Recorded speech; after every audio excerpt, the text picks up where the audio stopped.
ran. Prologue. She stands in the rain, droplets of water running down her face to her feet. The moonlight makes it seem even more ominous than anything that daylight could spread.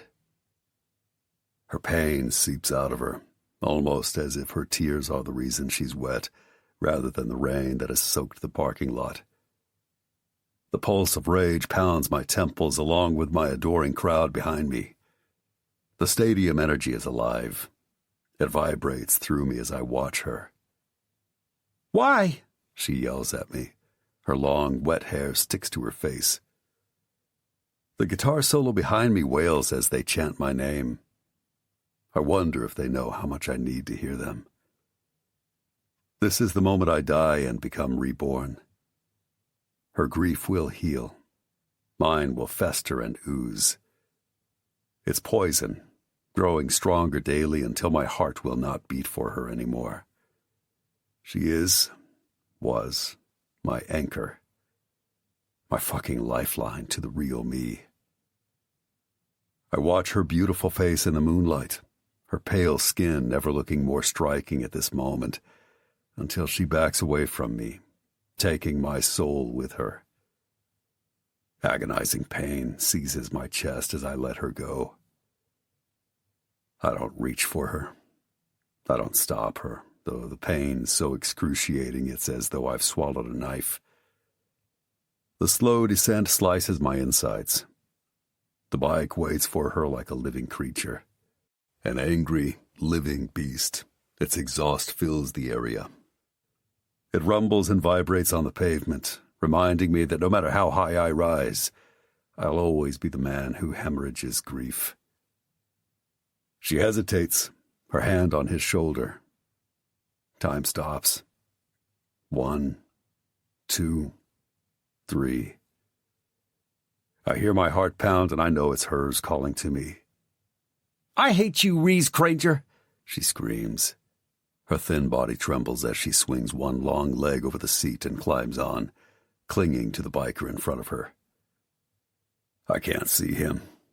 Don't need to.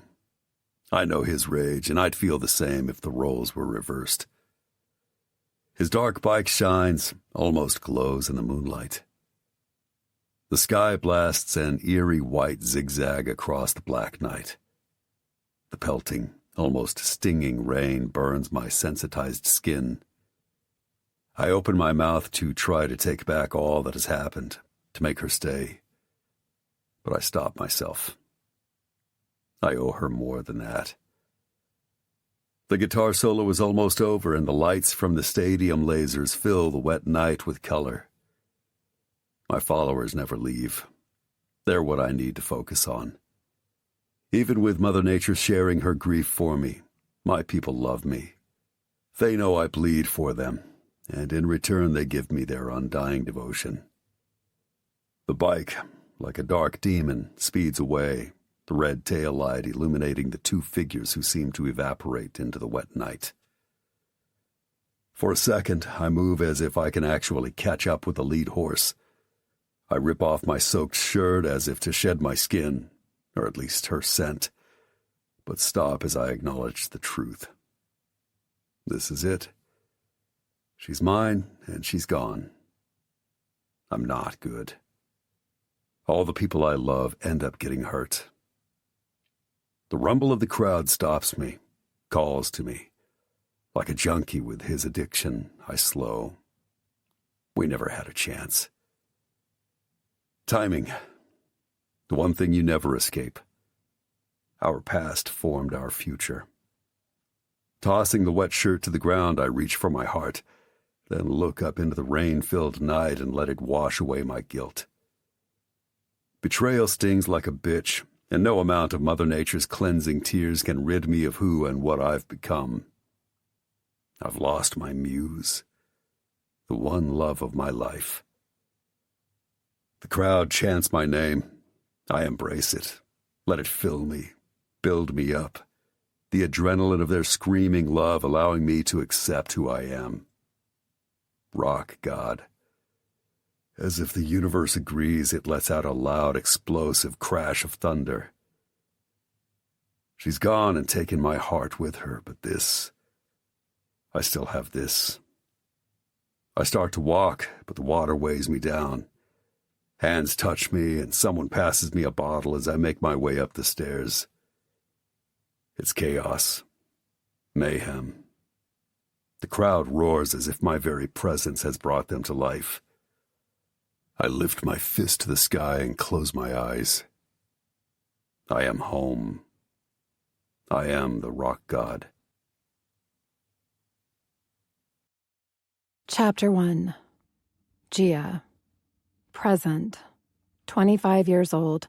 Paris, France. Are you going to fall asleep at the table, or can I order us something to eat? Sebastian kicks my crossed leg, causing my eyes to snap open and my leg to drop with a thud. Stop it, I hiss, straightening up. I'm jet-lagged already. I breathe in and look around, mostly for a waitress. I need coffee. Wealth and entitlement bounce from one table to the next as I roll my neck and try to focus. Get your shit together. The day just started. He smirks and leans back in the comfortable chair as his eyes scan my face. I cock my head and stare right back, but let's be honest. He has an unfair advantage. The jerk slept the entire plane ride from Los Angeles to Paris. I think he woke up once for some water and a warm cloth for his eyes, then went back to sleep, while I stayed awake, torturing myself for 11 hours, worrying that at any second this might be my last. I have a flying phobia. It started years ago. Maybe I've always had it. I can't pinpoint when it started to be out of control. I guess it kind of crept up on me slowly, one flight after another, until bam. I've tried everything. Yoga, counseling, hypnotherapy. You name it, I've tried it. But no matter how zen I am, as soon as I board the plane and smell that recycled air, all meditation is gone. It's irrational, but the plane could go down. The thought of having to go through those last seconds. Sebastian, on the other hand, orders a screwdriver, pops some Valium, and is out in minutes. Meanwhile, I sit in silence, fighting myself not to jump up and scream for the pilot to make an emergency landing. Which is why I'm exhausted. I need coffee or a 10-minute nap, not Sebastian's stare. Damn it. I don't look away, but grab my purse from the floor. Obviously, my appearance is lacking. I don't know why you never listen to me. I begged you to take a Valium or Ativan. His voice keeps bugging me. Because I hate relying on them. I'm stronger than that. I snip right back at him. He continues giving me the stare. I take a deep breath because I want so badly for it to be true. Unfortunately, this time he might be right. I'm exhausted, physically and mentally, and we do have a full day ahead. I give him a giant eye roll as I pull out my makeup bag. And I hate that stare, I say dramatically, opening my compact to assess myself. He throws back his head and laughs as I blink at my reflection in the small mirror. I've got the smoky eye thing going on, but I'm rolling with it. It's Fashion Week, after all, and with the 11 hours of panic I've been through, I'm shocked I look this good. My lips are still stained red from the matte lipstick, and my hair has held up well. I bring the mirror away from me so I can see more of myself. What the heck? I look pretty damn good. Sebastian has no reason to give me his infamous stare. You're strong, Gia, but even Wonder Woman needs a little help sometimes. His beautiful brown eyes are serious. I run my hand through my hair. Fine, you've made your point. I glance over at the cute, dark-haired waitress who's approaching and mumble, I'll take 10 Valium on the way home and swallow them down with a bottle of vodka. Happy? I'm dead serious, Gia. This is getting absurd. Bonjour. Est-ce que tu veux boire quelque chose? The French waitress, thankfully, saves me from the lecture my best friend is about to give.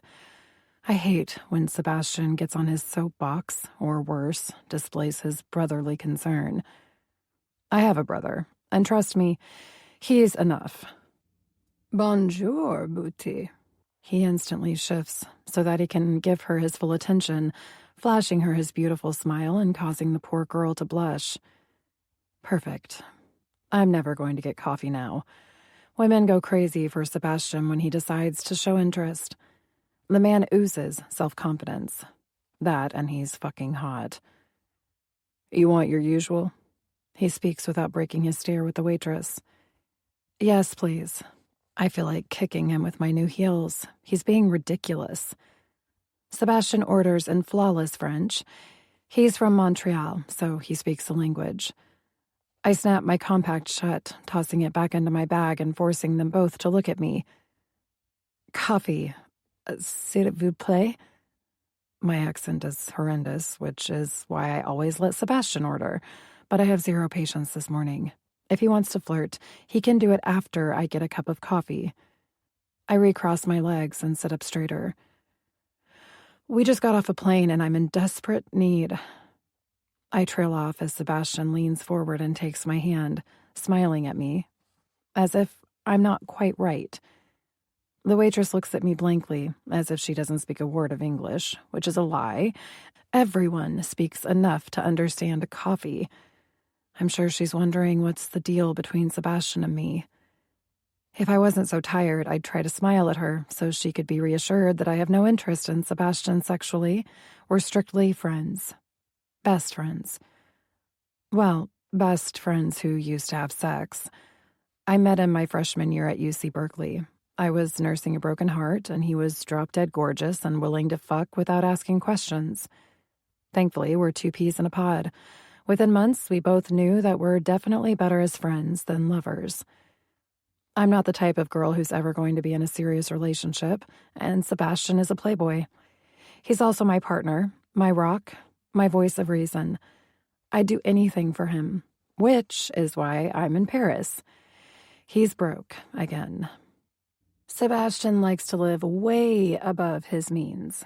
His theory is that if you live like you're the best, you will, in fact, become the best. As absurd as that thinking is, it works for him most of the time. I'm the opposite. It makes me nervous if I have to dip into my savings account. Sebastian doesn't even have a savings account. Another reason why we're better as friends. Crossing my legs, I glance down at my new heels. They're soft black Italian leather and crisscross up my ankles. I admit it. I have a weakness for shoes. And even though I pride myself on not being impressed by wealth, I was excited to see the shiny black box waiting for me on my bed when I checked in. The shoes were a welcome gift from Alberto, the designer we're shooting. Timing is everything. Alberto exploded this year in the fashion world. I met him backstage at the Emmys. Some of the actresses were wearing his dresses, and I was there to shoot the cast of Schitt's Creek. We headed off, drank way too much champagne, and ended up at the Abbey doing shots. He passed out that night at my cute Venice bungalow, and we've stayed close. He's young, talented, and has a fresh take. Not the same crap we've seen over and over. When he called me 2 weeks ago and begged me to come to Paris to shoot his upcoming collection, I turned him down. Fashion Week is a lot. The crowds, parties, celebrities, egos. I've done it twice and vowed never to do it again. Unfortunately, he had already gotten a hold of Sebastian, who was over the moon about being able to make rent and spend a week in Paris first class. So, here I sit, dead tired, no coffee, and all around feeling off. I keep thinking it's exhaustion, but it's more like an anxiety or nagging feeling, as if I forgot to lock my door or left my flat iron on. Yawning, I try to ignore the laughter from my best friend and the waitress. Coffee and breakfast seem forgotten. Might as well check my phone for messages. Quickly, I scan all the missed calls to make sure none are from my mom or brother. 0 from them. Unfortunately, I have 12 from my ex and soon-to-be former agent.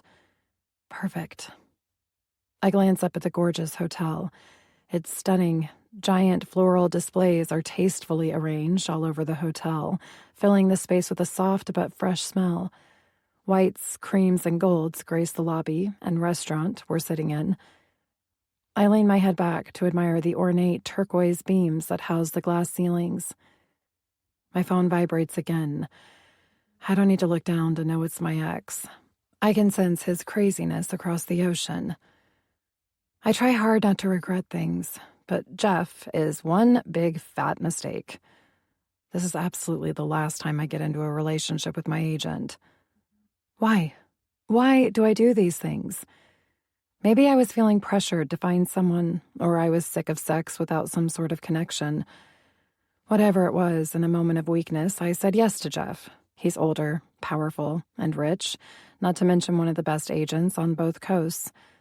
All signs pointed to him being stable and secure. God, was I wrong.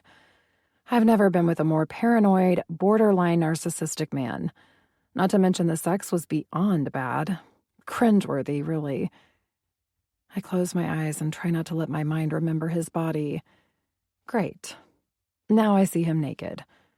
Jesus. Clearly, I have shit judgment when it comes to men. It has to be hereditary. Maybe even a Fontaine curse. After all, I do come from a long line of bad decision-makers. My mom, worst taste in men. My grandmother, Fontaine, miserable for 30 years, and now that my grandfather is dead, she's speeding around Pasadena in a red Corvette.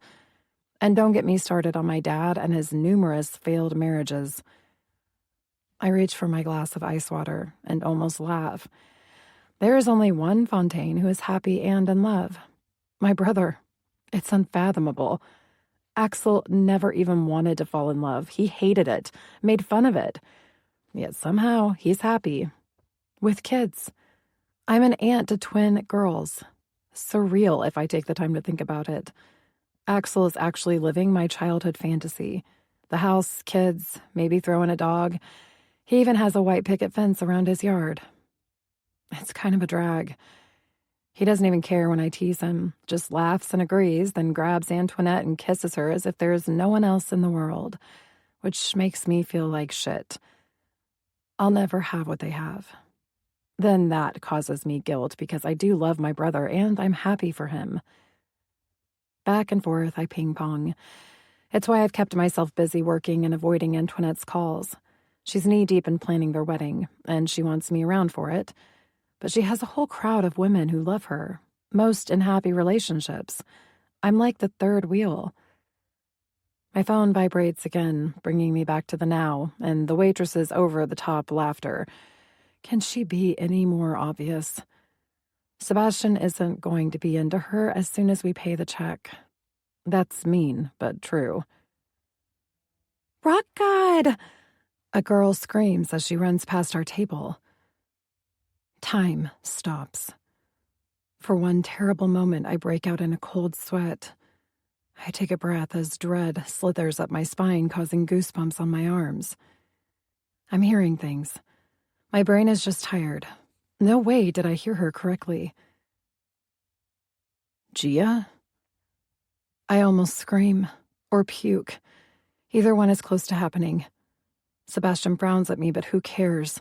My eyes dart around to look at the crowd lined up at the entrance. What did they just say? Breathe. I need to breathe. He wouldn't be here. I'm hearing things, that's all. I blow out some air and wave my phone. What are you talking about? Sebastian snaps. Answer your phone or turn it off. Then he turns back to the waitress again. We have to go. I slam my hands down loud on the table, causing the silverware to clank together and water to spill onto the white tablecloth. Both Sebastian and the waitress stop. What's wrong with you? It's a celebrity, for fuck's sake. He scowls and turns sideways to look over at what seems to be the coming attraction. Mon Dieu, this has to be someone big. The waitress rubs her hands up and down her pants, and I want to scream numerous things at her. Like, I knew you spoke English, and why didn't you get me coffee? And most importantly, is there an emergency exit? Gia. Sebastian's voice makes me jump. Christ, I'm completely unraveling. What? I sound hysterical. But fuck it, I am, so why pretend? I need to save us. Me. Whatever. Holy shit, I'm full on panicking. Breathe, Gia, and think. I'm not doing either. Rock God, it's him. Rock God, I love you. A woman wails as she clings to her friend. Sebastian, now. I grab my bag and vault out of the chair, causing both waters to spill over. It's like a bad dream that I want to wake up from but can't. I feel rather than notice the ice water that's soaked my white pants and drips onto my new heels. God damn it, I say, wanting to burst into tears, but screw that. I have to get myself together and think. Okay, 1, it's him. 2, I need to either toss my phone into my purse or throw it against the wall because it's vibrating again. 3, I'm acting ridiculous. Reese Granger is a nobody. A part of my past, that's all. Eventually, this was bound to happen. In fact, I'm surprised it took this long. Okay, I guess we're going. Sebastian finally stands, and I'm tempted to throw myself into his arms. Electric energy pulses around the large space. I clear my throat and dump my phone into my purse, swinging it over my shoulder. Maybe we should wait for the crowd to move. He nods toward the door. No, we need to go now. I don't have time to get into this. Oh, it's Granger from the stuffed muffins. His eyes focus above my head. Shit. Biting my lip, I stare at a button on his shirt. Interesting. He's coming over here. What? I want to cry, but that can wait. Don't look back, I chant in my head. Yep. And he's got Paulette with him. The waitress squeals. I love them.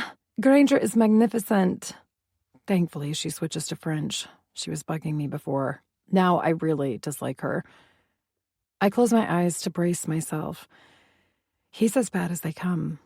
A viper waiting to strike, and once bitten, his poison will take you down. The hotel is a swarm of noises. Hushed, excited whispers, gasps of adoring sighs, feet pounding, and a pulsing electricity of chaos that only he can bring. Then silence. And I know he's behind me. I can feel him. His body heat seeps into me. Gia. That voice, it goes straight to my core and slithers up to my stomach. It's deep, melodic, almost gravelly. I haven't heard it in years. Sounds flood back in as I take a breath and turn. And there he stands. Intoxicating, riveting, a legend, and my greatest mistake. A crowd forms around him as usual. He's like the Pied Piper, but instead of the rats following him, it's people. He draws strength from them, lets their adoration make him grow stronger. I have no idea how he knew it was me. Or maybe I do. I've had this sense of foreboding for the last 12 hours. He's wearing black Ray-Bans. He must be high or inebriated. I remember a time when he'd make fun of famous people wearing sunglasses inside. Reese. I nod, my voice slightly raspy, which aggravates me. I don't need to see his bourbon eyes to know he's dissecting me. He's an addiction that's always been unhealthy for me. His full lips turn into his signature smirk.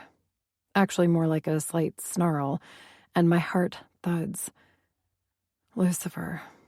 With dark hair looking like he hasn't brushed it in days. My fingers tingle as I fight myself not to reach out and try to tame the untamable. Who's this, Granger? Paulette. Her loud southern drawl breaks all his dark magic. I puff out air and smile. How did I not see her? She's over 6 feet tall and clinging to him. Her eyes travel up and down my body, stopping to stare daggers at my face. I stare right back. She's everything I hate, not because she's a famous supermodel, but because I see myself in her desperate eyes. She wants him so bad she's willing to humiliate herself for one more moment, one last scrap of his attention. It's what he does best, and no matter how much self-esteem you start with, by the time Reese is done with you, you end up exactly like her. You fucking dick. You promised. Paulette lunges for me. And I'm done. I step back and straight into a warm, hard chest. Strong, familiar hands wrap around me. I'm dizzy, completely off balance, as if the breath has been knocked out of me. Let go of me. I sneer and watch in horror as Paulette clumsily reaches for the table, misses, and grabs a hold of the tablecloth instead. The sound of her hitting the floor, along with the breaking glass, makes him move us backward. One tan, tattooed hand has wrapped around my stomach, while the other snakes up to my neck, bringing my head slightly back. I smell him. Fresh, clean, with a slight hint of smoke. I used to be obsessed with his scent. Loved it. For some reason, it calmed me. Today is different. This day, I hate it because it's going to haunt me.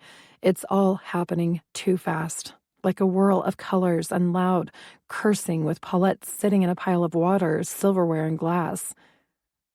Brett. His voice is like a caress, and my whole body feels alive, tingling as if liquid heat has been injected into my veins. I try to move, only to be jerked tighter. He has to be high. My heart is pounding so hard I know he feels it. People are screaming, phones are filming, and yet none of it matters. Fuck you, Reese. I snarl, the pain I've kept locked up escaping. I shift so I can look up at him. He's tan, and his face sports days of dark stubble. A shiver of unease and excitement runs through me. He's trying to intimidate me. His rage radiates off him, seeping into me. Like an infusion, it gives me strength. I'm not the same girl who worshipped him my whole life. He can play the brooding rock star, but he's in the wrong. This is bad. So very bad. He never should have touched me. We're like a match ready to set fire to dry brush, incinerating and destroying all in our path. My face is inches from his mouth. His breath kisses my lips. I'm so close I can see through his dark sunglasses. Our eyes lock and do battle. Pain. It's a new pain, fresh and powerful. I'm actually grateful he's holding me because this agony wants to steal my soul and never give it back. We're ugly and damaged. Damaged people should never be together. But then that's the allure. It's forbidden, addictive. Who is she? Paulette says, her face a puffy mess. Sebastian reaches down to help her, frowning at Reese. The restaurant is a buzz of activity. Security is clearing people out. Busboys are cleaning up the glass. He holds me tight, and I can feel his hard cock on my ass. I hiss at his gall. Then he lets me go. I reach back for a chair to steady myself. She's nothing, he says tightly, then turns and steps over to Sebastian. Who the fuck are you? Sebastian looks shocked. I'm the one helping your girlfriend. The fuck's wrong with you? Gia, get over here. And I almost groan out loud, because unless Reese has changed, he hasn't. And in seconds, Sebastian is on the floor. Reese, stop it, you maniac. You're going to get arrested. I grab his arm, looking around at all the phones filming us. He looks up at me, then down at Sebastian as he stands, sneering. Has his cock been inside you? His eyes narrow, and I hate that my stomach dips. Stay away from me. I drop to my knees to help Sebastian. What is wrong with you? I hiss up at him.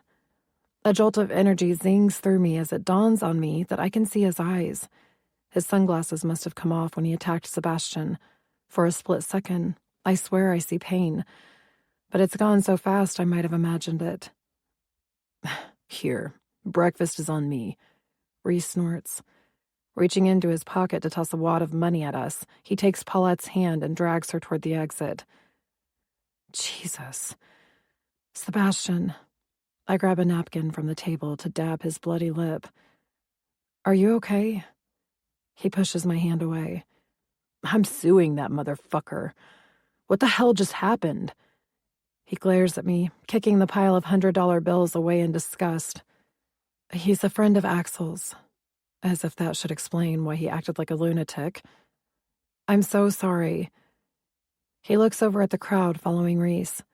"I'm calling a lawyer. Take pictures, Gia."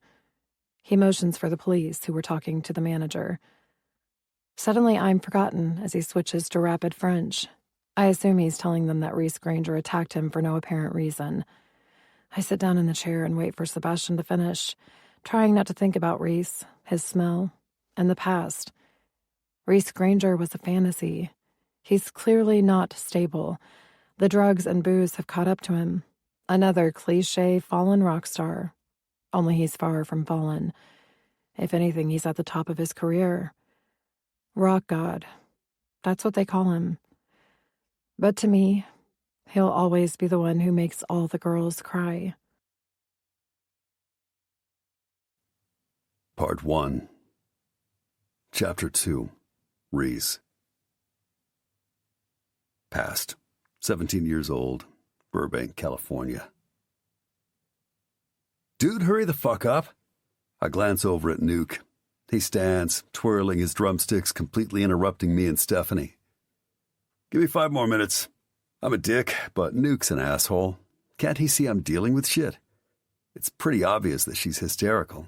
I can't even understand her. Steph, it's gonna be okay, I say half-heartedly because there's no silver lining here. We're fucked. Stephanie lives down the street. I wouldn't call her my girlfriend since I don't believe in labels, but she's someone I fuck and apparently got pregnant. How? How is it ever going to be okay? She pulls back to look up at me. Her eyes are bloodshot and puffy, and her hair looks as if she forgot to brush it. She's always so perfect. It's kind of jarring seeing her like this. I sigh. My head pounds. I glance to where Nuke was standing. Thankfully, he's gone. Just, everything will be fine tomorrow. God, I really am a dick. But what else can I say? Stop it, she jerks away, which is fine. I'm not one for physical affection unless I'm getting off. God, what am I going to do? She stares, almost dazed, at my mom's latest boyfriend's truck. I stay silent. We've been through this. Neither one of us is parent material. I'm 17, don't want a kid, and neither does she. So, her incessant talking about what we're going to do has to be her anxiety about getting it done. It's going to be over tomorrow, and we can pretend it never happened, I say again, reaching into my pocket to light a cigarette. Her eyes grow huge as she waves a hand in front of her face. Oh my God, you can't smoke in front of me. I'm pregnant. Jesus, Steph, what is wrong with you? We're not keeping it, so stop. I'm losing patience. This has been a fucking nightmare, and the way she's looking at me makes sweat trickle down my back. We're still on board with tomorrow, right? I'm not being mean, but I'm definitely not being nice. We both agreed on this. Right? She jumps at my harsh tone, then covers her face and silently weeps. Christ, I'm completely out of my league. I hate women crying. Look, I glance around my backyard, which is mostly concrete. Good thing, since we can't afford a gardener. You said you were on the pill. I'm going to be really honest, Stephanie. I can't be a dad. This is not my fault. She drops her hands and screams, causing the next-door neighbor's dog to bark. Shh. Jesus, Stephanie. Be quiet. I gave you all my money and your mom is taking you. It's done. Why am I trying to reason with her? This is her fault. I mean, yeah, I should have listened to everyone and wrapped it up, but she promised she was on the pill. I need you to go with me. She hiccups and looks up at me. Tomorrow is school. Not that I can't forge a note, but her mom is taking her. I already feel like shit, and she wants me to sit there and be like, what, a boyfriend? I stare down and take a long, hard look at her. I don't know if I ever really have. She's not hot, but she's cute with short brown hair. I've known her for years, and yet I couldn't tell you what her favorite color is. This is a horror show. I just want it fucking over and done. I take a deep inhale and toss the cigarette onto the concrete as I try to think. As soon as she said she was late, I knew. and it's messed with my head. It also doesn't help that my friends seem to think it's not a big deal. She tries to wrap her cold hands around my neck, almost startling me. She tilts her head back. What the fuck? 1 second she's screaming, the next she wants me to kiss her? This is over. Has been for a while. Steph, look at me. Her eyes pop open. If you absolutely need me tomorrow, I'll go, but I'd rather not. The one thing I owe her is honesty. She slides her hands down to hang at her sides and looks up at the sky. No, my mom is taking me, and this is the right thing for both of us. I don't want to be a mom any more than you want to be a dad. Before I can say anything, she turns and walks toward her house. I close my eyes, trying to get a hold of these emotions that I should feel. But the truth is, I'm relieved. All my dreams would have been just that. Dreams, because I would have had to get a job and help out. I mean, I never had a dad, and look at me. A flash of dark hair and dirty bare feet make me look up. Christ. I rub my hands up and down my face. What the freak? What's happening to Stephanie? Gia Fontaine sits perched on top of one of the trees in our backyard. What are you doing? And I told you to stop saying that, I say, looking around. You never know with Gia. I call her the brat because she really is. She's Axel's baby sister. She's 7, almost 8, and is like my shadow. If I had a pet puppy, I don't think it would be more loyal. Lately, she's started spying on me, taking pictures with the camera she got for Christmas. It's a nice camera, older version, a Nikon, and she loves it. Freak is not a bad word. She waves the camera that's around her neck at me. And what does it look like I'm doing? Both her knees are skinned and the bottoms of her feet are black from running around with no shoes. Sighing, I hear Nuke playing the drums. Gia, get down. You can't spy on people. I hold out my arms for her to jump. She leaps like a frog, and not for the first time do I wish I were her. She's fearless. I know it makes Axel crazy, but I think when she grows up it will be an asset. Her zest for life is usually infectious. Today, she's testing my patience. You made her cry, Reese. Why do all the girls cry around you? I stop for a second, as if she's gut-punched me. Leave it to the brat to tell the truth. I guess I'm just not good. I shake my head. Look, Gia, this is grown-up stuff. You wouldn't understand. Steph will be fine. Let's just go to your house, I grumble, not bothering to see if she's following. I know she is.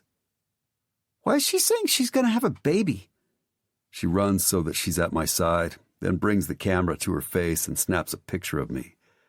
Jesus Christ, I didn't think this day could get much worse, but 2 minutes with Gia has done it. I stop. She almost trips on the sidewalk, which is broken and elevated from the roots of a tree. I take a deep breath. This fucking 7-year-old brat is making me feel worse than Stephanie. You misunderstood her. She's sad about... I heard her. She's sad about the baby. I know all about it. I asked my mom last night. What? My temples pound. Wait. I crouch down so I'm on her level. Did you tell your mom about Steph and me? Because if she did, I know Mrs. Fontaine will call my mom, and that is something I can't handle right now. My mom has all of a sudden found religion. Her last hospital stay, she met a man, and together, they think that through prayer they can cure all ailments. I can't wait to graduate and get the fuck out of here. Hit the road and play my music. But right now, I need to know what damage the brat has done. Gia, did you say anything about the baby? It comes out harsh, but surprisingly, she looks right back, not even affected by my tone. Her green cat eyes narrow as she puts a dirty hand on her hip. No, Reese. I'm not a rat. And since I'm going to marry you anyway, I'm the only one who's going to have your babies. She tosses her hair over her shoulder as if she's mimicking some of our groupies. Christ, I mumble. This is screwed up. Gia's a kid. She shouldn't be hanging around with 17-year-olds. I need to talk to Axel. Doesn't she have friends her own age who play with dolls or shit? Thank fuck she hasn't said anything. Wait, did she just say she's going to marry me and have babies? Gia, I say, my voice tight. She turns and snaps another picture of me as she walks backward. She's a fucking mess. Her dark hair hangs down past her butt in wild curls that are in need of a good brushing. I have no idea what she does with her shoes because she seems to be barefoot all the time. And her shorts and shirt are stained with what looks like chocolate milk and dirt. I saw her this morning and she didn't look like this. Axel and I usually take her to school since Mrs. Fontaine leaves early to teach. Traffic is crap in Los Angeles, especially in the mornings. What? She spins and starts to skip across the street. Stop spinning. Again, sharper than it needs to be, but this is fucked up. You're 7 and I'm 17. We're never getting married. Her big eyes blink at me and she giggles. Not now, but when I grow up. She twirls again and I shake my head. Fucking Gia. She's a brat. Been a thorn in my side from the day she was born. Axel and I were 9 when Gia came along. All I remember was chaos in that house, but it was still better than mine. My mom has bipolar disorder. So she's either really high, believing that she can conquer the world, or low. So low she's in bed and I'm searching the bathroom for razor blades. When my grandfather was alive, it was easier. Maybe because I was younger. I don't know or care anymore. She's a train wreck. I love her and would like to believe she's done the best she can. Although, given her issues, it would be nice if she'd stay on her medication. And my dad, I barely remember him. Only that he was an ass to my mom. As a child, I hated him for that. Today, I'd like to take a baseball bat to his head. This is why Steph must take care of this. I'm not father material, but I'm also not the kind of person who would fuck her over either. That's what my old man did. Just left and never came back. If my grandfather hadn't taken us in, we'd have been homeless. At least I would have been. My mom would have gone off on one of her manic spells and left me. One time she decided to go to Vegas, to become a millionaire. She was gone a week, and me and my grandfather had to bring her back and put her in the hospital. This is why I loved Axel's house. At Axel's house, I was allowed to play my music. They had food, and even though his parents worked all the time, it still felt like a family. Until a brat. From the first time I saw Gia, she was loud and constantly moving. She also cried if Axel and I played our guitars too loud, which is how we ended up in the garage. That was actually the best thing to happen. I've spent more time in that garage than my own room. Sometimes I pass out in there. We have an old mattress in the corner loaded up with blankets. It was supposed to be a no Gia zone, but somehow that went out the window. I think Axel's parents' divorce probably instigated it, but as soon as Gia found the garage, it seemed to be her favorite place too. I can't help but grin. She was our first fan. She'd dance and sing and go wild with all our stuff. Our equipment, posters, amps, Nuke's drum set, you name it. It's in the garage and it's fucking awesome. We even have a mini bar. A neighbor was giving away a cabinet and some old bar stools. He offered them to us since he digs our music. I frown as I smell marijuana. It's so pungent I can smell it 30 feet away. Jason and David are sharing a pipe with Axel as Nuke twirls his sticks in between pounding on his drums. About fucking time, Axel inhales, his eyes narrowing on me as he holds, then releases. Everything okay, man? He motions with his head to the couch in the corner. How much longer do we have to deal with this? I look over at our sad excuse of a couch that's being held together mostly by silver duct tape. Stephanie's sitting there, still crying and looking like a wreck, surrounded by some of her girlfriends. Christ, I thought she was going home. I rub the back of my neck and motion for him to hand me the pipe. Sucks, brother, but at least she's going to take care of it, Jason says all this while staring at one of the girls who's comforting Steph. He's good friends with Axel. His dad is the president of a biker club called the Disciples. I can't remember how we started hanging out with them, but they're cool as fuck. Snatch. All of them, nothing but liars. I arch a brow at David, Jason's cousin, as he slurs slightly and brings a bottle of Jack Daniels to his lips. I'm actually better friends with him than Jason. David writes poetry, so we have a lot in common. Granger? Skylar purrs as she sashays by us. She leans over to open the mini fridge, her dress so short we all stare at her ass. David shakes his head and tosses himself onto the mattress. Fucking snatch. Although, you might like that one, dude. She's pierced in special places. He snickers, pointing the bottle at Skylar. He brings the bottle of Jack to his mouth, but spills a good portion down his chin and onto the mattress. Christ, David. I grab the bottle from him. He grins. Go get her, Granger. But wrap up your dick. He shakes a finger at me, then passes out, the smell of spicy bourbon coming from the mattress. We probably need to think about getting a plastic cover for it. It has to be crawling with all sorts of dried fluids, most of them bodily. We gonna rehearse or just talk about Granger and his dick? Nuke pounds the drums and sits back staring at us. Stephanie starts to cry louder, and I feel like punching Nuke. He's been kind of a dick throughout all of this. I know he's had a rough life, but who hasn't? His lack of patience is making me want to leave, because without me, the dicks don't really exist. I'm the lead singer. Axel and I create all the songs. He needs to give me some space to at least try to get Steph and her girlfriends out of here. Hey, that's not nice, Nuke, Gia yells. I turn to Axel. Gia should not be hanging out with these girls. She's starting to understand things. Axel frowns and takes the pipe back. What do you mean? I mean, she knows that I knocked up Stephanie. She needs to be playing with kids her own age. She's 7, he growls and looks over at Gia, who's sitting on the end of the couch talking to Jenny, one of the girls Jason likes to fuck. Her small hand twirls her dark mess of hair as if she's 20 instead of a child.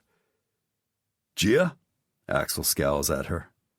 In return, she rolls her eyes dramatically at him and turns back to Jenny. What the? Axel says, and looks at me as if I can explain why the brat is the brat. Get over here. She stares at him, then mimes that she's talking to the groupies. Christ, I shake my head, ready to grab her by the hair and drag her over here. Jason cracks up. Gia kills me. Fucking kid's got balls. He crosses his arms and smirks at both of us. Are you kidding me? Axel roars, causing Gia to finally move and the girls to scream. She stomps over as if she's missing out on a chance for $1 million. What? She huffs and stands with her hands on her hips. I'm comforting Stephanie. She stares up at us, her big green eyes defiant, and for a second I almost grab her and put her over my knee. I don't want you hanging out with him anymore, Axel states, then turns for his guitar. I almost choke on the swig of bourbon I just took because that can't be it. Why? She whines and stomps a foot. Is this because they all said Reese is a dick and that he will never be happy because he's not capable of feeling true? Gia, watch your fucking mouth. Axel glares down at her. Jason just stares at her as if she's some sort of genius. I look at her smug face and then at Axel, who starts strumming his guitar. You kidding me? That's it? That's all you're saying to her? I ignore Jason, who's laughing. Axel grabs the baby powder for his hands. Dude, relax. She's 7. She doesn't understand what those gashes are talking about. My hands clench because this is fucked up. Axel? She needs friends her own age, not this shit. I motion to the crying mess of Stephanie and her posse. Axel looks at me and Gia, who is sticking her tongue out at me. Knock it off, Gia. What happened to your blonde-haired friend, Katie? You mean Kelly? Her mom won't let her come over if Mommy isn't here. Apparently she thinks you're scary. She rolls her eyes. Axel frowns as if this is a shock to him. It dawns on me that there is a reason Axel is Axel. He's completely out of touch. Either that or he doesn't care, which is fine for him, but he's allowing Gia to become exactly like him. He does one loud strum, nodding his head as he smirks. Well, fuck her then. Christ. I shake my head and glance down at Gia, who stares at me, victorious. Go play in your room, I snarl. You're not the boss of me, and I'll never be like those girls crying because you don't love them. When I grow up, I know you're going to love me the best, she announces, spins around and walks back to the girls. Fucking brat. I take another deep swig of Jack. Granger, you did this, man. Axel glides his hand up and down the neck of his guitar. Wrap it up. That's what we all do. That's what you didn't do. He stares at me as I fight the urge to throw the bottle against one of the walls. And leave Gia out of this. My sister is fine. He starts to strum and tune his guitar. I nod, the blood pumping in my temples. Fuck this. Just one day it would be nice if I could play my music and not have drama. As long as I can remember, drama has followed me. My mom, and then the girls, and now this. I look around the garage and take a deep breath. Everything seems to be pressing down on my chest like a fucking heart attack that takes away your breath. Skylar, I bark at the one David says has piercings. She looks up and smiles as she pushes off the wall. I'm done trying to be good, or even trying to be understanding. I'm not perfect, but I don't deserve all this shit either. I take her hand, ignoring the shriek from Stephanie. Her loud cursing in my direction is lost on me. Stephanie's right. I'm bad luck, but I don't care. I drag Skylar across the street, my head swimming with music. It starts soft, and by the time I have Skylar pushed up against the back door of my house, it's pounding and vibrating through my head. I take her lips. This is what I am, and I'm done feeling guilty about it. I might be the worst, but at least I own my shit. I should have a warning tattooed on me, because they all deserve better. I thrust my tongue into Skylar's willing mouth and groan at the large barbell that twirls and fucks my mouth. I pull back and look at her flushed face. What? She cocks her head and smiles. I lean down to murmur in her ear. I'm gonna fuck you. Okay. She shudders, excitement radiating off her. Then, after I've blown my load, her chest is rising and falling in somewhat of a pant. You're gonna pierce my cock. She puffs out some air and looks down at my erection. Reaching to grab it, she rubs it hard. Absolutely. Chapter 3. Gia. Past. 18 years old. UC Berkeley, California. Are you sure you want to do this? Juliana, my roommate and bestie, flops down on her bed and looks at me. What are you talking about? This is the opportunity of a lifetime. I pivot and reach up for a pile of jeans, then toss them into my suitcase. I can't believe you actually pulled this off. She lies down, resting her head on her hand as she watches me pack. Jewel, I'm kind of insulted that you doubted me. I shoot her a glare, as she laughs, falls onto her back and stares up at the ceiling. Reese, Granger, the stuffed muffins. This is crazy. Her long blonde hair covers most of the pillow, and for one small second I am grateful that I'm the only one going. Not that I think Reese would be into her, but Juliana is beautiful. What's wrong with me? I never feel like this. Hello? Gia? My eyes focus, and I realize she's holding my cell phone, which is playing Lost in You, the stuffed muffin's latest hit. Dread flows through me as I snatch it out of her hand. Don't answer it. Her horrified face should make me pull myself together, but I'm slightly off right now. Jeez, Gia. Juliana shakes her head at me as I frantically decline the call.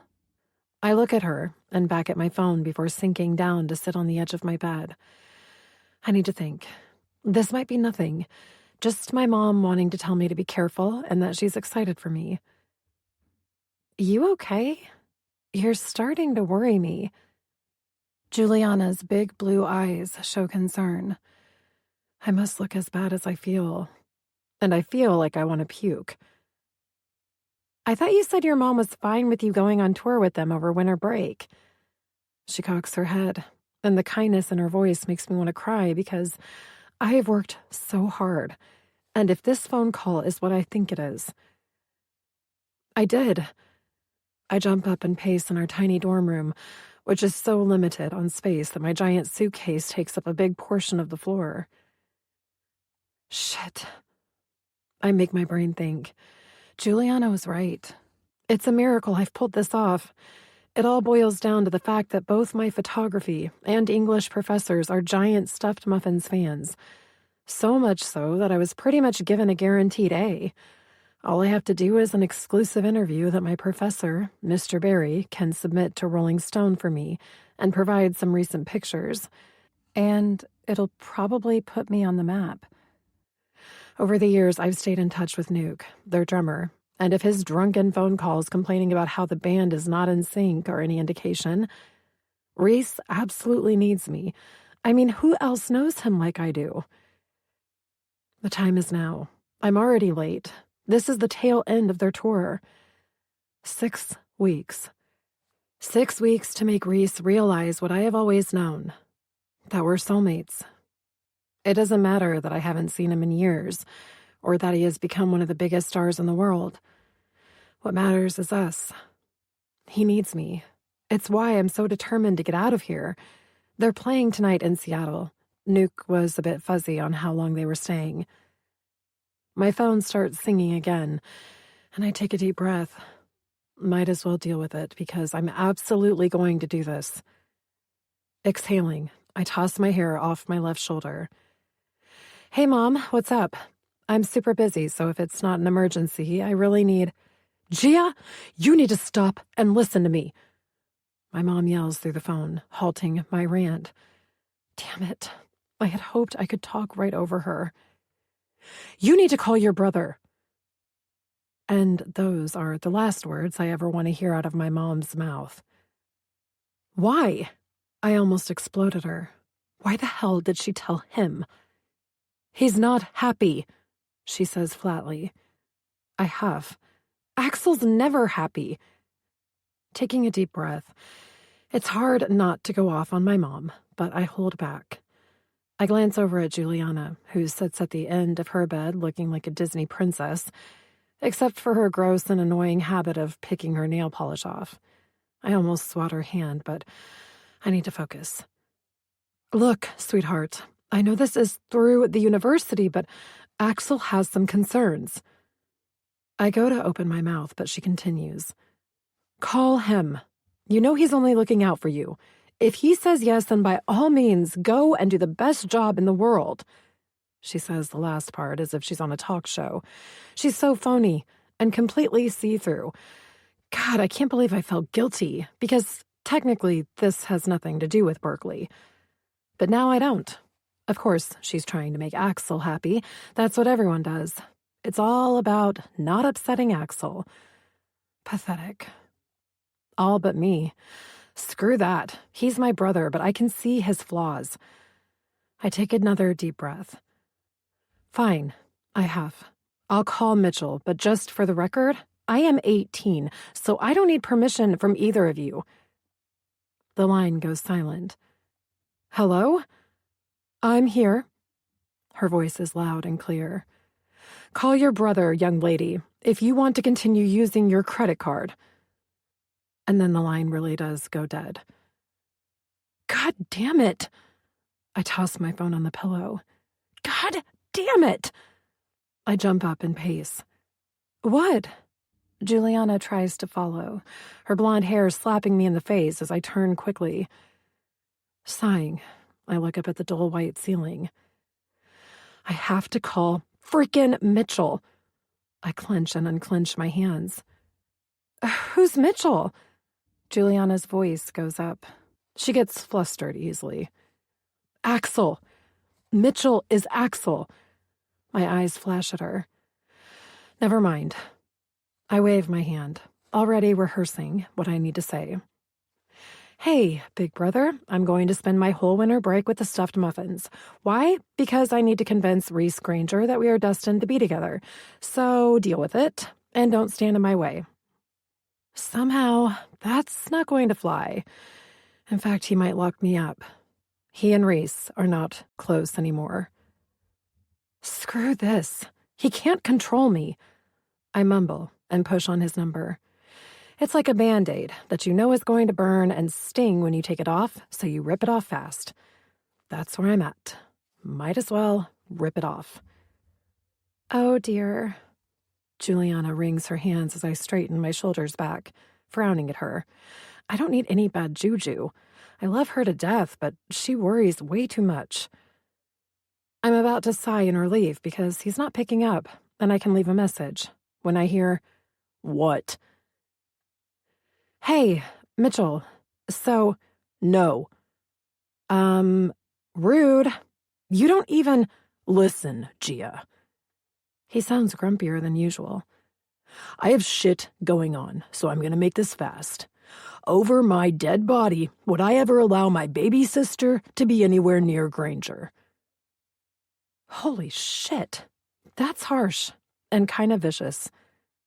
Axel, I am doing this through the university. It's complete.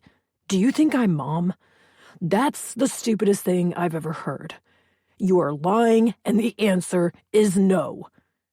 He barks the last part, causing Juliana to cover her mouth as I hold the phone away from my ear. Fine, I won't go.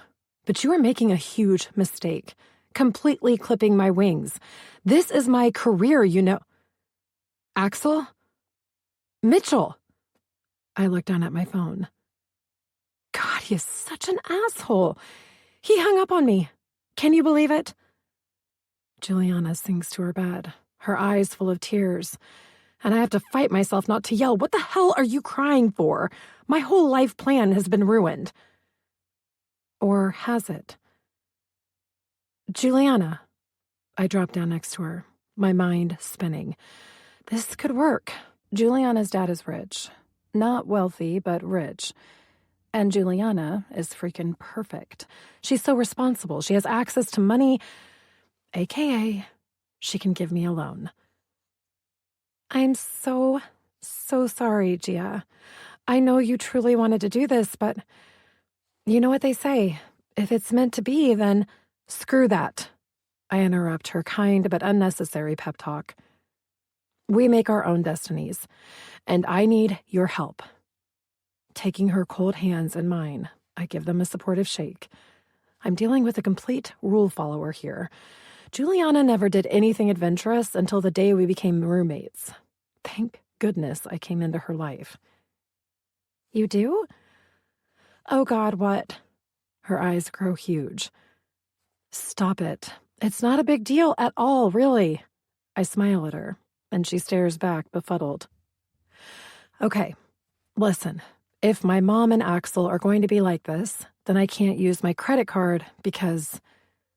I trail off. Of course, she looks confused. I smile.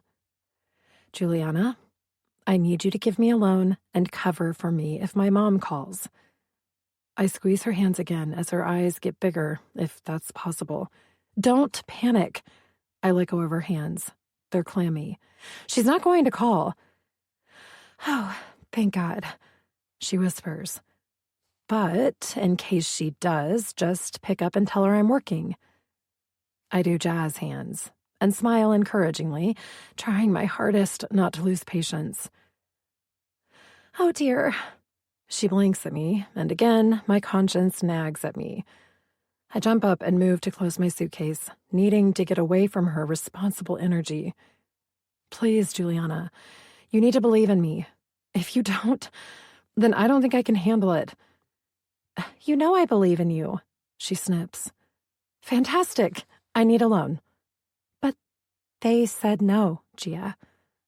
Her voice is calm, and I don't need to look at her to know she's picking at her nail polish again.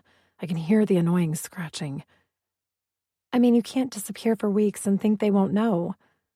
I hold up my finger and sit on top of my overpacked suitcase. Watch me. Throw me my phone.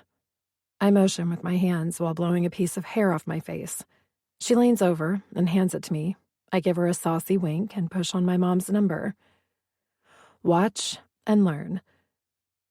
Surprisingly, it goes to voicemail, which I take as the universe telling me this is 100% right.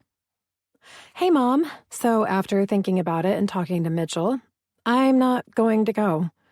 I sigh dramatically because there is a fine line between obvious and spot-on perfect. I'm super disappointed. Another deep sigh. But Juliana has offered me an alternative. I shake my head and glare at her, since the mention of her name has made her moan in despair.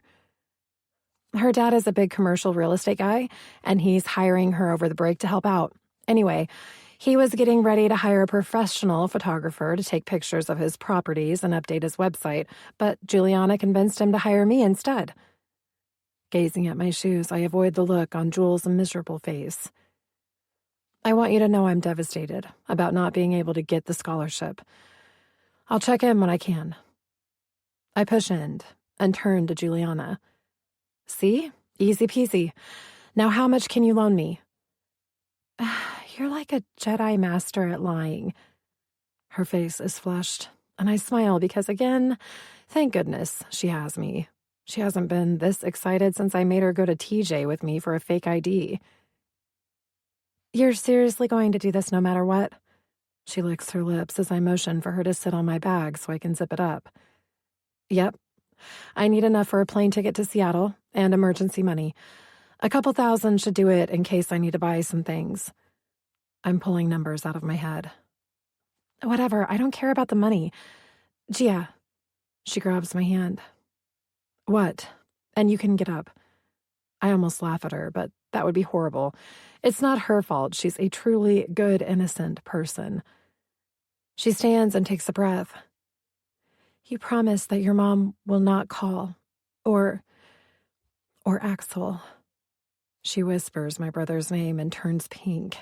Christ. I forgot she has a crush on him. You have zero to worry about. In fact, don't answer our phone, okay? I turn and start to dump my moisturizer into my makeup bag. I'll have Reese pay you back as soon as I get there. I flip my hair off my shoulder. Please, don't worry about the money. What I'm concerned about is... She takes a deep breath and closes her eyes. You're positive he's going to want you, right? You've built this up in your head, been saving yourself for one of the most famous men in the world. She says all this lightning fast, and for a moment I falter. Her words make me sound crazy. I'm sorry, but as your friend, I feel I need to at least say this. She straightens her shoulders back. My eyes narrow on her as I stop to think. Jesus, what if he doesn't want me? I have spent so much time getting to this point that I haven't even let one bit of doubt enter my plan. Gia, you're sure he feels the same way? You haven't seen him since you were 12. I sigh and drop down to sit on the end of my suitcase. 11. And it was a funeral. I can't get into it, but it was a bad time. She lowers herself to sit next to me on the case. Please don't be mad at me. I just don't want to see you get hurt is all. She wraps her arms around her knees. I nod. I know, and to be honest, I have no idea if this is going to work out. I rub my temples. I'm starting to get a stress headache. Either that or a huge reality slap. Look, I bop her shoulder. Worst case scenario, I get a bunch of exclusive photos of the band and sell my story to Rolling Stone. Then Cameron Crowe reads about me and turns it into a movie. I smile at her. She shakes her head at me. If anyone could make that happen, it would be you. She rubs her face as I hug her. I have to do this.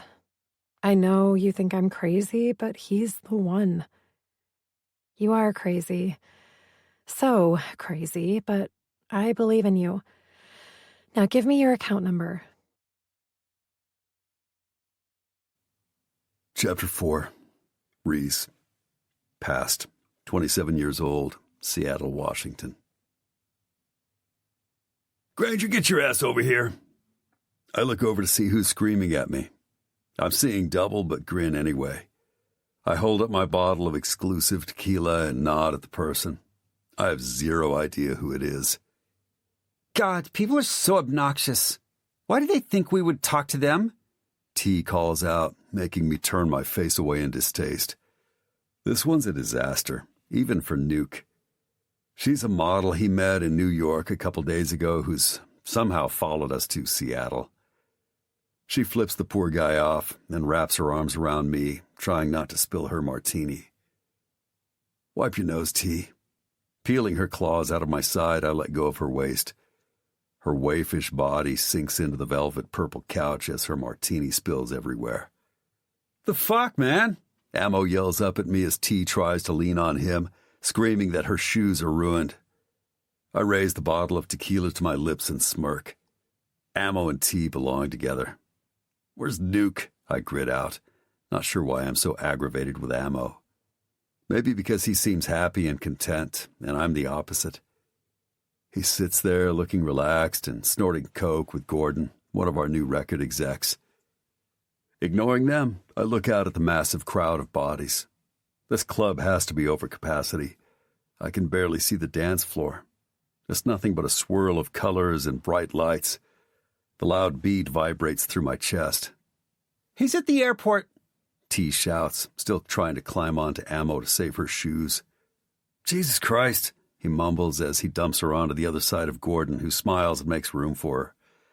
Ammo takes the rolled-up $100 bill to snort more of Gordon's cocaine. I stare down at the scene, completely detached. We're not even trying anymore. None of us gives two fucks. In the old days, we would at least make an attempt to be subtle. Now we leave a pile of cocaine or whatever drug we're into on the table and dare anyone to say anything. Rolling my neck, I relish in the slight dizziness. It reminds me I'm alive. I reach into my jeans pocket for my cigarettes and grin as I light up, thinking of Cynthia, our stylist, groaning at my wardrobe. Fashion is not my forte, but I'd rather take a bullet than wear the shit she convinces Cash and Nuke to go out in. Granger! Oh my God! Remember me? Granger! A hysterical fan shrieks as one of the bouncers holds her back. I don't encourage her. Otherwise it'll be a free-for-all. If you show attention to one, they all come. It's shitty, but a sad fact. Most of the time I enjoy my fans, but not tonight. Tonight all I want is to find someone who won't talk, but will blow me before I pass the fuck out. I rarely fuck random women anymore. Not worth the huge shitstorm in the morning. Usually I let them suck me off. If they sign an NDA, I'll consider dipping my dick into them. I can't remember which one of us started having the women we fuck sign shit. Maybe it was after Ammo got slapped in the face by a jilted girlfriend who wrote a tell-all on him and the band. Half the shit was a lie. Not that it mattered. It instantly became a bestseller anyway. Needless to say, it didn't go over well, and we all decided to protect ourselves after that. Ammo takes negative shit and allows it to fuel him. I, on the other hand, was fucking pissed. I hate when my privacy's invaded. The book was not about me, but I was in a hell of a lot of it, and it portrayed me as an egomaniac who gets off on being a tortured artist. I take another swig, letting the tequila slip down my throat without even tasting it. Fuck, maybe I am all the things she wrote. The day my fans labeled me the rock god, I gave up being me and morphed into what they needed. I have everything and yet nothing. Fame, money, women, you name it, I can have it. I'm at the top of my game, and lately all I want to do is get on a Harley and ride until no one knows my name. Fame happened way too fast. One day I was playing in my buddy's garage, and the next we were in front of 100,000 adoring fans. I must have missed something along the way. There's a void in me. I try to embrace it, but it's like fucking herpes. It never leaves you. It's always ready to ooze its blisters into your psyche until you wake up and decide that maybe you've sacrificed everything for nothing. Just a goddamn curse. a slow noose that tightens with each bit of success you achieve. I should get the fuck out of here. We've played 3 concerts in 4 days. All of us are burned out, living on Mexican food, tequila, and cocaine. I'm surprised I even know what state I'm in. I crouch down, ready to take the $100 bill from Ammo when a flash of dark hair and silver lame catches my eye. "What do you think, Granger?" Gordon leans over T, his bald head more pronounced with the moving lights dancing above him. I hold up my hand to silence him as I straighten. My eyes search for the vision that made me stop and actually feel something. "Granger?" He stands. "Ask Rafe," I grunt, zeroing in on her. She's a goddamn vision with dark hair and legs to die for.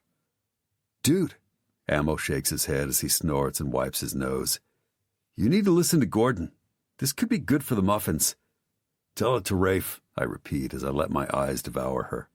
She's in a silver dress that's nothing but a second skin with straps. Her fucking tits are full. Christ, I can see her rock-hard nipples from where I stand. "Who's that with Nuke?" Ammo wipes his nose again and stares at my goddess. "Oh, my God. That's who he was picking up from the airport." T's annoying voice brings me back to the fact that the woman in question is indeed dancing and laughing with my drummer. Which sucks for him. I'm absolutely gonna fuck her tonight. "Brother?" Ammo's hand stops me from moving. I stare at it, almost confused. Last thing I'm in the mood for is his shit. "I'd let go, brother." I sneer in his face. This is not a threat. If he doesn't let go, I will not be responsible for my actions. "Jesus, man." He lets go, dramatically holding up his hands. I'd like to punch him in his perfect face for that. "You need to respect the code, Granger." Ammo shakes his head. "Nuke got to her first, picked her up from the airport. Clearly, she's special to him." I don't wait around to hear more. The way I feel, I don't care if she's his fucking wife. "Shit." Ammo signals for our security. I move toward Nuke. He looks like a fish out of water jumping circles around my goddess while she laughs and twirls. People start to rush us, screaming, "Rock God!" and "Ammo!" "God damn it, Granger." Ace, my bodyguard, gripes as he makes a huge production of trying to keep people from touching us. I despise having security. Pussy-ass shit in my opinion. But apparently the record label and Rafe, our manager, disagree. I don't run or hide. Anyone wants to come at me, I'm right here. I smirk. Guess this is why we have security. I storm a path straight up to Nuke. "Hey, man," he calls out and looks up at me, his face filled with excitement. "Nuke?" I nod, then turn to the woman. She stops dancing. Her chest rises and falls, almost as if she's been waiting for me. Her long dark hair is pulled up, revealing her stunning face, allowing me to admire her puffy lips, high cheekbones, and big eyes that slant up like a cat's. "You remember—" I hold up my hand for Nuke to stop. The club has pretty much ceased to exist anymore. My eyes go up and down her thin form, stopping at her incredible tits. Jesus, my cock is so hard I have to shift it to the other side. If she's with Nuke, she's not anymore. A slow smile graces her incredible lips as I ignore him and whatever he seems to want to tell me. Instead, I move closer, blocking him out as I reach for her tiny wrist, which is adorned with numerous bangles. She's delicious, intoxicating. As she glides into my arms, I fight the urge not to lick one side of her face, if only to see how she'd taste. I breathe in her scent, savoring the smell. It's vanilla. Maybe caramel. Fuck, it's creme brulee. I want to lose myself in her, savor her as if she's dessert. Dipping my head, I feel her shudder. She's mine and she knows it. "Hello, beautiful," I say lowly into her lips. Her eyes narrow on mine, then dip to my mouth. "Hello, Reese." Her voice is like a slight breeze, a gentle feather caressing my lips. Warning bells pound through my intoxicated trance, and I lift my head to stare at her. The neon lasers and lights are chaotic, adding to my unease. No one calls me Reese anymore. It's a name from my past. I even correct people if they try to use it. Reese? Her voice is slightly raspy, sensual. No one calls me that. Well, I'm not anyone, she purrs. Fuck, Granger. You looking for a world of pain? What the hell are you doing? I barely register Nuke yelling. It doesn't matter what he says or what he's warning me about. I want her. I grab her face with both hands, bringing her lips to mine.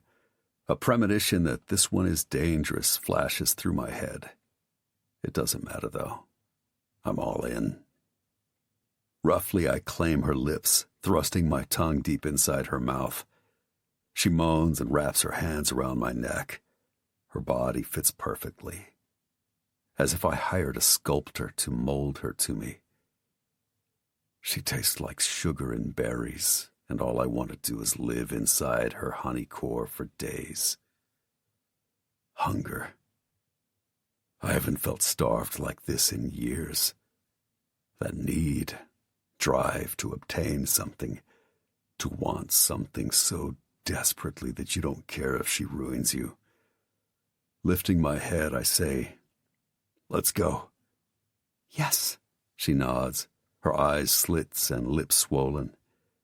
I have to fight myself not to wrap my hands in her long dark tresses and take her mouth again. She digs her nails into my forearms as we start to walk. Granger, this is a mistake. People are filming you. Ammo's and Nuke's voices blend together. I let Ace clear the path for us. Fuck, man, he'll kill you. Don't you know who she... I'm getting pissed. Don't they get it? I don't care.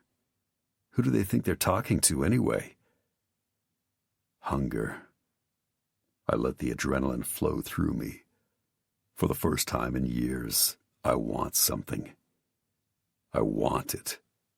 Crave it more than anything. Chapter 5. Gia. Past. 18 years old. Seattle, Washington. Holy fuck. The world is spinning and my lips still tingle from his kiss. My eyes devour the tattoos on his forearms as a wave of pure excitement flutters through my body. He's dressed all in black. As I cling to his strong hand, a large black man in a suit shields us, making sure we aren't mobbed. This is out of control. I knew the stuffed muffins were famous, but I had no idea how monumental this truly is. They love him. No, they worship him as if he's not human, but a god who can give them eternal life. Women and men reach out to touch him as he storms past, maneuvering us out into the cool, wet night. I take a breath, trying to get a hold of my emotions. This is happening fast. From the moment I boarded the plane and landed in Seattle, it's been crazy. I barely had time to panic, I was so excited. Nuke was actually on time picking me up. His genuine happiness that I'm here reassured me that this is right. All of Juliana's doubts and fears that kind of stayed with me on the plane evaporated as soon as he grabbed me and swung me around. Nuke and I are close. He's the only one over the years who came and visited me and my mom. He'd show up and crash in Axel's old room, stay for a week or so, and go back. I used to ask him why he never wanted to see Axel. He'd give me that faraway smile of his and kiss the top of my head. He's kind. And even though he tries to act tough, Nuke has a sadness in him. No matter how much fame he gets, or how many people tell him he's the best, he can't seem to shake it. Deep inside, something's chasing him, and unless he deals with it, he's never going to find peace. It must involve his parents and the way he grew up. He rarely mentions them, and if he does, his words are not kind. But I've never been around a person who craves a family more than Nuke. Unfortunately, he has a major self-destructive streak and sabotages any relationship that might bring him happiness. Aside from some of my brother's friends, I've never seen a guy have worse taste in women. He's beyond hot. Striking, really, with pitch black hair shaved on the sides so you can see his tattoos. Nuke is covered in tattoos and has been getting them for as long as I can remember. As a kid, I recall thinking he looked like a beautiful painting. He's loyal and supportive. Again, I push aside that nagging guilt because I might have also told him there was a scholarship involved. I've got Granger. The bodyguard talks into his earpiece, bringing me back to the now. I'm with Reese. And he wants me. His warm hand squeezes mine, causing a small shiver that has nothing to do with the cool, misty rain and everything to do with the electrical charge that goes through me every time Reese touches me. Come here, beautiful. You're cold. He graces me with his famous smirk and pulls me tight into his arms. Christ. Can I have some privacy? He shakes his head at the horde of paparazzi, screaming and taking pictures of us. Granger, who's the woman? Sweetheart, look over here. What's your name? They're firing questions at me so fast. Even if I wanted to lift my head from Reese's chest to answer, it would be impossible. A large black SUV pulls up, and another man in a suit jumps out and opens the door, and it's like I'm in a movie or something. I slide in, glancing around at the mob forming, phones flashing, people screaming. Mayhem. Go, Reese orders. His strong arm reaches out to protect me from flying forward with a jerk of the SUV. The driver holds his hand on the horn. I grab Reese's arm and press myself against the soft, buttery seat to keep from falling forward. Where to, Mr. Granger? The bodyguard turns his head. My stomach flips. Puffing out some air, I try to stay calm. Thank God I drank that champagne and had a couple shots of some kind of exclusive liquor that tasted like candy. The hotel, he says, his voice gruff. I turn to look at him in all his glory. He's shadowed, but I can still see his beautiful features. He looks different, more mature and hard. Confidence radiates off him as his presence commands everyone to bow and know their place. He used to be a pretty boy. Scratch that. Both he and my brother were. He's still pretty, but now he's almost dangerous. Goosebumps pebble my arms, which I rub to no avail. This is not some college boy I can boss around. He sits in the darkness with only the headlights from the passing cars allowing me to see him staring at me. Holy fuck. He looks like he wants to eat me, devour me whole. His signature smirk tells me he must know my panties are drenched for him. It's so hot. He's hot. Jesus, his whole persona screams nasty, filthy, sexy. No wonder women lose their minds around him. He's the most exciting man I've ever been around. And that's saying something if you knew my brother's friends. I wish I had a cigarette or something to help my nerves because holy fuck, he is everything I have dreamed about. Clearing my throat, I cross my legs, knowing he's watching. I search my mind for something dazzling to say. He smiles as if he knows what he does to me, which kind of bugs me, but I can't seem to speak.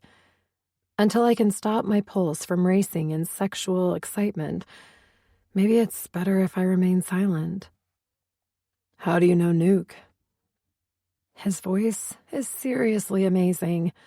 I've been listening to it since as long as I can remember, but tonight it seems more deep, intense, like caramel dipped in dark chocolate.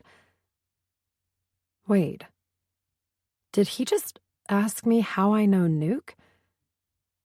I turn slightly so I can see if he's serious, willing my brain to work since the champagne is making me somewhat dizzy.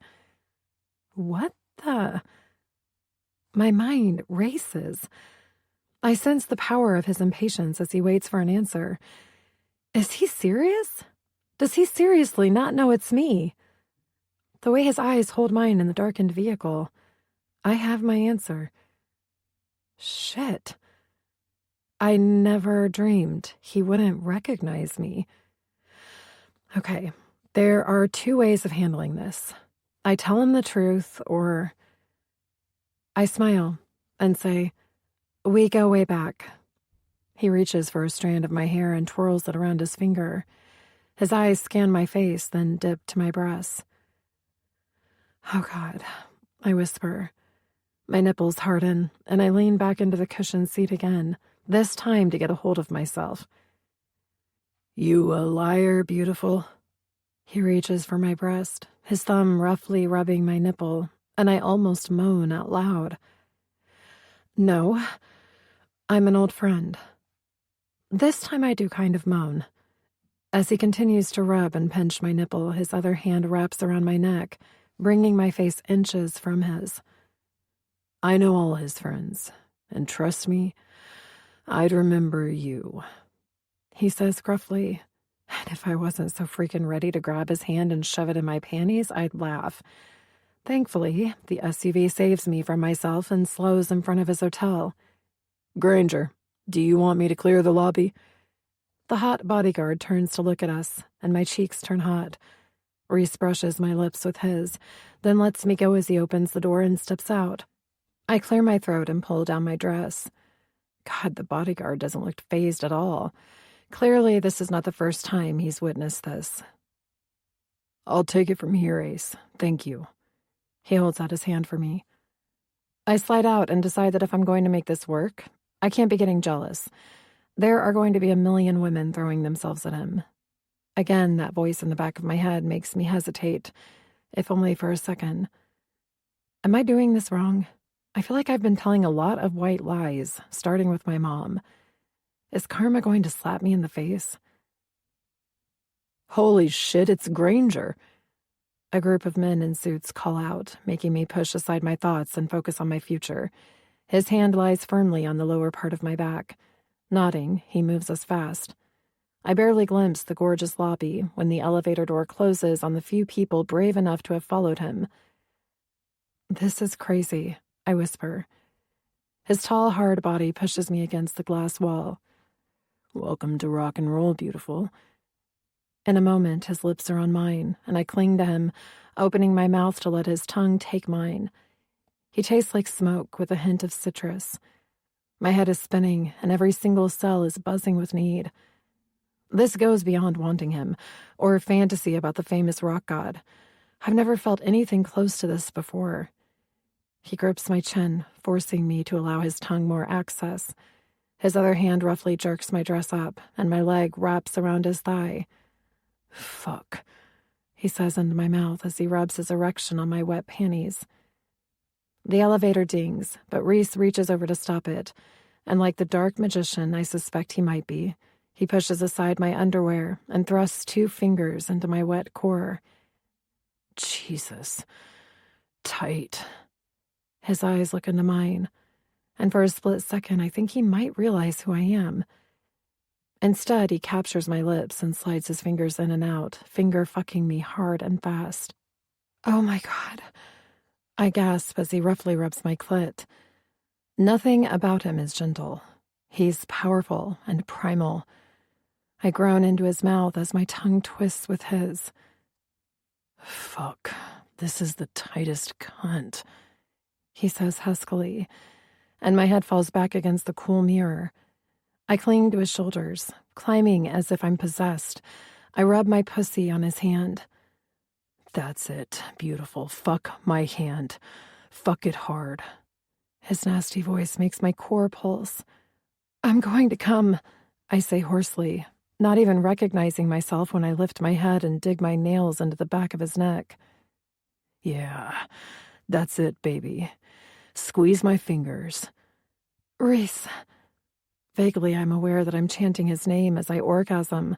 Wave after wave of life-altering pleasure spirals through my body. "Fuck, I want this tight cunt," he murmurs in my ear, and I shiver. I'm gone, beyond caring about anything but him. His fingers slowly slide out of me, and I move to drop my leg. "Tell me, beautiful, you think this tight pussy can handle my cock?" His fingers rub my swollen clit, hard and fast.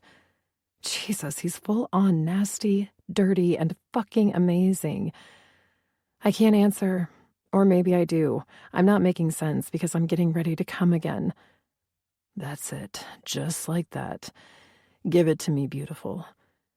His eyes penetrate me, and it takes my breath away. I'm spinning, seeing stars as I cling to him and convulse, pulsing on those magical fingers. I'd almost be embarrassed that he's seeing me come apart, but I'm floating, holding on to him while the world comes back into focus. Mr. Granger, is everything all right? A male voice comes from outside the elevator door. Oh, God, Reese, I whisper into his mouth. My eyes dart to his. Slowly, he smiles, and again, I'm struck by how beautiful he is. He makes my heart hurt. He's been my everything for as long as I can remember. But the real man who stands here with me, this is a feeling I've never had. It's raw, brutal. Suddenly, I feel a bit desperate. I might not be okay if this doesn't work with him. He is that addicting. I might be ruined. He cocks his head, his eyes caressing my face, then turns and presses on the intercom. Yes, fine, he assures whoever, and returns his attention to me. Let's go. Thankfully, he holds my hand tight, since my legs feel shaky as we walk to the end of the elegant gold and silver carpet. Of course, he has the penthouse. The keycard lights up the entry slot, and he pulls me into a room that is 4 times the size of my Venice bungalow. The blinking lights of Puget Sound tease through the airy glass windows. This is gorgeous, I murmur, taking in the suite. The darkness and slightly wet windows make it almost romantic. I rub my hands up and down my dress, all of a sudden nervous. It's a room. Most of the time I can't keep track of where I am. His breath tickles my ear, but his tone is different. I turn to look at his face. Half is shadowed, but he's different. Everything about him seems to have changed. I'm at a slight disadvantage, since the man standing behind me is dangerous in a detached, almost bored way. The Reese Granger I knew would have been thrilled to be in this type of hotel, beyond grateful for anyone to even listen to the mad ramblings he had in his head and put into song. What are you looking for, beautiful? I can assure you I am not half as interesting as you seem to think I am. Wow. I clear my throat, while trying to make my legs move, but the orgasms and champagne were making me almost sluggish. He easily snakes a tattooed arm around my stomach and jerks me back into his chest. Speak, and don't worry. Nothing you can say will make me not want to fuck you. His breath tickles my ear, and I gasp as he bites the tip and sucks on it. I need to be outraged. I need to speak and tell him the truth, but all I can do is groan and think that I'm glad I forgot to wear earrings tonight while his tongue fucks my ear. What the hell is wrong with me? Oh, God.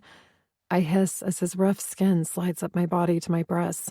He's so forceful, so confident. It makes me feel secure. This needs to come off. He grunts as he rubs his hard erection on my ass, and all thoughts of telling him anything are gone. It's only me, his magical hands unsnapping the clasp at my neck, and his hard dick. My dress falls, stopping at my hips, and I arch back into him. The slightly cool air makes me shiver. My hard nipples ache for his touch, yet he doesn't oblige. He turns me by my hips and steps back, his eyes raking over my body. The rain must be feeling the energy from us. It pelts the glass windows harder. I lick my lips and straighten my shoulders. At this point, I need everything I've got to give me confidence, or at least match his arrogance. He flashes me his signature grin and crosses his arms, allowing me access to admire his chest and biceps. They're large. Everything about him seems large. I smile back at him and try not to sway. I feel like Alice in Wonderland, except I'm getting ready to go down the Reese Granger rabbit hole.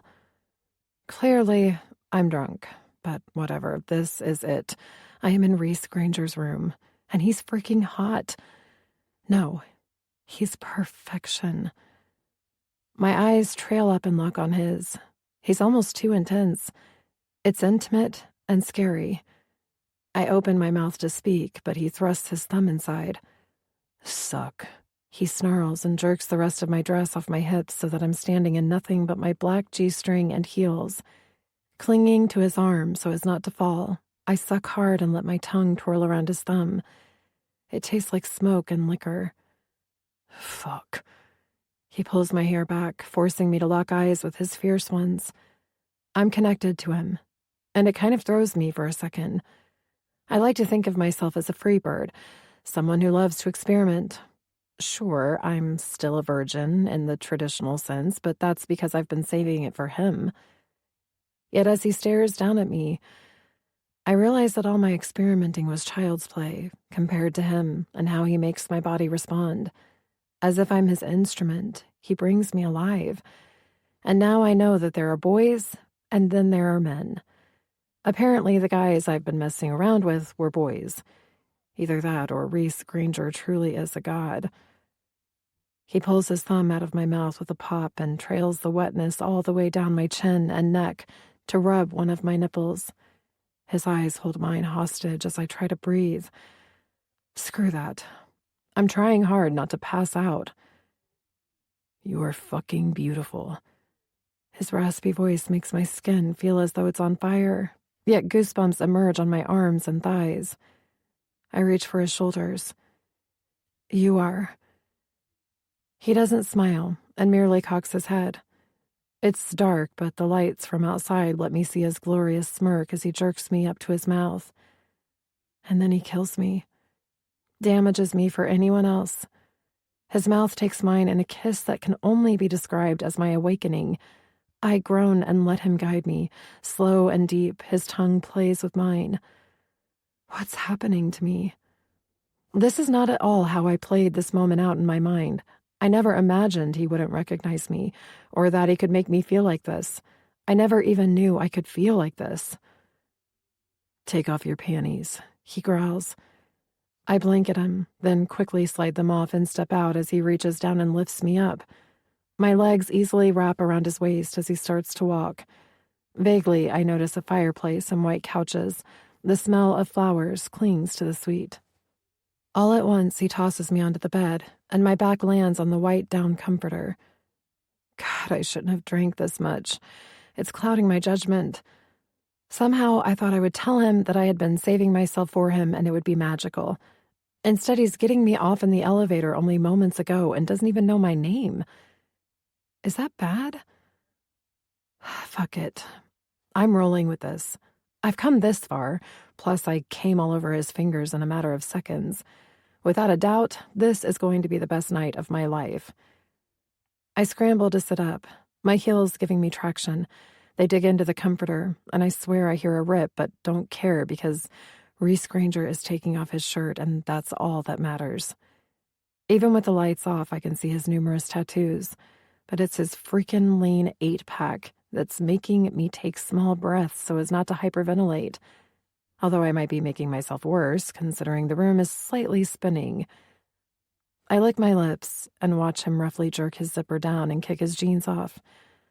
Of course, he's commando. Holy shit. Are you... Oh my God. I answer the question myself and set up farther to see the silver piercing on his dick. Spread your legs, gorgeous. His voice rumbles. Though I try to focus on his face, his cock is huge and thick and pierced. Reese, I need to tell you... I whisper something that doesn't even make sense to me. Again, his cock is fucking huge and juicy to the point that it's distracting. He reaches down to cup his balls, making it grow bigger, and I moan as my face floods with heat. Suddenly, I'm not as brave as I thought because, holy shit. Spread, he demands. And before I can even compute what I'm doing, I obey. This time I do hear the rip as the spikes of my heels dig into the comforter. Jesus, I have to pull myself together. But his cock is pierced. He reaches down and wraps his large hands around my ankles. He's warm, and my skin feels sensitive to his touch. I blink up at him. I swear I see feathers now as he jerks me to the edge of the mattress. Time and the world have stopped. The soft light from the fireplace fades away. Feathers dance around us. It's like we're in an enchanted world and he's a mystical beast sent to be my knight in shining armor. Then he kneels. Fuck, look at this pretty pussy. His thumb rubs my clit, and I almost scream at how good it feels. I'm gonna eat this pussy. His thumb rubs back and forth on my clit, causing me to grab hold of the comforter, and this time I do moan, loudly.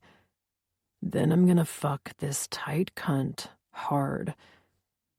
I groan, horrified at how wet I am. I had no idea he could be so filthy. Oh, my God. I lean up on my elbows, panting, and then fall back as his mouth goes straight for my clit. He wasn't kidding. He's fucking sucking it as if it's nectar that he needs to survive. Reese, I whimper as I grab his thick, dark hair and spread my legs farther. Whatever he's doing, I never wanted to stop. Ever. I'm climbing, literally. Lifting his head, he inserts 2 fingers and starts to fuck me again with them. Deep, hard. This cunt. God damn, it's tight. He murmurs as I go over, splintering into blinding white lights as my body pulses. Before I can focus, maybe even know my name, his giant pierced cock is rubbing my clit, and I orgasm again. In one fast, blinding moment of pain, he's inside me. I think I scream, or maybe it's just him cursing, but my head is no longer floating from pleasure. This freaking hurts. You can't be a fucking virgin, he groans, holding himself still as if he doesn't trust himself to move. I stay mute. Seems to have worked so far, so I start talking now. I'll only burst into tears. I want to scream the truth that I'm fucking on fire down there and that I've been saving myself for him, but the more pain I have, the clearer I become. I should have told him the truth. His mouth takes mine and it's gentle, causing everything to fade but him. That's it, baby. Relax and let your body adjust, and take me. Then he kisses me slowly as he pumps in and out. So tight. His voice, a gravelly melody that I love, makes my nails dig deeper into his shoulders. I'm his. As he moves in and out, his breathing is harsh. He pulls out and jerks himself off. Fuck. He groans as he shoots his wet, warm seed on my breasts, then covers my pussy with it, emptying himself on me. Stay here. I almost say, where would I go? But I'm tired. My eyes blink open when a hot cloth covers my breasts. I take a breath and realize I must have passed out and Reese is cleaning me up. He's frowning. The light from the bathroom allows me to actually see him. Who are you? His voice isn't mad. It's more matter of fact, as if he's going over everything in his head. Our eyes lock, his narrow, and for a second I think I see him piece it all together. Nothing. Staying quiet. He tosses the wet washcloth and reaches for my heels, which I'm horrified to find I'm still wearing. Jesus, I must be way more intoxicated than I thought. I curl under the sheets, and he crawls in. I don't know what I should say, and I am so tired, too tired to get into any of this now. He smells fresh, clean. I guess he took a shower while I slept. Keep your secrets, beautiful. He pulls me into his arms, and I sigh, because all is well. He's not mad. If anything, he seems tired himself. Tomorrow I'll tell him everything, and we can start fresh. Everything will be wonderful. Then I pass out. Chapter 6. Reese. Past. 27 years old, Seattle, Washington. I'm gonna marry you. I can't see her because she's far away, but I know that voice. Gia? It's raining. Why am I so dry? Gia? A flash of lightning makes me see silver.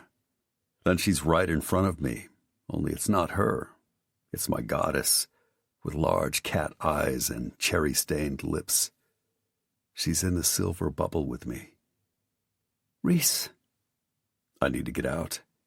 She's crying, and I lift my hand to catch a tear. You need to protect us, she pleads. Open the bubble. Something will happen to us if we stay in. I reach out to claw it open, but I can't. It's like I've been weighted down with sand and I can't move. I'm dreaming. Gia. No, this is not Gia. Gia is a girl with braces and wild, unbrushed hair. This is my goddess, with long, silky brown hair and legs that never end. Reese. She's moving, yet I can't. I reach for her, but again my arms are weighted down. The bubble breaks in two and she starts to float away. I yell for her, fight for her. I'm going to marry you. She scratches at the silver bubble. Her red lips tremble, but it's her eyes that bring me to my knees. Fuck! I bolt up and look around.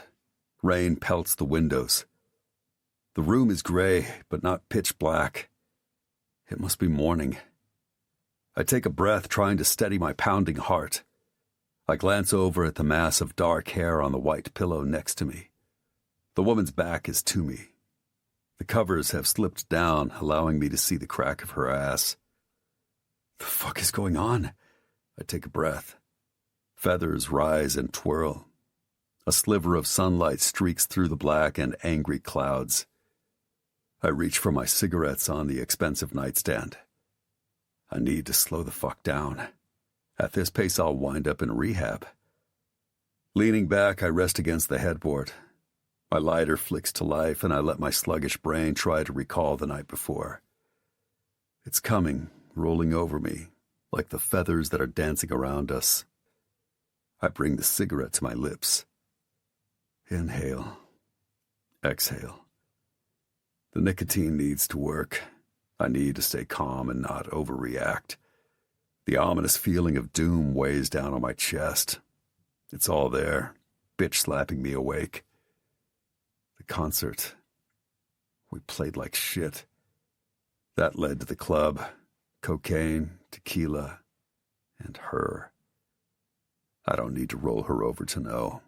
I rub my chest, hoping to find some sort of calm.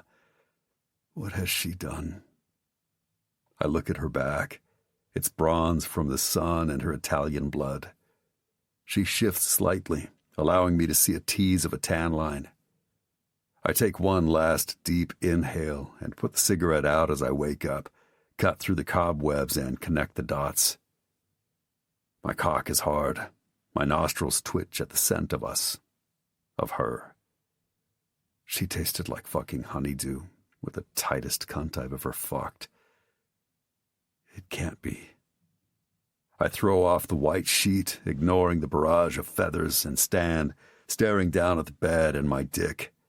The dried blood on both gives me answers. A fucking virgin? I rip the comforter off and my eyes rake over her body. Brat. It comes out almost as a caress. Green eyes blink open and up at me. A small smile graces her puffy lips, which is quickly replaced when she takes in my frown. The play of emotions on her beautiful face is almost laughable, if it wasn't happening to me. Motherfucker. I cover her mouth as she starts to scream. Have you lost your fucking mind? Rage that I didn't even know I had threatens to take over, and it's not going to be pretty. Gia fucking Fontaine. The brat. In my bed. All grown up. She stops struggling as if it's dawned on her that it's pointless. I have her pinned. Her eyes narrow and she sticks her tongue out to lick my hand. Scream again and I won't be held responsible. I lift my hand and get off her. She bolts up, her fantastic tits heaving as she points at me. You're the one who's lost your mind, she spits out, holding up her hands as if that could stop me from grabbing her if I wanted to. I'm not the one who can't remember people. She looks fierce, yet her voice cracks as if she wants to cry. In a flash, she tries to bolt around me. You're kidding me, I roar, grabbing her arm and jerking her to my chest. Her small gasp and firm tits make me bite the inside of my cheek. I don't need this shit. My head is pounding, and not from booze and drugs. This is a Gia Fontaine headache. Take your hands off me. You've clearly become every pathetic thing you never wanted to be, she sneers. The fuck? I stare at her, our breathing harsh. The room is charged with electric energy. I feel it. She feels it. It's pure, sexual, almost an animalistic attraction, because Gia Fontaine is the last person I should put my dick into. My eyes take in her face. How did I not recognize her? But then again, how in a million years would I have ever guessed she would show up in a club dressed like that? I'm fucking livid, and the more I think about the way she looked last night in that scrap of a dress, the more I realize she knew exactly what she was doing. I toss her on the bed. Grabbing both of her hands, I pin them on top of her head. What is wrong with you? I shake her, causing the bed to move. Me? She thunders, her hair wild, her lips red and swollen from last night and our almost violent mating. Why didn't you say something? I shake the bed again. Because you would have stopped, and I wanted you more than anything in this world. Her emerald eyes spill with angry tears. I let her go. Her words burn into my soul. What the hell? This is wrong, so wrong. But knowing it doesn't change the fact that I want to lock her in with me and fuck her over and over. This is wrong, I state. I need another cigarette, something to distract me from her vanilla smell. She's like a delicious, forbidden dessert, one you know you should never try, but when you do, you devour it. My cock is rock hard. It doesn't seem to understand that she's off limits. Forever. You're right about that. She rubs her wrist. God, I'm such an idiot because I believed in you. I freaking saved myself for you. You jerk. How are you even here? I thought you... Never mind. Get off of me. I was wrong. Her voice cracks. My eyes sweep over her. Gone is the gangly girl with skinny legs and dirty feet. She's grown into those legs and is everything I always knew she would be. Simply stunning. Unfortunately for either of us, she hasn't changed her ways. Instead of spying, she's somehow done the unthinkable and ended up in my bed. And now that I've tasted her, I want more. So much more. Memories of last night and the way her candy cunt tasted make me snort in disgust that I was so fucked up I didn't even get to enjoy her. And now I can't. This was a mistake. A huge one that will never happen again. I need answers, even if they are laced with lies from that sweet mouth. Gia, I'm not going to ask again. What the fuck are you doing here? She shuts her eyes and turns her face toward the pillow. Her teeth bite down on her bottom lip as if that will stop the tears that she can amazingly turn on. Get off of me. She turns her head almost violently. And there she is, magnificent in her anger and hurt as her eyes shoot me a death stare. Easy, brat. You're the one who did this. Start talking. She opens her mouth, but the pounding on the door makes her scream.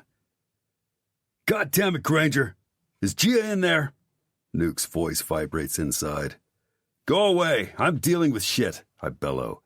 I'll take care of him later. I pull the cover up just as he storms in, looking like a lunatic, eyes wild as he lunges for me. You fuck! His fist connects with my chin and I'm done. Done with Gia, her drama, and whatever fucked up shit she's got going on with Nuke. I stand before he can get another punch in and go straight for his ribs, gut punching him until he bends over to catch his breath, wheezing. Nuke! Oh my God! She jumps up and I grab her arm. Jesus Christ, she's truly lost it. You're fucking naked. I shake her, turning so I block her from Nuke. I'd rather him see my ass than anything on Gia. Let go of me! She screeches. My eye twitches. This is over. I grab my t-shirt, which is hanging on the chair, and drag her toward the bathroom. Get dressed, Gia, and then get the fuck out of here before I do something we'll both regret. I shove her stunned face in and slam the bathroom door. What in the ever-loving fuck is happening? Rafe, our manager, stands in the doorway drenched in sweat, completely out of breath. If his tone is any indication, he was interrupted before he could finish his daily morning run. His blue eyes narrow on me. Arching a brow at my naked ass, he swings toward Nuke, who is still slightly wheezing, hands on his knees. Tell him! Tell me what? He roars, then holds up a hand as his phone starts vibrating. Fucking perfect. I brush past him, pull on some jeans, and stumble into the other room. The rain has stopped, allowing the rays of sunlight to streak into the suite. Ammo lies on one of the couches, dressed in the same clothes as last night, hands crossed on top of his chest. What the fuck are you doing here? I grit out, grabbing his pack of unfiltered Camels from the coffee table. I'm here for the family meeting. He opens one eye to look at me, then snorts, closing it again. Although, I notice Cash is absent. I drop down onto the stiff couch across from him and light up, leaning back to smoke and figure out what's the best move here. This is fucked. Yep, he says with eyes closed and a stupid grin on his face. I'm close with Ammo. He's like a brother. We fight, and half the time I want to put my fist in his arrogant face, but we're a great team. He's a fucking beast of a guitarist. At 26, Ammo has clinched his spot in rock and roll royalty. He's that good. He can also compartmentalize fame and success. Christ, he lives for it. You want food? I grab the phone and dial room service. Yes, Mr. Tyler Durden, how can I be of service? I glance over as Nuke's dark shadow leans over me. Grabbing his cigarettes, he glares at me. I almost gut punch him again, but I have the phone and cigarette in my hands. Ammo looks at both of us and starts laughing. I lean back and prop my bare feet on the coffee table, ignoring them. Yeah, can you send up a couple pots of coffee, some danishes, fruit, and 5 orders of bacon and eggs, scrambled? Of course, the voice purrs. I know she knows who I am. We all use aliases, which is stupid. Somehow someone always leaks our rooms anyway. Anything else? A loud "God damn it" from Rafe makes me say, yeah, a pitcher of tomato juice and horseradish. I inhale and toss the phone back on the receiver, my eyes narrowing on Nuke. You need to explain what the fuck happened here. I point at him with my cigarette. You tell me, he fires right back. All I know is Gia is my responsibility. She was supposed to stay with me. The hairs on the back of my neck stand up. Is he saying he wants Gia? My feet drop and I lean over. Gia Fontaine is not your responsibility. And where was all this concern last night? My eyes zero in on his face. I need to see every expression because if he wants Gia, we're going to have a problem. Are you kidding? He scrubs his hands up and down his face, then drops them.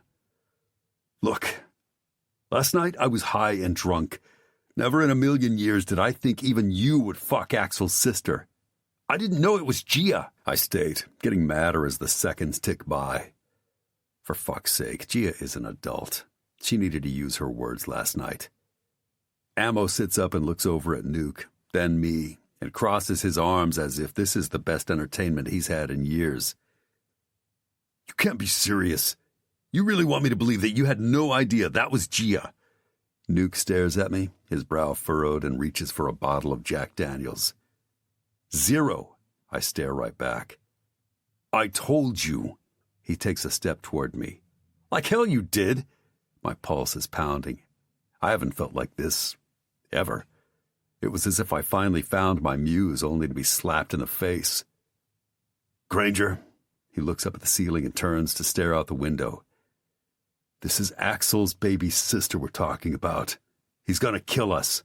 Fuck Axel. I'd like to see him try. Ammo stands and stretches as Rafe storms in. With a glare, he scrutinizes all of us as if we're his disappointing children. What does Axel have to do with any of this? Rafe turns to look at me.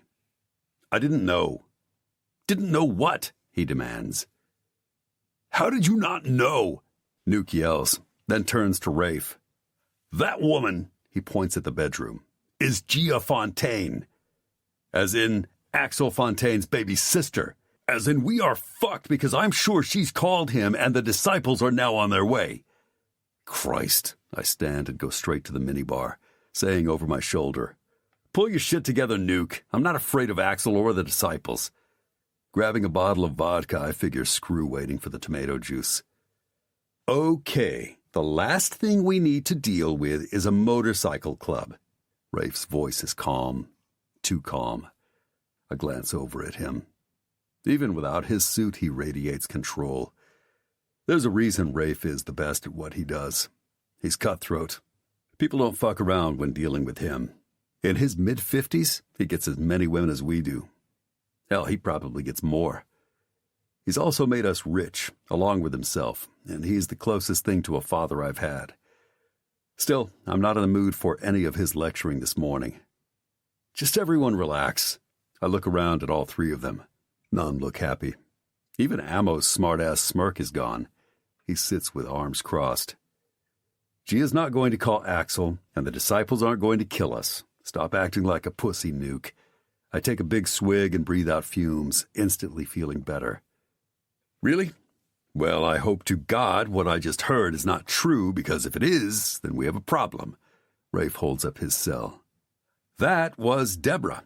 He waves his phone. Apparently, there's a video of you and her in the elevator last night. My eyes bolt up to his face. I can see by your expression it's true. Deborah saw the tape. The woman is easily identified. What do you want to do? I put the bottle down and look up at the ceiling as I laugh at how in a matter of 12 hours the brat has caused more drama than I've had in years. Pay them off and get a shutdown, I snarl, replaying her face as she came.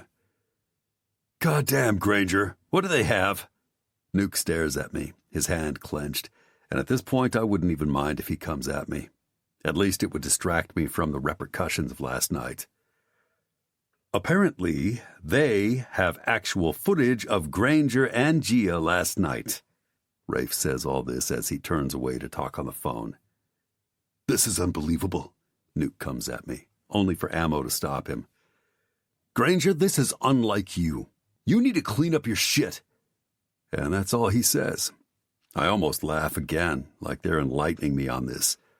Of course this is messy. Look who's involved. I take a breath, blocking out Rafe screaming in the background about how much money they want, and that it doesn't matter how much Entertainment Tonight wants to pay. Rafe is the cheapest man alive, so having to pay people off is like getting fucked in the ass for him. Why is she here, Nuke? Tell me how it is that a girl I haven't seen in years just shows up fully grown, almost naked, in a club with you. How? I demand. She's here to get a scholarship. I thought you knew. He sits down and looks out the window, shaking his head as he probably pieces together that he got played and outsmarted by one Gia Fontaine. I roll my eyes. Of course she is. But before I can say more, I sense her. For some fucked up reason, I'm connected with her. If the music that's playing in my head is any warning, I know I shouldn't turn around. This is what happens when I'm stressed and fed up. The music helps. So I turn and stare into the greenest eyes. She's forbidden and devious. I've never wanted anyone more. Chapter 7. Gia. Past. 18 years old. Seattle, Washington. My heart races as I stare at the bathroom door, incredulous. I reach for the door handle, but hear aloud, "What in the ever-loving fuck is happening?" and pull back as if I've been burned. Maybe I have with the amount of cursing going on out there. This is a disaster. How did it spiral so fast? I mean, last night was not what I envisioned, but still he was connected, if a little inebriated, but whatever. Suddenly I don't feel well. I need to breathe, maybe take a shower. What the hell? A door slams, causing me to scream and gag at the same time. The bile that's been threatening to come up is unfortunately doing its thing. I reach for the toilet seat, barely making it before I heave, emptying my stomach. The smell of champagne and whatever I ate yesterday stings my eyes. I'm sweating, so I know it's not over. Seconds that seem like hours tick by, my body stiff and frozen, praying for this to be over. This is absolutely the last time I drink. If I can make it through this, I'll never take a drop of... And here it comes again. I lean over and retch out the last of my hopes and dreams. God. I lay my head on my hand, which rests on the toilet, truly grateful that Reese can afford 5-star hotels with spotless bathrooms.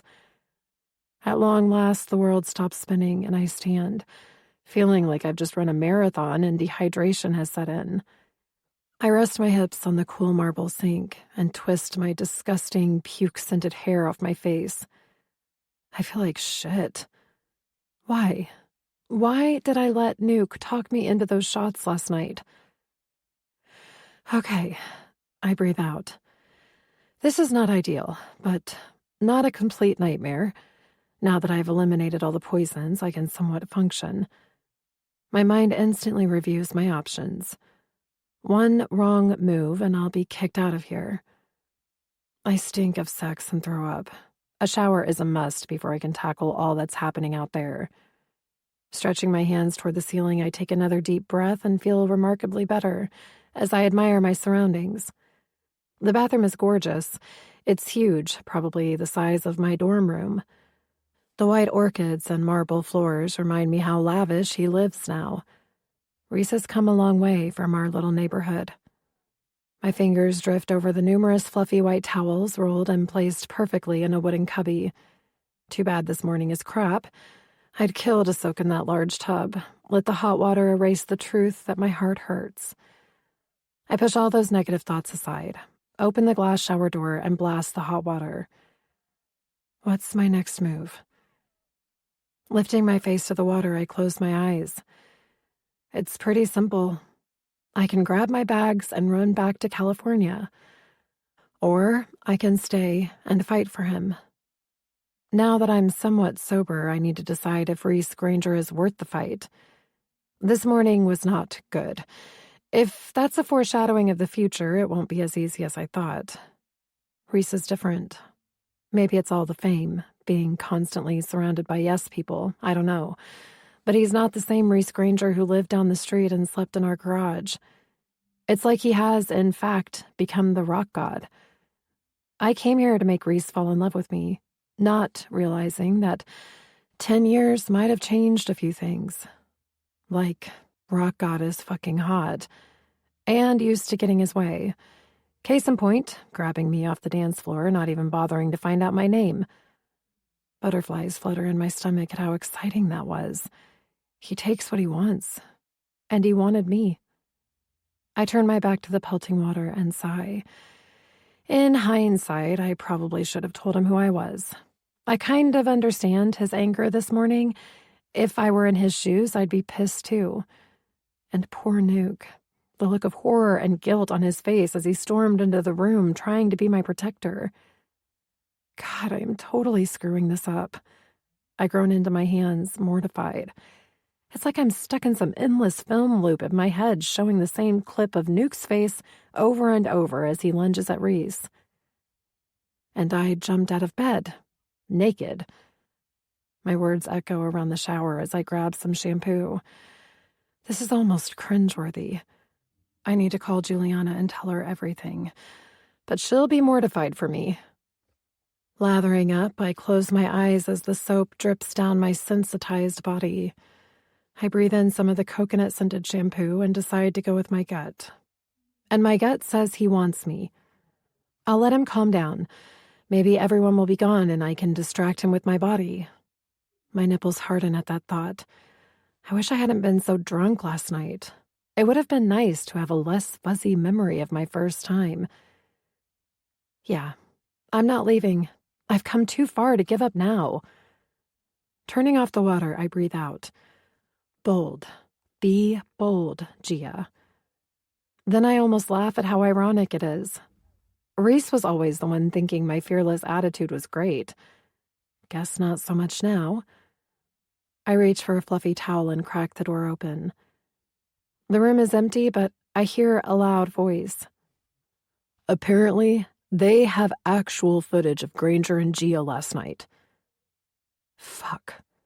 I shut the door and lean against it, my hand going to my chest since my heart feels like it just skipped a beat.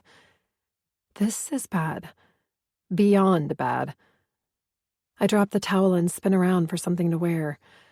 Of course, I only have the t-shirt he shoved into my hand, so I throw it on. Instantly, I smell him, and for a second that calms me. I love the way he smells. Fresh, clean, with a hint of spice. Maybe it's smoke. I take a breath before I lose it. This is stupid. He's a freaking rock star, for fuck's sake. He must have people who specialize in dealing with things like this. Reese isn't stupid. He's not gonna let this get out. Because if my mom sees it, or worse, my brother... Holy shit. I'm starting to panic as memories of last night return. Memories of Reese's fingers thrusting inside me, making me come over and over. Axel can't see that. He'll kill me. He'll kill Reese. I throw open the door and glance around for my pumps. Freaking fantastic.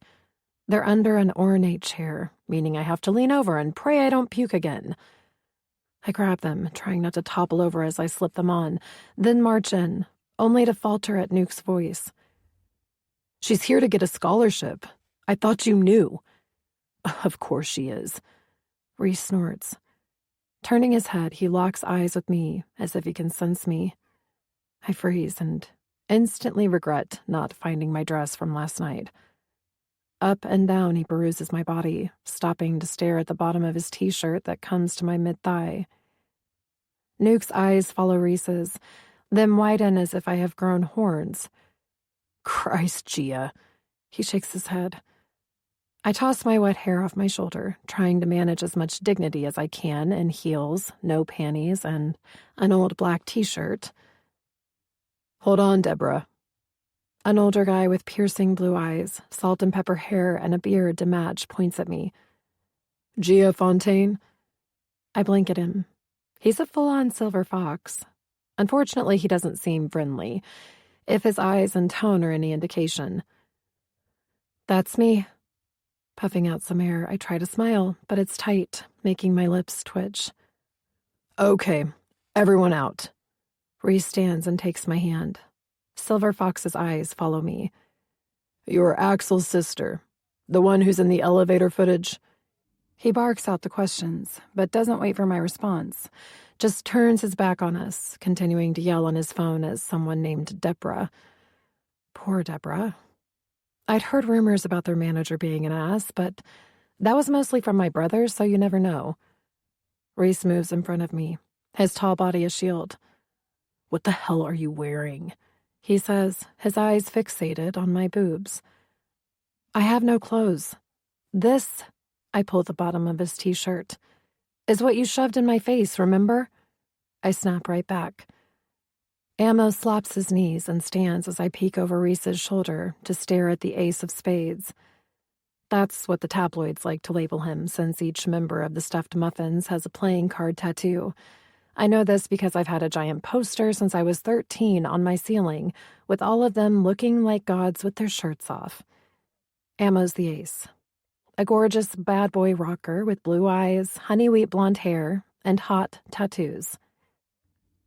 Gia. He sounds like he's saying it in Italian. What a wonderful surprise and a pleasure to meet you. I know your brother. He smirks. And just like that, I don't think he's hot anymore. And his tattoos are stupid. God, are all these guys assholes besides Nuke? Ammo took my brother's place when he quit the original band, the Dicks. Needless to say, Axel has made fun of the Stuffed Muffins for years, especially Ammo. I used to think it was because of their success, but I'm starting to think it might be their personalities. My eyes widen at Reese to see if he's going to say anything. He has to know Ammo's trying to piss me off by bringing up my brother. I'm in room 318 if you want to look at my guitars or something else I'm really good at using. Ammo. Reese's voice is deep and kind of scary. Of course, my heart pounds and my stomach flips. Yeah? Don't fuck with me. His eyes don't leave my face, and a shiver goes up my spine. My core clenches. I want him. I don't care if I've done everything wrong or if he thinks last night was a mistake. I am caught in his sphere and don't intend on leaving. Interesting. Ammo's voice almost makes me jump. How could I have forgotten that he was still here? Reese Granger. It's like he dabbles in dark magic. The way his bourbon eyes with ridiculously long eyelashes make me speechless. He's pure perfection. I grow warm again. Maybe I'm hormonally off or something. I have to pull myself together. I can't be this easy, obvious, whatever. I swallow and straighten my shoulders. Jeez, I'm breathless, slightly dizzy, and my nipples are hard and achy. I make myself break eye contact to look at Ammo's amused face. I almost roll my eyes at him. But at least I can breathe again. Ammo doesn't make me feel like I'm on fire and in need of oxygen. He just stands there with a stupid smirk that I'm sure 99% of women find sexy. I don't. I clear my throat and cross my arms. The cool air and Reese's eyes alert me the t-shirt has risen. Whatever, I need to stay focused. Look. He grabs my chin. His fingers, rough from years of playing the guitar, slightly scratch my skin, and I hate that I have to swallow back a moan. Where are your clothes? His voice is deep and gruff, almost like when he sings one of his ballads. My arms pebble with goosebumps. My suitcase is with Nuke. I turn my head away as I run a hand up and down my arm. I have to put some distance between us. When he's this close, it's impossible to think straight. What the fuck, Gia? He says. I'm interrupted again by a loud knock. Clearly, I'm on edge more than I thought since I'm digging my nails into Reese's forearm. I hate him for making me feel like this. And his stupid guitarist. Also, why is Nuke sitting like a zombie drinking a bottle of Jack? Ammo holds up his hand. No, please, let me get it. He opens the door to a guy in a white chef jacket who proceeds to roll in an elegant tray. Just sit. Reese dumps me onto the couch. What is wrong with you? Stop it. I hiss, instantly pulling the shirt down and glancing at Nuke to see if he saw anything. Thankfully, he's still staring out the window as if he can't seem to figure out the ABCs. I swear to God, Gia, don't move. Reese crosses his arms and frowns down at me. I despise him at this moment, but his commanding voice makes me squirm. Am I getting wet? Oh, God, I whisper, my cheeks heating as I toss back a damp strand of hair and cross my legs, trying not to think about his giant, pierced penis. Anything else? The poor guy who's delivering the food shouts over Rafe's angry rant to poor Deborah. I bite my bottom lip and try not to laugh. It's come to this. It's so bad that I'm going to start laughing. I do this when things are really uncomfortable. I'll start laughing. I can't help myself, although something tells me right now laughing would not go over well. So I take a deep breath and look out the window. The view is amazing. It's so clear I can see snow covering the mountain peaks in the distance. Maybe this is what happens if you hang out with them long enough. Look at Nuke. My eyes dart around, settling on the room service guy. He looks like he's ready to piss himself as he shifts nervously from one leg to the other. Wow. We either look ridiculous or super cool. You want anything else? Ammo yells, causing Rafe to raise an eyebrow at him and the room service guy to jump. Jesus, this is a complete disaster. Knock it off. Rafe glares at Ammo as he walks over to the room service guy, causing him to take a step back. No, thank you. Now get out. He waits, hand on the door as the poor guy sprints out. Just pay whatever you need to get the footage, Deborah. I'll have the conversation before we can proceed past that. I'll let you know. He hangs up and sighs dramatically. His blue eyes narrow and find mine. I stare straight back. The first thing I learned growing up with nothing but boys around is never show weakness. That said, I am glad Reese sat me on the couch because I need to look powerful, like I own this room. And standing up with only Reese's t-shirt does not scream power. At least, sitting, I can use my long legs, if necessary, to distract.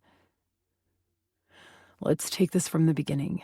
And please, Miss Fontaine, do not leave out any details.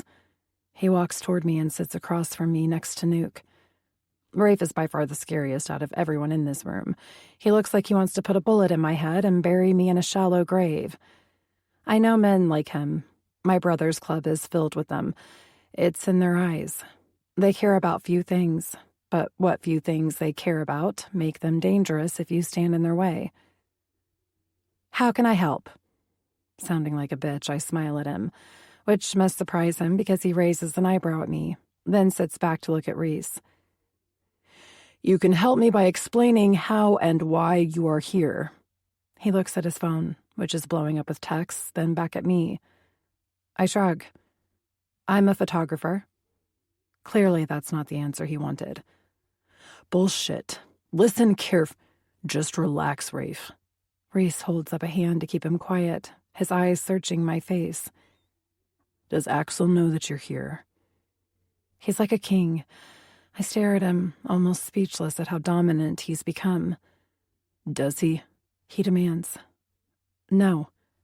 No? His eyes narrow. I hear "God damn it" and "fuck" coming from behind him, but who cares now? Gia.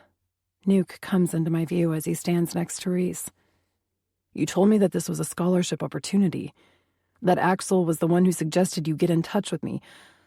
Please tell me that wasn't a lie. He looks so hurt that I almost come clean. But let's be honest, I am too far gone for that. Only the fearless one wins now. I hold up my hands, trying to calm him since he's starting to look agitated, and the last thing I want to do is hurt Nuke. I am here for a scholarship, I assure him, opening my mouth to say more, but decide maybe less is more right now.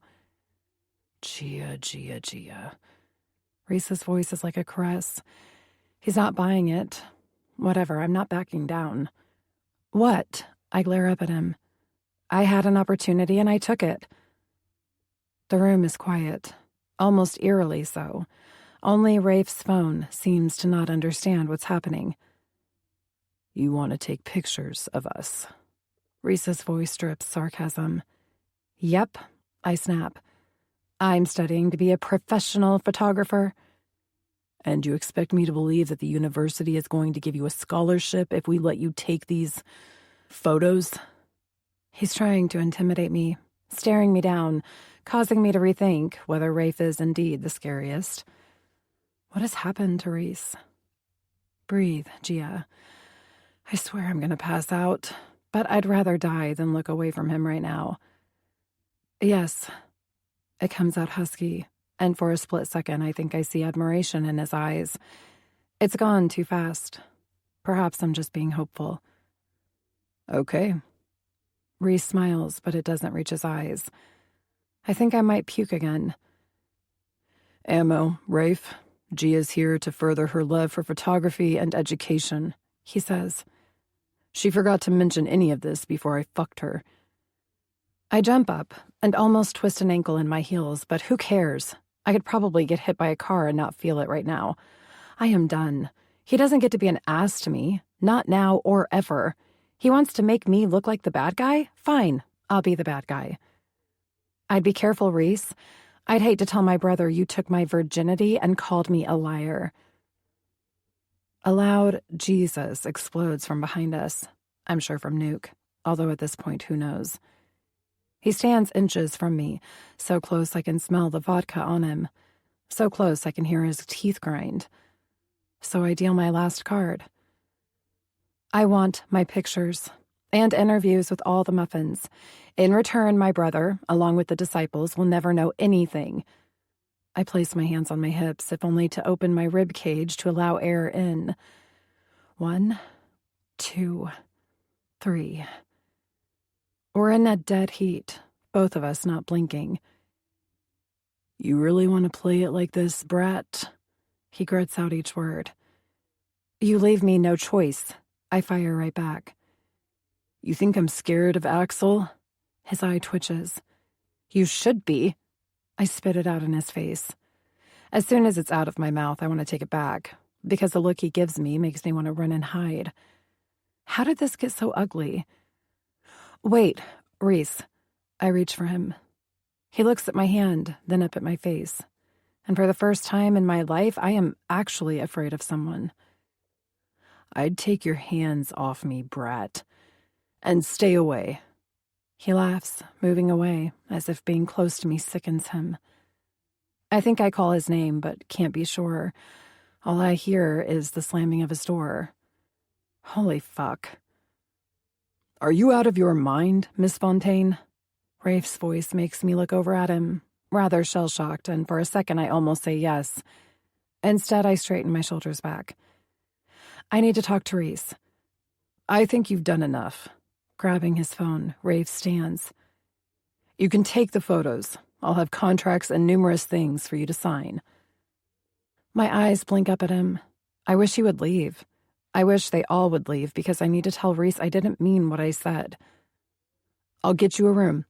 After all, we wouldn't want Axel Fontaine's sister to be uncomfortable." He laughs, and I hate him.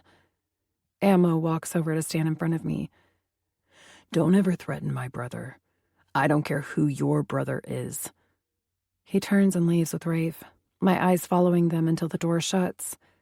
I almost burst into tears. "Gia." Nuke pulls me into his arms for a tight hug. "Come on, let's get your suitcase and a drink."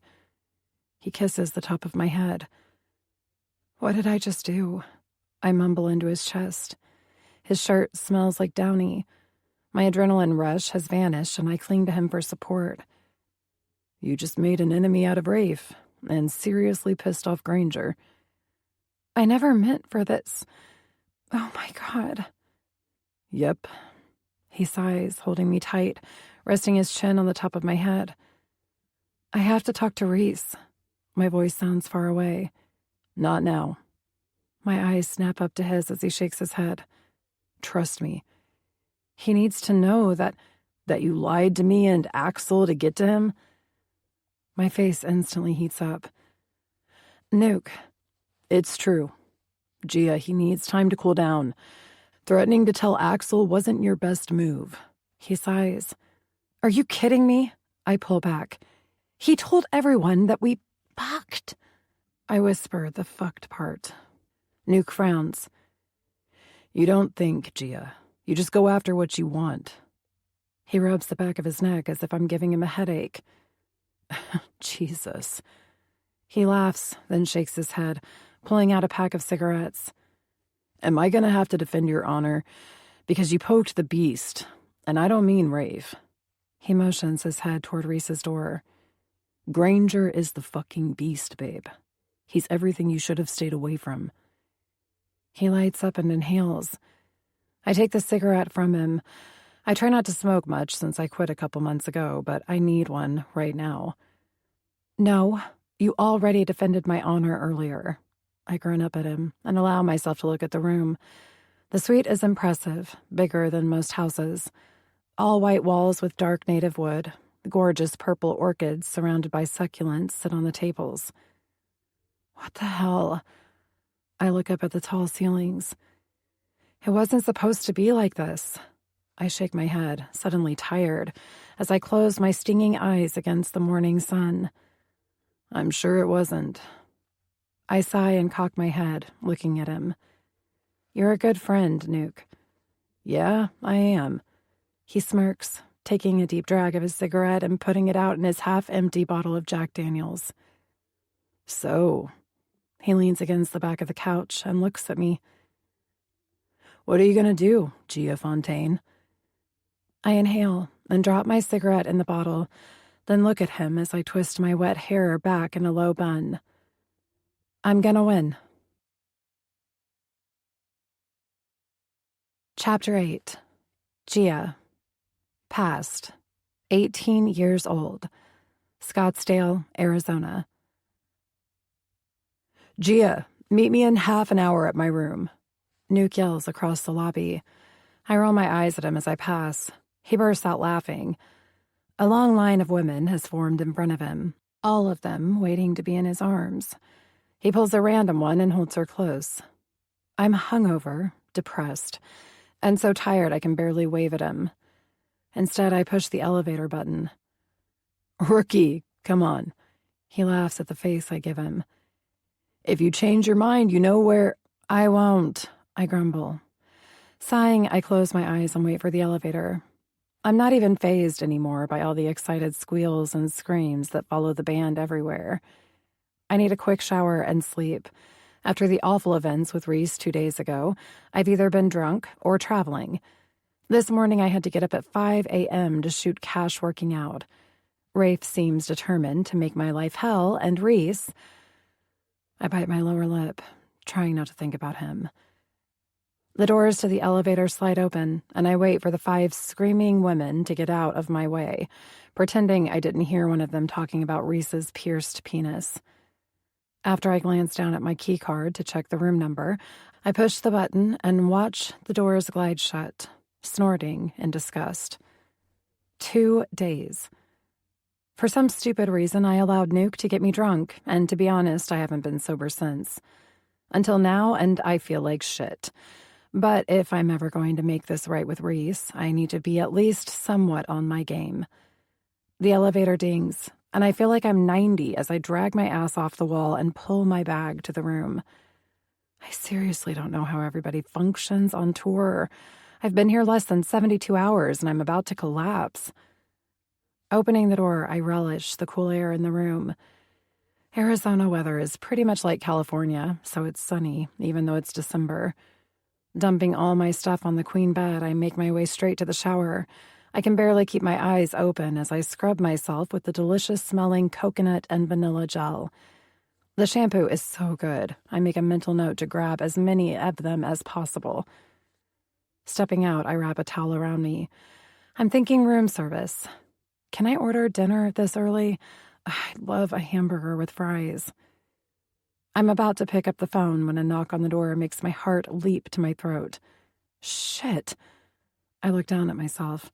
Having tossed the towel seconds ago, I'm naked, and my suitcase is still shut. Maybe if I don't respond, they'll go away.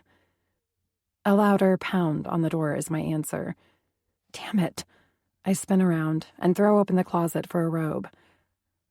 What? I snap as I peek out the door, my eyes narrowing on a tall, skinny woman dressed in expensive clothes. Granger wants to see you now, she snips. Heat floods me for numerous reasons. 1, she said the magic word, Granger. And 2, how dare he send a fucking whore to get me, like he's some kind of king. God, rock star. Whatever, I refuse to participate. Who are you? I open the door so she can get my full bitch energy. Sarah.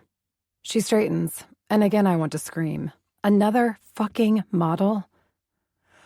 Well, Sarah, please tell Granger I'm tired. If he wants to talk to me, he can come to my room. She blinks at me, then smiles. Great, I will. Turning, she slithers back to the elevator. I almost call to her, but what am I going to say? You'd better not be fucking Reese. Clearly, she is. I slam the door shut. All my exhaustion gone. Now I'm pissed. Asshole. I've been feeling shitty about how it went down the other day, and he goes and does something like this? He can't be that delusional, right? I mean, he didn't think I'd simply jump at the chance to talk to him.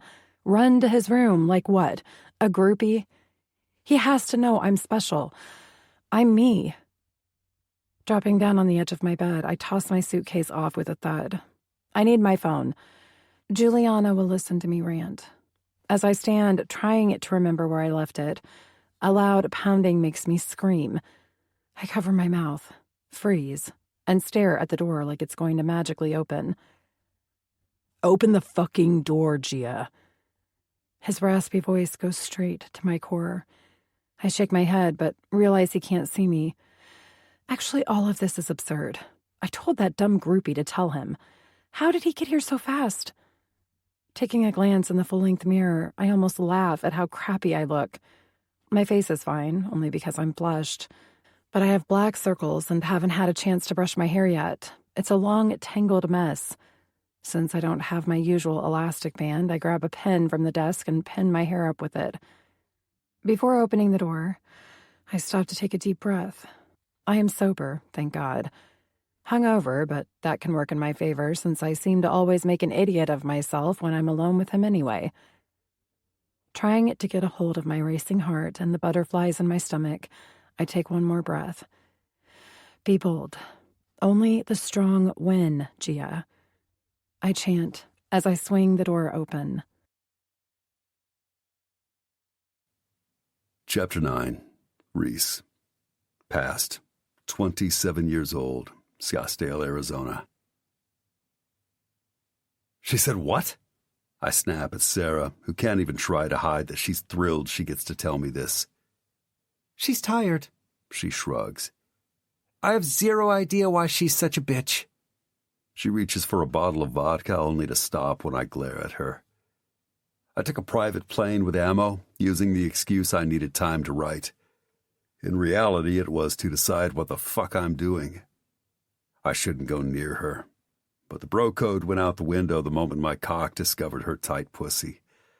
I'm not going to broadcast that I'm fucking my friend's sister or anything, but I'm also not denying that I want her. Is it wrong? Maybe, but fuck it. No one's perfect. Having Sarah go get her was a dick move, but it's not like she's an angel. She wants to play dirty, then I'm the right man. What? She licks her lips and stares at me. Doing one last push-up, I stand, ending my workout. I have an elliptical and a rowing machine that travel with me.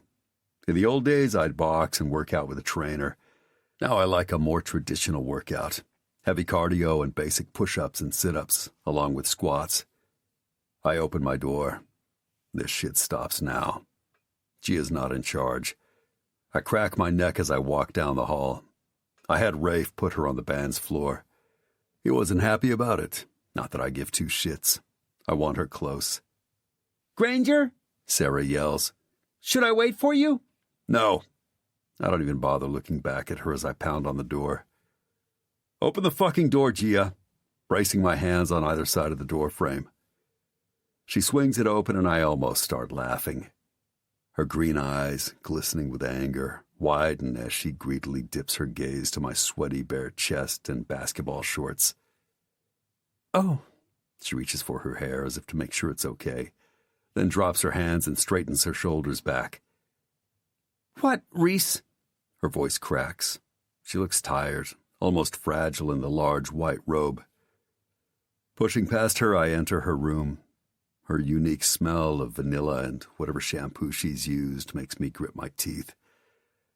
Christ, what is it about her that makes it impossible to get her out of my mind? Her smile, eyes, the way she moves and smells. Maybe it's just Gia. She ensnares you with her very being. It's a unique situation I'm in because I can't stay away even knowing we're going to end badly. I don't believe in destiny, but I do know the second I saw her, something happened to me. It's like I knew that she belonged to me. That's as much as I'm willing to examine right now. I pull out one of the chairs and drop into it. She remains standing in the doorway, her eyes darting around, looking as though her mind's going a mile a minute. She's clearly at war with herself, but patience is not my strong suit. Shut the door, Gia. Her eyes narrow, but she does and sachets over to the end of the bed. She sits, cross-legged, a hand on each knee. Sitting up, I adjust my cock. Christ, I get hard just thinking of her, much less looking at those goddamn legs. I need a cigarette. Even though I try not to smoke after I work out, I need to get myself under control. The way I'm letting my dick rule me, I'm like a fucking teen. So, my voice makes her jump. Her eyes, which moments ago were staring at my chest, dart to mine. Are you on birth control? I demand, not caring that she looks like I slapped her. This is something I should never have let happen, but it did, so I need to clean up my mess. You've got to be kidding me. She jumps up and goes to the mini fridge, grabbing a water. With a laugh, she points the bottle at me. I should lie and say no because you deserve to fucking worry. She shakes her head. But quite frankly, I'm the one worried. Clearly, you don't care if you get a disease or give a disease. She jerks open the top of the water bottle. Gia, I always wear protection. I don't even fuck people without them signing shit. You were the exception. She snorts. I'm not 7, Reese. Don't forget, I know all your secrets. I take a breath before I lose my shit on her. Careful, Gia. My pulse pounds in my temples. Why? Because you're the rock god? She waves her hands. I'm not impressed. I stand and laugh. You think you can handle all this? Me? I mean, let's be honest. That's what you're here for, right? I start to walk toward her. Now, most women or men would back up. It's a common sense reaction that 99% of us have when someone invades our space. Not her, though. She lifts her head, her green eyes full of battle. You want to play? I don't think you understand the game. I smirk, because as fucked up as all this is, I'm fucking turned on. I'm an expert at all games. She sticks her nose in the air. In an instant, all rational thought is gone. My fingers grab hold of the belt on her robe, and a small hiss escapes her as I pull her close. Listen carefully, so you're not confused. I don't give a fuck about the past or who you are. My cock wants this tight pussy of yours, and rules don't apply to me. I grunt into her mouth as I guide her hand to my hard erection. She shivers but says nothing. Fuck if she's not magnificent. On your knees, I demand. Her eyes narrow, but she drops down. Her hands jerk my shorts off, releasing my dick, which stands straight past my belly button, hard and hot, waiting for her. She looks up, the anger in her eyes replaced by need. I get it. It's eating me up, too. Reaching out, she grabs my hard shaft. Then she smiles. Our eyes lock as she glides her tongue to the top of my leaking tip, flicking my piercing up and down before she takes my cock and fucking owns me. Gia, I say, breathing hard. I'm ready to jet off already in her warm mouth, shoot my seed down her throat. My hands grasp her hair to guide her head. Relax your throat, baby. Fisting her hair tight, I thrust myself deep into her mouth. God damn, I grind out as she deep-throats me. My eyes roll back in fucking pleasure. In and out, she sucks and takes my cock to the back of her throat. Yeah, that's it, brat. Fuck my cock with your mouth. I'm thick, so she's only getting half of me. As she gags, saliva drips down her chin. I'm gonna come. I stop thrusting. Don't move. My muscles tighten as I watch her take over. She sucks my cock like a fucking pro. The pleasure's so intense that when her other hand massages my balls, I let go, fucking spiral, unravel as my cock pulses and jerks in her mouth, filling it faster than she can swallow, and I watch it all. Yeah, that's it, I growl as my cock keeps pulsing in her mouth. She slowly raises her head and licks her wet lips like she had just sucked on a cherry popsicle. My thumb rubs her puffy wet lips and her chin. I take it that's not the first dick you've had in your mouth. Now that I can see straight, the thought of Gia's mouth on another guy's cock is not making me happy. She stands and shakes her head no. I should respect that at least she's not lying. Instead, I have to fight not tossing her on the bed and handcuffing her, only letting her up if I deem it. What the fuck, Granger? What are you expecting to happen with us? I snap as I step back and pull up my shorts, trying to erase the irrational jealousy that's pounding through my head. Everything. My eyes shift to hers and I shake my head. She can't be that naive. I'm not what you need, Gia. It comes out harsh. My self-destructive demons are ready to take over. Maybe, but I'm exactly what you need, she states, her long, still damp hair cascading over her shoulders. Her cheeks are flushed and her lips, her fucking lips that have wrapped themselves around numerous cocks. You're gonna get hurt, I say. I think you underestimate me. I cock my head as I tell her the truth. I will hurt you, Gia. It's what I do. I move past her stunned face and walk to the door. I'm not leaving, Reese, she announces like a threat. I hesitate, then open the door, saying over my shoulder, You will. I shut the door, knowing that it's true. I'm not the kind of man who's going to be in a relationship. I'm bad. The man who makes all the girls cry. Only this time, if I'm not careful, I might start believing her. And then, I'll be the one who can't survive. Chapter 10. Reese. Past. 27 years old. Minneapolis, Minnesota. God damn it, BT. What the fuck is going on, man? I pull off the piece of shit ear monitor that shot static into my ear, causing it to ring. Let me get the new ones, BT yells from somewhere. Watch your back. 2 stagehands maneuver behind me, carrying one of our huge lights. The stage is a disaster. Equipment is scattered everywhere, and we're in Minnesota where it's a whopping 7 degrees outside. Needless to say, I'm not happy. The way this morning is starting off, I need a cigarette and maybe a bottle of Jack. Granger. Jerry walks up with a microphone. I know we're waiting on the others, but if you don't mind. Sighing, I rub the back of my neck. I don't mind. I need to stop being an ass. It's not my crew's fault I haven't slept for days. I'm haunted by a pair of long legs and green eyes. That and my music. It's loud, demanding to come out of me. I've given up worrying when I get like this. I just let the music tell me where I need to be, like a lover who can never hurt me. Testing.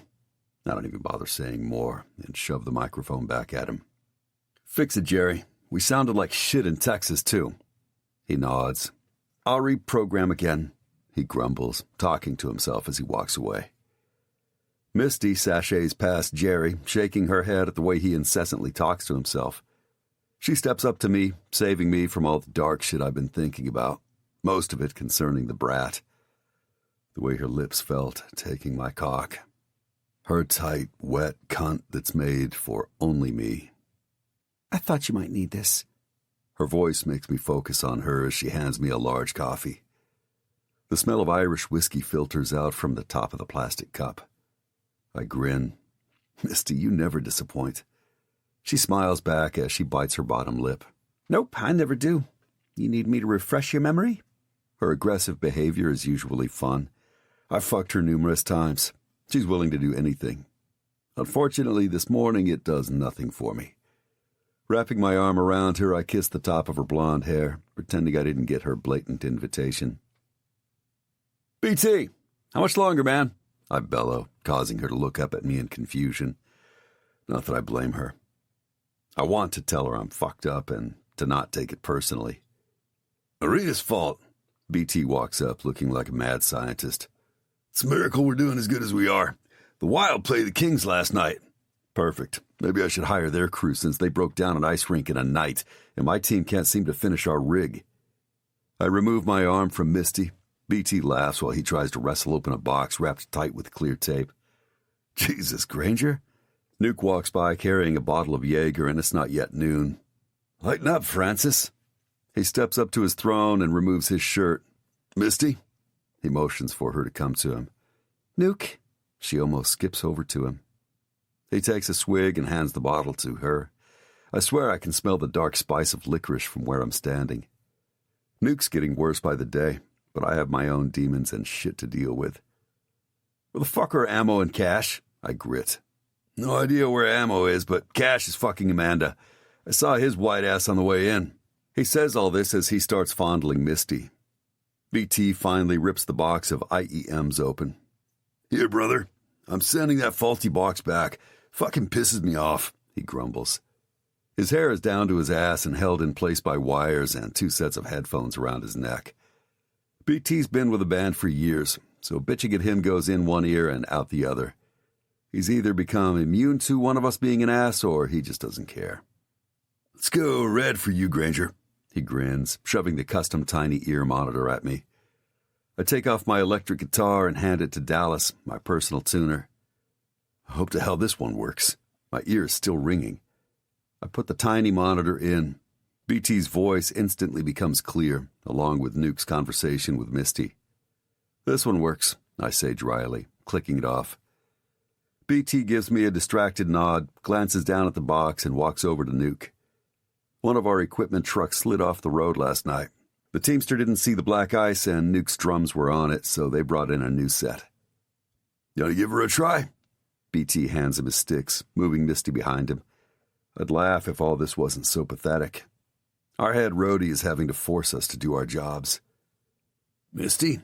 Nuke twirls his sticks, bringing them down in one hard, quick show-off solo. "Yeah, Nuke?" She yells around BT's large frame and lets out a laugh. "You. Me. Blowjob."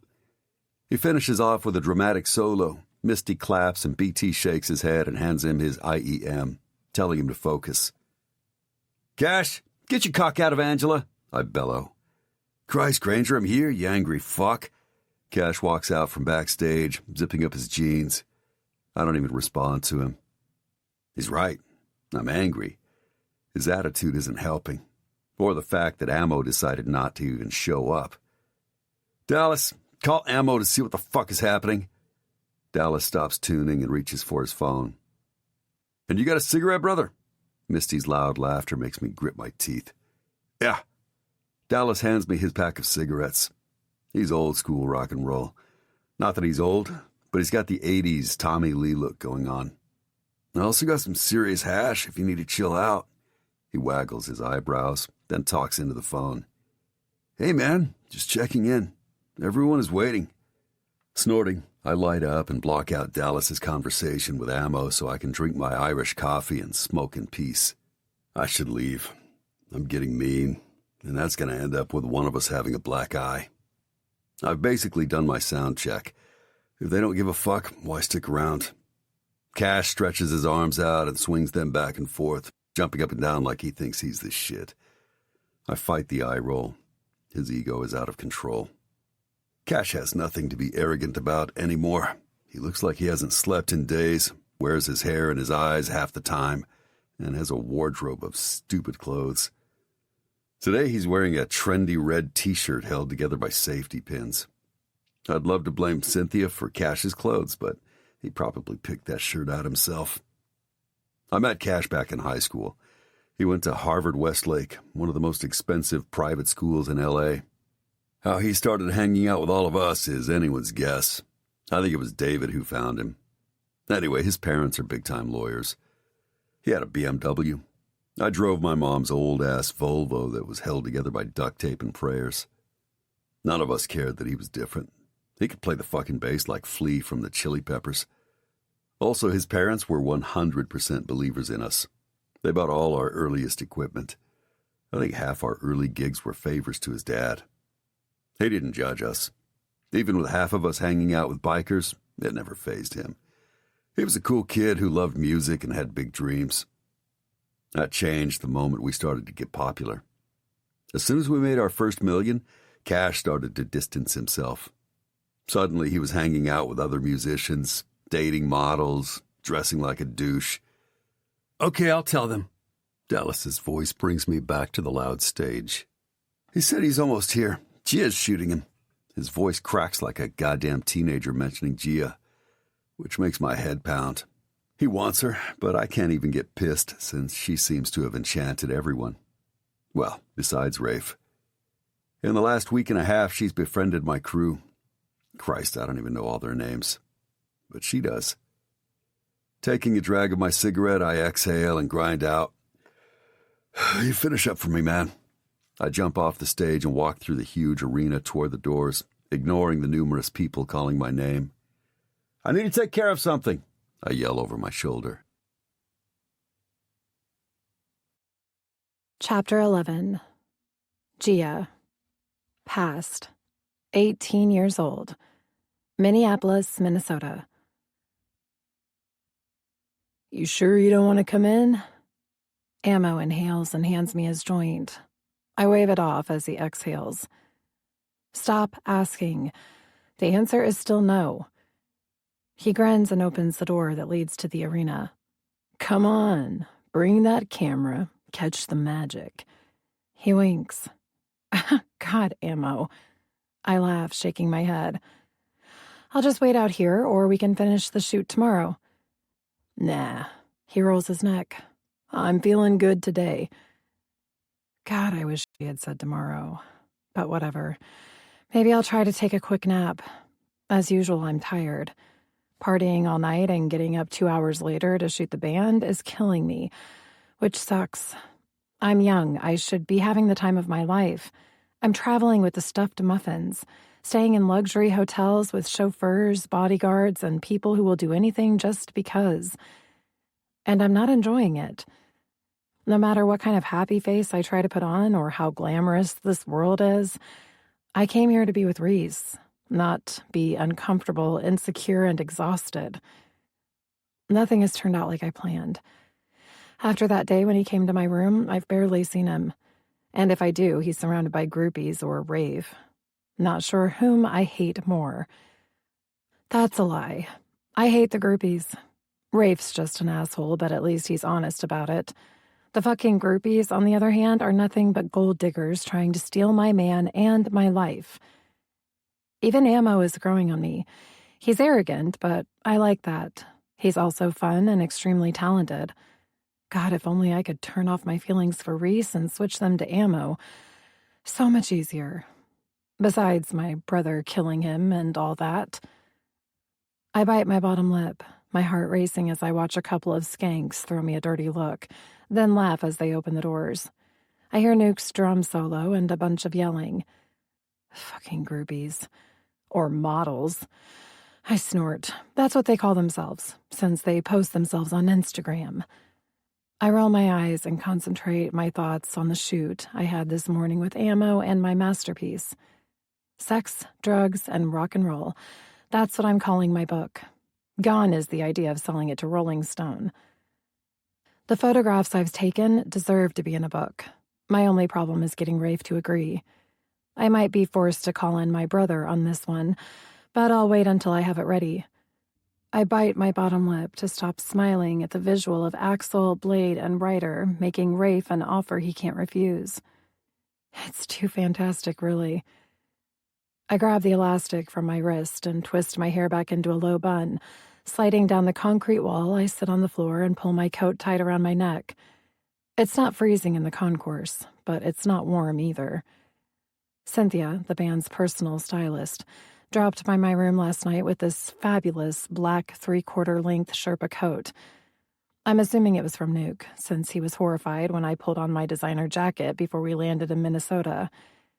In my defense, I was born and raised in Southern California and have never experienced this kind of cold weather.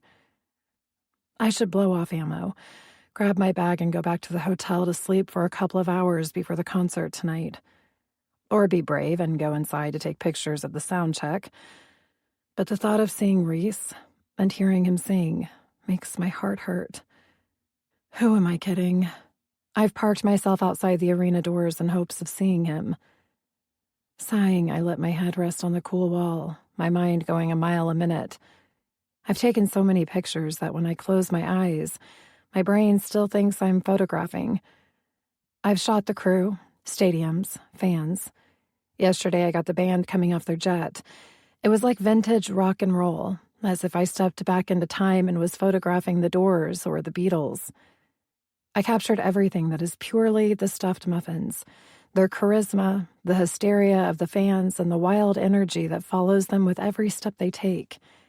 It's what I love about being a photographer. No one can lie to the camera.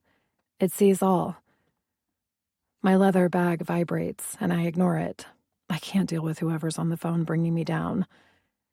Eventually, I am going to have to talk to my mom, but not today. And it might not be her anyway. That call feels like a Juliana call, And that's worse than my mom. I never should have told her the truth about what's been happening, but I needed her help. Unfortunately, she is a literalist. I know this and still vomited out everything to her. But this morning I can't deal with her lecturing me about Reese, lying to my mother, and how all of this is going to bite me in the ass. Yeah, I can do without her caring yet harsh dose of reality. Instead, I'll people watch, hoping that will block out any negative thoughts. The concourse is full-on happening. The smell of nacho cheese warming up makes my stomach rumble in protest, since my main diet lately is Jägermeister, Jack Daniels, chips, and the chocolate I grab from the bar in my room. I look over at the concession shop. Too bad it isn't open yet. A pretzel sounds good right about now. I need to start eating better. Not that a pretzel is good for me, but at least it's substance. I grab my bag and retrieve my cigarettes. It stopped vibrating, which tells me that call was definitely Juliana. Not only do I need to eat, but I'm also starting to worry that I might be a smoker. I knew I was in trouble when I bought a pack yesterday. Freaking expensive. And that depresses me. How am I going to pay Juliana back? I hadn't factored in Reese's whole situation as the rock god. I know she would never ask for it, but that is not how I work. If I borrow money, I pay it back. And thank God I did. Besides the hotel and transportation, I'm on my own, unless I hang out with Nuke or the band. Which I've been doing, and look at me. I'm sure smoking is not allowed, but I need one. Also, the Excel Energy Center isn't open yet, so maybe the no-smoking rule isn't in effect. Whatever, if security stops me, I'll play dumb. I need something to settle me down right now. I take a nice, deep inhale, letting the nicotine calm my nerves as I try not to obsess about being a shell of my former self. I've allowed Reese Granger to drag me down. Like an idiot, I can't even be mad at him. I'm pissed at myself for not being able to kick this crazy addiction I have for him. It's like we're both waiting. For what? I don't know. But that's what it feels like. At least I have my photography. If anything, I realize that college is a huge waste of time and money. If you want to make it in this world, you have to go out and do it. My photos are art, history. They speak for themselves. And no matter what happens, he can't take that from me. No one can. I lean my head back and close my eyes, letting the slight heat from the cigarette warm my lips. Smoking? Nice. My pulse leaps into my throat and my eyes dart open. I almost drop my cigarette. Damn it, Reese! I leap up, only to grab a hold of him because my legs are slightly numb from the cold floor, and I guess I'm forgetting how to stand around him now. Let's go. He reaches for my bag, tossing it to me. I try to figure out if I should put out the cigarette or keep it on principle. Not letting go of my arm, he drags me with him. What are you doing? I pull back, which does nothing except make me stumble. Never in my life have I felt less graceful, and that's ridiculous. After all, this is Reese, whom I've known forever. Yet in reality, the man tugging me along is the rock god, hot and strong and completely unpredictable. Merely touching him makes my arm feel like it's been singed, as if my body ignites as soon as I'm near him. We need to talk, he grumbles, ignoring the two men running behind us and calling his name. Reese, I think they want you. I jerk my arm back, which does nothing, but he does stop. Dude, you can't leave, man. A dark-haired, thin rocker guy with a crazy mullet runs up panting as if he's finished a marathon. Dallas, I was there an hour ago. I don't want to be around them right now. But if anyone asks, Gia's with me. His hand slides down my arm and I shiver as his warm fingers take my cold ones. The poor guy looks confused as his eyes dart from my face to Reese. You're really leaving? Yep. See you tonight. Reese takes the cigarette from me. I've been holding it like an idiot. He takes a drag and drops it, snuffing it out with his boot.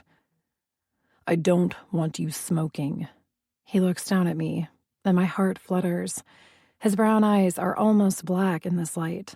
His hair is wild, and all I want is for this moment to never end. If I could stop time, I would. Wait, did he just tell me I can't smoke?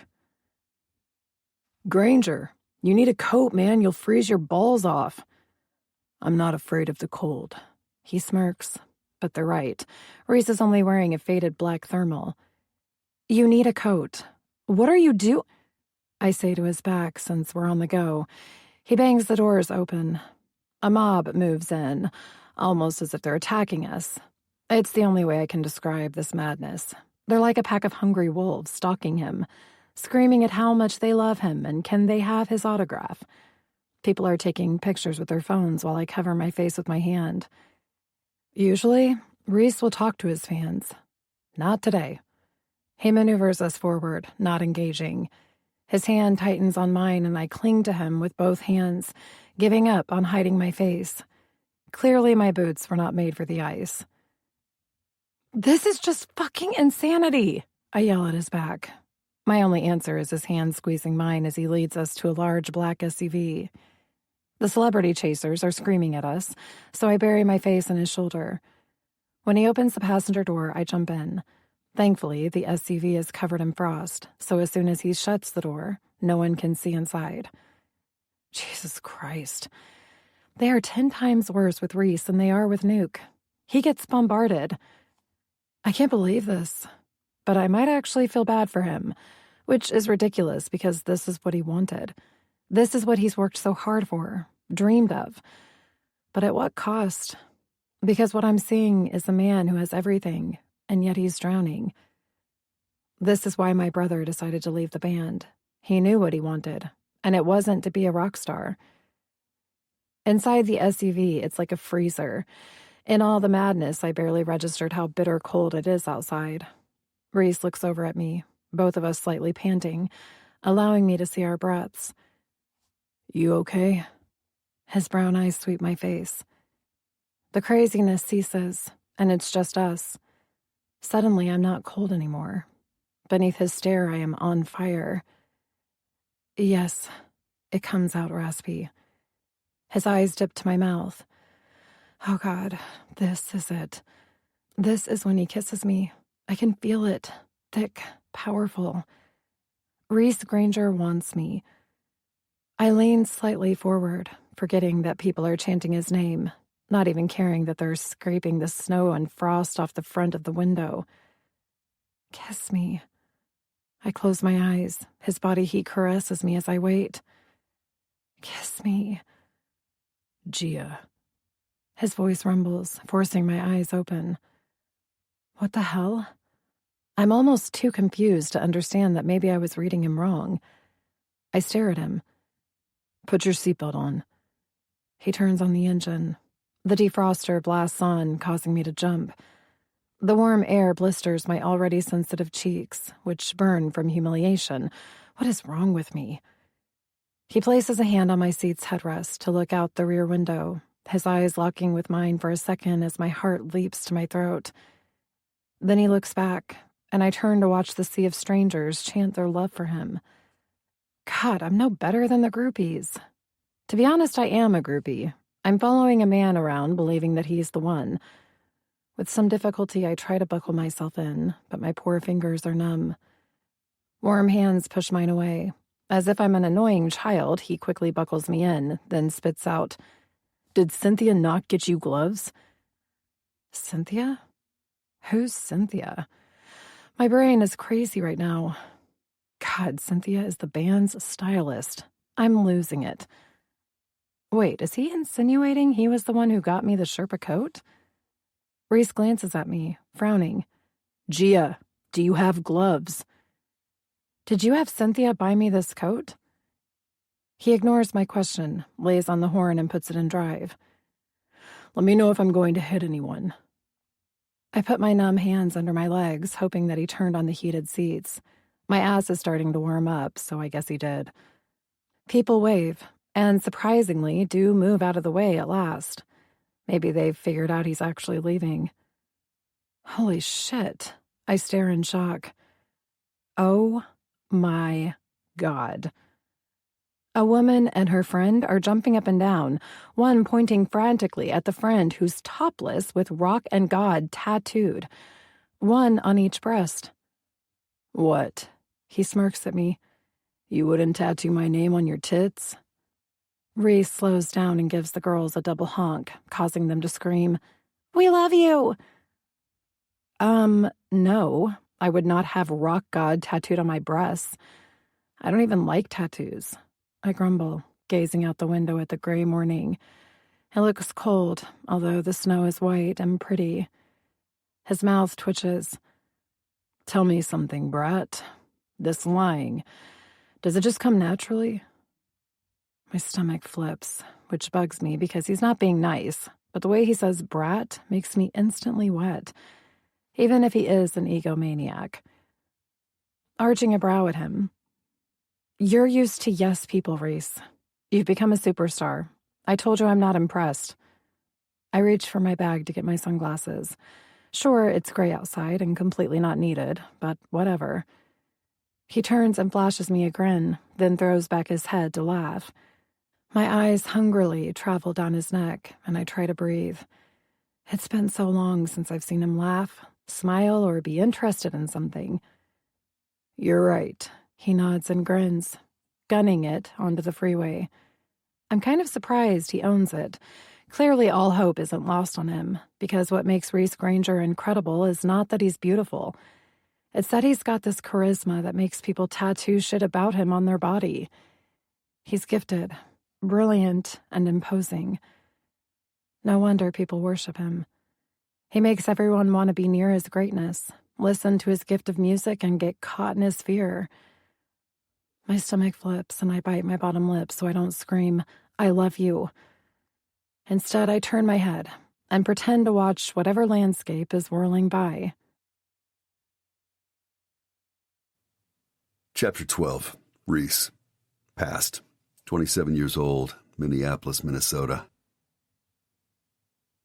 I glance over at Gia as she sits looking out the window.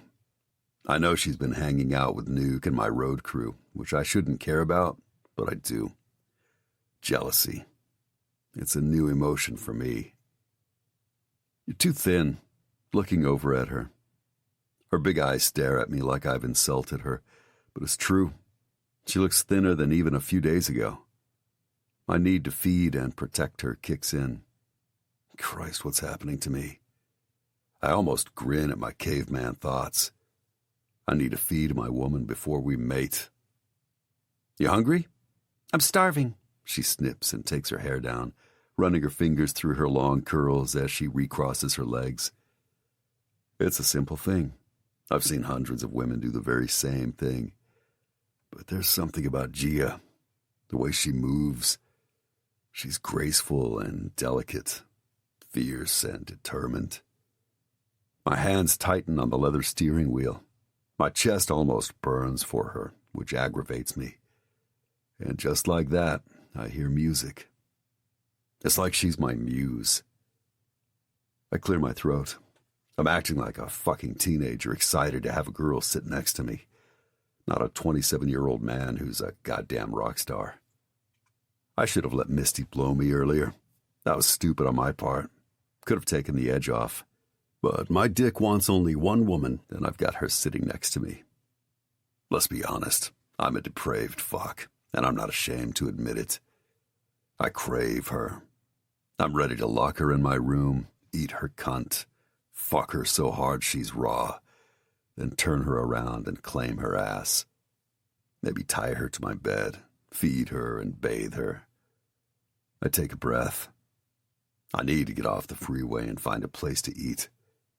I can't believe I don't trust myself to be alone with her. But I don't. I make a U-turn and pull into a place called Bunny's. It's a big place and the parking lot is crowded. Fuck it. I'll take my fans interrupting me rather than have to fight myself. Yeah, I need to get out of here. This energy that is us is suffocating. Christ, I'm like a dog that smells a bitch in heat. I turn off the engine and look over at her. She sits, arms crossed, completely shutting herself off and staring out the passenger side window. It pisses me off. Look, brat. Stop calling me that, she hisses. She's wild, untamed. Again, my cock responds. Mine. God, Reese. She grabs her bag and throws open the door. Do you even hear yourself? She slams it before I can respond. Christ. I twist around to the back seat for the beanie I was wearing this morning. I take a breath before I vault outside into the fucking Minnesota winter. Gia's already at the doors waiting as she jumps up and down, her hair falling around her shoulders like a waterfall of dark chocolate. She's beautiful and she knows it. That's a dangerous combination. My cock throbs. I was hoping the frigid cold would make it calm down, but the thought of dominating her overrules even the weather. Screw this. I should take her to the bathroom and fuck her in a stall. Slam my cock into her warm, wet cunt over and over. Then we can enjoy breakfast. Or is it lunch? You do know you're human, right? Like you're not really a god? She says tightly, dipping under my arm as I hold open the door. You can't just demand and say rude things. I'm grossed out how much you let fame. Shh, I grab her, causing her to gasp as we both look at the hostess. Two, please, I smile, using the waitress as an excuse to dip my nose into Gia's vanilla-scented neck. Welcome to Oh, my God. Oh, my God. The hostess does what they all do and starts screaming, then covers her mouth as if that's going to help. Dear God. Gia pulls away and rolls her eyes. Can we sit in there? She points at a room to the right. Looks like there are pool tables there, but no one is playing. Of course. Oh, wow. She fans herself with a menu. I'm your #1 fan. This is so amazing. I'm going to the concert tonight, and oh my God, you're here. She looks like she might start crying, so I take pity on her and let go of Gia to take the menu. Do you have a pen? She looks at me, then grabs one, her hand shaking. Any other time I would talk to her.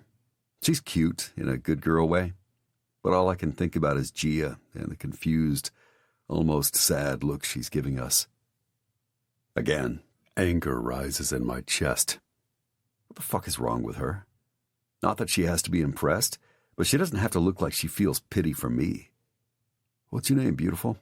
Gia huffs loudly, which I ignore and focus on the hostess. It's Terry. My name is Terry. I scribble my standard autograph when I come to a bar and hand it back to her. Is there a bartender on? All she does is shake her head yes, clutching the menu to her breast. As I take Gia's hand, I walk us to the back area and nod at a stunned couple sitting on a bench as we pass. It's dark and it looks like this area doesn't get busy until later, so I pick the corner table and look for someone to get me a drink. I'll go get us some menus and see if I can ask them not to tell everyone you're here. Gia shimmies out of her coat, tossing it onto the other chair. As she goes to walk by, I reach for her delicate wrist. She wears an oversized, soft gray sweater and dark skinny jeans. Again, that fierce protectiveness comes over me. I don't want you hanging out with Nuke anymore. What? She puffs out as if she's having a hard time catching her breath. Just sit. I kick out the chair, tug her down, and scoot the chair close so that her legs are in between mine. My hands go to rub her legs up and down as I formulate how much I actually want to tell her. Reese, she whispers, her lips parted, but her eyes dart around as if she doesn't trust me. Wise. I wouldn't trust me either. She leans back to let the waitress set down the menus. Hi, I'm Dawn, and I'll be your waitress. She waves her hand for a busboy to set down some waters. We're ready. I take the menu from Gia's hand. Reese, just stop. 2 bacon cheeseburgers, French fries for 1, and onion rings for the other. Medium rare, and Tabasco. Anything to drink? Bottle of Jack Daniels. She's frantically writing, but that stops her. Oh. Her eyes dart to mine, then Gia's. We can't serve the bottle, Granger. I'll pay extra. I flash her a smile. It depends on the place, but 90% of the time it works. Then again, this joint actually has people in it, so I put her out of her misery. That's okay. How about 4 shots of Jack and the food? The waitress, who doesn't even look like she's out of high school, sighs and smiles. I can do that. She turns, then comes back with, Can I just say it's an honor to have you in here? Stop, please. Look, I'm a vegetarian. Gia interrupts her, causing the poor waitress to drop her pad as if Gia's the one who scares her. I lean back in my chair and smile. This is us, a constant push and pull. I'll have fruit and some sourdough toast. Just bring us what I ordered, I demand. The waitress looks over at Gia, who glares at me like I'm a monster. And toast and fruit, Gia demands right back. I'll go get you drinks. The waitress turns and almost bumps into a busboy. She tugs him along with her. Our energy is so volatile, even the poor waitress is running from us. Why are you acting like this? I can order for myself. I've been doing it my whole... Why are you a liar? That makes her eyes narrow. I have to use the restroom. She stands, grabbing her bag. Sit down. I have a few things I want to say. I jerk her back into the chair, our faces inches apart. I have to pee, you lunatic. Hold it, I scowl. She blinks at me, her face flushed with anger. What's happened to you? She stands again. I'm going to the restroom unless you'd like me to squat right here. She kicks the chair back and walks toward the restroom sign. Fuck. I toss my cigarettes on the table, pick up my phone, and toss that too. I have zero desire to see what's going on. All I care about is the green-eyed witch I'm obsessed with. While I wait for her, I look around at the room, grinning at a random lyric that infiltrates my head. Like a switch on the wall, you turn me on. A smile, a laugh, a wink and nod. And all the while, you turn me on. You turn me on. So here we go. The waitress comes by, jolting me out of Ree's land and back into the real world. She places what looks like 2 double shots in front of me. Thanks. I smile at her, but get distracted by Gia coming out of the restroom. She slides her sunglasses on dramatically as she holds up her hands at a group of people talking to her, and I can't stop myself from smiling. I like her a lot. God. She sits, putting the sunglasses back on top of her head. She looks down at the massive glass of whiskey in front of her and wrinkles her nose.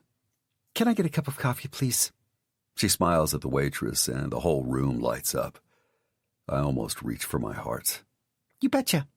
She rushes behind the bar area. Gia pushes the whiskey toward me. She's put on makeup and smells like vanilla. I lean over to inhale her. Here you go, fresh coffee. The waitress dumps it in front of her and turns to me. I hope I'm not bothering you and all, but can I get a selfie with you? Of course. I stand as she squeals, then shyly moves toward me, but she's small and can't seem to get us in the shot. Gia sets down her coffee. Here, let me. She takes the waitress's phone. I sling an arm around her shoulder and smile, and the waitress instantly bursts into tears. Perfect. I give her shoulder a squeeze. I'm so embarrassed, but you're the rock god. She laughs and cries at the same time, trying to smile at Gia. Nah, I'm just a dick. Ask her.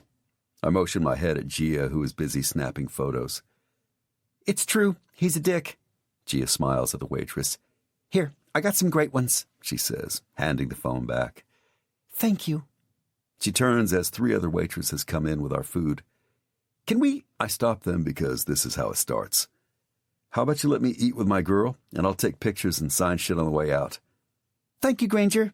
They all start giggling and grab each other's arms as they walk out. A bunch of people peek in, but so far it looks like we might be able to eat without being interrupted. I hold the chair out for Gia, who has that look on her face again. Let's just eat. Thank God, I'm famished. She sits and grabs an onion ring from my plate. Shoot, I was going to ask for ranch dressing, but I can't handle any more of your fans. Agreed. She completely ignores her fruit and toast and picks up the cheeseburger. Cured of your vegetarianism? I raise an eyebrow at her. She's fantastic, even though I want to strangle her. She waves her hand in front of her face. Please, I would never be a vegetarian. I love meat. My cock jumps as she turns pink, but continues. I just hate you ordering for me, that's all. For a moment, I let that register. I'm so used to doing things my way, but she's right. No one ever tells me no. You're right. Reaching for the Tabasco to dump on my onion rings. She stops eating for a second and picks up her coffee. You could slow down, Reese. Everything moves so fast with you. Her eyes dip to my plate, which now only contains onion rings. I ate the burger in 3 bites. And I get it. I really do. You're trying to stay one step ahead of all this. She motions to the room with her hands. But if all you're doing is racing to get to the finish line, you'll only keep things growing bigger. Your music, concerts, fans. She sets down her coffee and leans forward, resting her chin on her hands. Do you ever get to be you anymore? Or are you really the rock god now? I lean back as if she's gut-punched me. I've never actually put into words how I've been living, because I thought it was way too complicated for anyone to understand. Yet, she summarized it while sipping coffee. I've been running for a lot of years. I'd like to think that there is still a piece of the real me left. Having you here, I pick up the highball glass and gaze at the amber liquor as my mind drifts. Having you around centers me. I toss back the whole double shot of Jack Daniels, barely even tasting it. She takes a breath, then picks up her burger. Speaking of the real you, maybe you should call your mom? I lean back in the chair. That's something that's not up for discussion. She's sick, but she loves you. She sets down her burger. I shake my head. My mom and anything to do with her is something I try to avoid. I give her money. Bought her a fantastic house in Brentwood that she refuses to move into. I've had my fill of doctor calls and updates, so I grab the other shot and down it, breathing out the fumes as I look around for the waitress to get me another. Now I guess it's up to her. I slam the glass down. It's not your fault. There's no reason for you to pretend she doesn't exist. Her green eyes are filled with compassion, only she has zero idea what my mom is really like. She doesn't understand what it's like to be a child, scared and alone, watching your mom fall apart. The true hell of seeing her become someone you don't recognize. That is the real me. That is my pain. It's all-consuming and rather unforgiving. I was the child, yet I spent my first 18 years taking care of her. Lived in fear, in terror of becoming like her. Christ, I'm happy when I wake up and find I'm still me. Highs and lows, exhausting and painful. Yes, she's definitely sick, always has been. It's too bad she won't stay on her medication. I stand up and grab my cigarettes. I'm gonna go smoke, and we need to get back. You should take a nap. Reese? She stands also. I shouldn't have... What, Gia? I lean down. Drop it. I have a show in 4 hours. Then I leave her and walk into the main dining room. Granger, dude, welcome to Minnesota. A couple to my right jump up with a pen and a napkin. I smile and start signing autographs. They love me, and I let them heal me. Gone is the terrified boy. In his place is a god. I laugh and take pictures. This is what I do. This is me.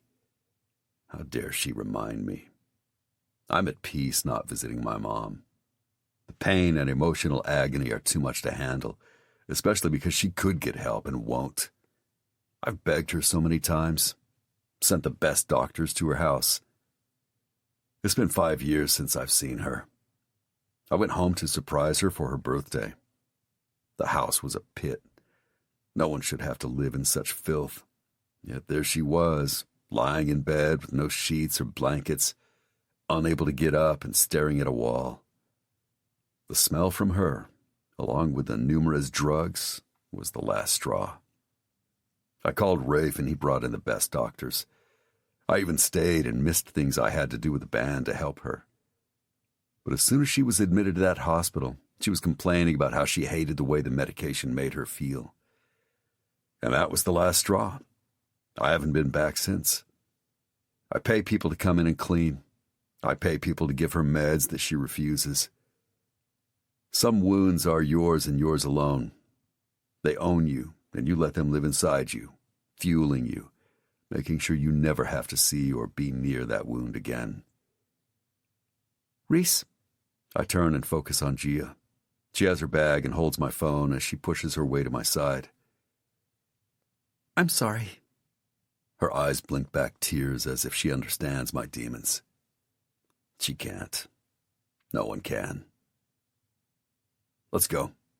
She takes my hand. She has the softest skin, like whipped cream. I almost laugh. She has no idea how deep my agony goes or what she's entering into.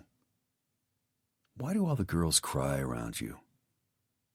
At 7, she knew. She should remember I'm no good. It's not like I've changed. If anything, I've only gotten worse. Chapter 13. Gia. Past. 18 years old. Chicago, Illinois. I take one last look at myself, knowing tonight is the night. I've never looked or felt better. In the last week, they've included me in all of the band's meetings and sound checks. I've taken incredible photos of all the cities and numerous shots of the band. I blink at myself in the mirror. I'm wearing a red silk halter dress, black leather jacket, and killer black-heeled boots. I've pinned my hair back, and other than my red lips, I wear light makeup. Taking a step back, I decide to add my large gold hoop earrings. There. This has to do it. If Reese Granger doesn't fuck me tonight, then I've definitely lost my touch. We landed in Chicago last night, and I thought for sure he was going to make a move, but he seemed perfectly happy, laughing and listening to me tell stories. What the hell? I know he wants me. His eyes devour me when I enter a room. He makes sure I'm not hanging out with anyone but him, but he hasn't touched me. He can't still be upset with me for confronting him about Christy, his mom, can he? Frustrating. I tried my hand at seducing him, but Rafe interrupted us right when I started. Maybe our timing is off. Whatever. Tonight is the night. It has to be. Because I'm pretty sure my mom is on to me. The only person I still need to shoot is Reese. Maybe that's how I seduce him. That and don't mention Christy. God, that's absurd. It can't be because of his mom, right? It's almost like a control thing with him. I apply more lipstick and rub my lips together. Besides pinning a sign to my forehead with an arrow pointing to my lips saying, "Kiss me," this is the best I can do. Maybe I should bribe a hotel employee so that I can slip into his room and wait for him naked. Or maybe I'll do the pretty woman thing and wear a tie and heels. That way he'd laugh and fuck me. This is it, I tell my image.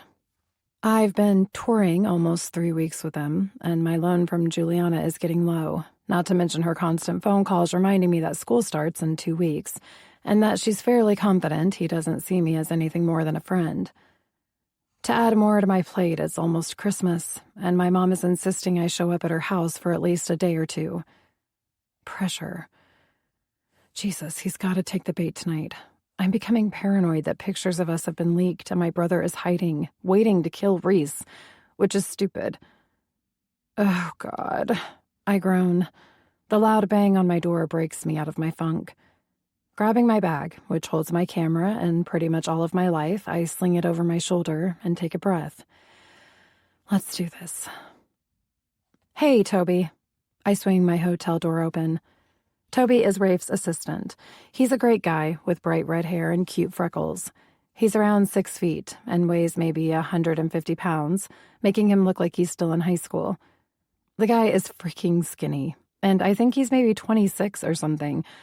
But every time we all go out, he's the first to get carded.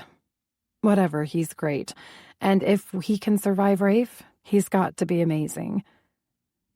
So, Granger wants you. My stomach flips and I clear my throat. Fantastic. We head toward the lobby.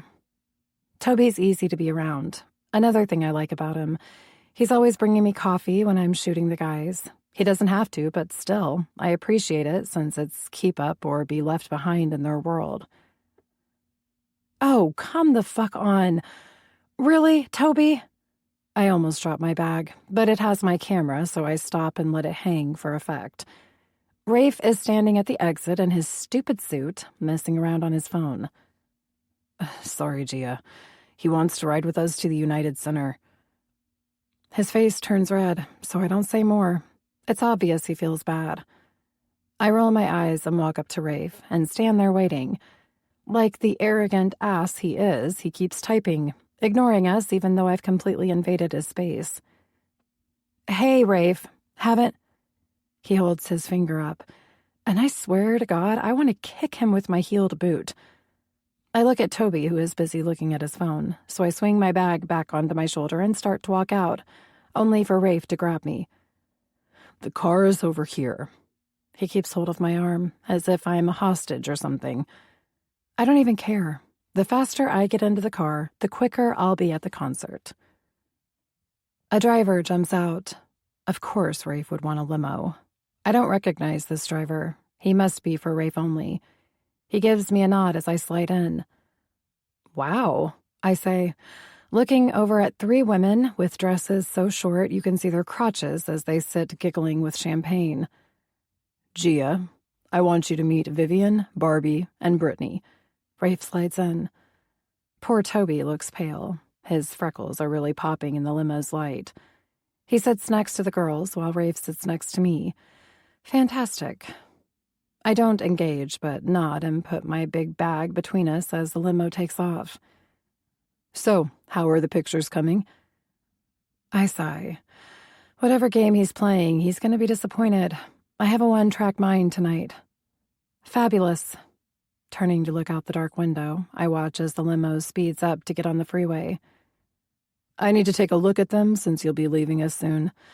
I mean, you will be needing to go back to Berkeley, and with Christmas, I need to book your ticket. My eyes narrow, and I slowly turn to glare at him. He sits looking like he might be a king or something. His suit is perfect, his beard, even his skin looks perfect. We have mostly avoided each other, besides the one afternoon I begged him to let me take photos of him. Other than that, I like him best when I don't see him. Actually, I still have to photograph Reese, and you don't need to worry about getting me a ticket home. Prick. Asshole.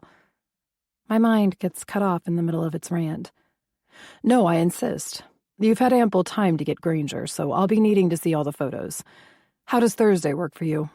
I'd let you have the jet, but we'll be needing it. So, Toby. Yes, Rafe? Toby sits up with his phone out. Book Gia on first class and send her the confirmation. He turns to me. That will give you time to spend the rest of the holidays with your brother and mother. He smiles, turns to the champagne and pours himself a glass. I'd offer you some. He holds up the gold bottle of Cristal. But of course, you are not of age and all. I smile and reply, What about Toby? He's of age.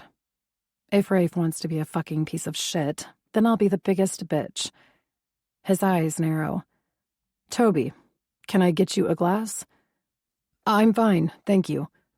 Toby sits back in the shadows as one of the blondes slither over to sit on Rafe's lap. Her perfume is like a flower garden, was planted next to us. For the life of me, I will never understand why people douse themselves. Relax, baby girl. He chuckles as his strong hand strokes her leg. Save all this for Granger. You too, Barbie. He wants both of you tonight. My eyes dart to his, but he's sucking on the blonde's neck as if I'm not even here. I have to get out of this car. A wave of nausea comes over me. I can't lose it, or he'll know he got to me. Just because he says these skanks are for Granger does not mean it's true. I tell myself over and over. I take a deep breath and try not to gag on all the perfume and stare out the window. I've never been more uncomfortable in my life. I'm also ready to cry, and I would rather jump in front of a train than cry because Rafe is a bully. Actually, I wish he was a bully. Bullies are weak. Rafe is smart and calculating. He's mean, like a cobra waiting to strike. Do you, Gia? My eyes jerk to Rafe's amused ones, as if he knows that his diabolical plan is working on me. What? I'm sorry, I have a lot on my mind and wasn't listening. I stick my nose in the air, beyond grateful that my voice didn't crack. He smiles, and I see a flash of his eyes and the surrounding lights as the limo pulls into the United Center. Actually, it was Barbie who wanted to know if you liked to party.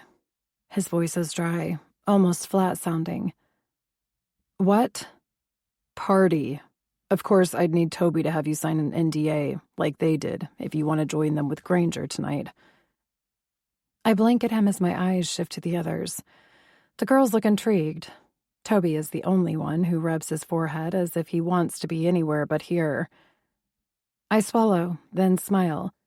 Thank you, but no, I'm busy tonight. Ah, well, then you have fun, Gia. You look stunning tonight.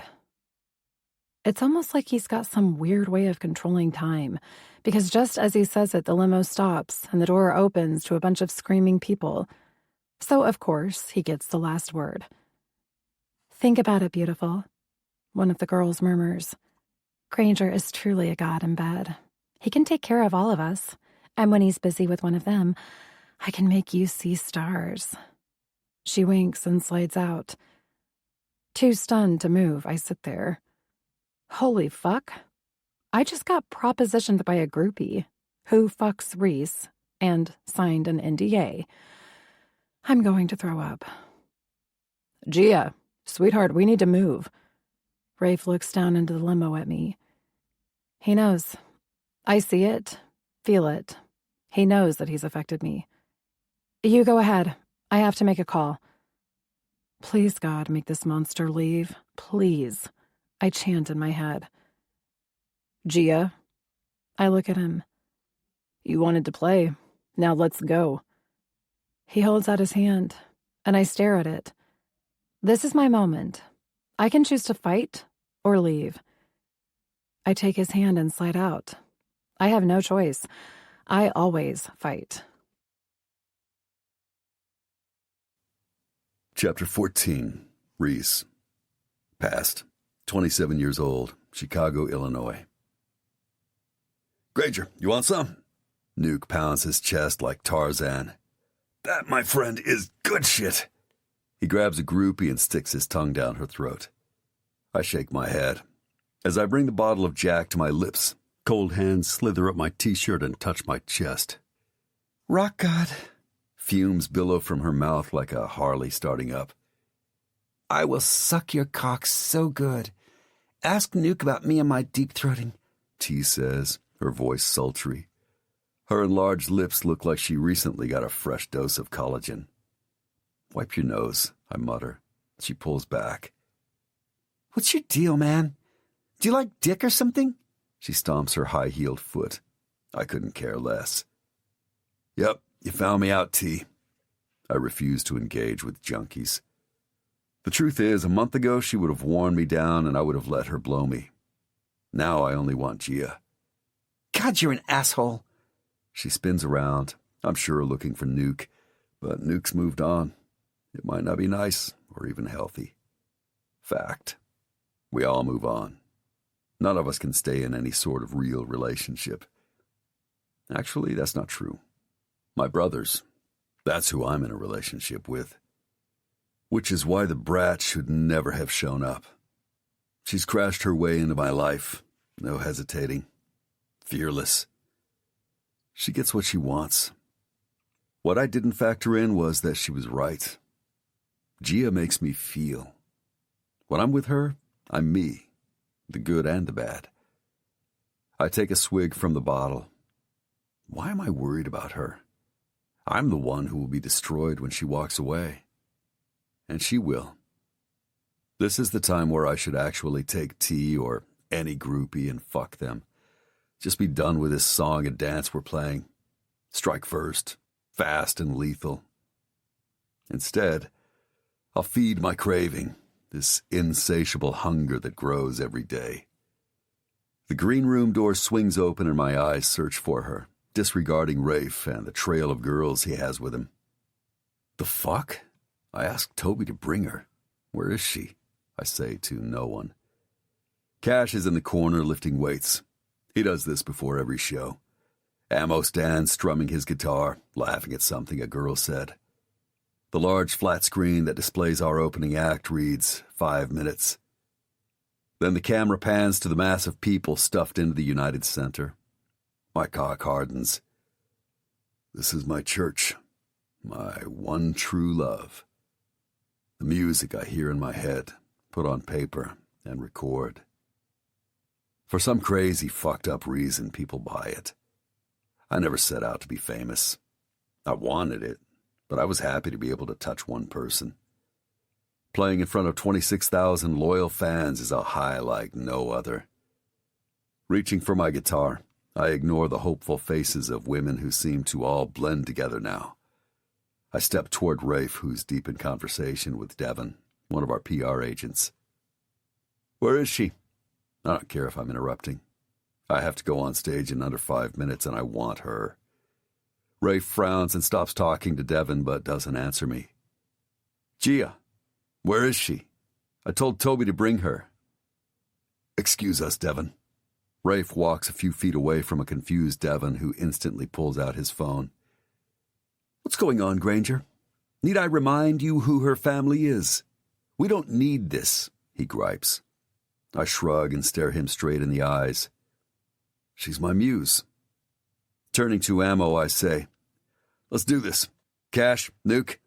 I take another swig of Jack and nod at our cameraman, Bobby, who films us as we walk down the long corridor and out onto the stage. Turn on the cameras. I hear Rafe cursing. Doesn't matter. I'm in my zone. Yeah, let's do this. Nuke jumps up and down, cracking his neck. The intro music is at a level that no one should be near without earplugs, yet that's nothing compared to the roar and energy of the crowd. The door opens and we start to walk. BT and our road crew follow close, along with Fred helping Bobby not trip over anyone, since he refuses to use a dolly. He insists he likes the look of the camera moving along with us. Screaming, stomping, it all vibrates through my chest. Nuke's already on stage, the roar alerting me. As I turn, I see her. Christ, she can't be real. My eyes travel up and down her body. Gia Fontaine knows how to own a room as she walks straight up to me in a red slip of a dress, her hair up, allowing me to feast on her stunning face. Hunger. I lift her chin so I can see those eyes of hers. I've been waiting for you. I don't yell. It's not necessary. Even with the noise, Gia gets it. I'm here. Granger? Man, you ready? BT hands me my ear monitor, though my eyes never leave hers. I want to fuck her. Bury myself so deep inside her that we stay locked away for days. Grinning, I put the piece in my ear and walk out onto the stage. The crowd erupts, like it's just been recharged. Not gonna lie, I love it. Merry fucking Christmas, Chicago! And like I'm some fucking god, my followers scream and feed me with their love. I close my eyes and open them as I give them what they want. Me. All of me. The lights zigzag into lasers and smoke fills the stage. I sing the words that at one time seemed powerful but now feel like a lie. Empty words that rhymed. What I feel now is real. Alive like a spark that ignites and bursts into flame. My arms tingle and my chest burns. My goddess. My muse. This hunger that I have for her might never leave me. But tonight I'm fucking feasting. Chapter 15. Gia. Past. 18 years old. Chicago, Illinois. I can't look away. He owns the stage, ensnaring me with his voice. I reach for my camera. Tonight is different, and I want to capture every moment of him. Reese is different. I look through my lens and zoom in so that all I see is him, as he does what only a handful ever can. He loves them. It's in every note, every word he sings. This, his music, that's his real love, and he adores it. My body feels as if it might have a fever, even though it's freezing outside. Miss Fontaine. I bring my camera down slightly so I can turn to Rafe, but before he can spew any more of his bullshit, I snap numerous shots. Are you done? With you, yes. I turn back to the stage. BT walks up with headphones for both me and Rafe, of course, waves his off. I am not the enemy, Gia. In fact, if these last couple of performances were brought on because of you...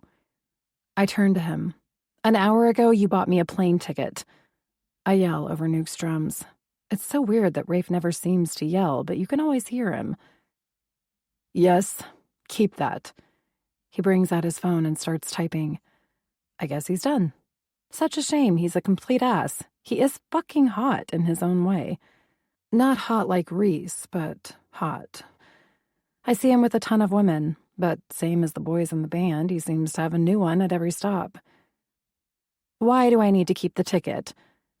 And I want to kick myself for playing right into his game. God, Gia, you're slipping. Never show weakness. For when all this comes to a brutal and ugly end. He motions with his phone to Reese. I straighten my shoulders. And what if it doesn't? What if Reese and I are actually happy? He looks up from his phone, his blue eyes pinning me to the floor. This will end. You will not be able to live the life that he needs, and he'll not be the man you need. If he had slapped me, I think I would have liked it better. No matter what Rafe has achieved or whatever his goal is tonight, those might be mere words, but they sting, and my chest hurts as if I'm already preparing myself. Bad juju. I guess we'll see, I say, and aim my camera at the crowd, completely putting up a mental shield against this man. He's testing me, waiting to see if I'll falter, or at least stumble. Yes. Hold on to that ticket. I don't see him walk away, but know he's gone by the way my body relaxes. Fucking asshole. My eyes pass over the horde of groupies drinking with the roadies. It's a whole family in a fucked up way. These people spend more time together than they do with their spouses. I look back at the stage and my heart skips a beat. He stands with a spotlight on him, and I reach for my chest as he sings my favorite song of theirs. It's a ballad, and Reese's gravelly voice makes goosebumps travel down my arms and my legs. As he lets the words flow out of him, not just singing them, but feeling them, he's breathtaking. Cash walks up and takes over as he lets his bass sing. When Reese looks over at me, suddenly I can't breathe. I may pass out because he's coming for me. Like a dark god, he moves, determined and fierce. His energy is electric and so intense that I take a step back. Breathe. I need to breathe because he's coming for me. Holy fuck, I might pass out at the way his eyes look at me. 1, 2, 3. He doesn't stop. There's no hesitation. He takes my face with both hands, and then he kills me. I'm lost as his mouth claims mine. I cling to him as I let his fierceness consume me. This is not just a kiss. It's raw and primal, stealing my very soul. My lips are tender. Groaning into his mouth, I allow his tongue to twist with mine. I'm gonna fuck you now. He lifts me up. My legs wrap around his waist and I lean into his neck. He's sweaty, and I want to suck and lick it off of him.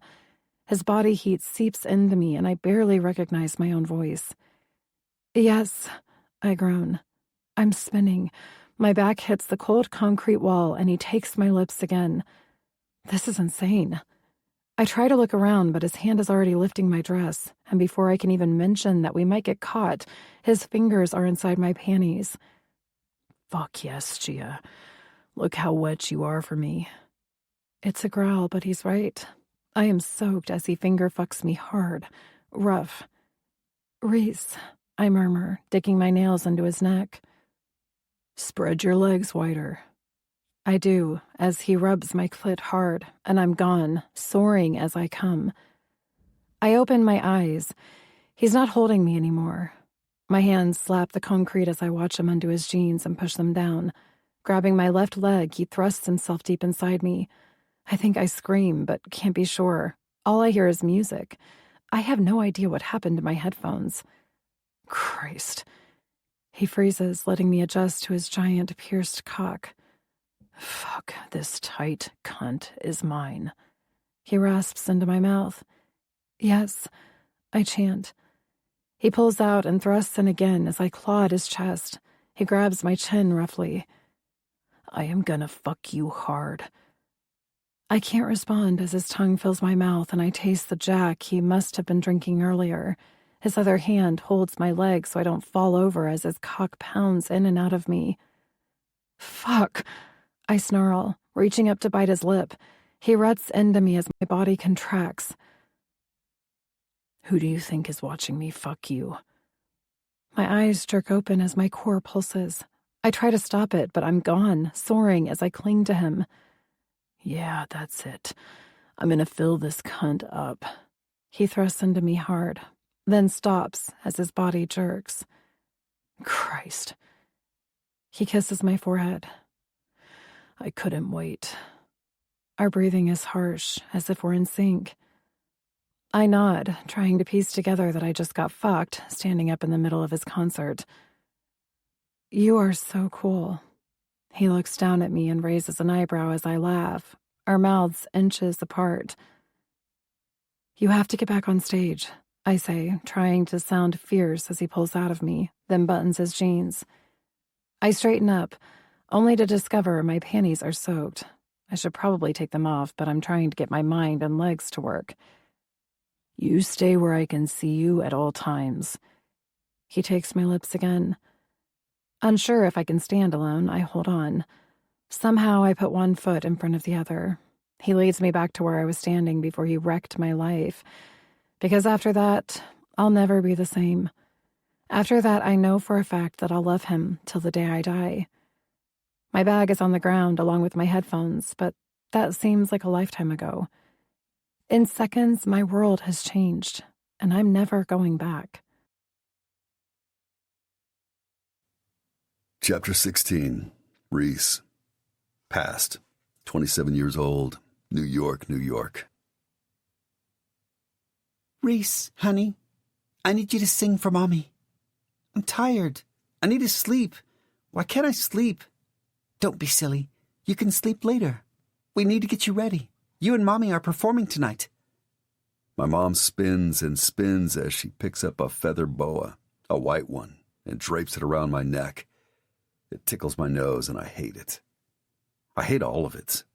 I need to find my grandfather. He'll make her stop. But my grandfather is gone and I'm hungry. Mommy? I yell, but no sound comes out. Mom? She's gone and I'm alone. Always alone. I bolt up. The room is dark. Taking a breath, I try to figure out where I am. My hand reaches for her, but she's not there. Gia?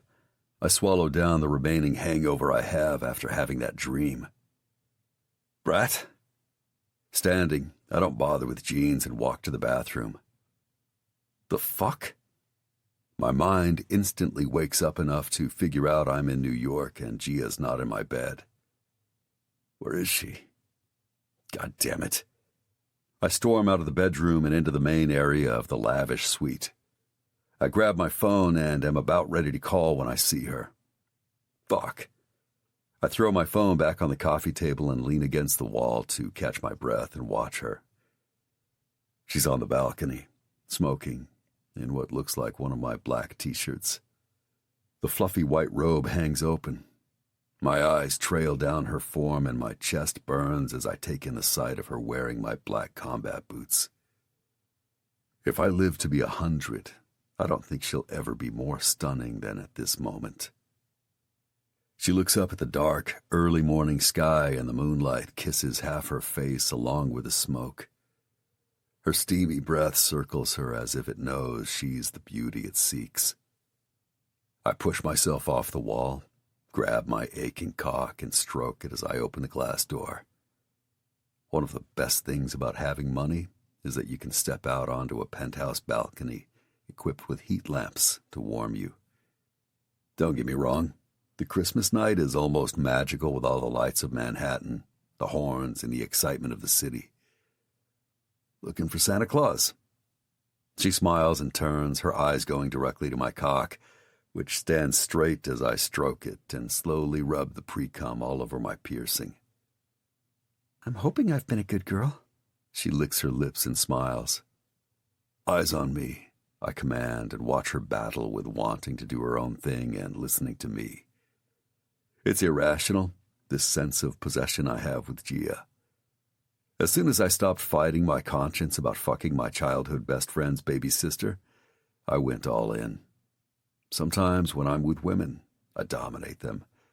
Not full on, but I can get into spanking and tying them up. It's fun and an adrenaline rush to have someone at your mercy. But with Gia, it's altogether different. I need her. I want her to be as addicted as I am. The more we explore, the more it turns me on. Tomorrow is Christmas, or maybe it's already Christmas.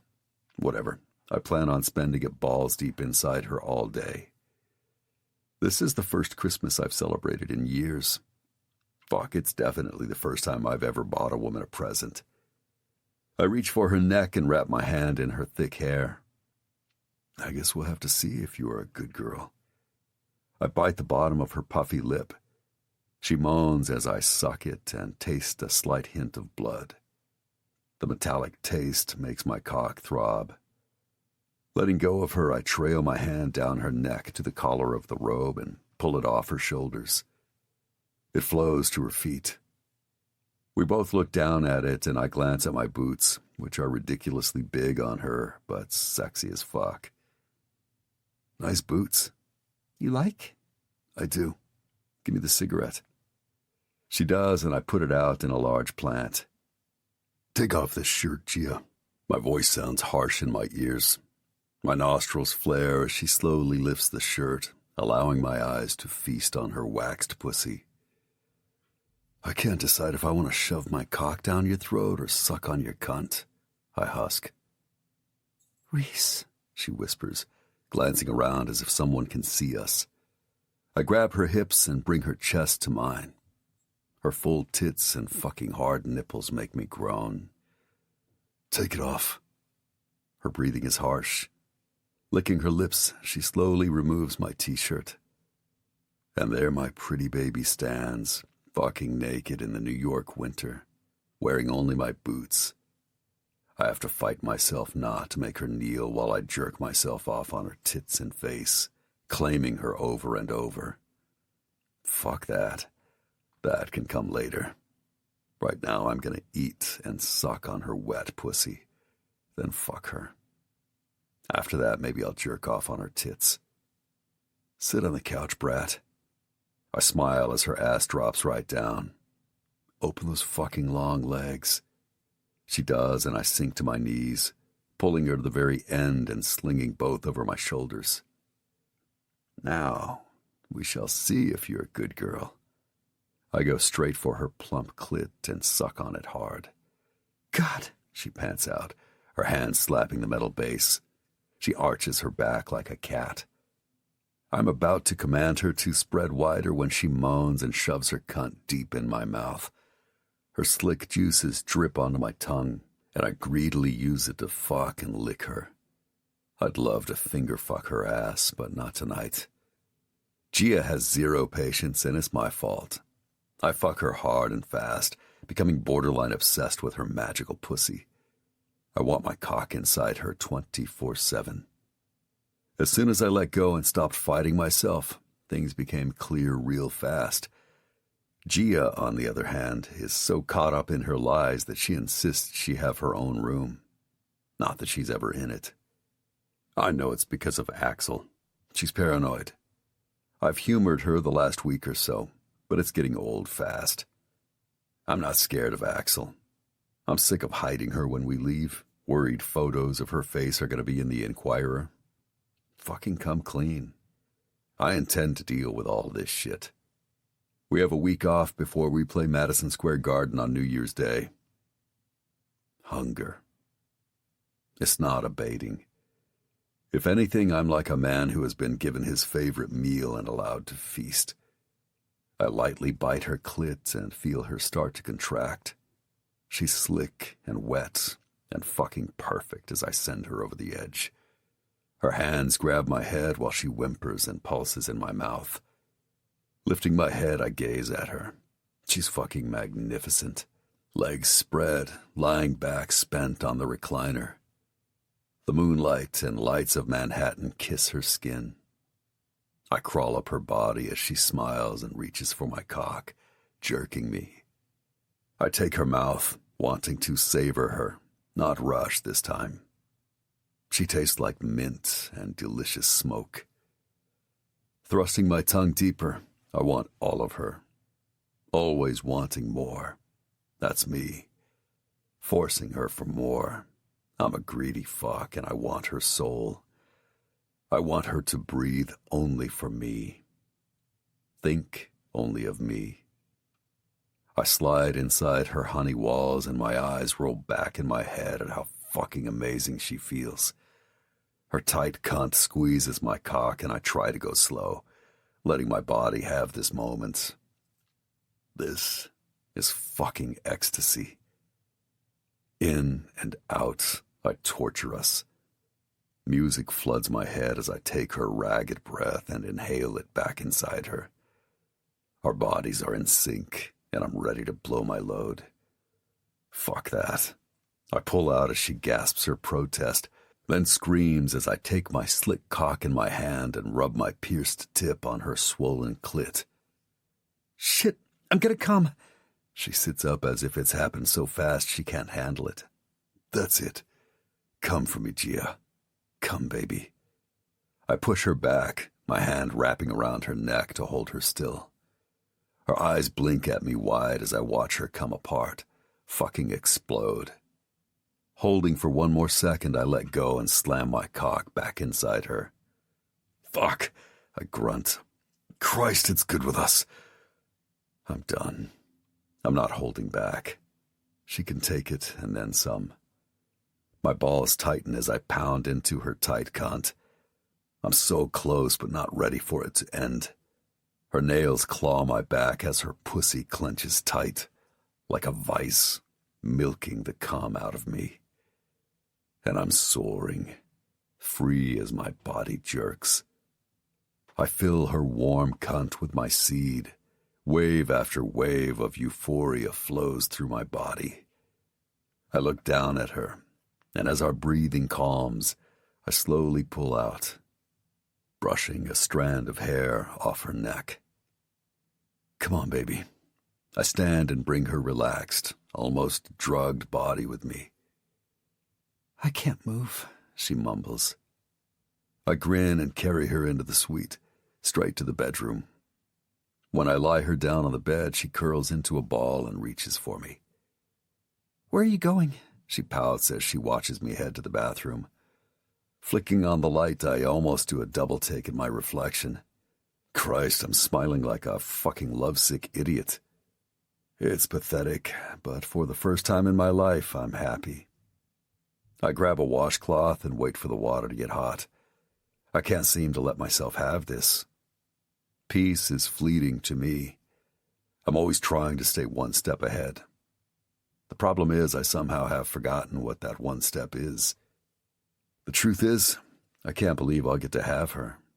This. It's always in the back of my mind that something bad will happen. I turn off the sink with way more force than necessary and bring the washcloth over to clean Gia up. She sleeps peacefully. Her easy breathing almost makes me jealous. I never sleep that well. Insomnia is not unusual for me. It's fucked up. Clearly this is because of my dream. I take a breath and close my eyes. Enjoy this, Granger. Enjoy us. Trust that it won't be taken away, or that I'll fuck it up. I toss the washcloth aside and climb into bed. The crisp, cool sheets feel perfect. The heat clicks on and I pull Gia into my arms. She groans, turning her face toward my neck. I grin, thinking about the morning and the tree I have coming. I haven't had a Christmas tree since my grandfather died. I don't know why, but on a spur of the moment, I had Rafe arrange for someone to have a real tree fully decorated when we wake up, which is another reason Gia needs to not be roaming around anymore. Was I good? Is Santa coming? She snuggles in closer, lying on top of me. I kiss her forehead. I guess we shall see in the morning. 'Kay, she mumbles. Her phone on her nightstand lights up with a picture of her mom. Yeah, that headache is going away tomorrow. I owe Janet more than that. The woman practically fed me every night for years. She was more of a mom to me than mine. I'll be dealing with all this shit in the morning. I'm sure that's why Gia was up. She feels guilty about lying to her mom and not spending Christmas with her. I close my eyes, needing to sleep, but music fills my head. I embrace it. Let the words swirl around me, memorizing them so I can write them down later. A deep sigh brings me back to her. I tighten my arms. Her full breasts and warm body rise and fall as I inhale her scent and let my body relax. In and out, her chest rises and falls. She sighs my name, and I grin again. Gia makes me want to be better. A better man, a better musician. We can have it all, and I need to know that. You can't control who your heart beats for, who touches your soul. I sigh as I match her breathing, letting it slow my pulse and rest my mind. For this moment, I'm at peace. Chapter 17, Reese. Past, 27 years old, New York, New York. Warm, minty breath tinged with vanilla and coffee tickles my ear and I smile. Rolling over, I prop one arm behind my neck. Merry Christmas. Gia is straddling me on her knees. Her hair is wet, falling around her breasts, and she has that goddamn camera in my face. Smile, she laughs. My eyes feast on her tits. Her fucking rosy nipples are hard. Put down the camera, I command, grabbing her hips. She ignores me, laughing as she snaps photos. Brat, if you want to keep that camera, I'd put it down. She gasps when I jerk her hips to my face. Reese, you're such an ass sometimes. But she wisely sets her camera down. I pull her legs toward me, positioning them on either side of my head. Grab hold of the headboard and sit on my face. She tries to scoot back, but there is no way. I'm going to eat this cunt for breakfast. Reese, stop.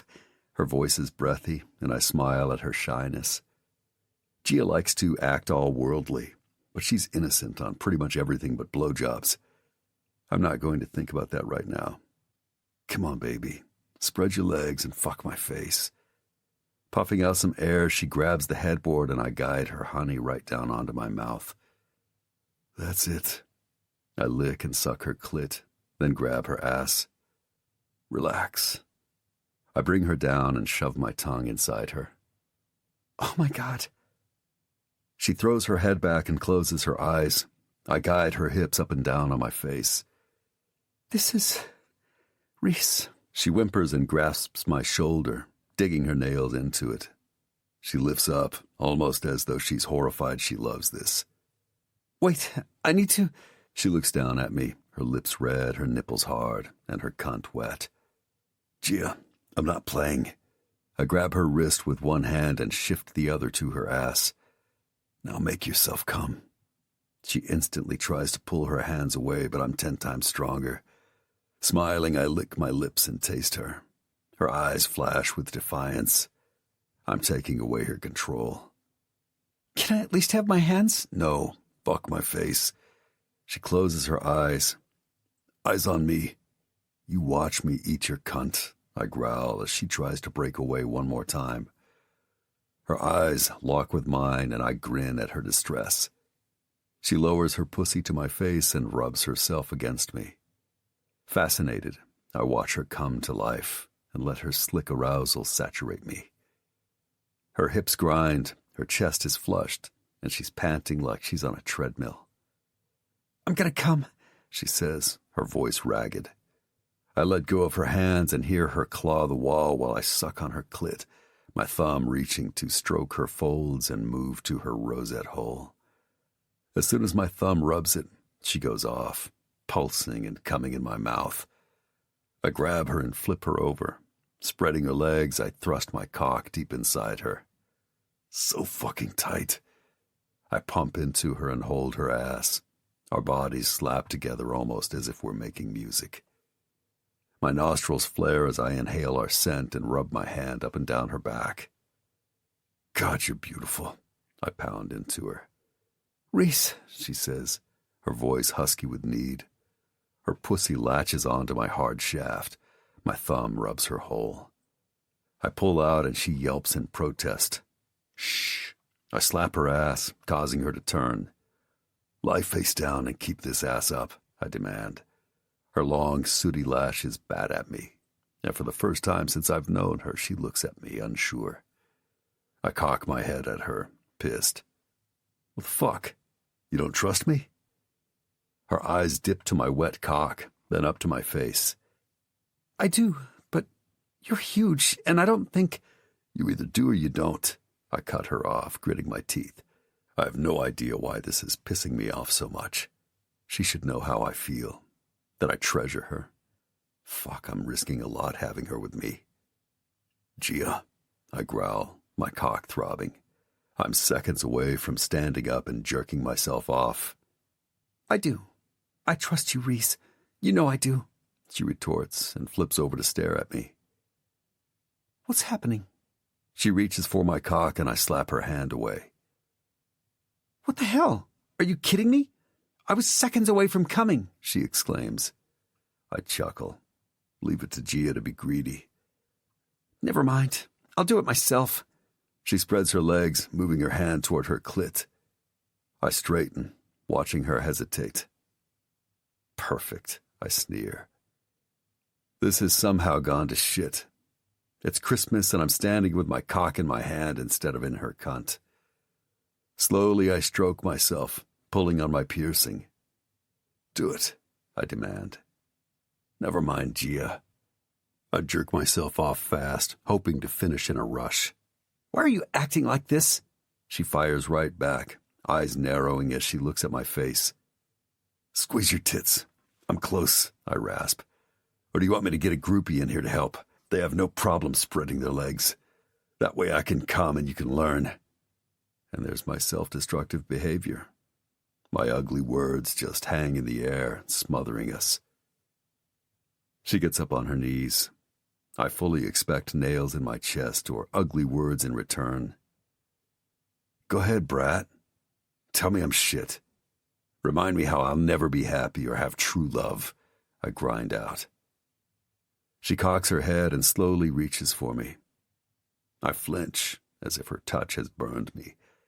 And to be honest, maybe she has, because my heart actually burns. Her fingers trace my lips as if she can magically heal me, and she shakes her head. "I refuse to let you do this." Her beautiful eyes shine with tears. I grab her wrist and hold it tight. Our eyes lock. "You want to know if I trust you? I love you. Is that enough trust for you?" Her voice is strong and confident. Time stops. She loves me. I let go of her wrist. She puts her hand on my heart, as if she knows that's what needs to heal the most. I reach up to take it away, but instead I jerk her into my arms, burying my face in her neck. She smells like vanilla and me, and I like it. Need it. I pull her head back and thrust my tongue into her mouth. Somehow she's become my everything, and I'm too raw to speak it. Her tongue twists with mine, and we fall back onto the bed. "I need to be inside you. She opens her legs and I thrust in. Her slick walls take me. Her words float around my ears like a symphony. I love you. In and out, I thrust into her slowly, kissing her mouth, her eyes, then back to her lips. I make love to her with my body because I can't say the words. Her nails dig into my ass and her honey core grabs my cock.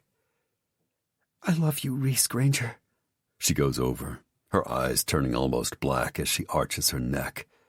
I latch onto it, sucking as I let myself come inside her. Releasing all my poison, I soar with the sound of her harsh breathing. Fuck. I pull out and roll onto my back as we let ourselves recover. Throwing an arm over my eyes, I attempt to digest what just happened. I sense her getting out of bed and I grab her, rolling on top of her. You know you fucked, right? You think I was obsessed before? You've woken the beast. I'm counting on it. She smiles and wraps her arms around my neck. I'm not sure she gets it. I am obsessed. She's mine. I have no intention of ever letting her go. Chapter 18. Gia. Past. 18 years old. New York, New York. Oh, God. This is it. This is when he actually tells me that he loves me. I can see it in his eyes, sense it in his body. What is that freaking noise? I close my eyes and count in my head for my phone to stop ruining my life. I know it's crazy, but every time Reese gets close to uttering those coveted words, my mom calls. It's unbelievable. I wait while the ringing continues, my breaths coming in short bursts, and I shudder, knowing that when I open my eyes, all we experienced moments ago will be lost, gone, evaporated into thin air. I swallow, but my throat is dry. That was intense and scary. I took a big leap, and now the phone interrupts me like an annoying fucking hornet. At last, the vibrating stops, and I crack my eyes open and stare up at him. He's grinning, and I almost burst into tears. Maybe the moment isn't lost. Trying to block her out. He kisses my mouth, which has formed a stunned O, and reaches over me to grab my phone. He hands it to me. Excitement followed by fear fills me. Why is he handing me my phone? I am not calling my mom. I'm already filled with guilt about lying to her and not coming home for Christmas. Reese and I are only now finding our way. He needs to know I'm 100% in. He comes first. If I leave, even to go visit my mom, that will leave him available to the numerous fucking women, and that's not something I can risk. My mom will have to understand. She was young and in love at one time, I think. I mean, she despises my dad now, but I'm sure at some point in their relationship she would do what I'm doing. At the end of the day, she will get over it. I'm definitely needed here more. If only Axel would show up at least with a gift or something. I know he won't. He probably isn't even in town, and you can't get a hold of him unless he wants you to, which bugs me. Why is it always my job to make sure Mom is not alone on holidays? 'Cause you always do. Axel has no clue what's going on. If I told him he needed to be there for Mom, he would, but that can't happen either. I'll call her tomorrow and tell her I had food poisoning, that I was so sick I didn't even remember it was Christmas, and now I'm super busy and we'll check in soon. I mean, that could happen. The flick of the lighter brings me back to Reese. He's leaning back on the headboard, smoking and watching me. It's relaxed, and my heart aches. I almost blurt, "I love you," again, but that might be a bit much. He looks okay with me saying it. Actually, he looks happy I said it, so I'm gonna leave it at that. I smile at him and sit up, bringing the white sheet with me. I have no idea why I do this. Reese has seen every inch of my body and then some, if me sitting on his face this morning means anything. You need to call her, Gia. He pulls me so close that his strong heartbeat vibrates through my back. His tan, tattooed arm holds me tight. He's so hot, dominating, and nasty that it's hard to breathe. As if he can read my thoughts, he brings his cigarette to my lips. It's such a simple thing to share a cigarette with someone, but with Reese, it's like foreplay. God, my face is getting hot. I am mortified that I can't seem to get enough of him. Sitting with him makes me want to climb on top of him and rub my clit on his giant pierced penis. I sigh as smoke escapes my mouth and deal with one thing at a time. I will tomorrow. I cross my legs and look down at his dick. It's hard again, and I'm ready to lean down and take him in my mouth. No, call her now. Tell her we'll be there for dinner. He puts the cigarette in his mouth and swings his legs over the bed, reaching for his own phone. What? I'm so stunned I sit motionless and stare at his back, focusing on the tattoo of a large black raven sitting on a guitar.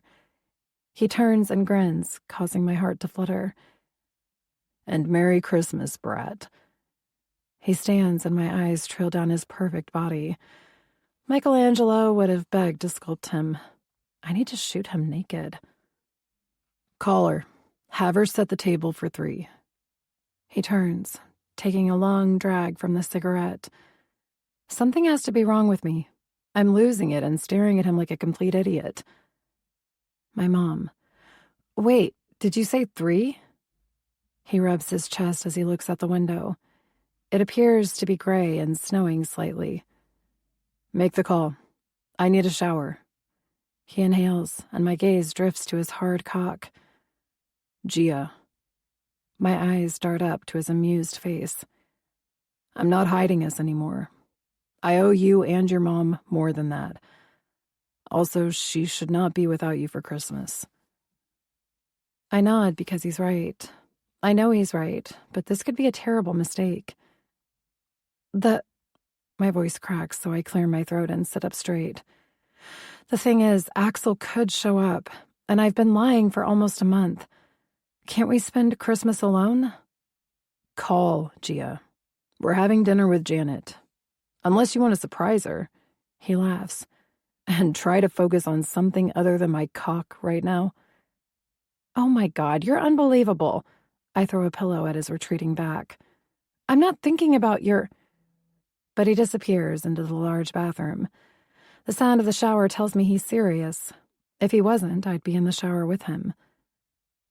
God, I groan and bring the sheet up while reviewing my options.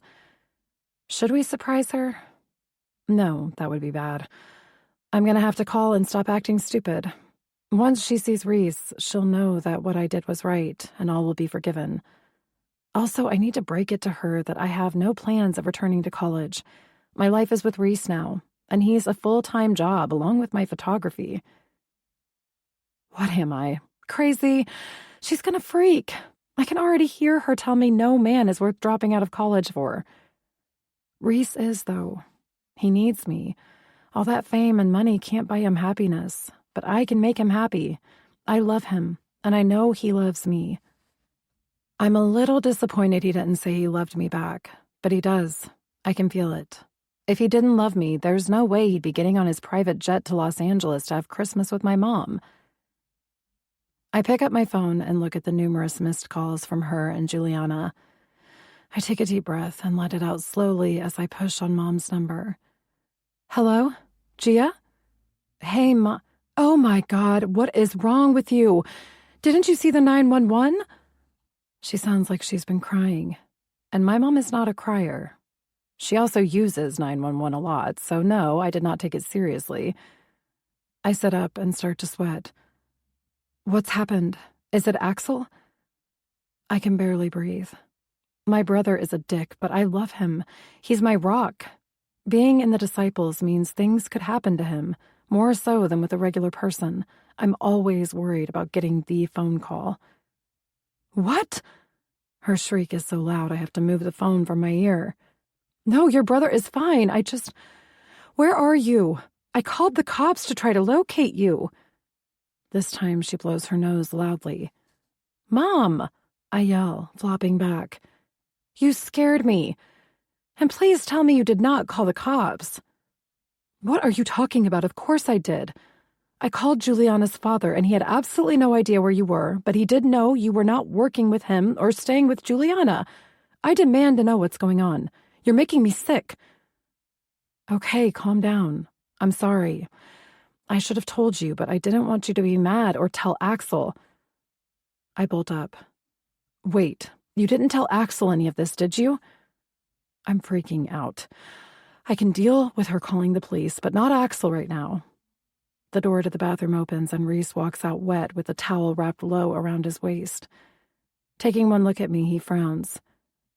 Of course I told your brother, she retorts as I fall back onto the pillows again and cover my face with my hand. No, God, no. Why, Mom? Why? Well, I think you're in luck because he hasn't called me, which means he got another new phone. She huffs. I don't understand why he's always getting new phones. Stop, Mom. I blow out air and slap the bed. You do, you just don't want to admit it. I take a breath and look over at Reese, who stands, arms crossed in his signature black jeans, watching me. Anyway, I'll be home for dinner and I'll tell you everything. My eyes trail from Reese's chest, which has TSM tattooed on it. His muscled arms are covered in tattoos, but I think my favorite one is the microphone on his forearm. Or maybe it's the King of Hearts. I should get the Queen of Hearts tattooed on me. Gia Anna Fontaine, you've done something I never thought possible. You have disappointed me. I trusted you. She sniffs again, but I can tell she's calming down since she's starting to get mad. I sigh and break away from Reese's penetrating stare. I'll be home soon, and I'm bringing someone. Axel is not coming, right? He's not. Like I said, I haven't been able to get a hold of him, unless he just drops by, which would be wonderful. Okay, I have to go. I hang up because this is bullshit, and it's Christmas. I drop my hands dramatically on the bed and turn on my side to look at him. His hair is a black, wet mess. As he gazes at my body, up and down, his bourbon eyes seem almost golden. Why don't you come see if Santa came? His raspy voice makes my core pulse. Even though it's sore, I would love if he'd fuck me again. What do you mean? I slowly sit up and let the sheet slide off me. I know what he means, but it's a kick to play Santa with him. His full mouth twitches. You didn't tell your mom that it was me coming. That's not being a good girl. I smile. I thought I'd make you a surprise. I mean, it's not every day a girl gets to bring the rock god home. I gush out, rock god. On your knees, he demands. As I crawl to the end of the bed, his eyes darken with every move I make. His hands fist my hair, and I swear to God I almost come. I don't know why I like when he gets all caveman, but I do. Unzip me. He guides me to the floor and holds my hair tight as I reach up and unzip him slowly. Take him out, he says gruffly. I lick my lips and smile that we call him. Now I'm gonna fuck your mouth, and you're gonna spread your knees apart and get yourself off. After that, if you were a good girl, we can see what Santa left you. Jesus Christ, he's filthy. So fucking filthy. But this time I feel my power. Gone are his mean insecurities or his threats of groupies. He wants me, and I'm going to make sure he's never the same again. I spread open his jeans, and he comes out, thick and strong with a drop of pre-cum already on the tip and on his piercing. I wrap my mouth around the tip and suck, hard. My eyes aim up at him. Opening my knees, I rub my clit. Fuck yeah, that's it. He holds my head as he watches me. Brat, he says, his eyes fierce, and I almost come. Not from my fingers, but from the look on his face. You're in charge. Make us both see stars, I murmur. His breathing is harsh. Nostrils flaring, he guides my head. I open my mouth and gag, taking him as deep as I can. My fingers speed up as my mouth follows the same rhythm. My eyes stay on his as he watches. My clit's so sensitive I'm ready to go over. But I need to wait. His hands tighten in my hair. Come, Gia, he demands, and I do, going over while he holds my head. As he empties himself, my mouth fills with hot sperm, and I try to swallow it all. He pulls me off and jerks the last of it onto my breasts, then lifts me under the arms as if I weigh nothing. He thrusts his tongue into my mouth. It's hot, nasty. With a moan, I cling to him, my mind spinning. I had no idea I would feel like this. I sound out of breath. Everything is moving so fast. I didn't factor in that I would feel this overwhelming, consuming love. I didn't understand what loving the rock god meant. But I'm starting to figure it out real fast. Chapter 19. Reese. Past. 27 years old. Burbank, California. Gia. I take her hand and her eyes dart to mine. We landed about a half hour ago. I don't think she sat still the entire flight. I finally ate her cunt and fucked her to calm her down enough to sit and have champagne with me. Christ, now that we're pulling into the old neighborhood with Gia's nervous energy along with my mom's house looming ahead, I realize we should have stayed locked up in our suite. Babe, what are you looking for? Do you seriously think your brother is following us? I'm trying to be patient since I think she might actually think that, which pisses me off. This is exactly why we're doing this. All this sneaking around stops today. Axel doesn't like it. I guess we can fight it out. Won't be the first time I've punched his sanctimonious face. I take her cold hand and rub my thumb back and forth where my Christmas gift dangles on her wrist. I got her a diamond Rolex. Diamond is her birthstone. I wanted something special, something she can have forever, passed down to our kids if we get that far. I was feeling pretty good about mine until she gave me hers, and that made me falter. Because the thing about gifts is how the right one can touch you, make you feel all sorts of emotions. Gia gifted me with a glimpse inside her head and heart. She made me a book with her photographs, starting with the present and going back to when she was a brat in dirty clothes, taking pictures of us in her garage. I've been blessed to win every type of award imaginable, but holding her gift brought home the reality that she's the one. For the first time in my life, I'm thinking about my future, and it has nothing to do with my career. I'm seriously thinking about taking some time off after this tour. Maybe I'll take Gia to Italy or southern Spain and lock us away. Just fuck, write music, eat and drink. Lie in the sun and let her tell me all the wonderful things she sees out of that lens. From the second I saw her dancing with Nuke, I knew she was it for me. I've been self-medicating myself as if I was waiting for her to grow up. And now that I have her, I have no intention of letting her go. She's my muse, my life, my anchor.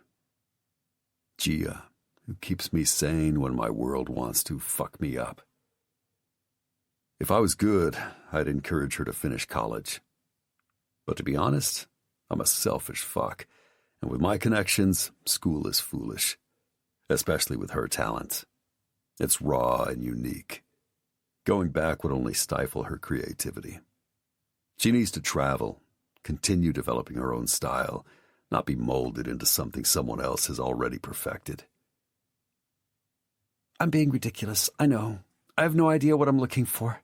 She takes a deep breath. I love you, no matter what happens today. And I'm sure nothing will, but if something does, I love you.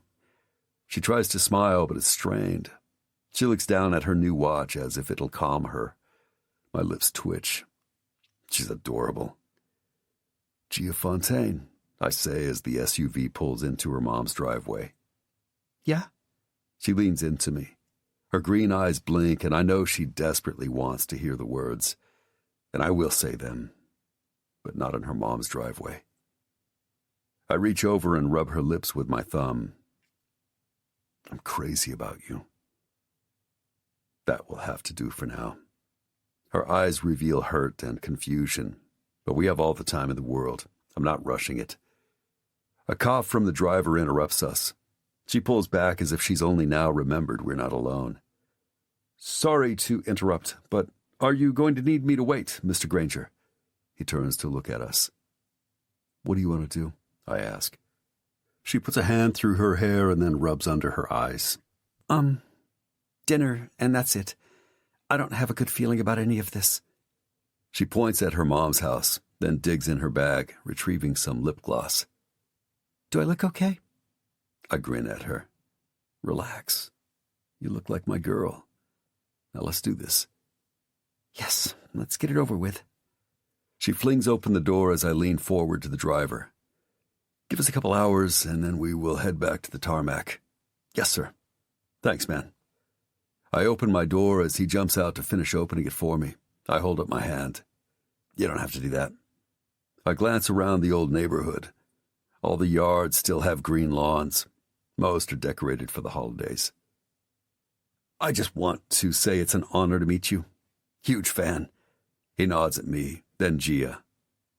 The TSM and Humanoid albums are my all-time favorites. They kind of changed my life. He nods. Thanks, brother. Sadly, I'm jaded. I will not be surprised at all if tonight or tomorrow I'm all over E.T. or the tabloids. I can see it now. Has the rock god finally found his goddess? Is it true love or another notch in his belt? Gia. My eyes turn to the old couple on the sidewalk. Hi, Mr. and Mrs. Dorsey. Gia smiles, but her tone is clipped. I don't blame her. It's been years, but Mr. Dorsey never has been the cliché old man. I can't remember how many times he called the cops on us for noise pollution. Gia, darling, thank goodness you're alive. Mrs. Dorsey glares at us. What? Your mother has been sick with worry. We thought you were kidnapped. Mr. Dorsey zeroes in on me. Oh, God, no. I was not kidnapped. It was a misunderstanding. You look familiar. His old eyes shift up and down, taking in my appearance. Clearly he disapproves since his wrinkles deepen. Merry Christmas, Mr. Dorsey. It's Reese Granger. I hold out my hand, knowing he recognizes me, but he's old, so I'll humor him. They both stare at me, their little dog running around barking at us as I put my hand down and turn to the driver. You can go get some food. I'll text you if I need you sooner. My voice gets louder as I try to speak over the loud growling and high-pitched barking from their little rat dog. Okay, well, Merry Christmas. Gia waves at them and I smile, placing my hand on her lower back to get us away from them. Boy! That stops me. I lift an eyebrow at his gall. I'm not a boy, nor am I in the mood for what I know is coming. You hold up. I have things I need to say to you, and I don't care one bit that you're some hotshot singer, he snorts, contempt oozing from his mouth. Your mother needs you. She's sick, and with all that money of yours, you'd think you could do better by her. I'm done calling 911 all the time. He points an old arthritic finger at me, then takes his wife's arm to continue walking down the sidewalk, their football dog still barking at the air. The fuck? I mutter, my face flooding with heat. My head pounds and my pulse feels like it will bust out of my temples. Last report on my mom was that they were changing her meds and a new doctor was needed. I turn as if I'm in a tunnel. My eyes focus on the house 3 doors down across the street. The grass is green and flowers are blooming. I've hired people to fix it, paint it white with cute yellow shutters. Red roses climb and drape around the top of the archway joined with red and purple bougainvillea. It sure as hell looks like a dream house compared with the rundown mess I grew up in. This was a mistake. I stare at the house. I thought I was beyond this. But no matter how big I get, all I am is a fucked up kid running from the past, staying one step ahead of my demons. This place lets them free. They can swarm and infiltrate my brain here. After all, this is where they live. I have to call Rafe. Do you see any paparazzi? Reese?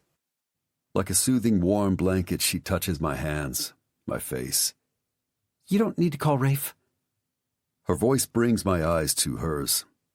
Her green eyes are clear, holding no judgment. Gia understands my pain, always has. Yet never have I felt shame about my mom with her. You want to go? My eyes look down at her hopeful ones. I grab her, pulling her tight. I need you, I say, my voice rough. Taking her hand, I glance around for a spot where I can fuck her.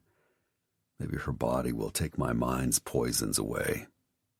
She nods, her eyes reflecting that same pull, craving, our own personal hunger. I turn, only to halt. Janet Fontaine stands watching us, her eyes narrowed almost to slits as she shades her face with a hand. Reese.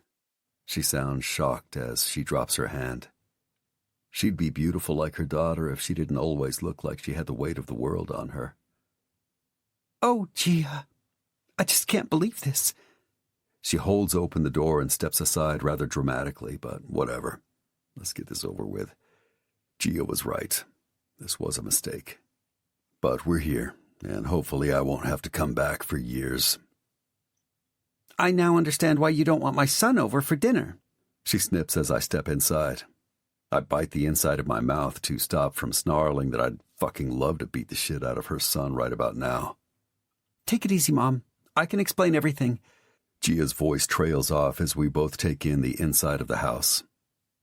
It looks like Janet has decided to move to the North Pole and become an elf in Santa's workshop. I shit you not, there's fake snow, a long wooden table with wooden toys, paint, glitter, and fucking elves everywhere.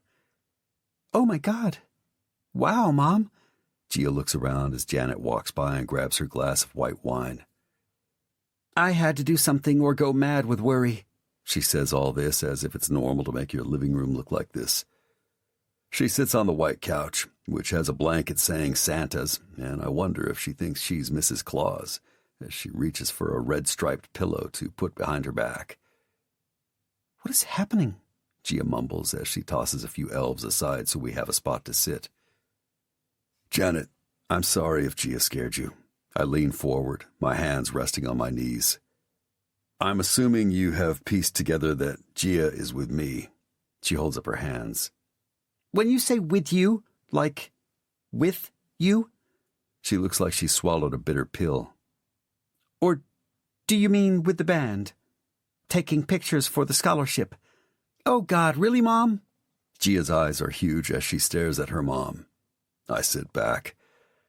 Christ, the way her disapproving eyes look at me, it's like I'm 10 again, begging her to let me stay for dinner since my mom has been gone for days. It's fucked up. All of this is fucked. I'm one of the biggest musicians in the world. I work my ass off to be the best at what I do. And the way Janet is acting, it's as if Gia and I are Bonnie and Clyde coming to dinner. Both. My voice is clipped because I'm done. There's no scholarship. As for our relationship, that's private. All you need to know is that I'll take care of her. The room is silent except for the soft sounds of Bing Crosby and reindeer bells that seem to be on replay. Jesus, Reese, Gia whispers. Let me handle the rest. She sits up and tosses her hair off her shoulder. Look, Mom, She motions with her hand in a circular motion almost as if she's strumming a harp. I saw a fantastic opportunity and I took it. Her cheeks turn red instantly. Wait, that came out wrong. I frown and look at her. What are you doing? She goes to open her mouth, but Janet jumps up. Reese Granger, don't you dare snap at my daughter. You're not the boss of her. Gia lets out a loud groan and I stare at Janet. I take a deep breath, smelling the ham cooking in the kitchen. If Gia doesn't do some fast talking, I'm not even going to make it to dinner. Mom, I've been lying from the beginning. I made it all up. There never was a scholarship. She shakes her head. I made that up because I knew you would never say yes to me touring with the band. She holds up a hand. Although 2 of my professors are insane fans of Reese and the stuffed muffins. She clears her throat. I wanted Reese. I wanted him, and I was willing to lie so I could get to him. Janet sinks back down onto the couch. Please tell me you're on birth control. Gia cocks her head at her. Yes, Mom, I'm on birth control. Her hand reaches for my leg and her mom's eyes follow. Janet takes a huge sip of her wine. How do you think this can possibly work? He's a star, Gia. She laughs as she puts her glass on the coffee table. There's a whole train set on it. Thankfully it's not on, or I might toss it out the window. You're coming back to college in 2 weeks. I don't understand what you want me to say. I'm glad you finally caught Reese's attention. We all know you've been seeking it since you were a child, but... Her eyes drift toward me. That's all this is. A fascination with a hero that morphed into a young girl's fantasy about a rock star. And since you knew him, you think he's what you want. He's not. Her voice is flat. Trust me. Huh. Thanks for psychoanalyzing us, but you have zero idea what you're talking about. Gia leans down for her purse, grabbing her cigarettes. I was going to try to sugarcoat this. She flicks the lighter as Janet looks like she might faint. I'm not going back to Berkeley. I'm going to stay with Reese because he's my man. She blows smoke up to the ceiling and my cock hardens. I'm a sick fuck, I guess. Janet looks as if she might throw up. You're kidding me. She's not. I told you I'd take care of her. I stand. This is about to get ugly. That, and it's uncomfortable to sit. I'm not going to fight with Gia's mother. This is her cross to bear. She's disapproving, controlling, and judgmental. It's why Axel was never close with her. As a kid, I was jealous because at least she cared enough to be critical. But he was right. Janet hated the band. Always said we were average at best and needed to spend more time studying. And she really despised the disciples. God, the first time she met Jason and David, I thought she was going to have a stroke. So you're engaged? She says in a raised voice, her face going from sheet white to red and splotchy. Mom, relax. I understand that you're in shock, but you need to stop. Don't you want me to be happy? Gia jumps up and goes to her mother. Happy? She laughs. You can't be that stupid. Look at him. He will cheat on you, Gia. Drag you through things you can't even imagine. She covers her mouth and shakes her head. He says he'll take care of you. Look at how he takes care of his own mother. When was the last time he checked on her? When? She turns to me. I pay people an enormous amount of money to take care of her, I say. Mom, how could you say that? You know Christy's illness has nothing to do with Reese. Gia looks at me, her eyes filled with tears, and there it is. Pity.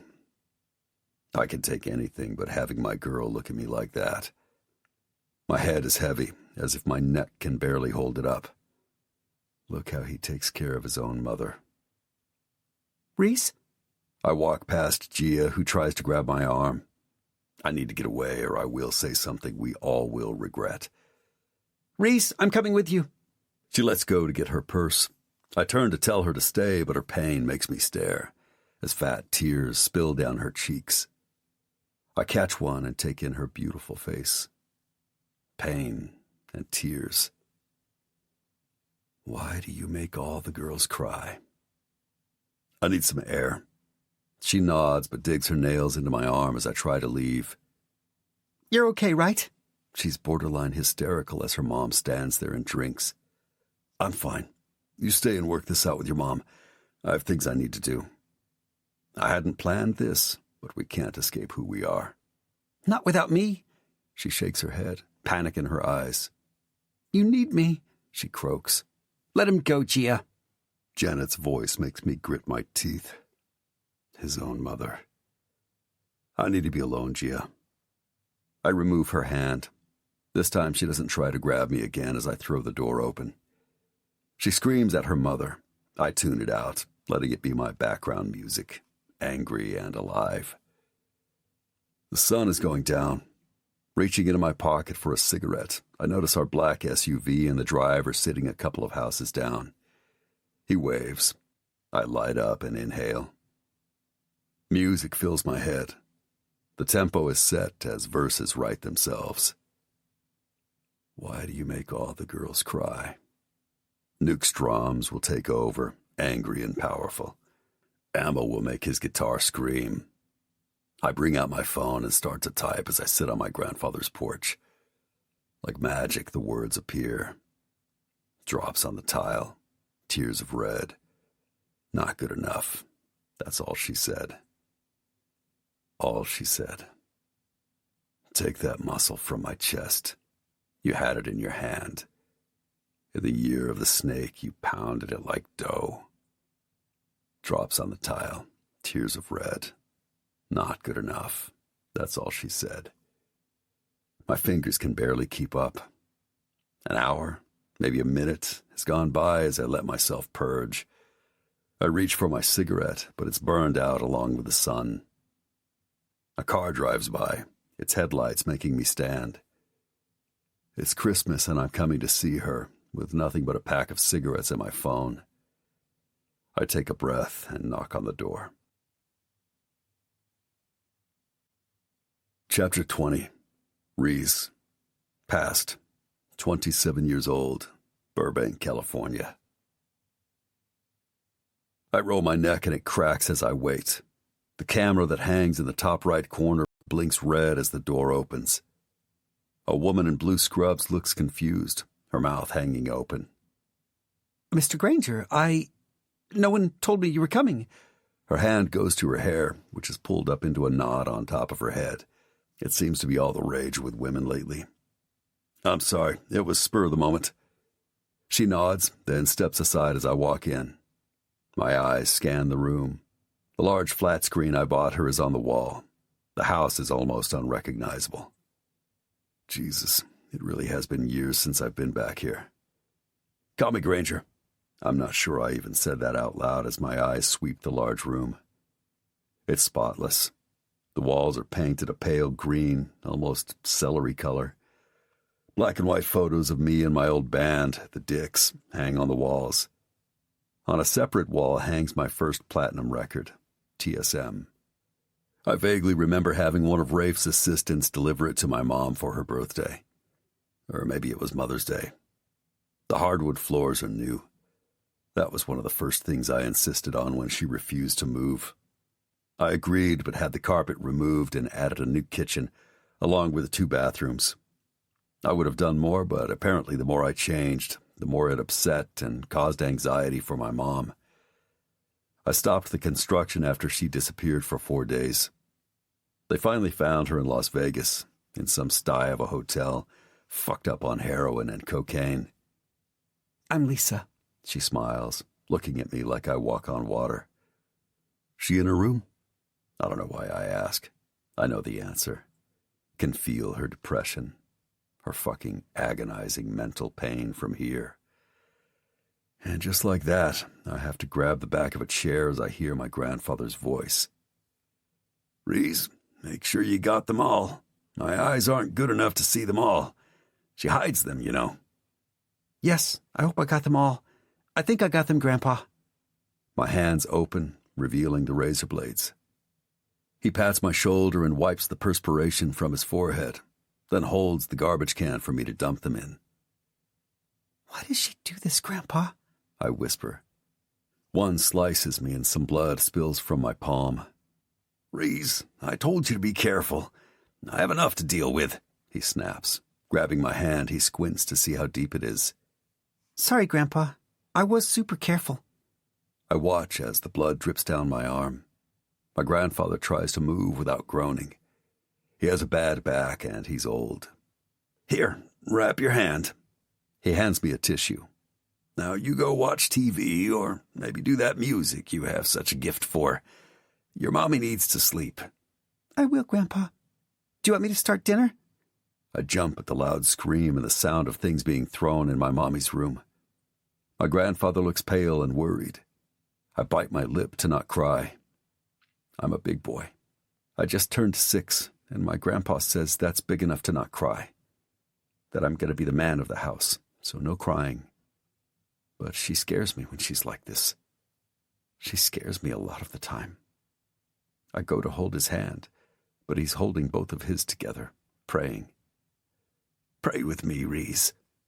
I close my eyes and try. I try to say the words my grandpa says all the time. Instead, I ask God to make sure my grandfather lives forever. We need him. I need him. You go now. Do your music, Reese. Lock yourself in your room until Grandpa says to come out. Go. He pushes me toward my room. The door flies open and my mommy stands in almost no clothes. You go, Reese. Go to your room, son. I can't move as I stare at my mommy. She looks wild and she's covered in brown stuff. Maybe it's red. Now, Christy, you be a good girl and give Daddy that razor. You don't want your son to see you like this. Mr. Granger? Granger, are you okay? I blink at her, trying to breathe. I look around the room. Jesus Christ, how old was I? 6. I was 6 years old, running around trying to get the razors before she did. I clear my throat. I'm fine. Why haven't I been notified? Clearly she's not doing well. I turn and look at her. She's probably late 20s, but who knows these days. They tried. The doctors. After this last time, they wanted to put her in the hospital, but she refused. They left messages with your assistants. She looks over at my mom's shut door, much like I used to do, worrying at any moment what would emerge. The sad, loving mom, the wild and fun mom, the angry, bitter mom. On and on. She's down, I take it. The nurse nods. I think she definitely should be hospitalized, Mr. Granger. She doesn't eat. She can't get up to use the toilet. You're spending a fortune on nurses, but in my opinion, she needs a doctor to watch over her, or at least help with her meds. I pay for the best doctors, because I do, and heads are going to roll if they have been billing me and not treating her. She takes a breath. I'm sorry. I just can't believe you're here. I'm such a fan. Do you think you could take a picture with me? My eyes dart to hers. She must understand her mistake by the disgust on my face. What the hell is wrong with people? My mom is a fucking train wreck. A woman who can't take a shit or piss by herself right now, and she wants a selfie with me? Get her doctor on the phone.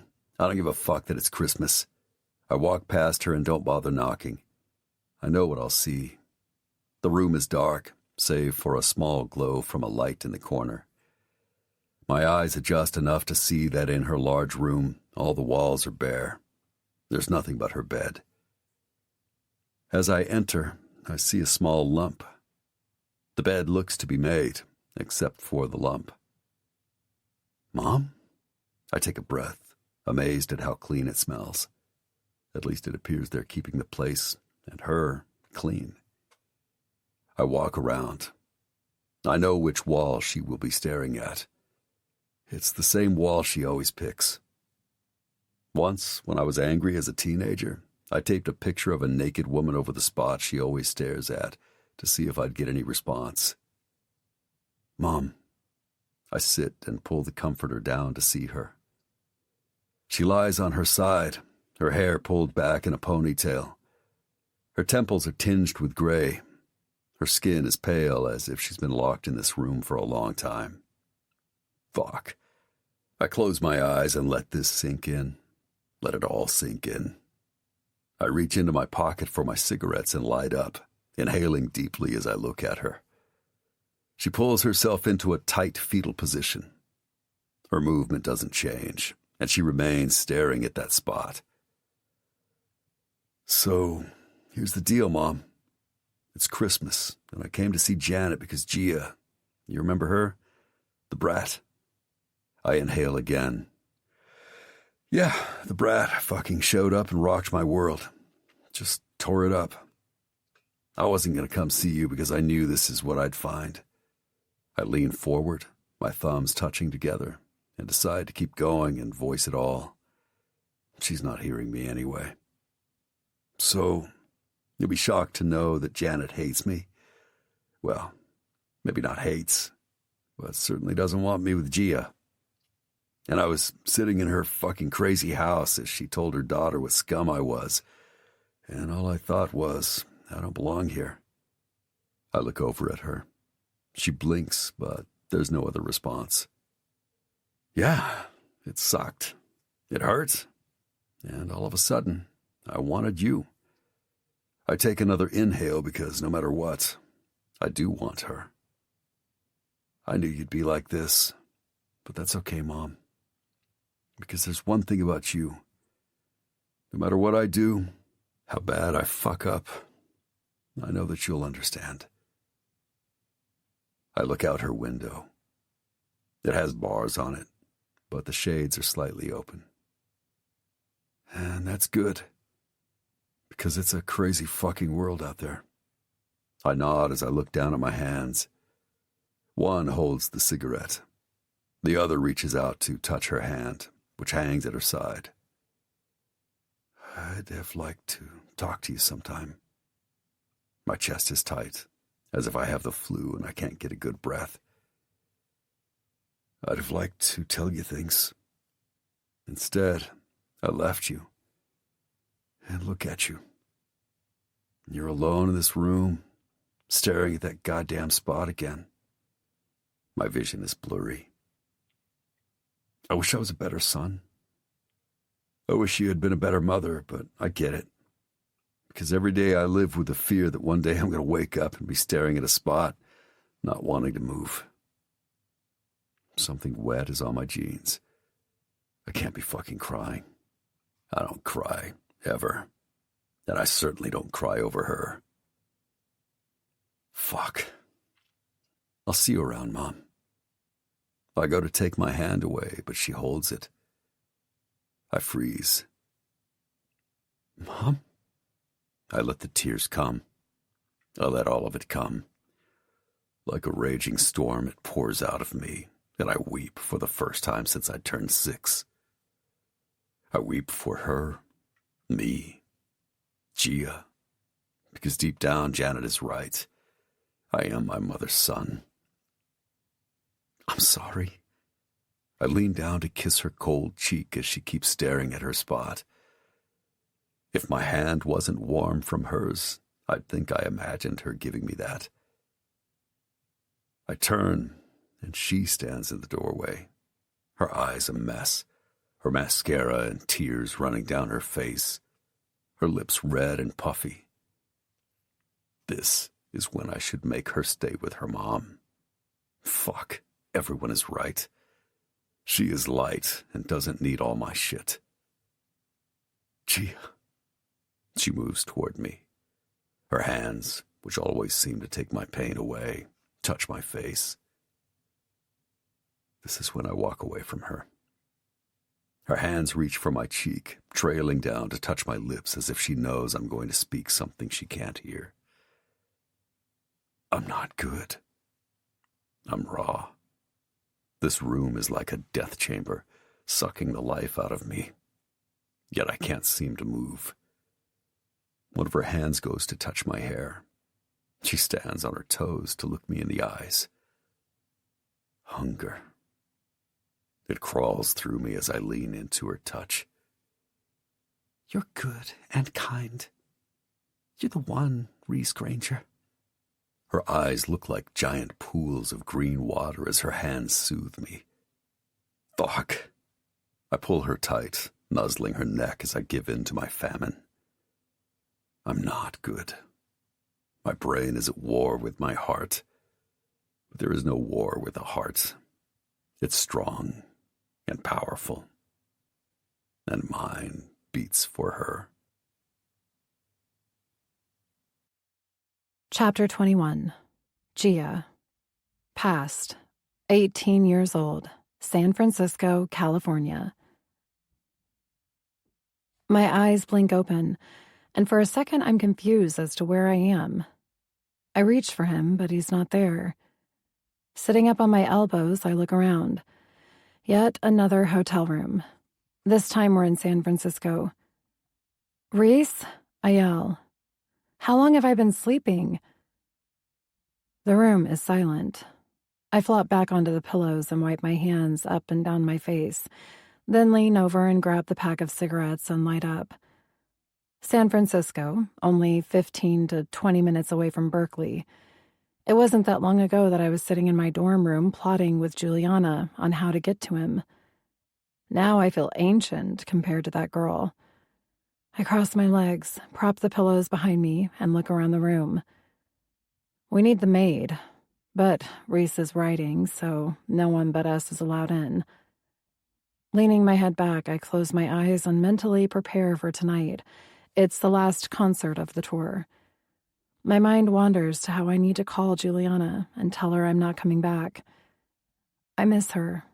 She's the only thing I do miss about my old life.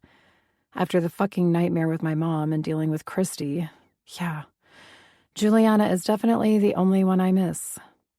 Reese ended up firing his mom's doctors. He then put her in a private hospital in Malibu. It sounds as if she's making progress, and her medication is stabilizing her. I know she's been calling, but he's been writing music. Watching Reese write, create, seeing the way his mind works. God, I am in so deep with him. Nothing can tear me away. He's my everything, my fucking world. He's beautiful, a musical genius, and he can fuck like a god. My face turns pink and my nipples harden. I want him 24/7. I'm starting to worry I have a real problem. All I have to do is think of him and I'm wet. Damn it. I need a shower and have to get up. I almost reach down to take the edge off, but why bother? It's never as good with my fingers anymore. It's like he's trained my pussy to crave his thick, pierced cock and nothing else will do, except for his fingers and tongue. Leaping out of bed, I put the cigarette out and march into the bathroom. Reese is probably doing a sound check. Or did he miss that this morning? Where the hell is my phone? Not that he's going to answer. Most of the time he forgets it. Although with his mom in the hospital, I think he's trying to be better. My eyes longingly shift to the giant tub. Screw it. I have time. The concert is not for a couple hours, and soaking in the tub will do wonders for my body. I turn on the gold faucet and reach for the pretty bottles laid out on a gold tray. They all smell delicious, so I dump in the one that smells like a combo of vanilla and lavender. Turning, I look at myself in the large mirror. I look like a different person. My lips are swollen from constantly being kissed. My nipples are dark from being sucked. I'm flushed. Jesus, I look wild. I definitely have lost weight, but who cares? I have full breasts, so it balances it out. Trying to shake my unease, I grab my toothbrush and brush my teeth. It's weird that he hasn't called or left a note. I take a deep breath. I'm being absurd. He hasn't left the room in days, and he has to perform tonight. I'm sure he's with the guys. Maybe he's showing them his new stuff. I spit and rinse.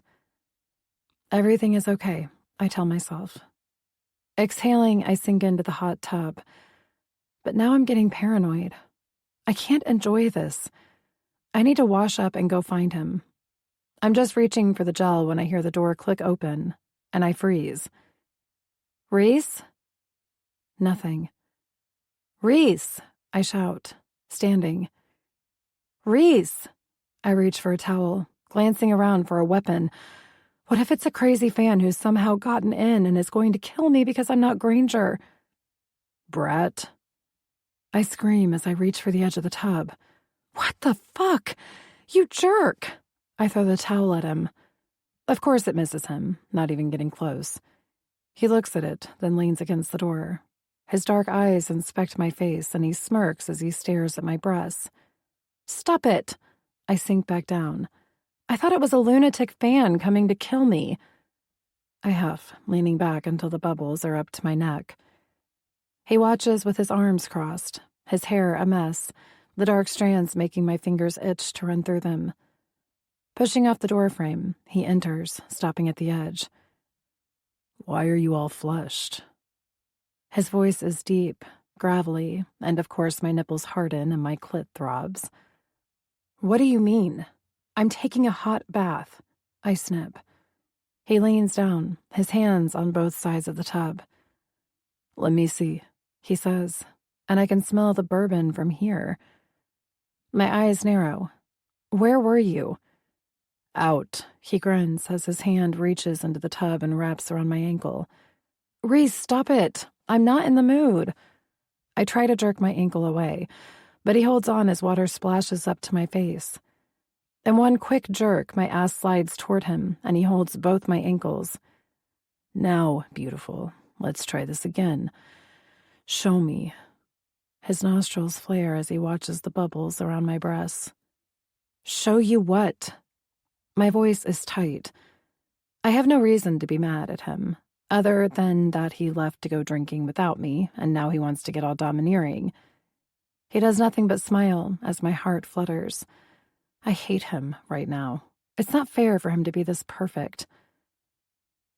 I want to see your cunt. Did you touch yourself? No. That was way too fast. Now he's going to think I did. I didn't, I say to his raised eyebrow. I thought about it, but I didn't. I bite the bottom of my lip as his hand slides up my wet legs. You look like you're lying, brat. I gasp as he slides one arm through the water and stops right there. Talk to me. Tell me. His voice makes me arch up, but he takes his hand out and I almost scream because now I'm needy as hell. I didn't touch my... You didn't touch my pussy. He corrects me. Now say it right. He sits on the edge of the tub, his wet hand playing with the bubbles around my breasts. I take a breath. I didn't touch your pussy. I whisper the pussy part. Nah. He grabs the back of my hair so that my head is held tight at the base of my hair. This is my cunt, he says, and my eyes grow wide. Blinking at him, I wonder if he's been drinking tequila instead of bourbon. Now say it. Tell me what's mine. He brings my head up as the water drips down my chest. I am not saying the C word. I'm trying to be outraged, but my breathy voice gives me away. Kneeling, he whispers, Say it, and I'll give you what I trained my cunt to need. What the hell is happening? I try to slap his hands away, but he's already rubbing one of my nipples, his eyes like dark orbs. These are my tits also. His calloused hand and fingers caress and squeeze it. As I swallow back a moan, he smiles at me. I want to pierce this nipple. Leaning forward, he takes it in his mouth. This time I do moan as he sucks it almost raw, my core clenching. He looks over and bites it. Hard. The fuck, Reese? He leans up and silences me with his lips, and my sore nipple tingles as his hand leaves my breast to travel down to my clit. I'm spinning, trying to keep up, then let go because I'm coming. Hard. Before I can recover, he pulls me out, carrying my wet, slippery body to the glass shower door. I wrap my arms around his muscled shoulders. His mouth attacks mine as our tongues twist, and I definitely taste the bourbon. I feel his hand unbutton his jeans, and my feet help push them down past his ass. In one fast thrust, he's inside me. He doesn't move, only pulls back to look at me. Our eyes lock, and I see everything I will ever need. I love you, I murmur into his mouth as I kiss him. His hands move to the top of the glass door, and he thrusts into me fast and hard, his piercing rubbing me over and over as my back slides up and down from the water, and now our sweat. He's not even trying to hold back. He needed me. I throw back my head, and he bites my neck as I shiver and moan loudly. He's inside me, and I never want it to end. That's it, Gia. Talk to me, baby. He grunts his approval, and my core pulses and contracts as his hips slam into me. He's primal, almost intimidating. I'm climbing, my core contracting, and he doesn't stop. My eyes close, but dots still appear as I orgasm. I think I scream. My pulse races, and I see stars as wave after wave of addicting pleasure fills me. Whose cunt is this? He hisses in my ear, still fucking me hard while I scream his name. I'm gonna fill my sweet cunt up. His body jerks, and he comes undone. Studying our breaths, neither of us moves. Finally, he pulls out and backs up. My legs shake, and I grab his arm.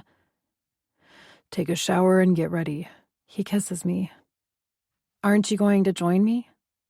I look down at his wet, slick cock that still stands proud. I almost tell him to sit on the toilet so I can ride him, but he's right. I need to get ready. No.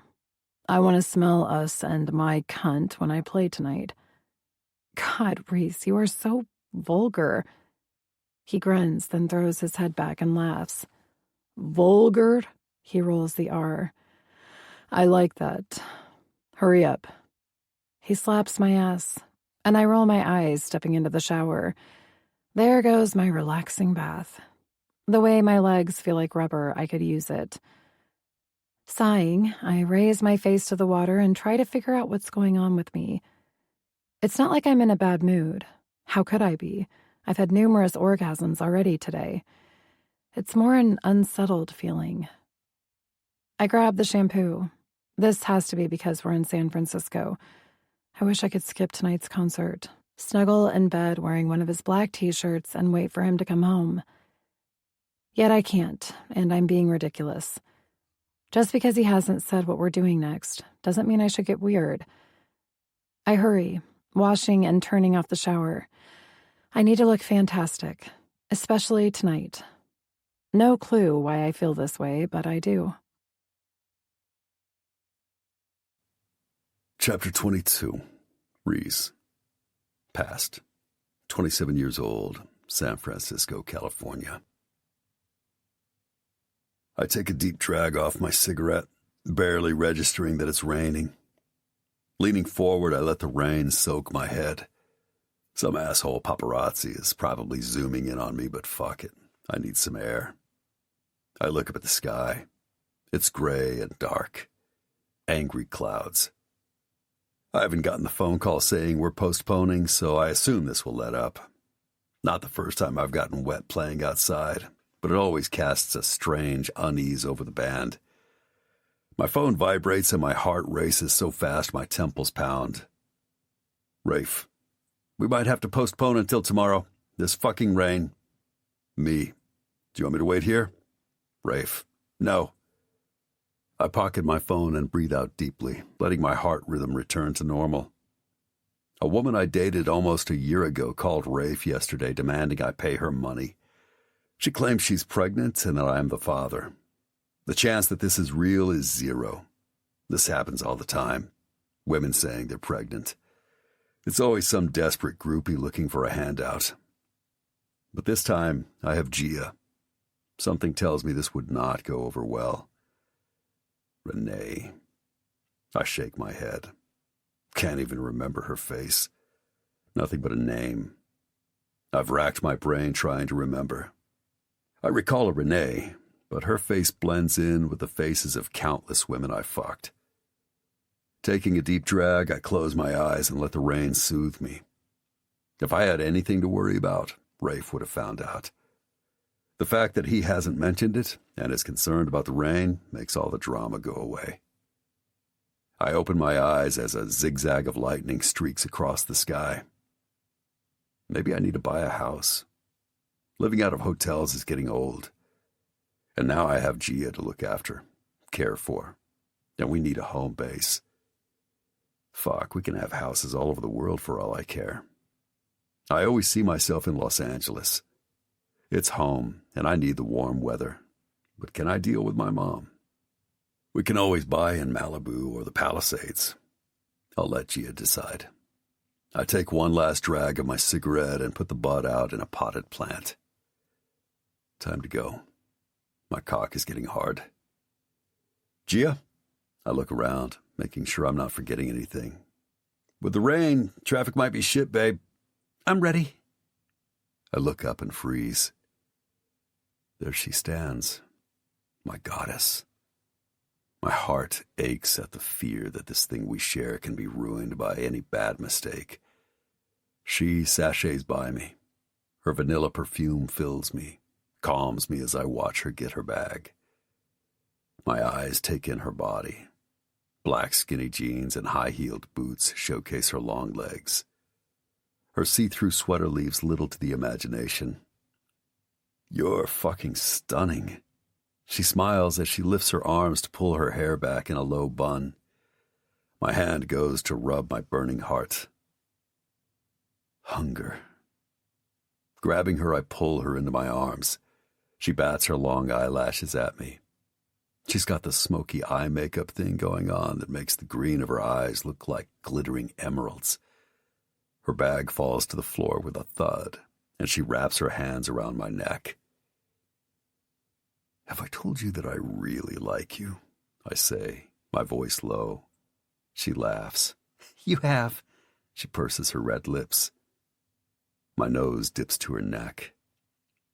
Have I told you you're my life? She leans back to look at me. Kind of. I straighten and take her hand and put it on my chest. Feel that? Yes, she whispers, her chest rising and falling in perfect rhythm. That's my heart beating for you. I have no idea why I'm doing this now. Maybe it's because of the phone call earlier, or maybe it's time. What's wrong? Her eyes search my face. I want to tell you. I cup her face. You need to know how My phone interrupts with a loud buzz. She looks down. Ignore it, I demand. Fuck the rest of my world, Gia. I love you. It's raw and not smooth, but it's the truth. Reese, she whispers, blinking back the tears as she laughs, her whole body shaking. I should have told you earlier. I thought it was clear. I frown. Why am I stumbling like this? She places her fingers on my lips and cocks her head as she watches me. I love you, Reese. I've loved you forever. I stare at her. She's fearless, always has been. It rolls right out of her mouth. I could write the fuck out of a song, perform in front of thousands of people. But she knows me, sees past all the fame and wealth. Gia sees the man that I am. She knows my demons, has seen me bleed. She traces my lips and I lightly bite the tip of her finger and suck it. When she smiles, my heart squeezes. We need to go, Reese. The room is thick with all our emotions and things that need to be said. But that can wait. You ready? She leans down for her bag. Wiping under her eyes, she smears her eyeliner, so now she's got the Cleopatra look going. I take her hand and open the door. Ace and 3 other bodyguards wait. I wink at her and the madness begins. I've got Granger. We're on the move. Ace speaks into his earpiece.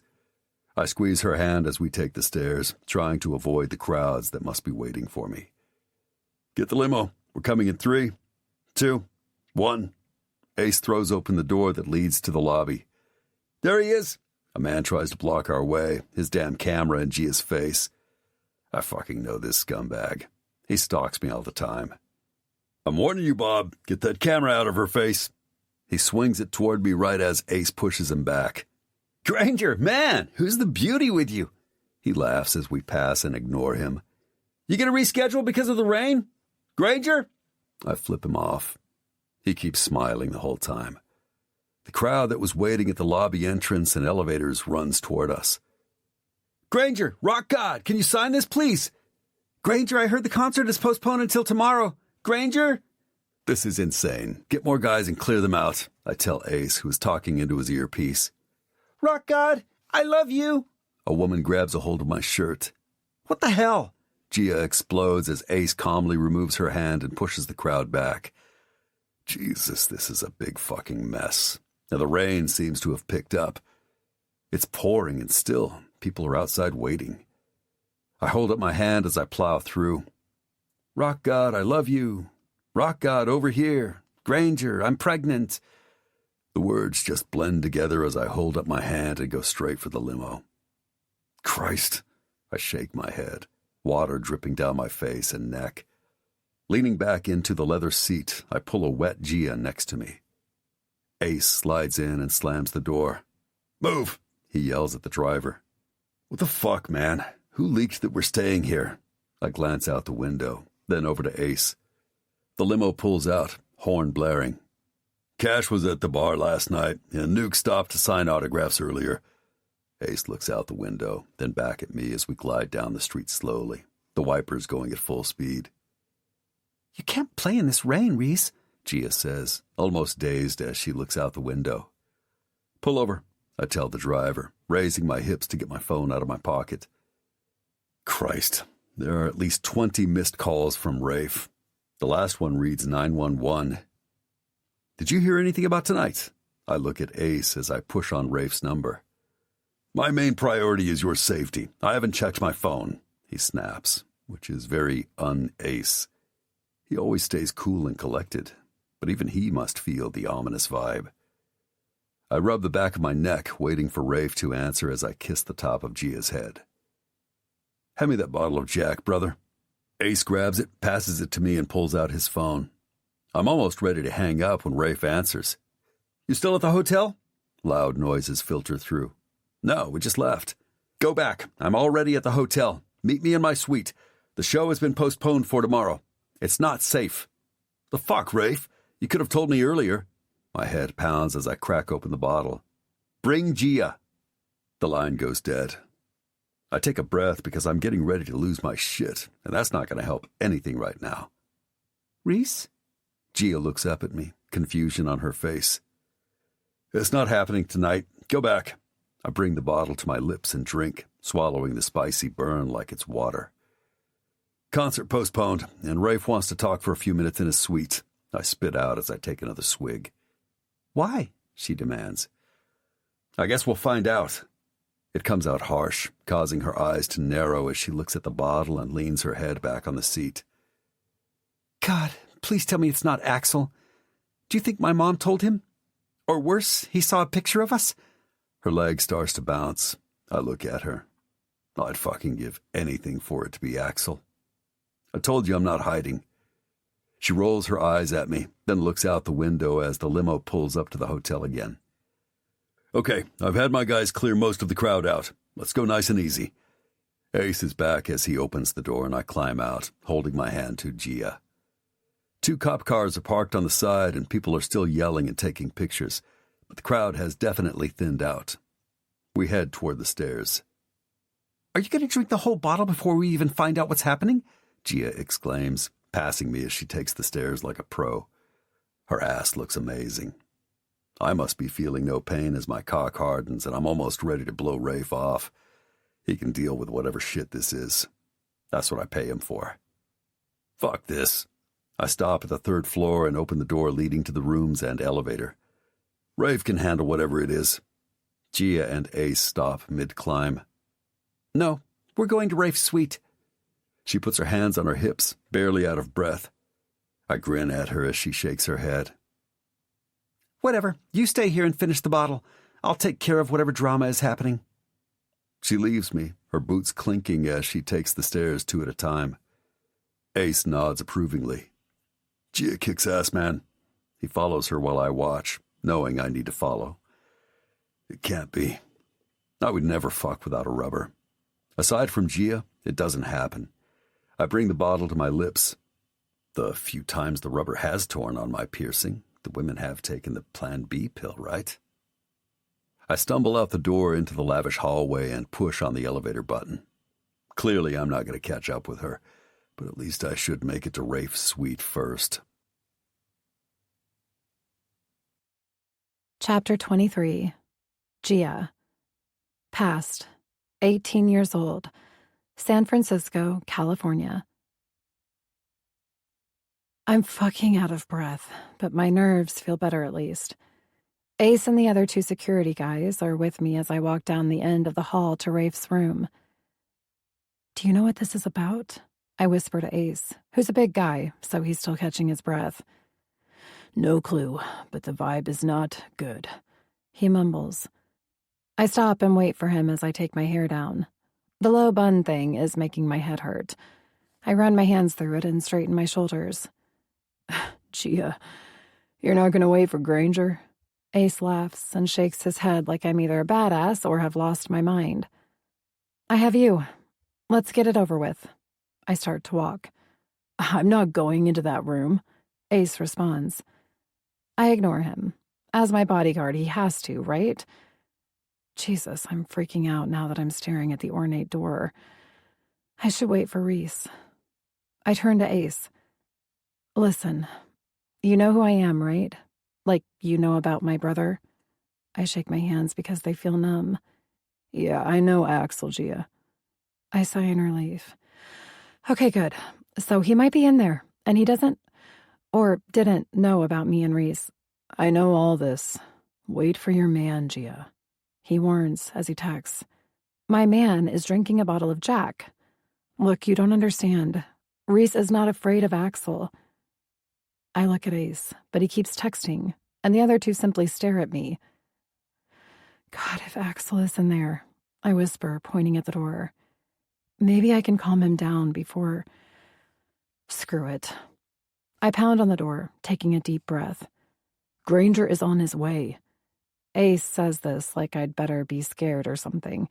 What is wrong with him? My brother is ready to kill Reese, and all he is saying is wait and let it happen? The door opens, and Rafe looks at me, then over my shoulder to Ace and his team. His arrogant face morphs into a frown as he pushes the sleeve of his starched white dress shirt up. Where is Granger? He's coming. I clear my voice and straighten my shoulders back. Is Axel in there? His eyes narrow on me as he slowly brings the crystal tumbler of brown liquid to his lips. Not yet. And I almost sag with relief as warm hands grab my hips, jerking me back to his hard chest. Brat, let me take care of this. Reese says tightly in my ear, causing me to shiver. This is bad. Something bad is about to happen. Rafe swings the door wide open so we can enter. I dig my nails into Reese's arm. If it's not Axel, then... I walk forward, almost as if I'm having an out-of-body experience. One foot in front of the other, I move, my fingers laced with Reese's as I blink at the large silver and gold room. It's decorated like we're back in France, and Napoleon might step out at any moment. A woman sits with a man in a suit, and I know this is going to hurt me, and not just a small prick. Whatever is about to happen is going to rip me open and make me bleed. No, I whisper and stop moving. Reese turns and his eyes... Oh my God, this is happening. It's in his eyes. He knows. The man next to the woman stands and comes forward holding out his hand, which Reese ignores, instead looking at me. She heaves herself up to stand also, a gloating smile on her pretty face. She's tall, like 6 feet, in jeans and a tight pink sweater, with pale skin and pitch-black hair cut in a bob. Jesus, is she pretending she's Uma Thurman in Pulp Fiction? My eyes fill with tears, and I look up at the ceiling to stop them from falling. I am Gia Fontaine. My brother is Axel Fontaine. We don't cry or show weakness. But this bitch is pregnant, and everything that I've dreamed of did not include this. Baby, it's okay. Reese hasn't even looked at them. Does he not see her fucking stomach? I take a breath and blink away the tears as I look at him and smile. Turning, I shake the man's hand. I'm Gia, and you are? That makes the room almost crackle with tension. The man hesitates and shakes my hand. His is cold, almost clammy. Yes, I am Mr. Daniels, and this is my client, Renee Abbott. My eyes meet hers, and she somewhat falters beneath my stare. Yes, so, unfortunately, our lawyers have to be involved also, but Renee requested a friendly meet and greet, Rafe says. Gia, something to drink? Sure. I reach for Reese's bottle of Jack as he takes over the room. Look, I'm not even going to humor you two. This is not mine. He motions with his head to her stomach. I barely remember Renee. I take a swig and swallow the burn of liquor. It slides down, then threatens to come back up.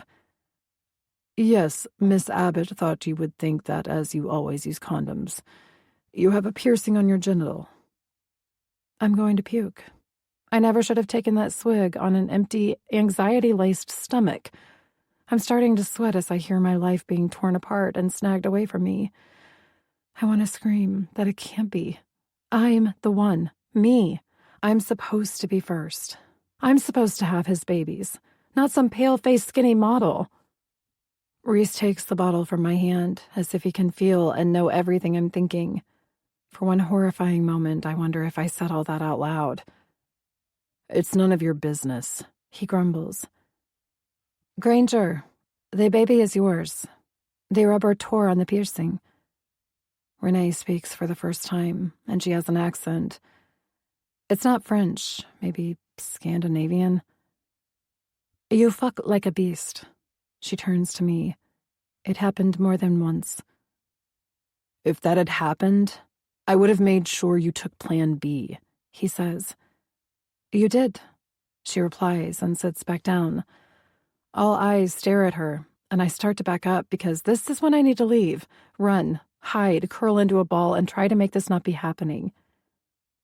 My lawyers will be in touch. This is not my kid. He grabs my hand as Renee shrieks at our backs. It is yours. You'll see when you take a paternity test. I intend on my child knowing his father. I'll use everything in my power, and that includes the press, to make sure you are on board. He swings around. If that kid is mine, I'll be the one making sure he understands that the mother is a gold digger who purposely got knocked up. Go to the press. I couldn't care less. He takes my hand, and we're out the door. One foot in front of the other, I chant as Reese drags me along. My legs feel like lead. I'm sure it's from all the steps, or else I'm in shock. He must get sick of it and sweeps me into his arms, carrying me to our door. Don't. Please don't do this to yourself. She's lying. That is not my kid. His voice is soft, soothing, and I cling to him, knowing that everything from this day forward will change. Inhaling, I breathe in his clean scent. I'm addicted to that scent. I'm addicted to him. It's gone beyond loving him. I need him. He's my everything. Without Reese, I'm not sure I know who I am. I had a goal. It was clear. I was going to marry Reese Granger. I guess I'm weeping. I didn't think I was crying, but he's setting me on the couch and kneeling between my knees, and I don't even remember getting on the elevator. Gia. His voice is demanding, but his touch is gentle as his thumbs wipe away my tears. The tears that signified what made me me. The very tears that are forcing me to grow up.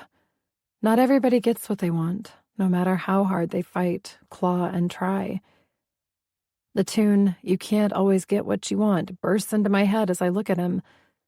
My hands run through his thick, wavy hair, and I let him take away all the shit his dick has gotten us into. His full lips kiss my eyes with soft, light kisses that make me cry harder. Is he trying to get me to forgive him? I haven't even comprehended that this is happening. The damage is in play, and even if she's lying, it'll be months before we find out. Months of her hanging around, making us miserable. Fucking months. It's not mine. She's trying to get money and fame by saying it's mine. He pulls back. This is not the first time this has happened, Gia. It sucks, but we'll get through it. I nod, because when he says it like that, it sounds right. Yes, I'm sure it's not yours. I sigh into him as he takes my lips, gentle and slow, so different from our usual kisses. I need you. His hand drifts to my neck as he holds me still, allowing his tongue to lick and suck at his leisure. I can't seem to stop crying. Reese is being gentle, loving, like he worships me. Any other time I would love it, cherish it. But right now it makes me feel like he's apologizing and guilty. Christ, Gia. His tone holds a warning, all the gentleness melting away. He stands, anger flashing in his eyes, and my core becomes wet.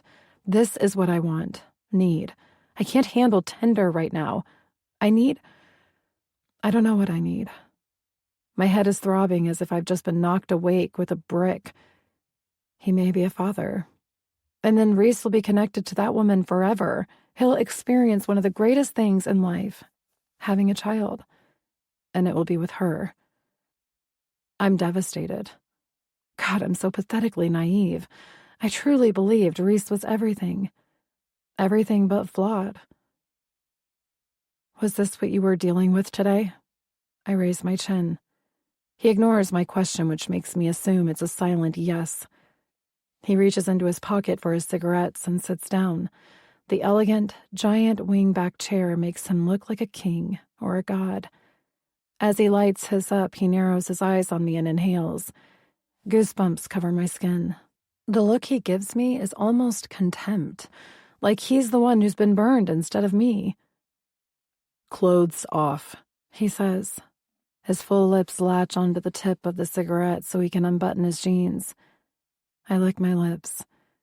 Reese has been demanding and domineering, but this is different. Clothes off now, Gia, he commands. His tone is so cold. Kicking off my boots, I can barely get a full breath in as I toss off my sweater and bra, then shimmy out of my jeans. I look at him and almost sink to my knees. He's so beautiful, and for a moment he was mine. Take your panties off and crawl, he demands. I freeze, then slowly let my G-string slide down my legs and step out of it. What? I croak, wiping away my tears. Crawl to me. He leans forward, resting his hands on his knees. Slowly, I lower myself to the ground. My nose is stuffy, and I'm sure my face looks scary with all the crying I've done. Yet the way his eyes change as I start to crawl on all fours, naked, makes me scared that we're entering a dangerous game. A game I know nothing about. A game that might break me. But I obey and crawl to him anyway. Look at me, brat. My eyes jerk to his, and I arch my back, watching his nostrils flare as if he can smell my arousal. You want me to fuck you, don't you? He says, his voice thick. I move in between his legs and nod. Use words, Gia. Tonight you might need them. My heart leaps. Yes, I snap. I want you to fuck me hard. He grabs my chin and I almost whimper. The tears have finally stopped. Only our rage fuels the room. My hands fall forward on his thighs. Get up. He pushes my chin away, putting his cigarette out on the glass table before he jerks off his t-shirt. He's intimidating in his anger, and I bite my tongue not to scream that this is his fucking fault, not mine. Lifting his hips, he kicks off his jeans. His cock stands hard and thick up to his belly button. You want rough? I can do that. He grabs me and spins me until I catch myself and rest my hands on the couch cushions. His hand holds the back of my neck still. What are you gonna do? A shiver of fear goes up my spine. I'm gonna fuck you rough. Let go of me, Reese. I try to jerk away, but he's already spreading my legs with his feet. Careful, brat. You sure you want me to stop? He knows I don't.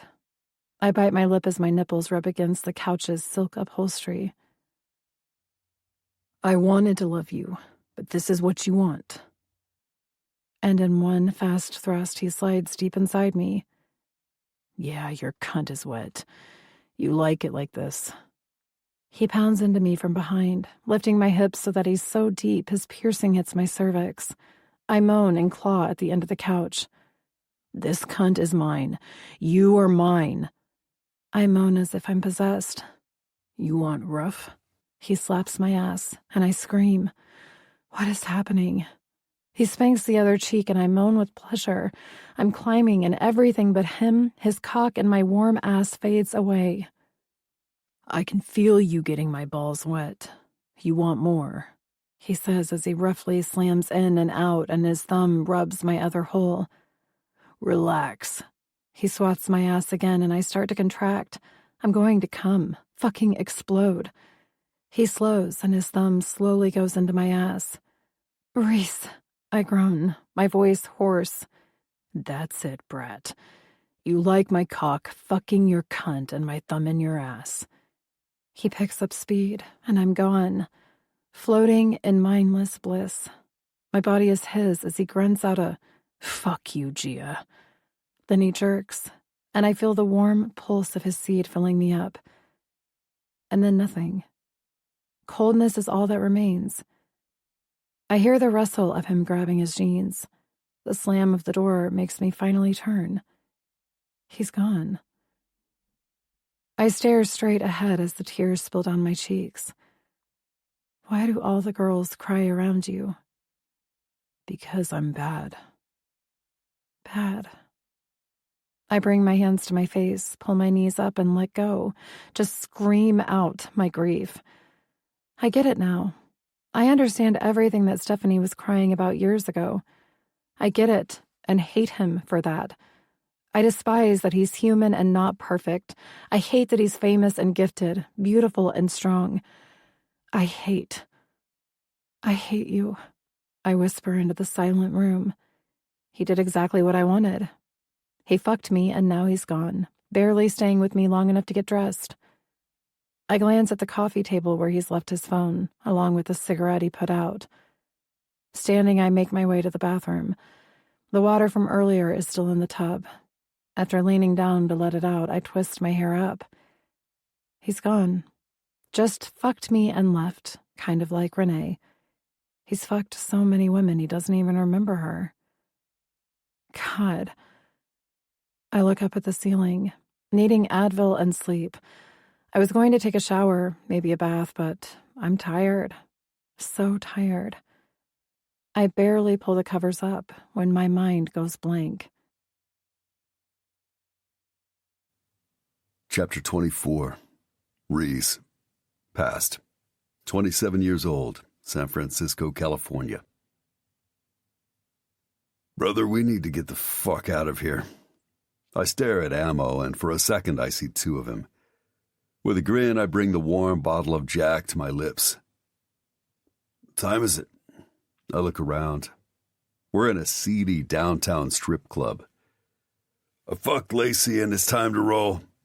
I snort. Leave it to Ammo to blow his load and hightail it out of here. Come on, man. I called Ace to come get us. We need to get to the stadium. He rolls his neck as I slowly sit up. Christ. I look around again, trying to forget the last 24 hours. Did Gia call? Ammo reaches over for the bottle, his blue eyes narrowing.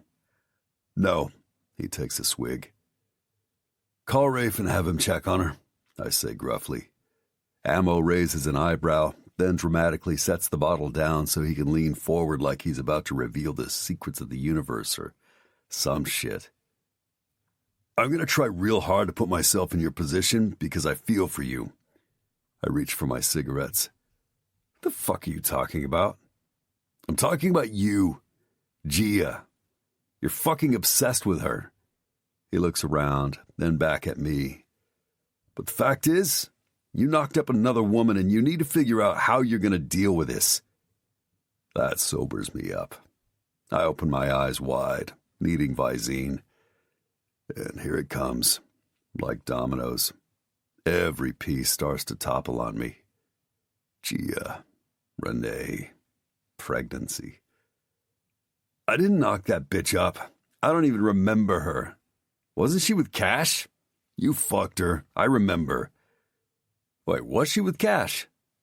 Look, it doesn't matter. She's saying you're the dad, and until that kid comes out and we can get DNA, you need to figure out what you want to do. I scrub my hands up and down my face. The sting of Gia last night not trusting me, believing the worst. Actually, it was more than that. I fucking needed her. We are supposed to be a team, and she fell apart. She's 18. Ammo looks at me. Are you telling me this or telling yourself? Because I love Gia. She's got fucking balls, but this? Can she handle our kind of life?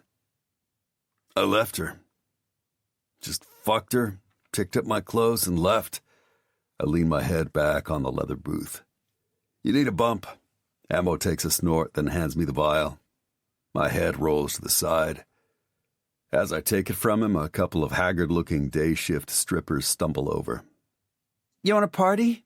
They smell like stale cigarettes and knockoff perfume. Rather than smell them, I snort the coke. There we go. I blink as my eyes water for a second. Fuck. My heart pounds and I can't see straight. All I smell is vanilla sun-kissed skin. Ammo smirks. "Hello, sunshine. Ready to rock and roll?" "Fuck off." I shake my head and run my hands through my hair. He laughs and turns his attention to the strippers. "Thanks, gorgeous, but we've got to go. You gonna dance for us while we wait?" Ammo slaps the heavier one's ass as she laughs and winks. "I need a piss." I stand and stretch. One of the numerous things I love about strip clubs is the anonymity. No one makes a big deal about who we are. They seat us in the corner and let us do anything. "Granger!" I blink over at the front door, squinting to make sure I'm seeing correctly. "Axel!" I hold up my hands, my fingers almost beckoning him. The light from outside fades as the door closes. "You motherfucker!" He charges at me. "You really thought you could fuck my sister and live?" I don't even get the chance to hold my hands up before I'm lying on the stale, crunchy carpet while Ammo and a bouncer pull Axel off me. "Take it outside," the bouncer yells, picking me up as I smile. Yeah, this is what I need. I've been waiting for this. I spit blood and shake off Ammo. "She's mine, Axel, so fucking deal with it." What few customers there are in this joint start yelling and filming as Ammo pats my shoulder and pushes me toward the door. "Hey, Axel," the bouncer says as he escorts him outside with me. "You give my best blade, man." He lets go of Axel and walks back inside. We stare at each other. "Look, I should have told you." "Are you kidding me, Granger? You fucked my sister, then knocked up another bitch?" He explodes. "You just don't learn, do you? Gia's coming home with me. Forget you know her, or I'll kill you." "Axel, do you think you scare me? I don't give a fuck," I yell at him as the limo pulls up. "Gia's an adult. She can make her own decision."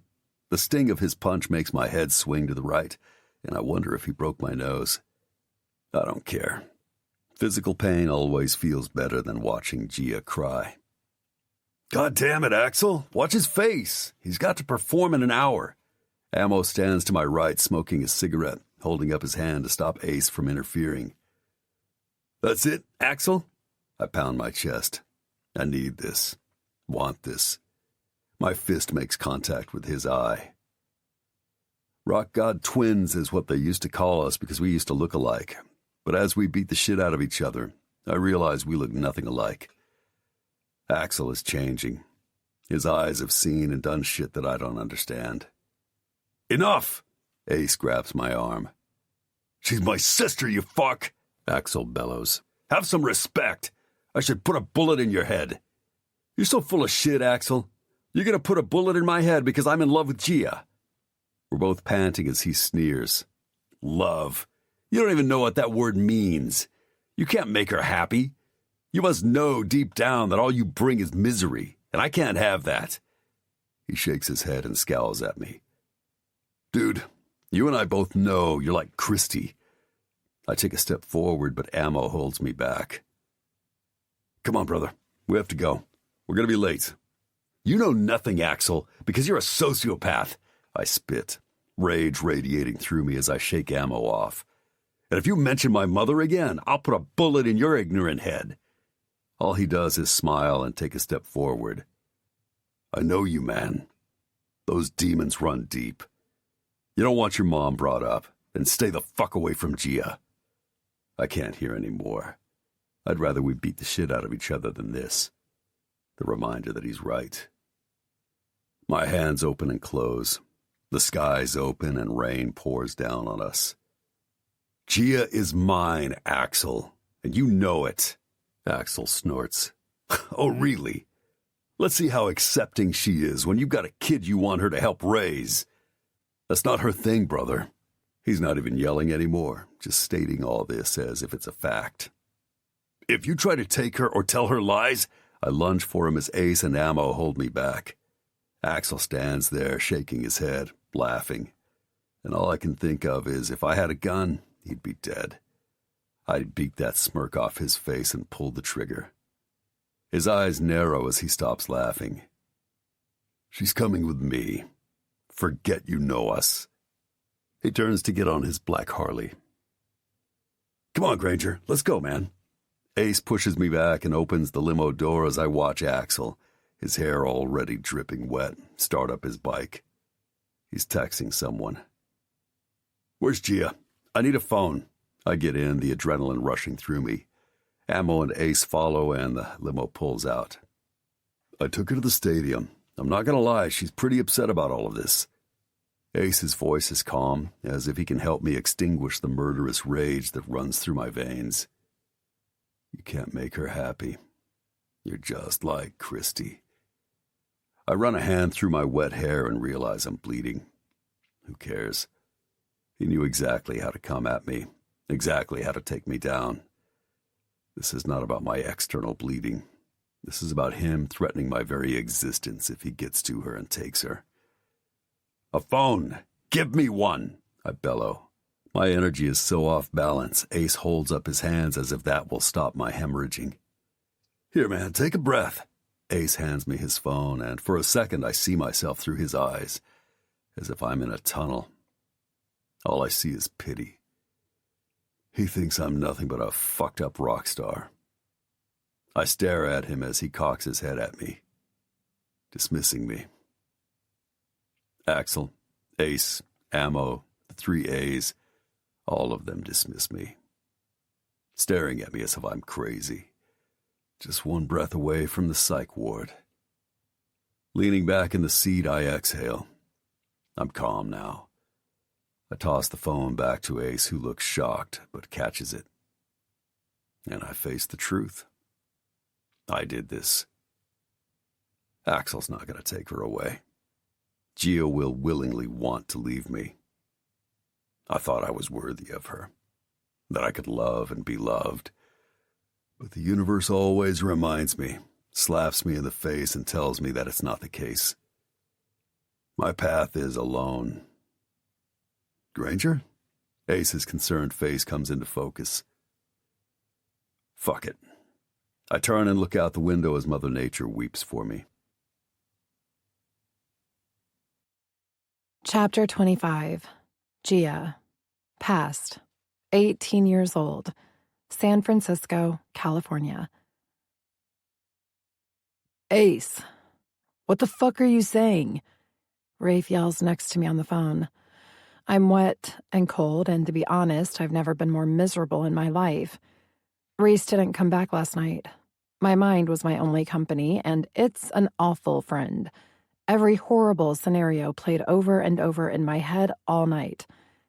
I might have dozed off around 4 a.m., but let's be honest, my nightmares might have been worse than being awake. I can't eat, and if those fucking groupies shoot me one more dirty look, I will not be held responsible for my actions. I pull my hand through my long hair, trying to keep it out of my face as I hear Rafe saying, "You've got to be kidding me. Does he need a medic?" He looks around, his frown landing on me, and I know something bad has happened. Is happening. "Oh God," I whisper, and for the first time in my life, I wish I was religious and believed, because it's time to start praying. My eyes veer back to him.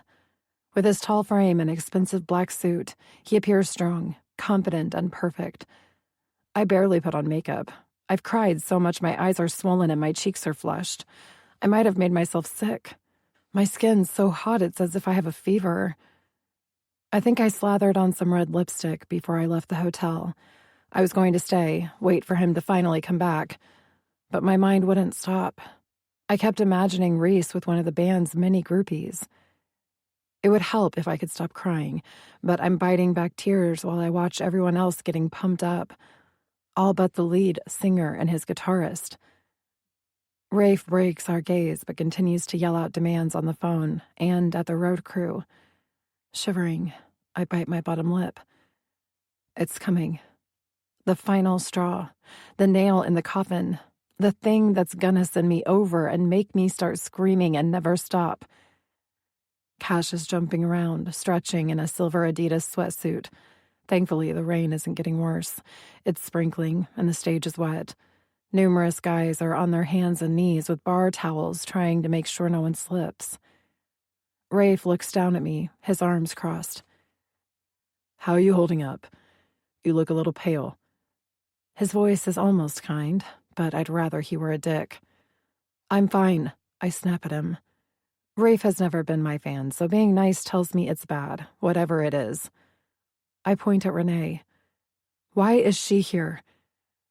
Only women who are getting fucked by someone in the band are allowed backstage. I guess since she's telling everyone she's Reese's baby mama, she thinks she's Queen Bee. Either that or Rafe is behind it. Gia. He looks down at me and sighs. Look, I told you from day one something like this would happen. I warned you, did I not? I go to speak, but he holds up his hand. This isn't the first time, nor will it be the last. He looks back at the stage. I grab his forearm, his suit feeling like silk, as I fight my need to beg him to help me. She's lying, right? I need him to say yes, say everything is okay, that whatever it was on that phone call is not as bad as I think. Just help me. He frowns at me. I have no idea, Gia. Reese fucked her on and off. I'd prepare myself that it's his. The floor rumbles as the crowd becomes electrified, but all I want is for it to open up and take me with it, swallow me into the earth, just disappear. Because my lack of sleep, no food, and fear that I've lost him is making me break. The crowd roars again, causing me to jump as Nuke walks onto the stage. Strobe lights flash on and off, and I think I might puke. Then it's true. He fucked her? I yell at Rafe, who's right next to me, his knowing eyes boring down into my head. Oh, sweetheart, yes. He's fucked all of them. I can't do this. I back away as again the crowd goes wild. He nods and looks to the stage. I know you can't. Rock God! Ace of spades! Rock God! Ace of spades! They chant. Don't make yourself any more sick. You look like you might pass out. I have someone who's going to help you. He speaks to me soothingly, like I'm a wounded animal or hurt child. I nod like a zombie, not understanding anything he's saying, except that Reese fucked her and that he warned me. It was nice meeting you, Gia Fontaine. My eyes dart to him, watching as he walks away, and I'm alone. Alone with 40,000 adoring fans. Gia! I take a breath, because this might be when I really do snap. His horror can't really have the gall to speak to me. I turn and stare at her stomach as though I'm watching a car accident and can't look away. I thought you might want to see a picture of his son. Her fucking accent makes me grit my teeth as I look up at her pretty face. Glancing over her shoulder, I see her posse of bitches behind her. It dawns on me that I never fit in.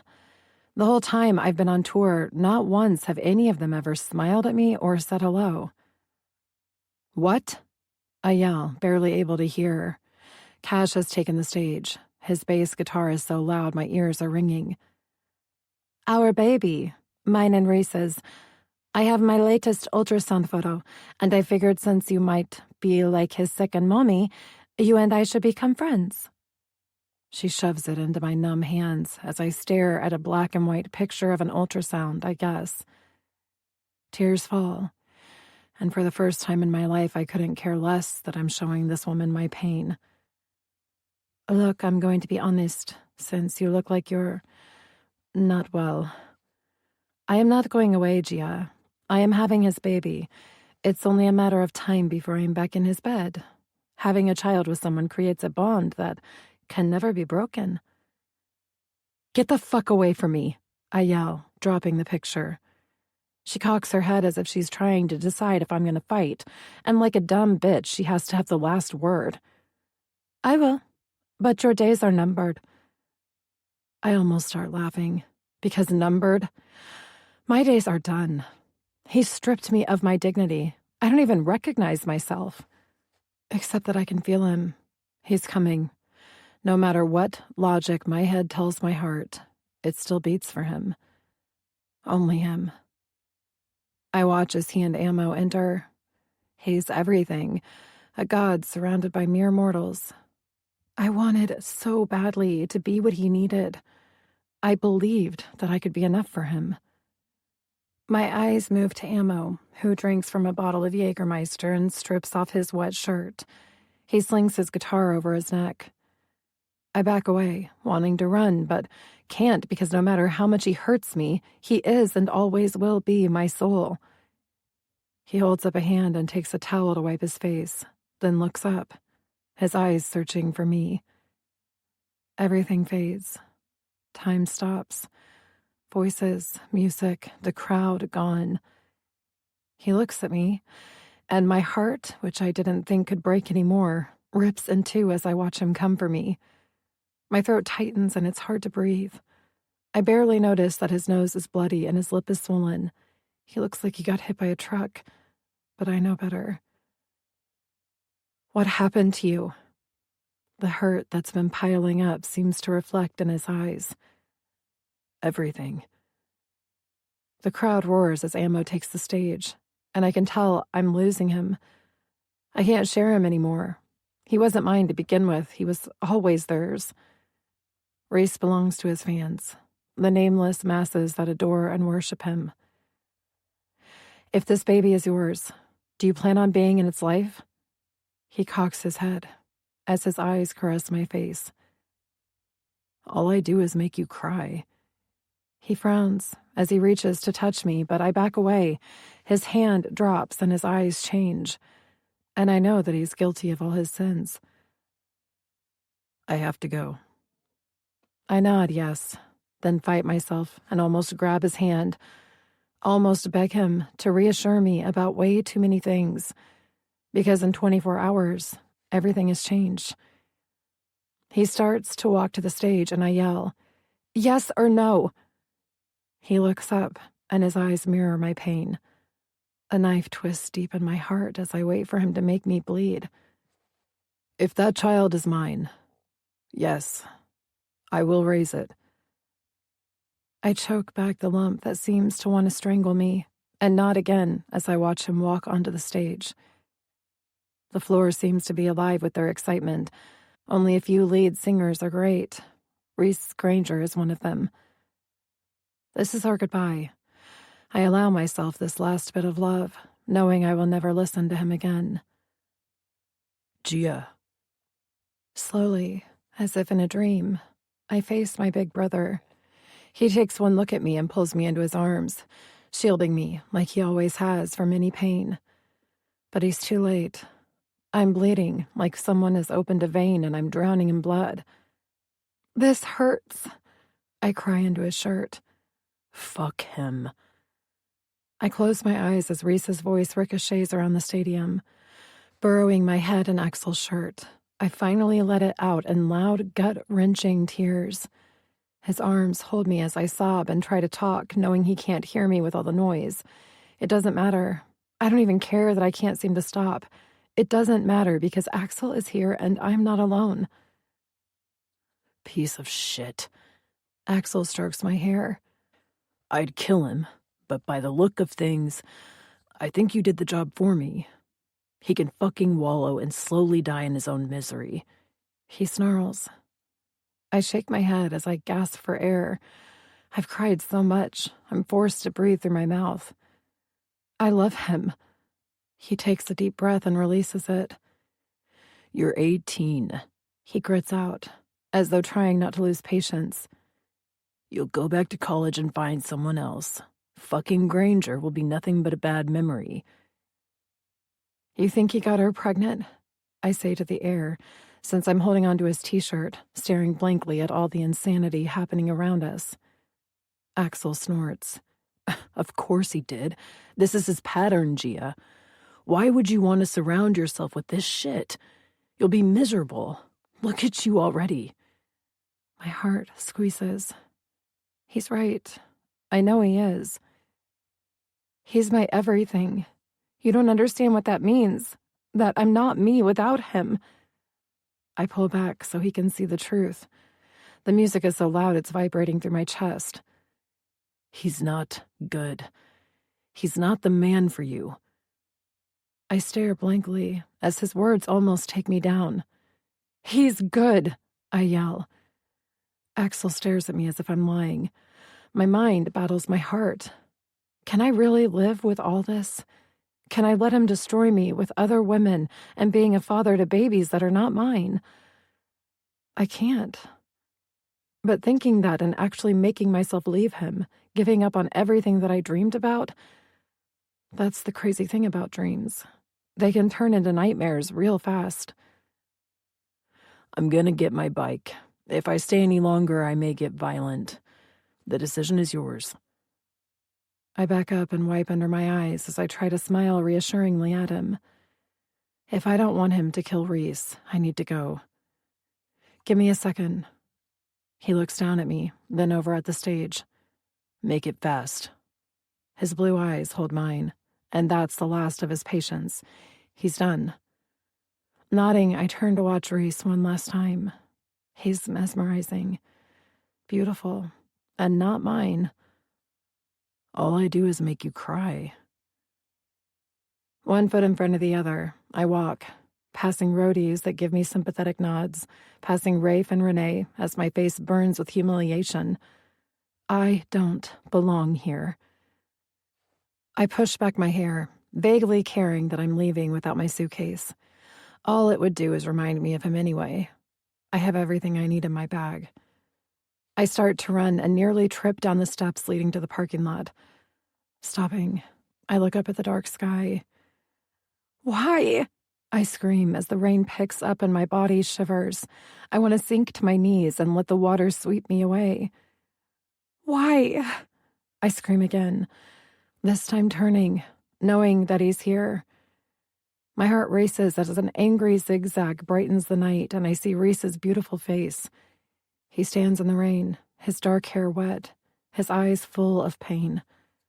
I open my mouth to scream my rage at him, wanting to beat on him, scratch him, make him bleed like me. He looks over at my brother's bike. Surely he'll stop me. He doesn't. Pain. It's agonizing, almost as if I can't survive another moment. But I do. I breathe in and out as I make my way over to Axel. I hesitate. He said he loved me. He made me believe. Yet Reese stands in the rain, the concert raging behind us. I get on the bike, wondering how I will live with this agony. He was the one.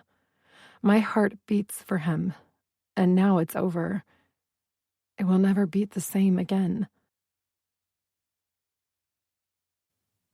Part 2.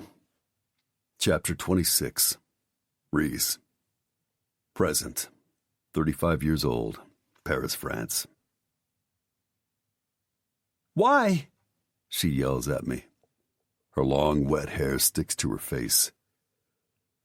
This is the moment I die and become reborn. Her grief will heal. Mine will fester and ooze its poison, growing stronger each day until my heart will not beat for her anymore. She was my anchor, my fucking lifeline to the real me. I watch her beautiful face in the moonlight, her pale skin never looking more striking at this moment. She backs away from me, taking my soul with her. Agonizing pain seizes my chest as I let her. I don't reach for her. I don't stop her. Granger? Rafe's voice brings me back to the large, private room at Hotel Ritz Paris. 5 suits sit with Rafe and the band. My eyes go back to staring out the window and the wet streets. Rain. Always rain. I clear my voice as I get my head back in the game. I'm not the same man who let her ride out of my life. It's been years, and still a day hasn't gone by that I haven't thought about her, wondered if I'd see her in a crowd. So seeing her laughing with some man was a bit of a surprise. I lost my shit on him. The thought that he's been inside her. Fuck it. No one's perfect. Least of all me. I turn to the conference table. Cash is on his phone, Nuke is nodding off, and the only one who looks interested is Ammo. I lean forward and reach for a pack of cigarettes, not caring that I'm invading a producer's space. A loud snore comes from Nuke's mouth. His head bobs up and he straightens, blinking as if he's confused about what's happening. Life has been tough for Nuke. He's my brother. I tried to be there for him. He's been in and out of rehab, and if his nodding off is any indication, I'd guess he's using again. I light my cigarette. It's fucking amazing that we're still together. Cash looks at Nuke and rolls his eyes. If any of us has completely pulled away, it's Cash. But that was after the bomb was dropped. Meaning, I got the paternity test back and Cash was the father of Chase, not me.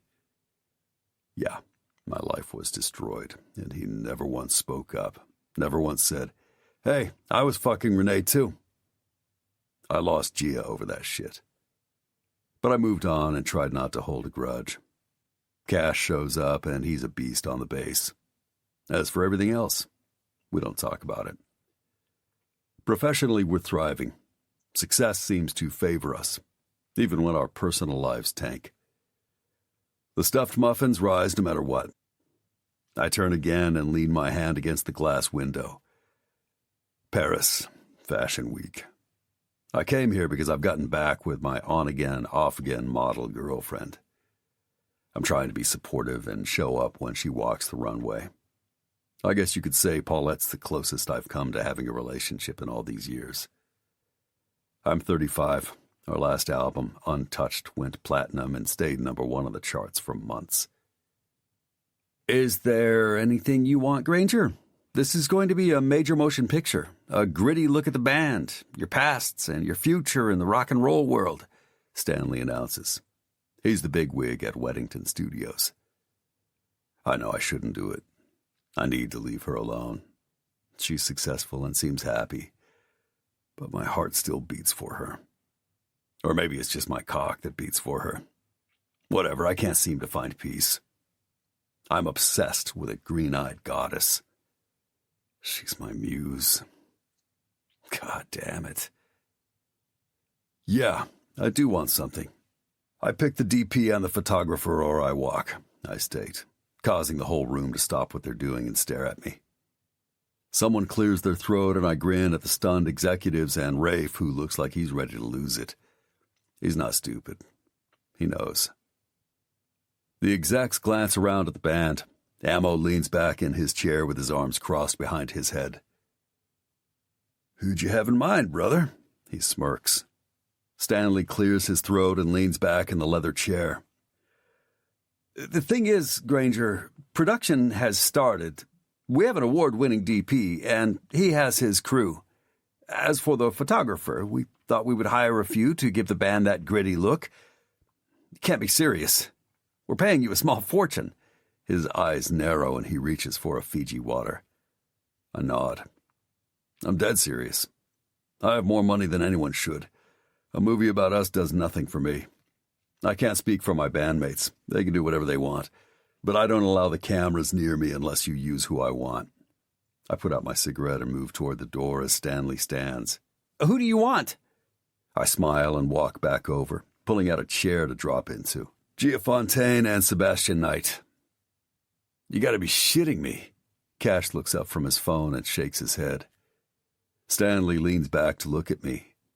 Unfortunately, Gia Fontaine has passed on our offer. We wanted her first. She said for the right price she'd consider selling some early pictures of the band, but to go on tour and be our visionary, she declined. Well, then I'm not available. I hold up my hands and look around the table, first at the suits who seem uncomfortable, and at Ammo, who throws his head back and laughs. Fuck it, he stands. I'm with you, brother. He's right. Gia Fontaine is the only one who truly knows this band, so make the magic happen. Stanley looks stunned and aggravated. Is this what you all want?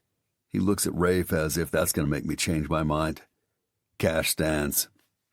Get Gia, or I walk also. He nods at me as he walks by. I knock on the table. There you have it. The stuffed muffins have spoken. Make it happen, Stanley. All eyes turn to Nuke, who still sits, passed out. I almost snort, but I'm not that dick anymore. I can't point fingers. Nuke is dealing with things the way he does. I'm no better. Now, if you'll excuse me, I do need to go watch my girlfriend walk the runway in 30 minutes. I leave you in the capable hands of Rafe. I stand. Stanley looks down at the papers in front of him as his assistant types on his phone and shows it to Stanley. This is the Sebastian Knight you're talking about? He holds the phone out, and there's the motherfucker's face on IMDb. Yep, that's him. An up-and-comer. You'll love him. Very production-friendly, I say over my shoulder. Go after him first. You get Sebastian, you'll get Gia. Rafe stands as I pass. Gentlemen, excuse me. I need a moment with the rock god.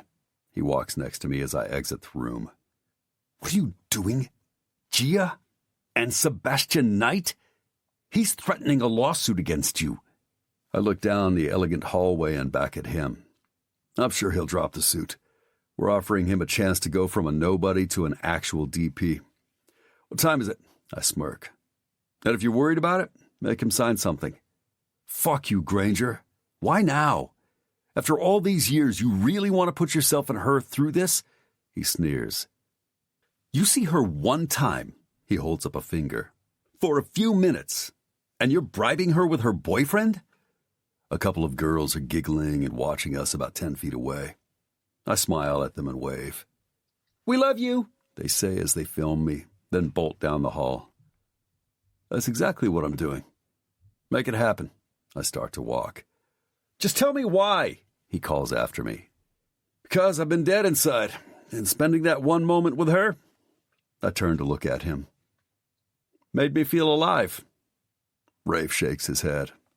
I don't like this. I nod. She's my muse. Shut up with that muse shit, Granger. He rubs the back of his neck. Fine, I'll get it done. What about Axel? I laugh. Axel loves us. I start down the hall. Make Gia an offer she can't refuse. And Paulette? He yells. She's not my muse. I yell back into the large hallway, smiling as I hear him curse. Chapter 27. Gia. Present. 25 years old. Paris, France. My phone is ringing again. With a sigh, I roll over and push my eye mask up to look at my phone. Jeff, I hate you. I'm tempted to block him and his numerous missed calls, but he's such a lunatic he might just get on a plane. So I text, sleeping, then toss my phone back on the nightstand. I pull my eye mask down and turn to my side. If I can get another hour, that would be amazing. I take a deep breath and let it out, trying to relax my mind. But all I see are bourbon eyes, full lips, and dark wild hair. God damn it. I roll to my back. The room is silent, save for the gentle click of the heat turning on. I hate feeling like this. And by this, I mean remembering. Thank God I have my job to distract me. Fashion Week turned out way better than I expected. I worked all day, came back to my room, ordered room service, and watched Jeopardy! Sebastian did the party scene, so that kept everyone happy and took away the stress of running into him. I sigh. Clearly, I'm not going back to sleep. Sitting up, I toss the eye mask and glance at my surroundings, not really seeing them.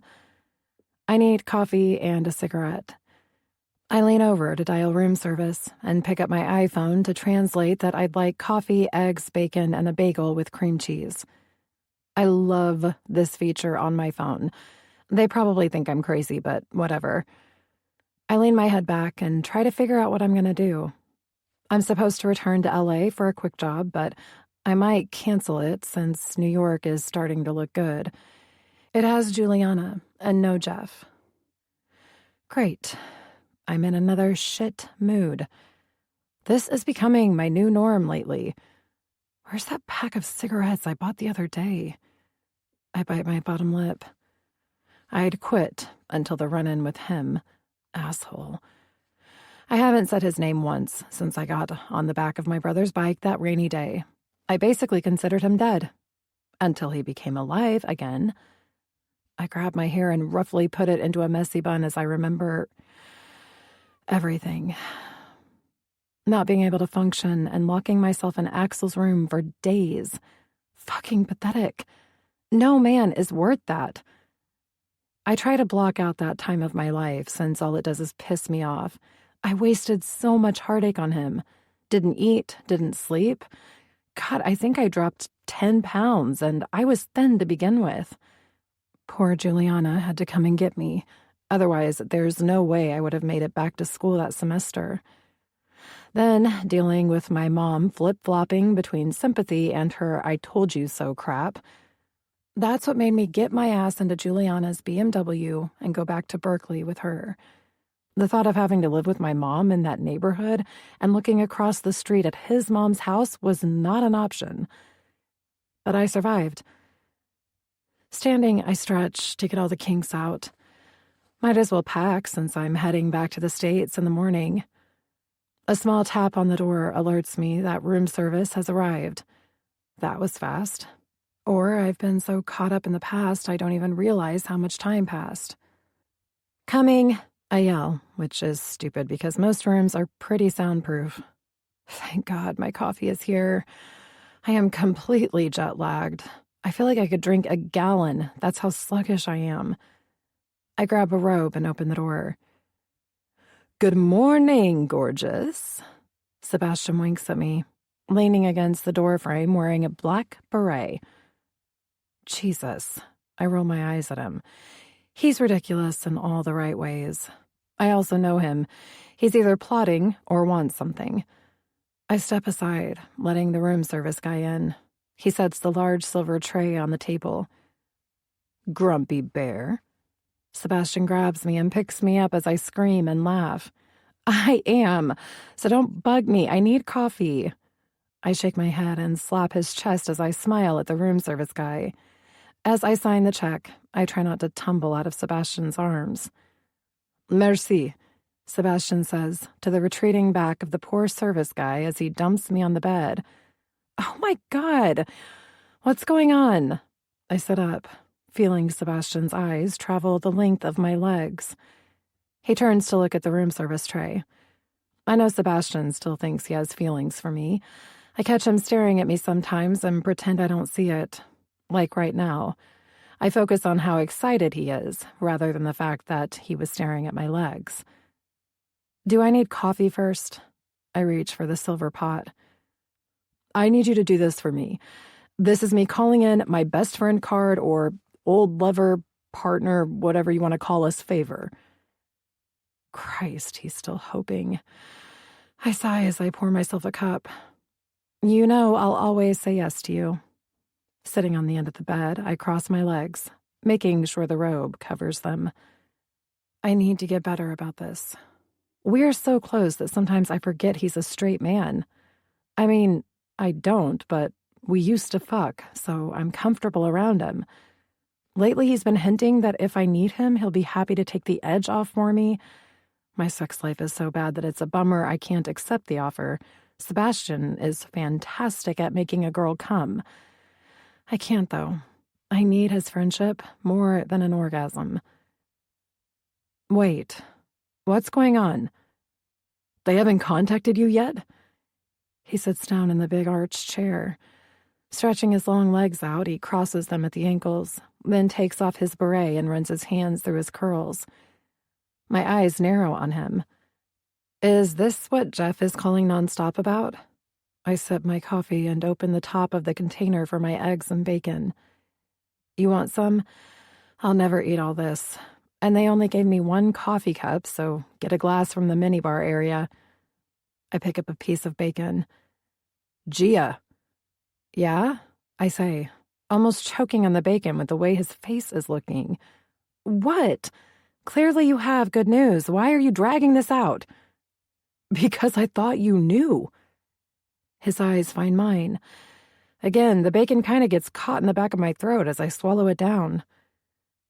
I've been offered to be director of photography on a major motion picture, he yells.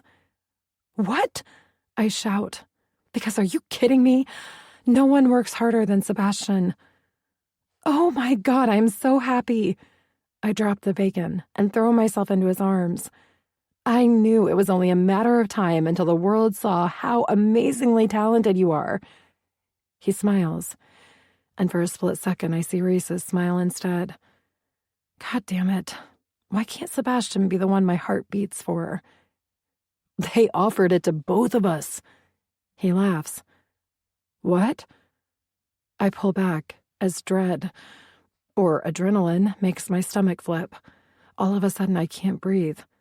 As a team, I'm the DP and you're the photographer.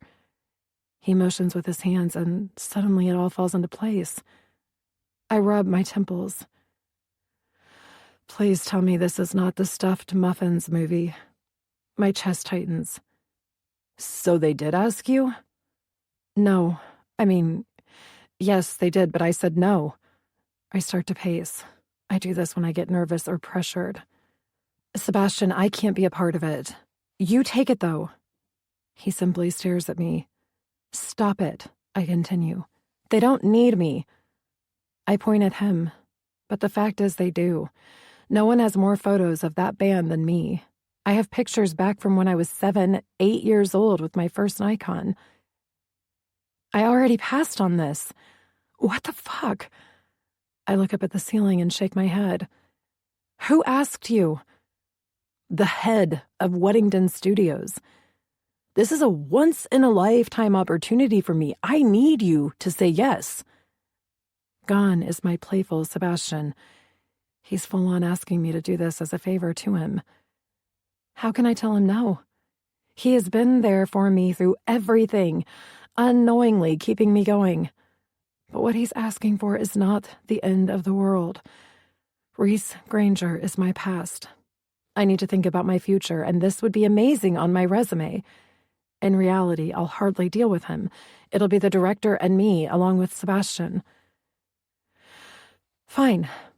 If you need me, I'm there for you. I smile at him. It's either that or burst into tears that he's throwing me into the lion's den, because I am lying. Reese is the only person who's dangerous to me. Gia! Gia! He grabs me and hugs me again. Do you realize what this means? I don't want to jinx us, but with this kind of budget to work with, and our creativity and the popularity and allure of the Stuffed Muffins. He pulls back, and I look into his brown eyes. They are full of excitement. Sebastian is passionate about his craft. He loves making the magic happen so much that you can't help but get caught up in his enthusiasm. Spinning me, he tugs me close to slow dance and murmurs in my ear. Hunter Falcon's directing it. We're gonna get an Academy Award. I can feel it. My cock is getting hard. I pull back again, choosing to ignore the last comment and focus on Hunter. You're kidding. Hunter Falcon is fucking huge. He smirks. His split lip from Reese is only now starting to heal. Apparently, he's a huge fan of the Stuffed Muffins. He was the one who approached them about a behind-the-scenes movie. Just get in there with them, see the real band. I already talked to him on the phone. He's beyond excited to be working with us. I raise an eyebrow at him. Clearly, he knew he would wear me down, and I'd agree. It kind of sucks that I hate him, because Hunter Falcon is a big deal. The prospect of working with him is exciting. So I take it you're not suing him anymore. I turn back to my breakfast that suddenly holds no taste. Gia, sit. He takes my hand and brings me to the silk couch. Tell me the truth. What's the history between you and Granger? Why? Are you going to say I shouldn't worry about doing the movie with you? He frowns and sits back as I jump up for my bag and cigarettes. So he's the reason why. He looks down at his shoes, not asking the question. What are you talking about? I snap. You have been given an amazing opportunity, and I'm thrilled for you. But I can't deal with all the psychoanalyzing me and shit. At last, I retrieve the pack from the bottom of my giant purse. Huh, is all he says, as I roll my eyes and light up. Don't, please. Not right now. I sit next to him, blowing smoke at the ceiling. Well, he slaps the couch and stands. I know two things, my beauty. He leans down to kiss the top of my head as I stare straight ahead, smoking. 1, you should not be smoking, and 2, you need to do this movie. My eyes shift to his. Good, bad, or ugly, you're finally going to be free, babe. I'm already free. I recross my legs and tighten the top of the robe around me, as if that can shield me from his knowing eyes. No, you are locked in a cage of your own doing. Maybe Granger can wake you up. He smiles and heads for the door, taking a piece of bacon with him. And if he doesn't, you're going to make enough money to hire the best psychiatrist. Look at it that way. I cock my head, my eyes narrowing on him. Oh, and Jeff wants you to call him, he says over his shoulder. The door shuts and I take a breath, my leg bouncing up and down. What the hell? Sebastian did not at all get the fact that I'm sacrificing for him. In fact, he's acting like this is good for me. Screw this. I jump up, clamping the cigarette in my teeth and throwing the closet door open to grab my huge suitcase. I'm not one of those people who unpacks when they travel, so my suitcase is a mess. Whatever. I'll organize later. I drop to my knees and fish around for Rip's latest and greatest strain, which he gave me a few weeks ago to try. Rip is partners with my brother and part of the Disciples. They own a bunch of cannabis dispensaries in Los Angeles. Smoking weed is not really my thing. It's Axel's drug of choice, but I ran into Rip at the supermarket, of all places, told him I was dreading coming here, and he insisted I take some of his stuff, stating that if anyone needed it, I did. I probably should have been insulted, but it's Rip, so whatever. He did give me a prescription note in case customs stopped me. Well, today's the day. I was going to walk around Paris and enjoy my last day, but maybe I'll get high and go back to sleep. I dig around, finding all kinds of film canisters, but not the one container I'm looking for. I'm about ready to give up and order a bottle of Cristal champagne and bill it to Sebastian's room when I find it. 3 joints. I take one out and toss the container back into my suitcase. Using my cigarette, I light it up, inhale, hold, and inhale again, then slowly let it out. Kind of citrus-flavored. Leaning back on my suitcase, I inhale again and raise one leg, wondering if I should get a tattoo on my ankle or maybe my foot. Loud pounding on the door makes me drop my cigarette on the floor. Thankfully, the joint is in my mouth. I try not to scream and drop it also. What the fuck? God, Sebastian! I pick up the cigarette and use my foot to rub the carpet as the black soot turns gray. The pounding continues as I march over to the door, joint in one hand, cigarette in the other. Sebastian, what now? I'm trying to meditate all my negativity away. I swing the door open dramatically. Only it isn't Sebastian. Holy fuck. It's Reese. Chapter 28. Reese. Present. 35 years old. Paris, France. Why I'm standing outside her door pounding on it instead of making an appearance at the runway show is beyond me. I can't even remember the designer, but Paulette is in it. I said I'd show up. I should. I owe her that, I guess, even if it is only for show. It's been time to break it off with Paulette for a while, and since I just spent 10 minutes flirting with the receptionist, taking selfies with her and fans, also she'd give me Gia's room number, I'd say Paulette needs to go. I almost get my phone to text it to her, but that's a dick move, and I don't do dick moves anymore. So here I stand outside room 696, needing to break up with Paulette, but so obsessed that I have to see her. Call it unhealthy. I don't care. I just want to be near her, even if it's for 2 minutes. I pound on the door more forcefully than I need to. Adrenaline pumps through my veins. Christ, I didn't think this through. I want her, so here I am. Unfortunately, if Sebastian is with her in her room, I might lose it again, which would be unfortunate since I've made him the DP. I take a breath and wait to pound again, not trusting myself, though at least I'm acknowledging it. The other day filters through my mind. I should have been fine. It's not like I haven't run into plenty of women I used to fuck, yet didn't look twice. But none of those women were Gia. She's mine. I knew she was in that restaurant the moment I set foot in it, because I can feel her. What I didn't factor in was Sebastian.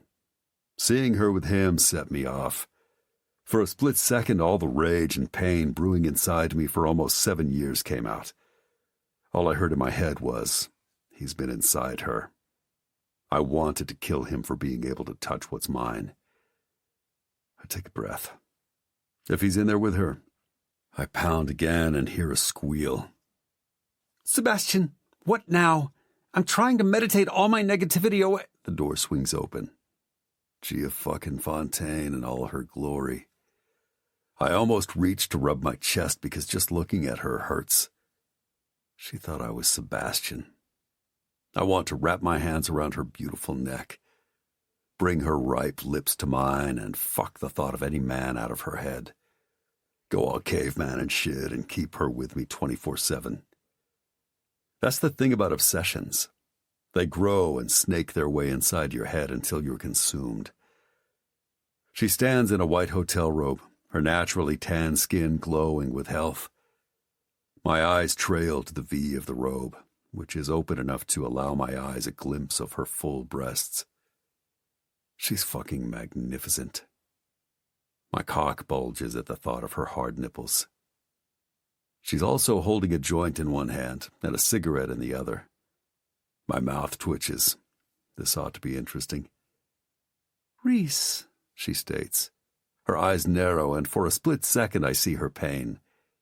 It's gone as fast as she tries to slam the door on me. I stop it easily with my hand and walk in. Excuse me? Get the fuck out, Granger.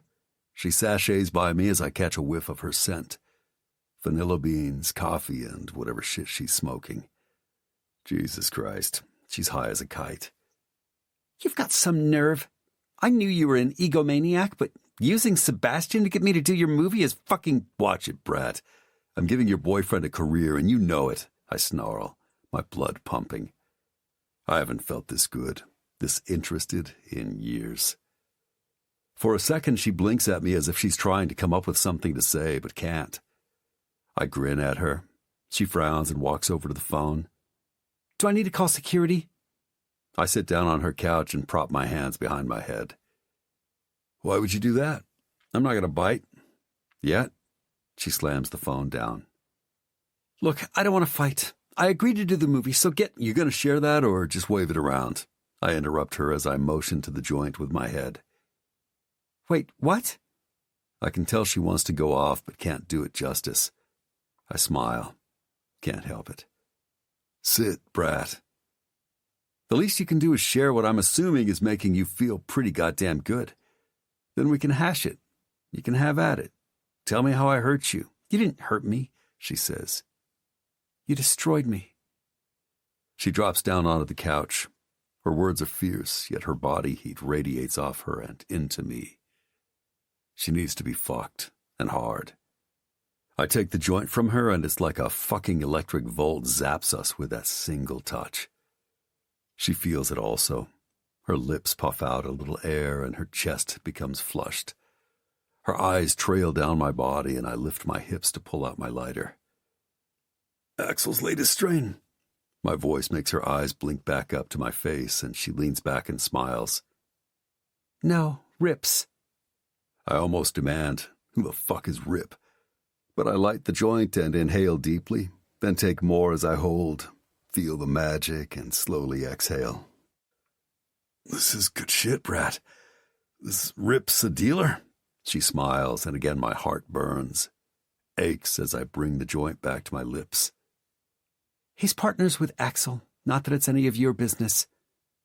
I lean my head back and inhale again, then hand it to her as my eyes watch her every move. Blowing the smoke at the ceiling, I say, Axel's done well for himself. Twins, marriage. They're not married yet, she retorts. He saved your ass, so yeah, Axel is doing amazing. I roll my head to look at her. What are you talking about? Untouched. It put you guys on the top again, and that was all my brother. Venom drips from her pretty lips. Huh. I nod. Say it, Gia. Let out all the anger that's eating you up. She leans on her elbow. Fine. Her eyes narrow on me. She hesitates as if she's almost startled by the way I look, then licks her lips, as if my dick isn't hard enough. I don't know why you want me on this job. It's shitty that you're using Sebastian and my love for him to get to me. But most of all, I can't stand you. Everything I thought you were was a lie. I loved you and you betrayed me.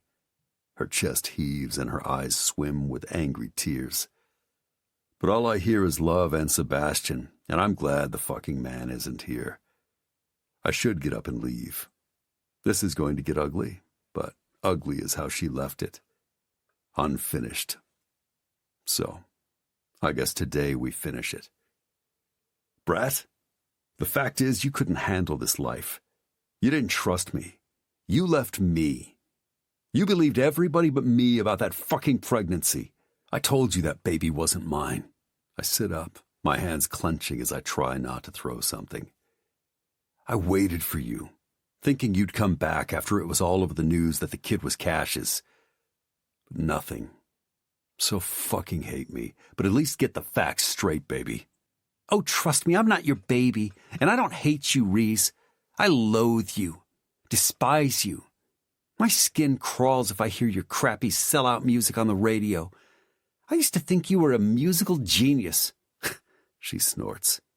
You're nothing but a mediocre musician at best. My nostrils flare as I watch the play of emotions on her face. I can sense her need, almost smell her fucking wet cunt. Admit it, Granger. You sold your soul to be a fucking star. The room is silent besides our breathing. My eyes caress her face and lying mouth, which is almost trembling. You need to be fucked, Gia. I grunt into her shocked mouth. I wanted to kill Sebastian, fucking beat him until he couldn't ever touch you again. But looking at you makes me actually feel sorry for him. Get out, she pants as my hand wraps around her neck. I'm not going anywhere. I take her mouth. I'm not being gentle because she doesn't need gentle. It's rough and deep. Her tongue twists with mine. She tastes like fucking coffee and maple. I open her robe and almost fucking come. She has her right nipple pierced. It's then that it all falls into place for me. She has and always will be mine. My muse.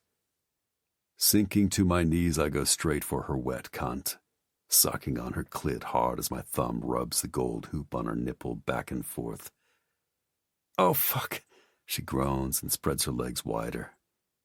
I latch on to her pink clit and suck as she tugs on my hair. Unbuttoning my pants, I grab my cock, ready to jerk it. I can tell she's close. She freezes as her body jerks and pulses in my mouth, her face thrown back, and I give her one more suck, watching all the emotions play out on her face. I stand, towering over her as her eyes lock with mine. It's all there. Her anger at letting me make her come, her pain, and most of all, her hate. And I fucking love it. I kick my shoes off and jerk my jeans down. Grabbing my cock, I start to slide my hand up and down, jerking my hand on my piercing. That's it, brat. I don't think my dick has ever been this hard. There's something intoxicating about being disconnected with someone because she's fucking primal, wild right now. She's at war with herself, and that turns me on. Power. It flows through me as I sit, spread my legs, and grab her hips so she can straddle me. Now fuck me hard. I want to feel how much you despise me. With eyes like glittering gems, she takes over. Nails dig into my chest and she drags them across my abs. The sting makes me growl as her lips hover over my mouth. She wants my soul, The truth is, I gave it to her years ago. Fuck me, baby, I demand as she grabs my cock, impaling herself on it in one fast thrust. I do hate you. I fucking hate you more than you can imagine. Her tight cunt is so wet and hot that I grab her hips, needing her to move. She smiles and her lips take mine, her tongue twisting as we fall back into our own rhythm. Her hands reach around for mine and she removes them. Then I'm gone. When she stops kissing me, her hands move to the back of the couch on both sides of my head and she raises herself slowly off me, then thrusts down hard as we both groan. Jesus. My nostrils flare as she fucks me. Her full tits hit my face. As I bite and suck on the piercing, she rams her wet core up and down on me. I hate you, she hisses like a feral cat, nails digging into the couch as she pounds herself on me. Her head is thrown back, and if I died right now, I'd be fine. I'll never have this connection with anyone but her. It's raw and powerful, fucking ecstasy. She jerks her hot, slick cunt greedily on my hard cock. Thrusting and rubbing her clit on me, she works us into a frenzy and I let go. Fucking sore as I call her name. My hands grasp her ass, and my piercing hits her G-spot. Her cunt grabs my cock and we both go off together. Fuck, I say hoarsely as my cock fills her cunt. She collapses on me, her lips and breath cooling my neck. Our bodies are slick with sweat as we both try to come back to earth. Slowly she lifts her head and we stare at each other, her finger tracing my lips as she lets me stay inside her. Be with her. She seems calm, connected. Gia. Slowly she lifts herself off me, and I know that we are not over, that she will and always has been mine. My muse. She stands, her hair having come loose in our primal fucking. It flows in wild disarray around her face.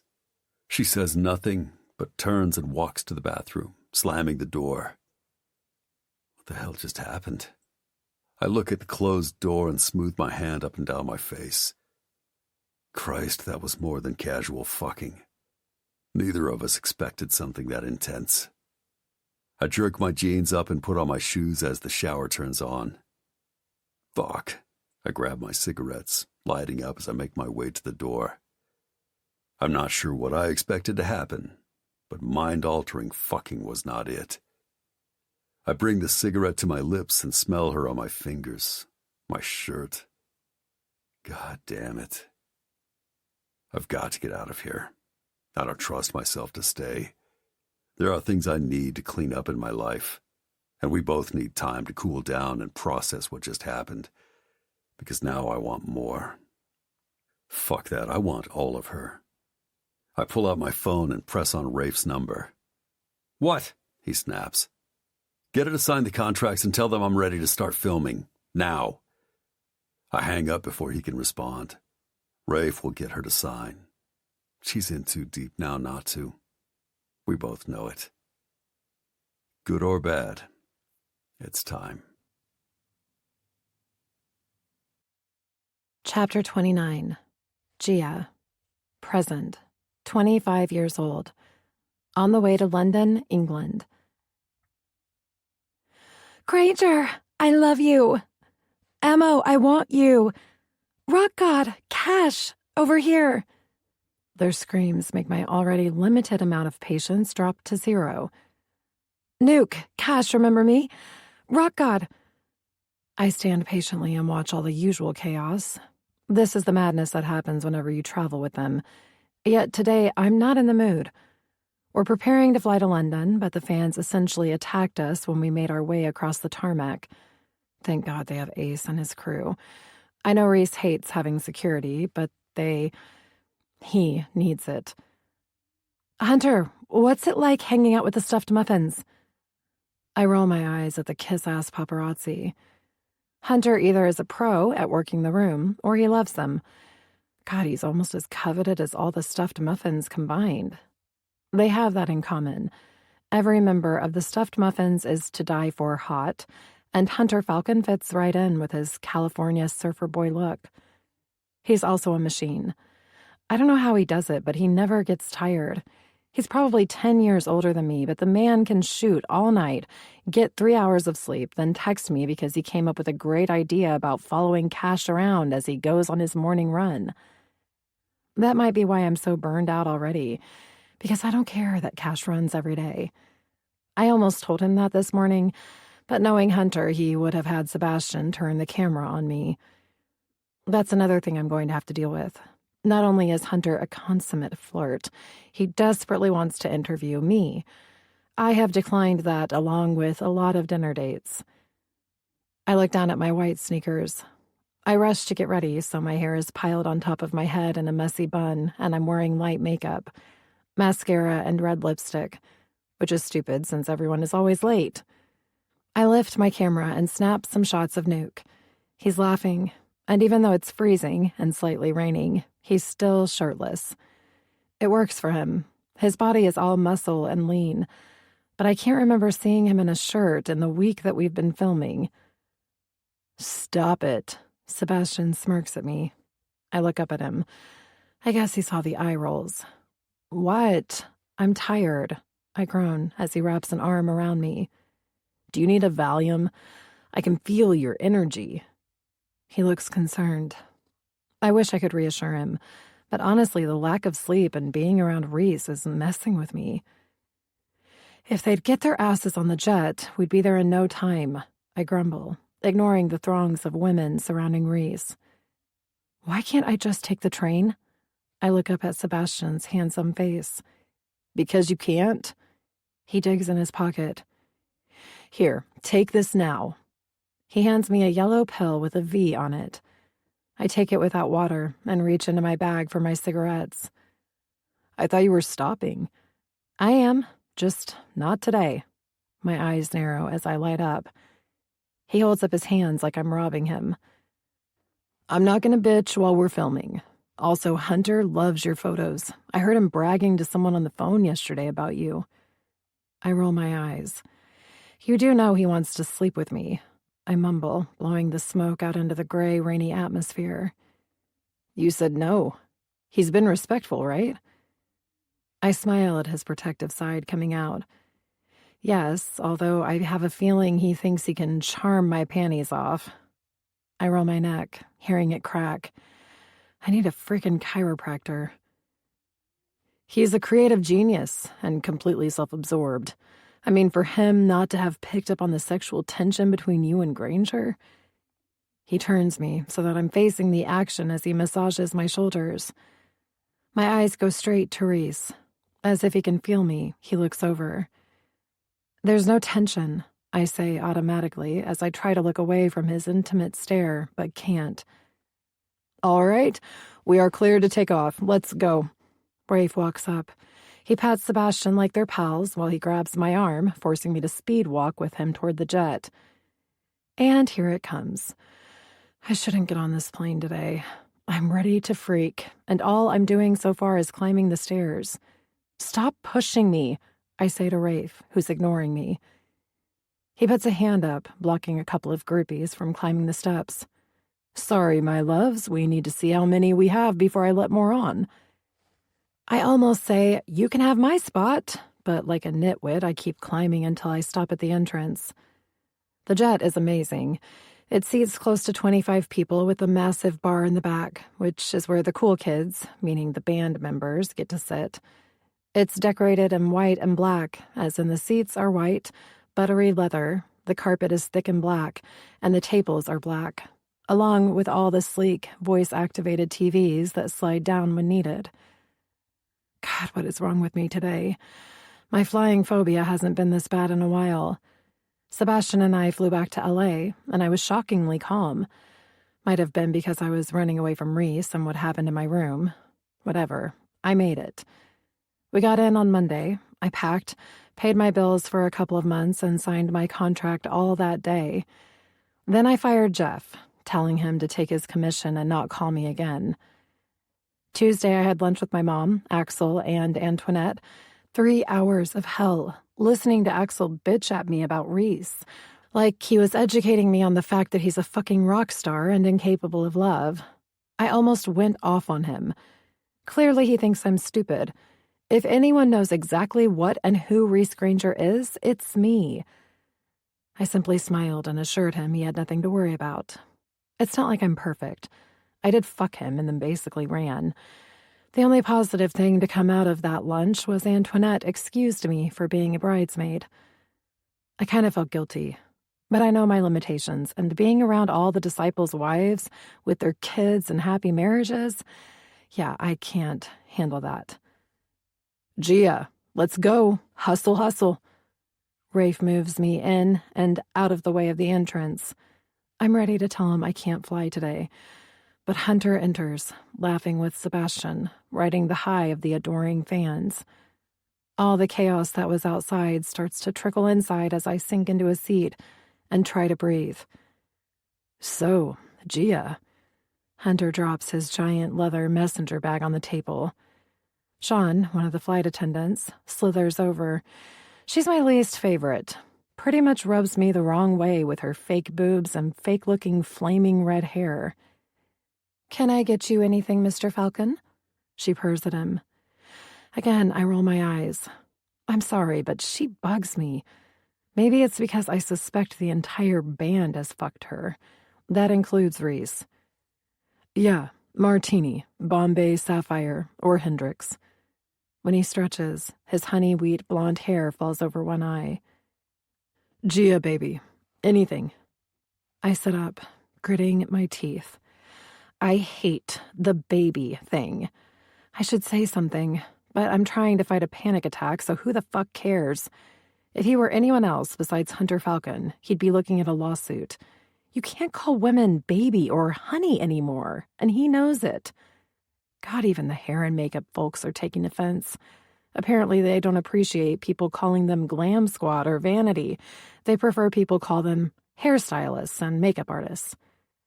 No, thank you. Water, please. Sean doesn't even acknowledge me. Make it 3. Sebastian needs one. Hunter drops down into the seat and looks at his watch and phone. Tomorrow in London, I want to film the morning interview with Shredder Monthly and the guys. Yep, already scheduled it. Sebastian sits and rubs my shoulder as if he's trying to give me support. Gia, I need you there also. Hunter winks at me, then looks over at the back of the jet where the band is. Sebastian, get the portable. He smiles and says, pointing, film it all. Nuke is pounding on his chest as he grabs a groupie and throws her onto the couch. The captain comes on, but Cash is playing his bass, so I assume he was trying to tell us we were taking off. Apparently, when you're a rock band, you don't have to follow rules. Because as usual, I'm the only one who's buckled in. Sebastian opens his backpack and pulls out the camera. The studio spent a fortune on it. Both Sebastian and Hunter threw a fit, stating they needed to be able to film anytime, any place. You okay? I look at Sebastian, then over at Reese, who is laughing with ammo and a couple of groupies. No. Okay, well, I need to work. Why don't you grab your camera? It will take your mind off things. He turns on the camera. Fucking nightmare. How long is this flight? What's wrong with you? Rafe's demanding voice makes me jump. Jesus Christ, you scared me. My hand goes to my throat, and I can feel my heart pounding, and that's all it takes. Why didn't I take more Valium?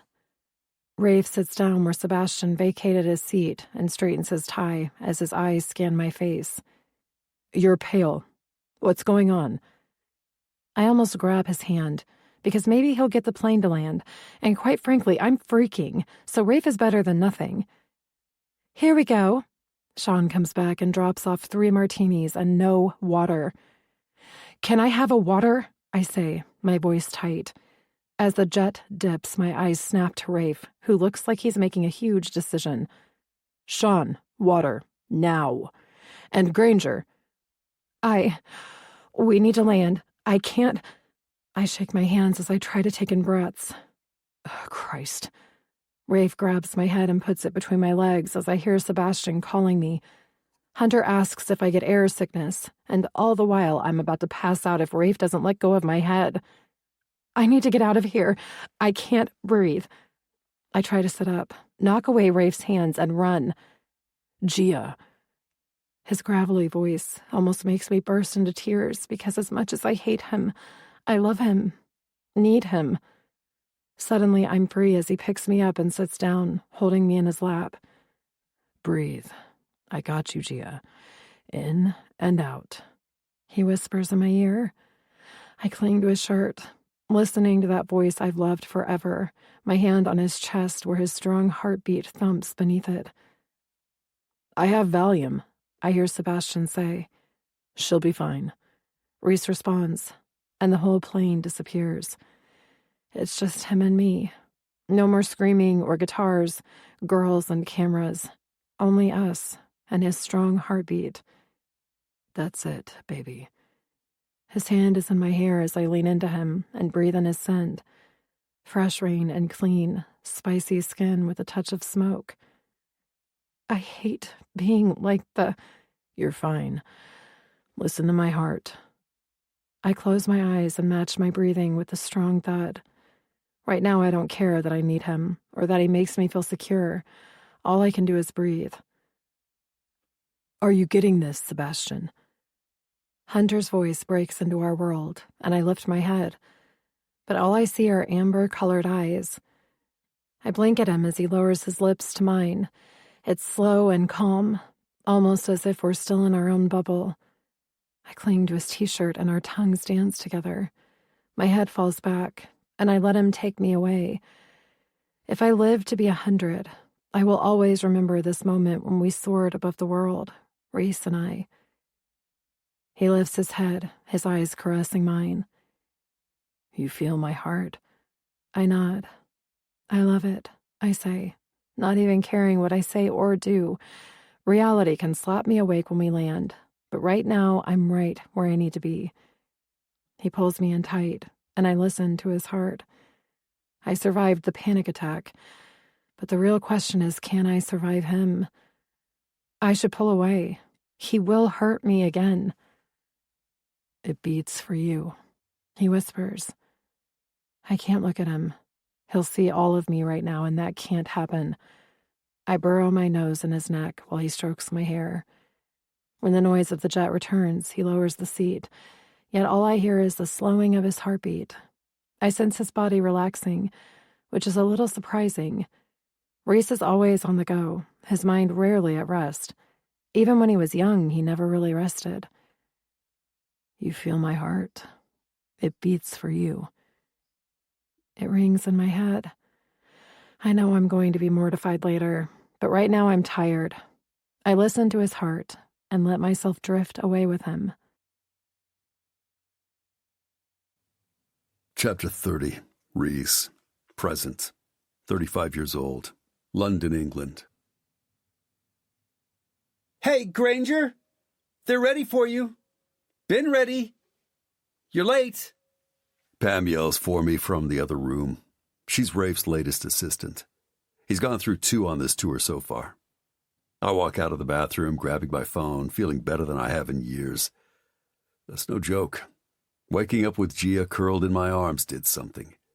I got a solid 3 hours of sleep on the plane and woke up to Rafe, Hunter, and Nuke staring at me. After I told them to fuck off, Gia woke up and bolted to the bathroom until we landed. I was going to demand she come to my suite and nearly picked her up and carried her, but I didn't. Instead, I let her go and figured she knows where I am. I want to do this right this time, and if giving her space is what she needs... Actually, I'm full of shit. I'm not giving her space. I let her have last night to herself, but tonight she's in my fucking bed. The view out the window is amazing. There's so much history here. Maybe I'll kidnap her after the interview, go crazy, and take her out to dinner.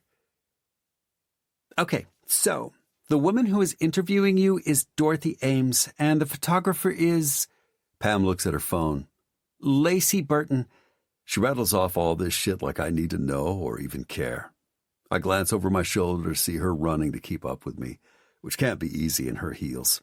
I smile at her. She's petite, maybe 5'2", and she probably weighs all of 95 pounds, so I take pity on her and slow down. Pam, I need a word with Gia first. I know I should get the interview done, but screw it. I want her. Oh, Pam's cheeks turn pink again. I like her. She has a nice personality. Unfortunately, if she lasts through today, it will be a miracle. Having to deal with Rafe is not easy, but when you add all of us to the mix, you've got a real handful. She pushes up her stylish, black-rimmed glasses and clears her throat. What? I exclaim, causing her to jump. Rock God, hi! A bunch of girls at the end of the lobby scream and wave. Sorry, I didn't mean to snap at you. I pull us over to the private conference room. Ace stands outside in a black suit, waiting for me and looking like he's guarding the president. He looks ridiculous standing there surrounded by dozens of ornate pots holding what looks like thousands of flowers. No need to apologize. I need to stop being a mouse. She smiles, but her eyes have tears. Where did Rafe find her? Whatever, I'm late. Ms. Fontaine is running a bit late. She almost runs into my back as I stop and turn to her. Unacceptable. Get her. But Sebastian and Mr. Falcon are in there. Her eyes widen at my stare, and she nods. I'll go get her, Mr. Granger. Thank you. And it's Granger, please. I smile at her because I don't want her to quit. At least not until she finds Gia. Ace! We fist bump, and he opens the doors to the room. It's all set up for the shoot. Barely any outside light filters in through the large window thanks to the gloomy London weather, and I almost squint at the tons of lights they've set up. The photographer is busy snapping pictures of everyone but me. There he is. Lucy, I can't remember her name. She's tall and thin with long blonde hair, baggy slacks, and a tank without a bra. It's white and basically see-through. Nuke is already drinking straight from a bottle, twirling his drumsticks. Cash is on his phone, and Ammo is smoking and strumming on Black Beauty, his guitar. Ammo, the lighting is perfect on you. Do you mind? She walks over and takes off her hat, which looks like a cross between an Indiana Jones hat and something Janis Joplin would have worn. He leans back as she smiles and puts it on him. Yes, that's lovely. She brings her camera to her eye and starts shooting. Care to join, Rock God? I ignore her. I almost feel disloyal having anyone but Gia take my picture, which is irrational, but that's the way I roll these days. My eyes scan the room. Sebastian and Hunter are in the corner talking to Dorothy Ames, I assume. I walk over to the large catering table. Rafe appears behind me and fills his coffee cup. I sent Pam to get Gia, if you're wondering where she is. I lift a silver platter to see bacon. And go gentle on Pam. I like her. He raises an eyebrow. Really? I look up at him and grin. Yeah, she's way too sweet to be around us. I shake my head at him. There's something going on with him and her, but I have my own shit to deal with. I load a plate up with French toast, an omelet, and some sausage. I'll come back for the pastries. There are croissants, biscuits, scones, and strawberry jam all stacked on a silver platter. I pour myself a cup of coffee, then look around for the booze. Hand me the Jameson. It's behind you. I motion with my head. Granger? What, Rafe? I'm not into your little pixie, okay? So save the lecture. I'm actually in a good mood today. I smile and look over at the door, but it's just a couple of staff members carrying more flowers and food. He takes a sip of coffee, his blue eyes narrowing on me. Rock God, we need you. The photographer calls out. In a minute, I yell back, taking a huge bite of French toast. It's fucking good. The buttery, soft bread mixed with cinnamon is perfect. Try the bacon. It's that maple shit you like, I tell Rafe.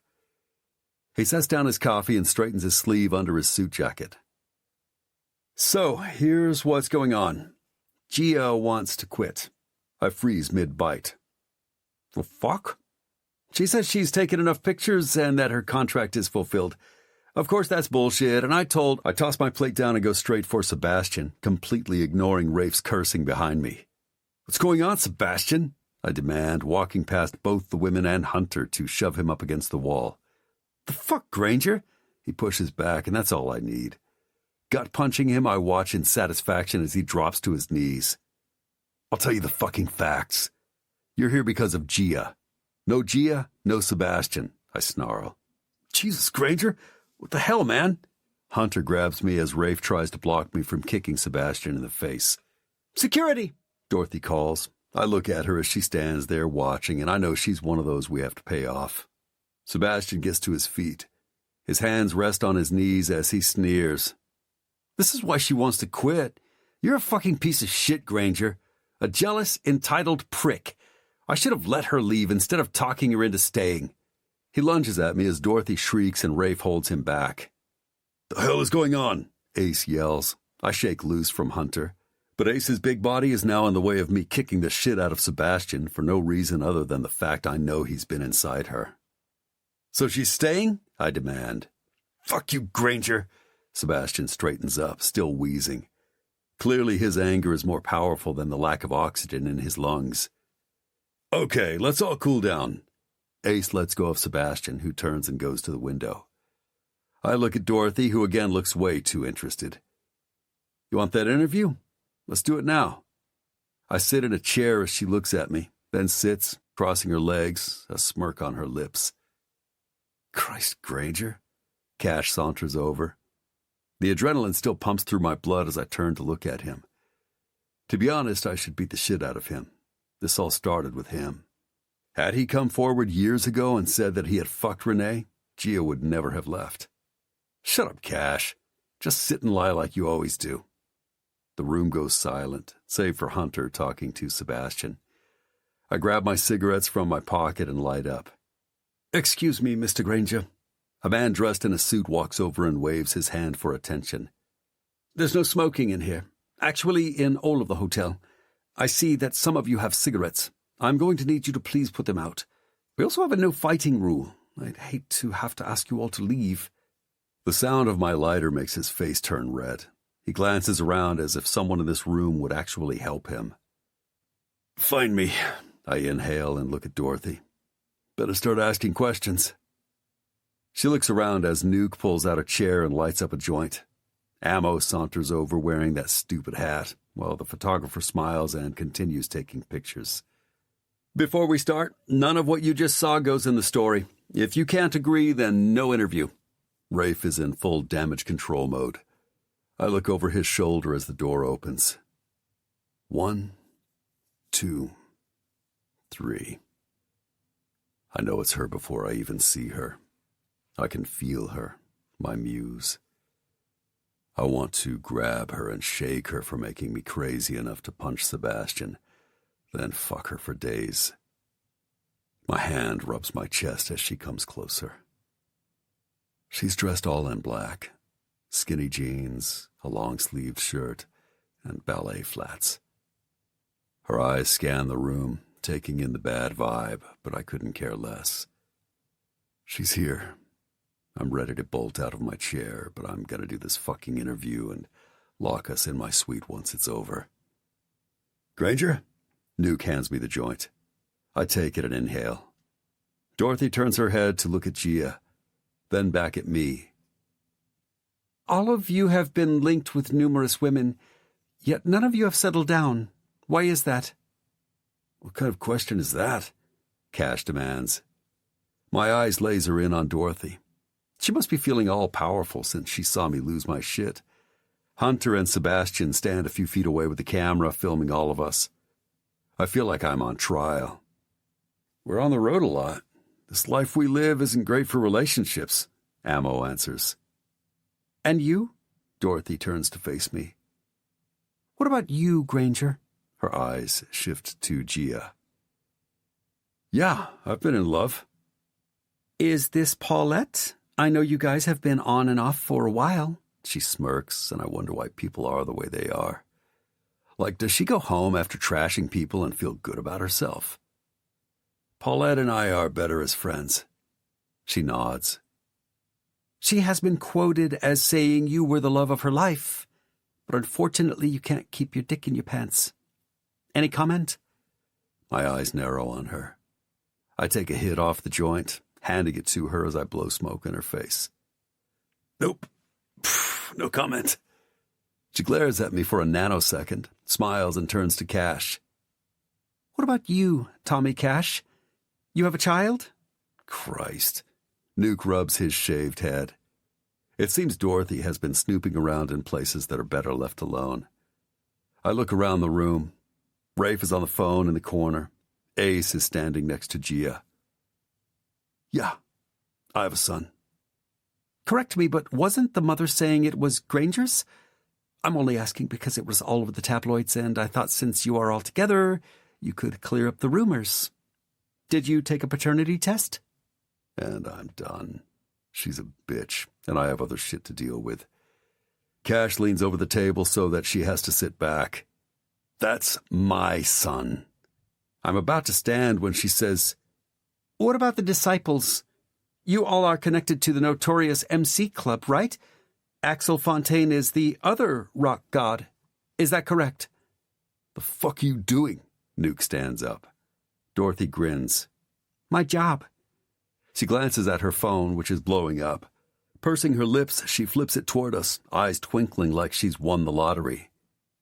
This was just announced. Look who's the sexiest man alive this year. Stay on Granger, I hear Hunter tell Sebastian, and I'm ready to punch him. As a band, it's got to be hard that Granger seems to always steal the spotlight. Now he's the sexiest man alive. I stand and reach for my cigarettes. Go fuck yourself. We're a band and they're my brothers. Write whatever shit you want. My eyes follow Gia as she shakes her head and turns to leave. The room explodes with Cash going off on her along with Nuke. Rafe moves in. But I'm done. I don't look back and slam open the door. Gia! I reach for her and swing her around. What the fuck is happening? Everything, Reese. Jesus Christ, it's insanity being around you. She starts to speed walk. I grab her arm and move her toward the elevator. Just stop, Reese. She sounds tired. I maneuver us past the stunned faces. People point and whisper excitedly. Pushing the elevator button, I ignore the animated crowd. Thankfully, the door dings open as a couple of guys exit. Gia stays quiet as we ride up the elevator, my hand sliding down to her cold one. Let's go. I pull us into my suite. Leaving her, I head straight for the elaborate bar and pour us bourbon in large quantities. Grabbing the glasses and bottle, I step over to where she stands, staring out the window. Here, I shove it into her hands. She turns toward me, and there's my girl. Her eyes sparkle with anger. When she shoots the whole glass, I raise an eyebrow. Her eyes water and she starts coughing. What the hell are you doing? I can't help but laugh because what the hell? I pull her into my arms and rest my chin on her head as she wheezes, her forehead resting on my chest. Another? She pulls back as I shoot my full glass, barely feeling the sting. I look down at her and pour myself another. Why are you running again? Because I can't do this. I hate feeling like this. Her green eyes are watering from the residual coughing and bourbon, but her honesty makes me bring the glass to my lips and throw back another shot. Taking her glass and mine, I set them on the table but keep the bottle. You have to know you can't leave. So they say, she says dryly. Not because of the contract. I couldn't care less about that. I wrap my hand behind her neck, bringing her close. My eyes caress hers. I need you to stay. My lips hover around hers. You're my muse, you know. My thumb rubs her lips. Her eyes close as if my words are too painful for her to hear. But she was honest, so I'm going to give her my truths. Trust her. Open your eyes, brat, I growl into her mouth. She does, and all I need is in her eyes. My hands tighten on her hair, and I take her lips. I want to be gentle, to cherish her. But the moment her mouth opens and my tongue finds hers, I'm lost. Suddenly it's different, frantic, as if we're both scared to stop for fear it will end. Dropping to my knees, I push her back against the glass window. The bottle hits the floor with a thud. I need to be inside you. I grab her delicate ankles and toss off her ballet flats. Christ, my hands are shaking as if she's my drug of choice and my body is going through withdrawal. Jerking her jeans down, she lifts her legs so I can toss them behind me. My hands scan her flat stomach. Open your legs. She obeys me, then shivers as she runs her hands through my hair. Your ass cold, baby, or are you just aching for me to fuck you? She looks down at me. I want you to fuck me. When I stroke my thumb against the flimsy fabric at her crotch, her head thuds against the window. Slipping her panties aside, I push her legs farther apart and suck her fucking nectar. She's slick and wet. I insert 2 fingers deep inside her, causing her to moan. I'm gonna finger fuck you hard and fast. I stand and start to fuck her deep with my fingers, then pull them out to rub her swollen nub hard. Her hands grab my forearm, and as she looks at me, her eyes change when her cunt pulses and jerks. She clamps onto my 2 fingers and orgasms. Pulling my fingers out, I unbutton my jeans, kicking them next to hers. She opens her eyes to watch. Take your shirt off, baby. I want those fucking tits. She tugs it off and gasps, covering herself when she looks down to the sidewalk below. Holy fuck, I can see them. If they looked up, they would see us. Grabbing her shirt, I toss it to the floor. My hard body rubs against her soft one. I take her mouth, silencing her, my tongue going deep, my cock throbbing. My balls are tight, and I haven't even entered her yet. Rubbing my chest on her, I say, take your bra off. She looks at me as I lift her up, ready to impale her with my cock. She reaches behind and tosses her black bra to the floor, her nipples standing erect as if begging for me to fuck them. That can come later. I'll slide my thick, hard cock between those full tits and come all over her, mark her mine forever. When I lift her ass, she wraps her legs around me and I thrust into her slick, wet cunt, all moist and ready to fucking come already. Like a goddamn teenager, I have to breathe through my nose while I rut inside her. Her nails dig into my shoulder. The window supports us, allowing me to move her up and down on my dick. Open your eyes, Gia, and look down. Do they see you, baby? I whisper in her ear. They can't. We're too high up, and even if they could see, they can't see our faces. Oh my God, she whimpers, turning her head and gazing down below. Her head falls back and my mouth attacks her neck, biting and sucking, marking her in the most primal way. I'm going to come, Reese, she moans, grabbing hold of my neck as her body contracts. I'm going to... Her eyes flutter. She whimpers in my mouth and her cunt pulses and contracts over and over on my cock. She cries out my name while I keep fucking her deep and hard. Watch me, I snarl. Her eyes meet mine. I'm gonna fill this cunt of mine up. I thrust deep inside her tight, slick walls. My cock jerks as I let loose in gripping, pulsing, mind-blowing waves. Euphoria. So intense I feel it all the way down to my toes. Fuck, it's good with us, I say. She's almost limp. I hold her still, letting myself jerk out the last of my seed inside her. Slowly I slide out of her. I can barely stand. She places her hands on the window to steady herself. Grinning, I lift her into my arms and kick the bedroom door open. You're tired. I'm exhausted. All the craziness of my world is gone. My head is surprisingly quiet as I slide into the large bed. She rolls to her side and I pull the sheets over us, grabbing her tight so we can spoon. What are we doing? She whispers. With my eyes already closing, I tighten my arms around her. Sleeping, I say, inhaling her scent. It wraps around me, almost lulling me to sleep. It's just us, Gia. Relax and sleep. Chapter 31. Gia. Present. 25 years old. London, England. I have to use the bathroom. I look around and see him grinning at me. His dark hair is wild. his tan-tattooed body almost glistening. "Gia, come here." He motions for me. I look around. We're at the beach. He takes my hand as we walk to the ocean. It's foamy, the water rolling up to my toes. I look at him, and his eyes are like brown bourbon. "Okay, go pee," he says. My eyes pop open. Holy shit, I really do need the bathroom. Thank God I didn't listen to Reese in my dream. I almost giggle, which is absurd because I don't giggle. "Reese," I whisper, trying to escape his arms that seem to tighten as I move. Finally, I escape and make my way into the bathroom. This might be one of my favorite hotels. I stayed here a couple of years ago. Not in a suite like this, but everything in this hotel is gorgeous. I quickly use the facilities and wash my hands. Looking up at the mirror, I almost laugh. I look like Spot the dog. My mascara is a mess, and my makeup from earlier is probably all over the pillow.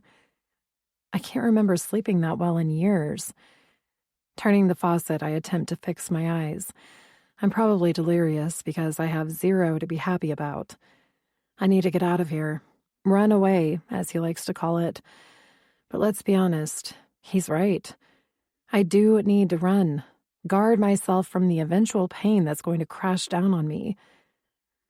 I'm too old for this crap, and I promised myself I would not get into any more unhealthy relationships. Reese is not relationship material, but he is, without a doubt, the best fuck I've ever had. No matter what I say about him, Reese Granger can fuck like no other. Maybe I should stick around a bit. I run my hand on my neck, noticing the tiny bite marks. My core clenches. Christ, I'm like a junkie, and he's my crack. Would it be bad to stay in here all day and let him make me come numerous times? Probably, I say to myself. I know I need to leave. Slip out without a backward glance. I thought I could do this. Be professional and leave. But Reese wants more. I can feel it. And as much as I am able to logically say my heart is detached, I'm not sure that's the case. With a sigh, I grab his toothbrush. The truth is I can't trust him and can't forget that he let me go. Meaning, I guess I can't forgive him. As I brush my teeth, my mind travels back to that day, that fucking awful day in the rain. I broke that day. Although I recovered, here I am, brushing my teeth, trying to talk myself into leaving when my body wants me to stay. That's what all this is. Sex. I want him. And you know what? That's not such a bad thing. I put his toothbrush back and turn off the light, returning to the bed. I have no idea what time it is, but clearly I'm not leaving since his cock seems to be awake, even if he's still asleep. For a second, I falter, as if a neon sign saying danger is going off in my head. He's so beautiful. But it's more than that. He's talented. So fucking talented. He's done what few can only dream of. How does he handle it? The grueling schedules and the mental and physical wear of a world tour. I'm exhausted and I've just started. When I crawl back into bed, he instantly tugs me back into his arms. His warm, delicious smell of freshness and spice makes my heart race. I'm not as tough as I think. All my talk about how this is just sex might be bullshit, because all he has to do is touch me and my heart breaks into little pieces, scattering all over. What the fuck am I doing? I move to sit up, but he rolls over, pinning my hands above my head as if he knows. Knows that I'm fighting myself. Knows I'm considering leaving before we both get hurt. I might not survive. Last time I became a bitter bitch. This time I can't become a broken one. "Brat," he says, his voice raspy. His long black eyelashes blink open, taking my breath away as I stare into his dark eyes. "What's going on in that beautiful head of yours?" His eyes search my face. He's not haunted. He's present, and that seems almost worse. My hands tingle and my nipples harden. I'm close to bursting into tears. I can't do this. He's going to hurt me, and yet I can't leave. I should go. My voice cracks. Again, his eyes peruse my face. Not an option. Reese, His mouth crashes down on mine, and he holds me possessively, as if he means it. I open, letting myself have this, because I can't walk away. Our tongues twist as his hands tighten on mine. He bites the bottom of my lip, then sucks on it. Lifting his head, he looks almost as tortured as I'm sure I do. You're fucking mine. Do you hear me? He lets go of one of my hands to grab the back of my leg. I hope this cunt is ready because I can't wait. And in one amazingly forceful thrust, he slides deep inside me. Fuck. That's it, baby. So wet. He plunges into me hard. My eyes roll back in my head at how good it feels. My body betrays me with need, which isn't fair. Then again, life isn't fair. In and out he thrusts, his piercing rubbing me as I start to climb. His mouth hovers over mine. His eyes bore into me. Our breathing is in sync. And for as rough as he fucks, there's an intimacy we've never had before. My legs wrap around his ass. His hand travels up my torso, pulling on my pierced nipple. And that's it. I'm going over in fast pulsing waves of pleasure. Reese, I cry out. Blinking away the dark spots, I peer up at him. It's that intense. When he pulls out, he grabs my hips, and his mouth goes straight to my clit. I haven't even stopped coming. Pulsing, contracting, I let out a scream of pleasure. He lifts his head. His 2 fingers rub hard on my clit as I buck up, then fall back onto the bed. You're mine. Say it. He jerks his slick cock. Say it. He straddles me, his muscled legs strong. He jerks his cock hard. I lean up and pull on the piercing. His hand goes to my throat. Say it, he grunts. I've always been yours, I whisper. His eyes shoot to mine, and he comes undone. His beautiful stomach muscles tighten, and his seed spills onto my tits. He looks down at me as we both try to catch our breaths. The warm liquid drips down my side, but I can't move. This is the moment. He's either going to pull away or... He takes my hand in his tan, rough fingers and places it on his chest. This beats for you. Holy fuck. He's not pulling away. He's bringing us to another level. I can't fight this hunger for you anymore, Gia. Don't want to. My eyes fill with tears. For a second, my heart fluttered. For a mere moment, I had hope. But that's the one thing I'll never allow myself to indulge in. Hope. It's a beautiful word, yet it causes unlimited damage. I lived with that word my whole life. Hope took me down once. I can't allow it to again. If he notices I haven't responded, he's hiding it well. He pulls me up, and his jizz drips down my stomach. You want to order dinner or go out? He brings me into the bathroom and starts the shower. I'm almost too stunned to respond at first. Does he actually think we are going to continue?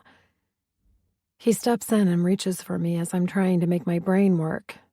I should go, but let's be honest. I never should have come with him to begin with. The hot water pelts my body. He grabs my chin almost roughly. I'm done playing.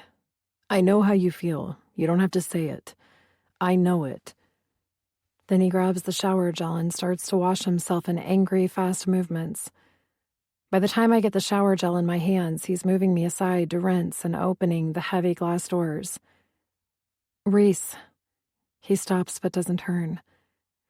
I can't commit to anything right now. It sounds strained. I'm pretty pathetic as I swallow back the words that I should say. I should tell him that he let me leave, that he hurt me and now I'm not the same, that because of him I make bad decisions. Also, I never have to feel that burn in my heart again. He grabs one of the white towels and wraps it around his waist. Looking at me through the mirror, he shakes his head as if he can't understand me. Relax, Gia. I asked you to dinner. My eyes hungrily watch him leave.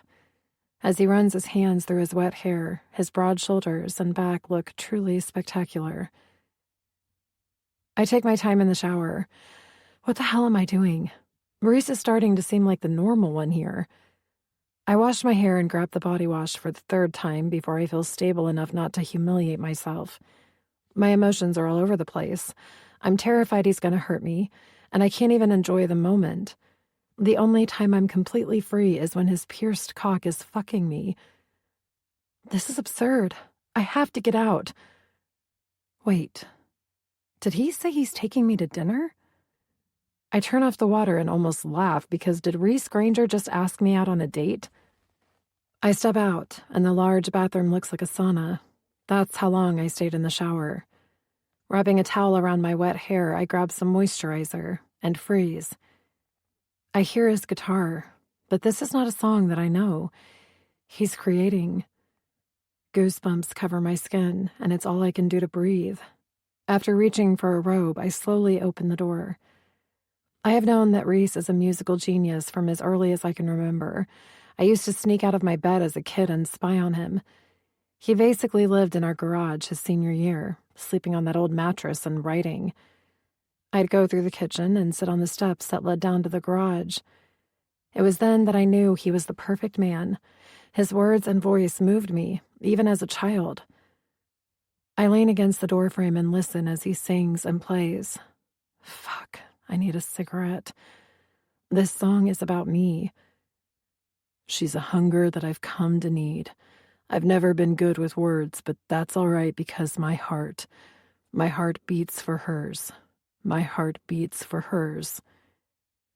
And this is when I fall. I'm no better than his crazy fans. In fact, I might be worse because I've been loving him since I could feel what love is. My heart beats for hers. Somehow I'm in front of him when he looks up and flashes me the famous Granger smirk. He's shirtless, his arms flex, and his hand travels up and down the neck of the guitar. After a dramatic strum, he says, "You're my muse." I look at him, wanting this to never end. That is... Reese. He puts the guitar aside and pulls me in between his legs. As his hands untie my robe, he brings me close. My hands weave through his thick hair, and that's it. The tears fall. Why didn't you come for me? There. I ask the question that's been like an albatross around my neck. He doesn't let go. If anything, he pulls me tighter. His breath kisses my flat stomach. Why didn't I come for you? He repeats slowly. You were 18. I guess I felt that you'd be better off without me. I had all that shit with Renee and my mom to deal with, and you didn't trust me.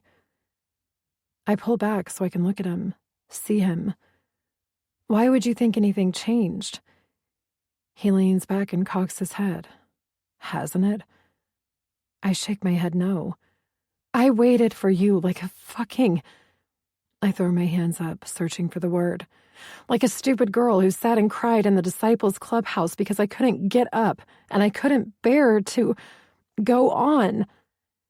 You needed to go to school. He pushes me back to stand, but fuck that. He doesn't get to walk away. He thinks he can simply write a song and that makes 8 years just vanish and everything's all right.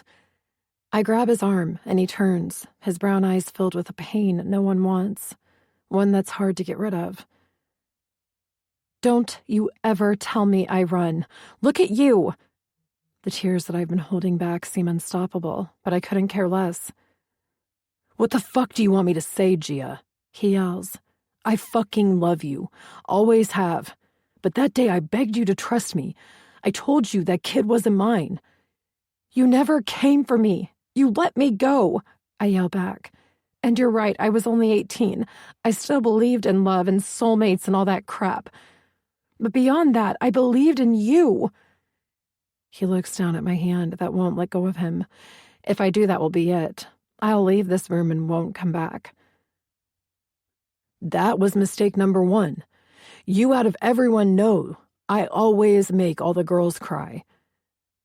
My hand drops as his words float around the room. You gonna run, Gia? His voice is like a caress, but I know better. We're just getting warmed up, and this hasn't even started to get ugly. I turn and look around for my clothes. Yeah, I'm going to save us both and get out now. I turn, but he grabs me, bringing me to his chest. Careful, Gia. He shakes me. Do you really think that's how this works? His hand tightens on my arm. Do you? I don't know how any of this works. All I know is that, exactly, we can't know our future. We only have now, this second. God damn it, Gia, I choose this moment to be with you. You scare me. That's probably the most honest thing you've said to me. He holds me close, the robe falling to the floor. Tell me what you want, baby. My head is spinning as I try to breathe. My eyes feel like someone tossed sand in them, and my skin is on fire. When my head falls back, his mouth hovers at my lips. I want... It sounds like a growl, but I've lost all sense of anything as he kisses my eyes and licks my tears. Talk to me, he coaxes. I want... you. I whisper as hot tears spill down my face. You got me. Our eyes lock, and in this moment I believe him. I believe him. He cups my face, his thumb wiping away my tears as his mouth dips to mine. His kiss holds everything I could ever want. My heart beats for you, he whispers, lifting me up. I wrap my legs around his waist. For now, this seems like it's enough. I close my eyes. I'll let him make me forget. As soon as his body connects with mine, he'll take away my pain, my doubts. So I close my eyes and let his mouth take away the pain. Chapter 32. Reese. Present. 35 years old. London, England. As we enter the O2 arena, I squeeze her hand. It's fucking raining again. I'm so fucking sick of rain. We're going to the south of Spain after the documentary, I grumble. Let's just go to Hawaii, Gia sighs as she looks around at the multitude of fans rushing toward us. Ace and his crew instantly shield us as we walk in and make our way to the green room. We haven't been out of the suite in 2 days. I fucked us raw emotionally and physically. But now that we're out, it's business as usual, and by that, I mean anything goes. Gia must sense it too. Her beautiful green eyes are back to being cautious, almost resigned to the fact that something's going to happen. Good or bad, this is our life. We'll power through it. You look beautiful, I tell her, stroking her hand with my thumb. Her hair is down, her green eyes pops, and she did that smoky thing, and her fucking lips, like ripe berries. If I were anywhere else than here, I'd suck on them, throw her up against the wall, and lose myself in her. She smiles back, and my heart burns. Need. That's all I feel. God, I'm in so deep. We need to talk. Really talk. But that will have to come later, I guess. Rafe stands waiting at the door of the green room along with Hunter. There he is, the sexiest man alive. Hunter laughs and puts his hand out for a fist bump, but his eyes are on Gia. I stare at him. He's pushing it. The adrenaline's already rushing through me, and it's not because I'm getting ready to go on stage. Hunter needs to back off. I've been ignoring a lot of his shit because he's a younger version of Quentin Tarantino. He's out for #1, and I can respect that as long as he doesn't look at my girl. He's a pushy fuck, using his looks and charm to his advantage. He tried to invade our space yesterday, knocking on the door saying he needed a quick word with Gia. I texted Ace to get rid of him and asked him to have one of his guys guard the door. It doesn't help Hunter's cause that I know he has a thing for Gia. Not that I blame him. All men have a thing for Gia. She's gorgeous and has a personality. A fucking fire that draws people to her. She's always had that. But she's mine, so he can either respect that or I will lay him out. Fuck the film. Gia's not dumb, and she knows what Hunter is, which is the only reason I haven't punched him when I see his eyes travel up and down my girl's body, like right now. So I fist bump back with so much force I hear his knuckles crack. He cocks his head and nods as Rafe opens the door, allowing Gia to go first. You okay? Rafe says under his breath. Fine. Why? I walk into the usual chaos. Hold it together, Granger. I can feel your energy. He walks by me. Ammo looks over at me as I put a protective arm around Gia. He lives. Knock it off, I say, looking over at Cash, who shakes his head as if in disgust. Nuke calls for Gia, motioning for her to come sit with him on the couch. She laughs and throws herself on his lap as he hugs her. Christ, Nuke is a mess. We're going to have to deal with it soon. I watch as Gia rubs her hand on his forehead as if to see if he has a fever. If anyone can motivate Nuke to get help, it's Gia. I know he's stayed close with her. It used to make me crazy, but now I'm happy he has her. For Nuke's sake, I can share Gia. You okay, brother? Ammo's voice brings me back to the loud room. I'm fucked.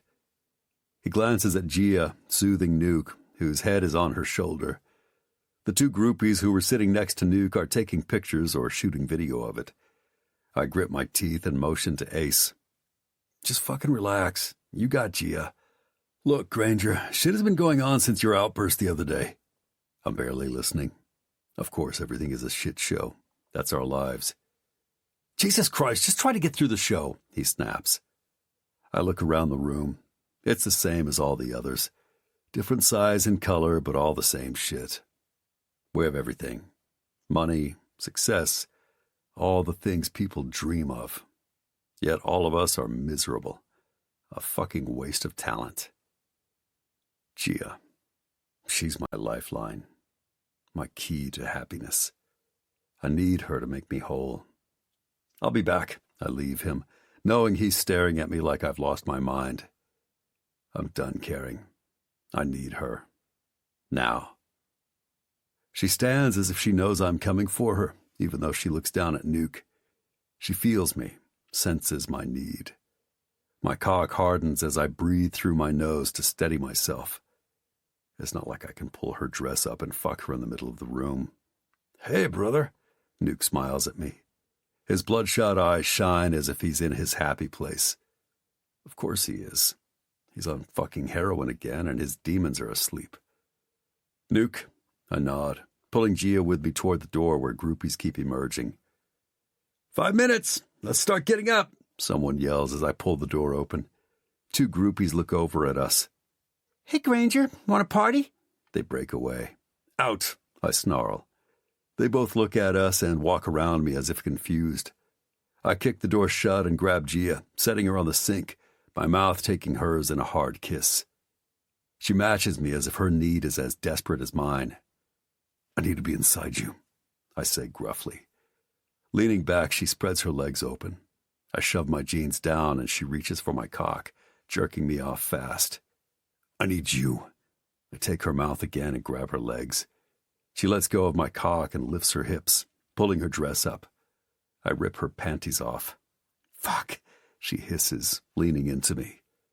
I thrust inside her fast and hard, pushing her back until she leans against the mirror. My eyes watch my pierced cock gliding in and out of her wet pussy. Rub your clit, baby, I grunt. She reaches down and roughly rubs on it as I feel her start to pulse. Someone bangs on the door, but I'm fucking coming, losing myself inside her magical, wet cunt that makes all my demons go away. Fuck, Gia, I rumble, pounding into her. Our bodies slap together as she shouts my name.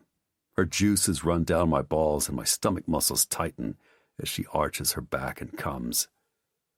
I watch her die a little, then come undone as I jerk into her in deep, hard thrusts. Jesus Christ, I look at her. She's spread out for me. I need to go. Someone's banging on the door again, but all I want to do is turn her around and fuck her ass. Be in every single hole I can. Reese, she touches my lips. You have to go. I blink at her as the world comes in loud. Granger, you need to go now, man, Rafe yells. I pull out and cup her face. You stay where I can see you. It's irrational, but I can't shake it. She nods as I grab a paper towel to clean her up. I'm fine. Besides my underwear. Reese. She dips down to grab the torn material and tosses it in the garbage. I back up and almost shove my wet cock in her mouth. She must know because she reaches over and gives it a quick suck before standing. I grin and pull up my jeans. Grabbing her hand, I open the door. Rafe stands, arms crossed like a fucking disappointed parent. Watch her. I walk around him, ignoring everyone who is staring. By the sounds of things, Nuke and Cash are already on the stage. Oh my God. She almost bumps into my back. Sebastian, turn the camera off, she says as we start to walk. Ace is screaming for everyone to clear. Dallas hands me a bottle of Jack Daniels. I look over at the camera and grab Gia's chin. You stay here. I'll be right back. I lower my head and grin at her. I like you a lot. She looks out at the crowd, the numerous fans who love us. Amid the deafening noise, she looks back at me and stands on her toes. I like you more. Go. They're waiting for you. I look out at the enormous arena and grab her hand, placing it on my hard cock. Oh my God. She looks at Sebastian, who, like the dick he is, happens to be right there as she takes her hand away. I'll be back. I kiss her, then walk up the stairs. BT waits next to the entrance with my IEM, which I put in my ear. Lifting my hand, I walk out into the lights. Chapter 33. Gia. Present. 25 years old. London, England. As Reese takes the stage, the crowd goes into a frenzy, and my arms get goosebumps. He's awe-inspiring. When he lifts his arms, the crowd comes alive, like a fire that's found dry brush. It ignites into an inferno. They all rise and chant, "Rock God! Rock God!" Their shouts echoing around the venue. "Hello, motherfucking London," he yells, and I jump at the response. It's wild and strangely intimate. No wonder his cock gets hard. Merely watching him makes me wet. I reach for the camera in my bag, wanting to let it describe what I feel as I see him. But for the first time, I lower it and simply watch. People stand smashed together, singing and crying because Reese has smiled and said hello. They worship him. Sebastian stands next to me. He lowers the large camera from his shoulder. Jesus, you scared me. And fuck you for filming me. I turn back to watch Reese perform. The crowd a sea of lighters and phones. Do you? What? I yell, looking at him. Something is wrong, and suddenly I don't want him near me. For the first time ever, I'm terrified at what Sebastian is about to tell me. Do you worship this prick? What's wrong? Why are you looking at me like that? He grabs my arm and pulls me to the far corner. Gia, what the fuck are you doing? You, out of everybody, can't possibly think he's the one for you. Don't you dare. I told you I didn't want to do this. You fucking begged me, basically bribed me with our friendship. So back off, Sebastian. This doesn't concern you. My head is throbbing. Sebastian wouldn't act like this if something wasn't wrong, and he believed I needed his help. He's a ticking time bomb. He attacked me because he thought you left. The man is obsessed, and yes, he holds up a hand, his handsome face fierce. Yes, I admit I have a past with you, and you know how I feel about you. Us. But Gia, this. He looks around. This is the kind of future you want? Always looking over your shoulder or pretending not to see when he comes out of the bathroom with another woman? Because he will, Gia. He's a fucking rock star. I shake my head and try to move past him. He grabs my arm. Just wait. He takes a breath. I'm having a hard time believing that the confident, vibrant woman who is my best friend would lose herself to him. You heard about Nuke, right? I look up at him. Well, I can tell he's on something. The crowd goes wild as we stare at each other. Sebastian, my best friend besides Juliana, hates Reese, and I can't deal. Another woman has come forward saying he's the father, but that she fucked the entire band. I back away. He's lying. Not again. Is there a chance it's his?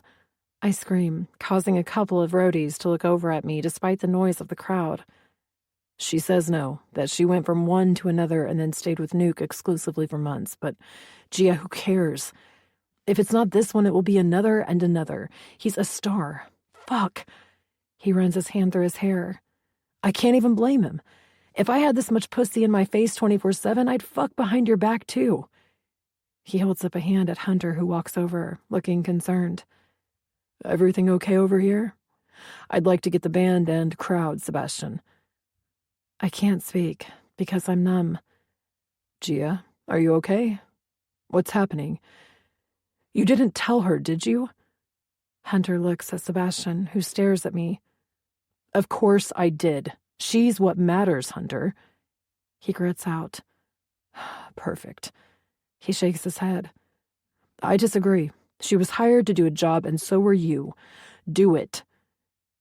He turns toward Rafe, who stands still, arms crossed. His knowing eyes watch my nightmare come to life. Why are you doing this, Sebastian? My voice cracks, and my heart starts to shatter. It burns so much I want to double over, because this is a pain I thought I could avoid. I thought I had kept myself distanced enough so this couldn't happen. I lied. Because I couldn't live with myself if I didn't at least ask you what the fuck you're thinking. Because you would do the same for me. I love him. He looks like I just stabbed him. I know. And if he is truly what you want, then I will walk away and give you nothing but my love. But he will fail you. He grabs his camera and walks out on the stage to do his job. I swallow. I might throw up if I don't. The people who seemed so far away tilt and swerve in front of me as I wipe my eyes. God damn you, Reese. I walk up to Hunter and hand him my camera. I quit. You've got to be kidding me. What the fuck, Gia? So the guy fucks around. Who cares? It's not personal. Hunter yells at my back. This isn't even about the other woman. That hasn't even sunk in because I've been locked in his room for days with his cock distracting me. This is about the fact that deep down, I was waiting for this to happen. Sebastian is right. All of what he said is right. But God, it hurts. I take one last look, knowing I need to go. Now, if I stay, he'll seduce me with words that will eventually ring hollow. And then where will I be? You running, Gia? I'd think about this. Rafe stops me as I start to walk away. Why are you talking to me, Rafe? You should be happy I'm done. I wipe under my eyes, refusing to cry in front of him, in front of any of them. I thought maybe you might want to take a moment and talk to Granger. His eyes seem genuinely compassionate. I switch my bag to the other shoulder, smile, and look up at the top of the arena, then shake my head as I scream. He's the rock god, Rafe. The crazy, fucked up thing is all I ever wanted to be was his. I don't wait for him to respond. I've said too much already. Pulling out my phone, I bang out the doors and lift my face to the dark sky. What the fuck am I doing? Can I help you, Gia? I turn to face Ace, his kind eyes sad. Rafe said you might need a ride. Please, let me help. And for some reason, that kindness does me in. My legs give out and I fall to my knees as I acknowledge the pain. I really am leaving him. Ace's strong, dark hand reaches for me, and I take it. He opens the door of the black SUV for me, and I slide in. Where to? I reach into my bag for my cigarettes, and remember Reese took them. Do you have a cigarette? I sniff, not caring that I've completely humiliated myself in front of this man. He opens the glove compartment and hands me a pack of Marlboro Reds. My hands shake as I open it. Here, let me, Gia. He rips open the plastic wrapper and hands it back to me, and my eyes get blurry again. Thank you. I shake my head, trying to stop crying as I fish around for my lighter. Can you take me to the airport, please? You sure? I can't look at him. I'll start to doubt myself or feel worse because somehow I've started to grow fond of him. Christ, even Rafe looked sad. Yes. Grabbing the lighter, I finally leaned my head back and watched the rain on the windows, wondering if that's an omen. It seems like Reese and I are always in the rain. I can't go back to Los Angeles. It's a week until Axel's wedding. He might try to kill Reese. I sit up and text. Me. I'm coming to you. 3 dots appear. Juliana. Thank God. I toss my phone back into my bag, light my cigarette, and let the lights of the passing cars lull me into knowing that this is right. Chapter 34. Reese. Present. 35 years old. London, England. We love you, London! I look out into the adoring crowd. Thousands of fans singing your music is something I will never get used to, but I'm always grateful for. I'm sweaty and fucking amped up as I make my way off the stage. I'm taking Gia, and we're locking ourselves in until we fly to Berlin tomorrow. Everyone closes in on me. BT takes my earpiece, and Dallas hands me a towel as I pull off my t-shirt, looking for her. Rock God, I love you. Can you sign my tits? A woman who is clearly British, along with her leggy friend, have somehow gotten backstage, and she tears off her t-shirt. They both squeal as she hands me a marker. I barely register as I write rock and God on each tit.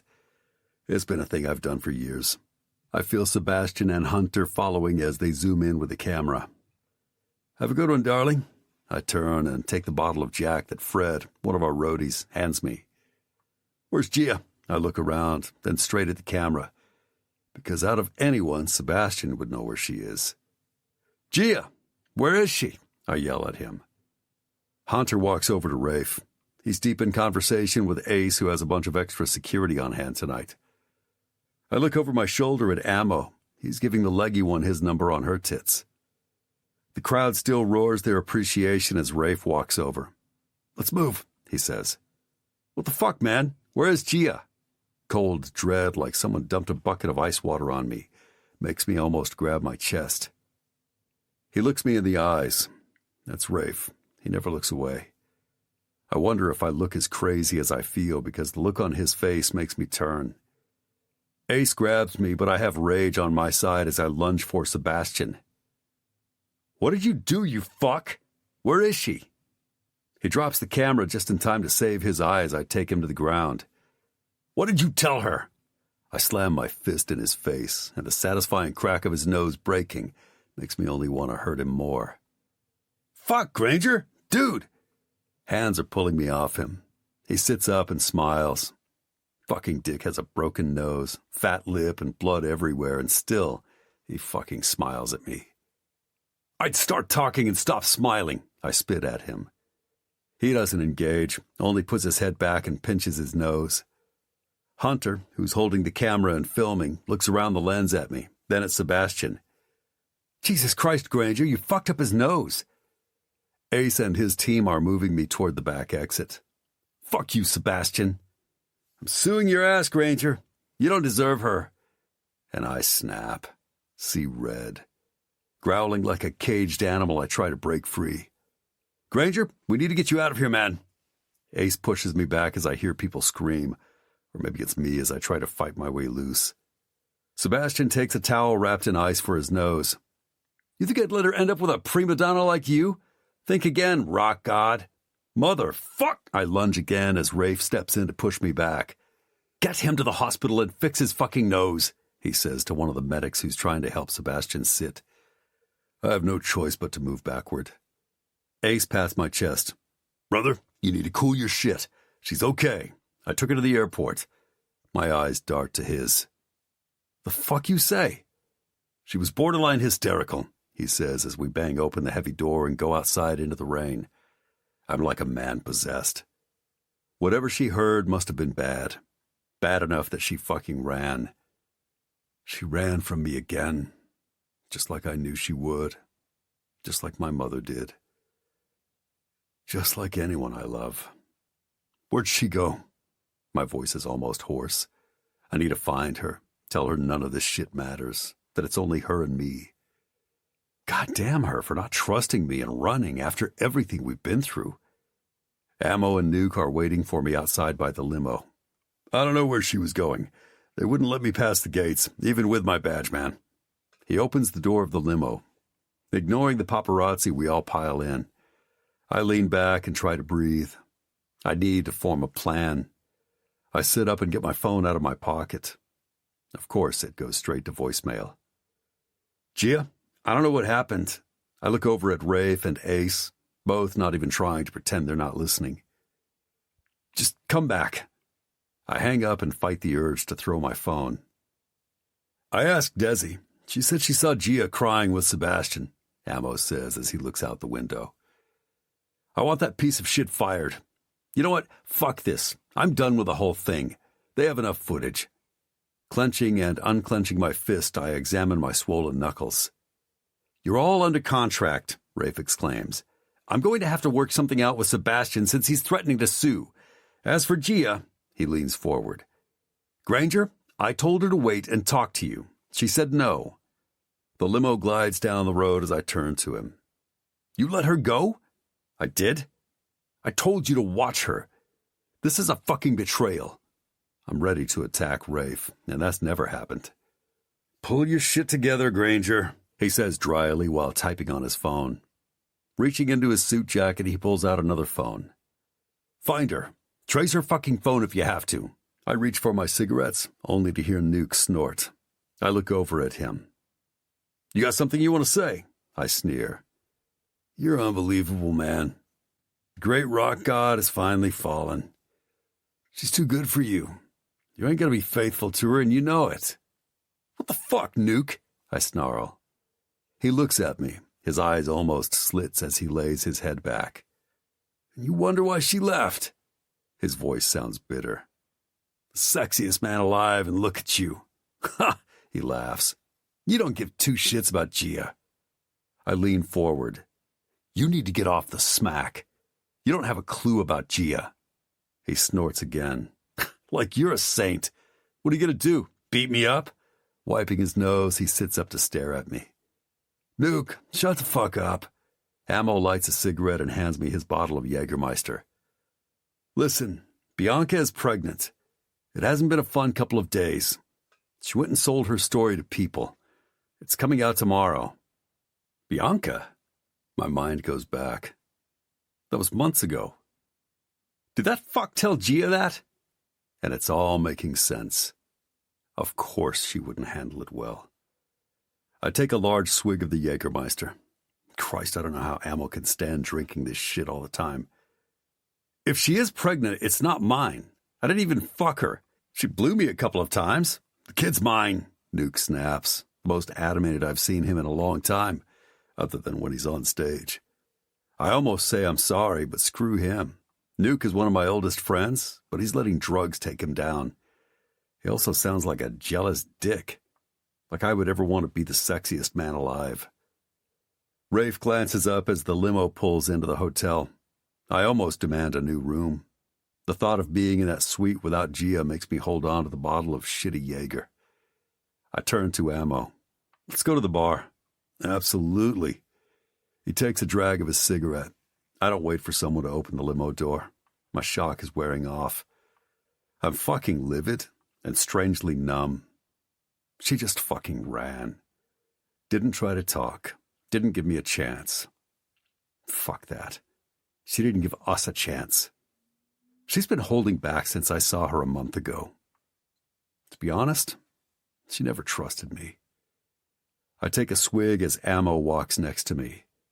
You might want to take it easy, brother. He eyes me. Nah, not tonight. Tonight, anything goes. He tosses his cigarette and opens the door. After you. Chapter 35. Gia. Present. 25 years old. Manhattan, New York. A bare foot jabs me in the ribs. Gia. Oh my God, what? I sit up and blink at Juliana, who stands over me looking perfect. Rolling my eyes, I fall back onto the incredibly comfortable mattress. When she sits, the bed dips, and I open one eye. Go away with all your beauty. It's bugging me. She starts to laugh, taking her blonde hair down as she lets it cascade over her shoulders. She's like a porcelain Barbie doll. Stop it. I only wish I was you. She crosses her long legs in some incredible form-fitting black slacks. I sit up, and the room spins slightly from last night's tequila. Also, I'm kind of off balance, lying here in my darkened canopy bed. God, my life. I rub my head and try to swing the heavy canopy open to give me a little more light. Did I miss something? Are we going out? Pushing the rat's nest, known as my hair, out of my face, I blink a few times. She sighs dramatically as I crawl over to reach for my cigarettes. No, I had to meet with my lawyer. Then Matthew showed up. I just can't. I barely get the cigarette lit when she takes it from me. Oh, God. Shit, the lawyer. I groan, now remembering that appointment. I'm sorry. Why didn't you wake me up? I tried. She shoots me a glare, and I burst out laughing as I lean back on an ornate pillow, taking the cigarette back. So what happened? Are you keeping the apartment? I look around in distaste. I'm trying to be positive because Juliana is kind of fragile right now, but God, I don't care that this place is worth millions. You couldn't pay me to live here. Her eyes look up at the red and gold canopy with gold tassels hanging down, and she shakes her head. I gave it to him. I mean, come on. When he wanted to decorate all the bedrooms like Versailles, that should have been one big, fat red flag. She mutters, reaching for the cigarette again. A pang of guilt runs through me. I haven't been the best influence on her lately. I showed up a fucking mess, crying and doped up on Sebastian's Valium, which I found in my bag, and the gin I shot on the plane. We haven't exactly been sober since, and I think that was a week ago. Juliana had really quit smoking, and look at her now. Sheesh.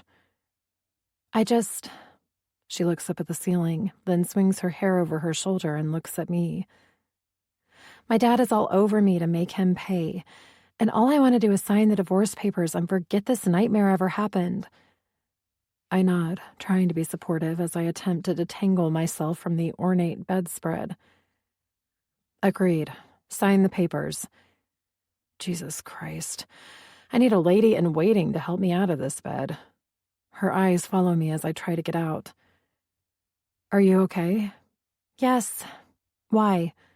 She rolls her eyes. Margaritas?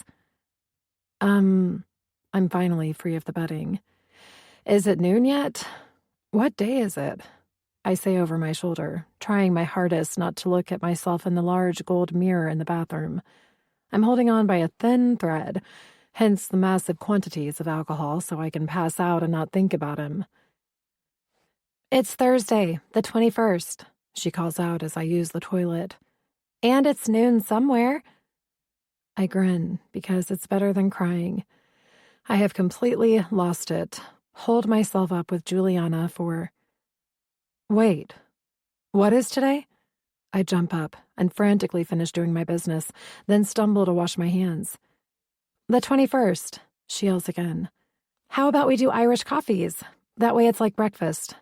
Juliana, stop it. I march out and stare at her. I must look bad because she says, Are you going to take a shower, or should I just call and have all the stuff delivered? Oh my God. I grab her arm, looking at her. Holy fuck, I'm dead. What? What now? I can't take any more, Gia. What have you done? Letting go of her, I cover my mouth before I start screaming. I need to think. I need your phone. I motion with my fingers for her to hand it to me. She looks at me and frowns as she goes to her cute Chanel purse and hands me her phone. I take a breath. Shit. I need alcohol, and give me a cigarette.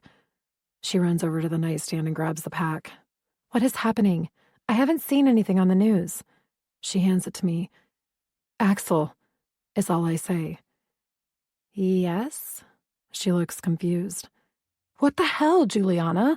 The wedding is in 2 days, in Los Angeles. We are in Manhattan. I sit down in a gaudy, high-backed gold chair. This is bad. So fucking bad. We have to go. Do you think your dad would let us use his private plane? I lean back and light up as she stands there staring at me like I'm growing horns. I can't go to L.A. Her face is pale. As my best friend, you have... Sebastian is your best friend, she states, and leaves the room. Fantastic. I groan, looking at her phone. Leaping up, I follow her to the only normal spot in this monstrosity of a kitchen. It's state-of-the-art, but it has stuff that would be better suited to some creepy French castle. What the hell is wrong with you? I scream, because she's dumping ice into a blender. Nothing. She grabs the Jose Cuervo Gold. God, no, not that. I take the bottle away from her and hand her Cazadores. Whatever, she mumbles. I'm wearing one of her cute little silk pajama short sets and leaning against the marble island. It's freezing against my bare legs. Juliana, I can't deal with this today. Do you understand that? She turns on the blender, and my mouth drops open. She might be snapping, which is pathetic. She couldn't stand Matthew. He was a balding gay guy she married because he was rich. Not wealthy, but rich, and he had a title. Oh, and her dad loved him. I begged her not to marry him, but did she listen? No. So this crazy behavior is throwing me. During one of our drunken rants, she confessed about the cringeworthy sex they had. But I'm the one whose life is ruined. I'm the one who's nursing a broken heart, who can't seem to move, breathe, eat, sleep without feeling his touch. I am madly in love with a man who has completely destroyed me twice. Or maybe I fucking left prematurely. It doesn't matter now. I'm gone, and he's fucking other women, if the internet can be believed. And let's not forget that I've been so self-absorbed I completely forgot about my brother's wedding. I suck. I take a deep breath and wait for her to finish. As soon as her finger is off that blender's button, she says, "No." What has happened? Because Droplets from the wet, freezing margarita hit my hand while she dumps it into 2 glasses. Juliana, are you okay? I walk over to the sink to rinse my hands. I can't go. She brings the margarita glass to her lips and starts downing it. You have to. I need you. I can't go by myself. Everyone in that wedding party is happily married. I'm calling in the best friend card. I announce and proceed to chug my margarita, only to get brain freeze. I'm blowing out air to stop the pain when her phone rings on the island where I left it. That's stupid. What does that mean, best friend card? She rolls her eyes and grabs her phone. It's Sebastian. What do you want to do? I look at her and mime no by shaking my head. Hey, Sebastian, she answers, looking straight at me. Yep, here she is. She hands me the phone. I glare at her. You are going with me, I mumble, grabbing the phone. Sebastian. I clear my throat. My voice is raspy from too much crying, along with all the booze and cigarettes. Gia, what the hell? I've been calling. I destroyed my phone, I snap, still on the fence about my feelings toward Sebastian. I'm starting to worry I overreacted. He sighs. Look, I'm sorry about what happened. I probably could have handled it better, but seeing you walk out of that bathroom with him and hearing about the groupie getting pregnant, I take a breath. I don't understand. Do you know how many times I'd looked the other way when it comes to your, shall we say, bad behavior? You bitch at me all the time, he says. Have you forgotten Jenny? She was insane. Whatever, it's done. I rub my forehead with the icy glass. You need to get your ass to L.A. Axel has been calling. My eyes snap open. What? Why would you talk to him? Where are you? You need to come back and go with me. I sound crazy, but at this point I don't care. Christ. He sighs again, and I grit my teeth because I can just see him shaking his head. You're a fucking mess, aren't you? I can't deal with you right now, Sebastian. I can't turn off my heart like that. I love him, always have, so excuse me if I'm not perfect at this moment. Then you shouldn't have left. I'm not having you put all this on me, he says tightly. I'm not putting anything on you. That's your own conscience talking, I retort. We're in Rome. Take Juliana. I'm sure you've dragged her down to your level anyway. Call Axel and tell him you can't get your shit together to go to your only brother's wedding. That ought to go over well. Sebastian, I swear to God. I have to go. We're filming. The line goes dead. I look at Juliana. Well, that went well. She reaches for the blender to top off my glass. You have to go with me. I can't do this alone. And I'm actually serious. I don't think I can handle flying for 6 hours alone. She shakes her head. When her phone rings and it's an 818 number, I grab her hand. Don't answer. I squeeze her wrist. Ow, stop it. She takes the phone as I back away, knowing who it is. Hello? Her face pales, and I want to scream. Who did you think it was going to be? Oh my God, Axel. She looks at me, her eyes the size of giant blue saucers. Hi, congratulations. Is Gia here? She reaches for me, but I step away, shaking my head. You have to go with me, I whisper. Gia, take the phone. She hands it to me as we both jump at Axel's voice coming through the phone. Give it to me. I grab it. Hey, I'm on my way. You've got to be fucking kidding me. I have to have Sebastian track you down? I attempt to talk, but what can I say? So I let him go off. Do you have any idea what is going on over here? My wedding. That's what. Now I have no fucking idea what you're doing in New York instead of being here with Antoinette and the girls like you promised. But I do know you're getting on that plane today. I had to stop and get Juliana. She's coming. I ignore her, choking on the margarita. Great. I'll let Rip know to get both of you. Call me with your flight. And Gia? What? I cringe. I'm only saying this once. Do not disappoint me. I won't. We won't. I can't wait. Hello? I look at her screen. It's gone black. When I peer up at Juliana, her eyes are watering, and she continues to cough. How could you? She wheezes. Stop it. It will be good for you to get some fresh air. Get out of New York and all the grayness. She grabs her phone and holds it up. Call him back and tell him I am not going. You call him. I motion to the phone. He's crazy right now. He told me to tell you not to disappoint him. So I'm twisting the truth. It's actually true. Juliana does need to get out of this apartment. Gia. She takes a breath. I can't go to a disciple's wedding. Her eyes are filled with tears. Stop. I know what you're thinking, but this is going to be a super nice wedding. Like, Antoinette has spent a fortune on it. That's not why I can't go, she says quickly, picking up her margarita. I'm insulted you would think that's why I can't go.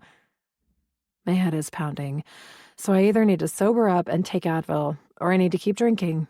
And since I need to fly, I guess I'll keep drinking. Then why? Because I shouldn't have to beg you. This is fucking pathetic. Do I have to go tit for tat with you? Remember when I rescued you? It's Ryder, okay? I can't go because of Ryder. She blows out air, as if that's been hanging over her for years. What? Trying hard not to freak, I blink at her. Holy fuck. Ryder? And how is she only saying something now? It's not that big of a deal, but I don't want to see him. She rubs her face, and all her perfect makeup is not that perfect anymore. Dropping her hand, she looks at me. I set down my glass and walk to her. Juliana, what is going on? And how is it that this is the first that I'm hearing about this? She holds up her hand as if to stop me from getting too close as tears fall from her eyes. I'm floored. In all the time we've been friends, I've never seen her cry. I've cried, but not Juliana. Gia, I just couldn't tell you. It was a long time ago, and he didn't... It's like the floodgates have been opened, and she's full-on hysterical. It's hard to understand her. Come here. I hug her. Juliana, the perfect one, the one who's always sensible, is a fucking mess. And I had no idea. I grab the blender, forgetting the glasses, as I guide us to the kitchen nook area and sit her down, placing the blender in front of her. She looks up and starts to laugh, then cry again, as I take a drink from the side of the glass blender. Okay, I pull out the other antique chair. It's uncomfortable, but what in this place is comfortable? Did something happen when you came to the compound to pick me up? My voice is gentle, almost coaxing as I put this all together. She nods. And you have kept this inside for 8 years? She nods again. I take another sip from the blender, starting to feel the wonderful tequila take away my pain. Unfortunately, it also takes away my filter. I have to be honest. This is rather shocking. I mean, I know I was a mess, but how? What is wrong with you? I stand and start to pace. Not everyone is you, Gia. I can't vomit out all my shit all the time. She yells, then looks horrified. I'm so sorry. She wipes her runny nose. Her mascara drips down her cheeks. As I stare at her, tears form in my eyes, and I drop back into the seat. You're right. It's not easy being my friend, but come on, I love you. Why wouldn't you say anything? She sniffs loudly, tosses her blonde hair off her shoulder, and reaches for my hand. It happened when I came and got you. I thought he was everything, and you were in such pain I couldn't tell you. Then he vanished. It was like he dropped off the earth, and I was so humiliated. And my dad, she sighs, trying to get a good breath. I couldn't tell him about Ryder. I mean, could you imagine? She shakes her head. Then I didn't hear from him. It went from 1 day to a week, then a year, and now here we are. I bite my top lip while still piecing this together. So, Ryder was your first? She nods. And you haven't seen him in 8 years? Exactly. So you understand why I can't go. She takes the blender that I was preparing to drink from and starts to swallow the contents in big gulps. Thankfully, the ice is melted, so hopefully it's watered down. Standing, I take it away. Well, that definitely explains a lot of things. We sit in silence as we both let everything sink in. At last, Juliana says, I feel so much better letting that out. I nod. I bet. So what time should I book our flights? I need to do it before I'm too drunk. I reach for her phone. What? She jumps up. You're coming. Fuck them. I had to deal with Reese. You can deal with Ryder. Call it closure. Trust me, this is meant to be. For you. I start searching for flights. We're going first class, unless we can use your dad's plane. She only stares at me. I'll take that as a no. I start booking us on American when she stands and straightens her shoulders. You know what? You're right, she says. I glance up at her. My brain's somewhat sluggish, but I'm not going without her.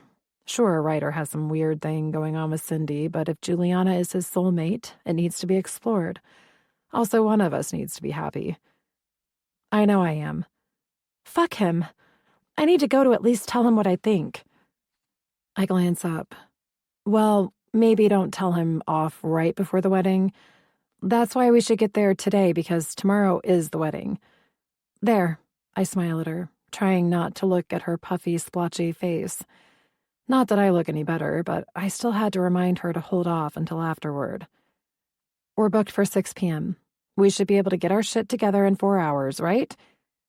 We need showers, and I'll get Dean over here to do hair and makeup. I don't care that he might have fucked Matthew.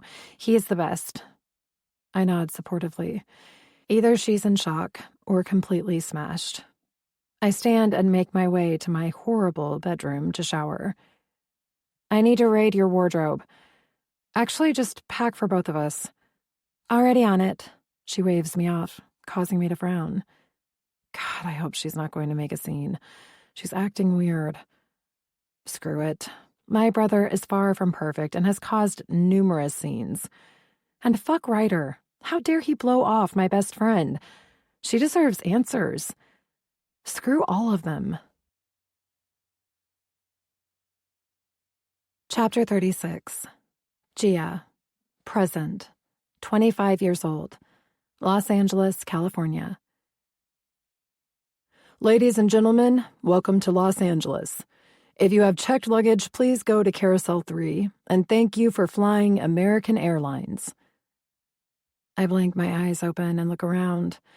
Thank God we made it. My mouth is dry. I lick my lips and clear my throat. I've got to quit smoking. I passed out about 20 minutes ago. Enough time to screw up my neck, but not enough time to sleep off my hangover. I blink again and look over at Juliana. If I look as bad as she does, we might be in trouble. Hey, we landed. They're getting ready to open the doors. Her eyes pop open, and she groans as if it's only now dawned on her where we are and what we're doing. We got fucked up with Dean while he did our hair. Of course, we missed our flight and had no choice but to take the red-eye. Now we're landing at 9 a.m. on the day of Axel and Antoinette's wedding. I grab my bag, praying I kept that bottle of water I bought at the duty-free store. I need Advil and a large black coffee. Oh, shit. Juliana stares at the woman across from us in first class who's reading a magazine. And there he is on the cover in all his glory. I want to throw up. People magazine's sexiest man. I should try to be happy for him, because if there's one thing he is, it's sexy. But I'm not happy at all. Everything is crashing down on me. I need to get through this wedding and hold it together until I can lock myself in my bungalow. Juliana will have to stay with me. My heart pounds as I stare at the magazine. His signature smirk haunts me. I should have taken the picture. Mine are so much sexier, except I gave my camera to Hunter, and I need to get it back. Standing up, I sling my bag over my shoulder. Let's get this over with. She nods.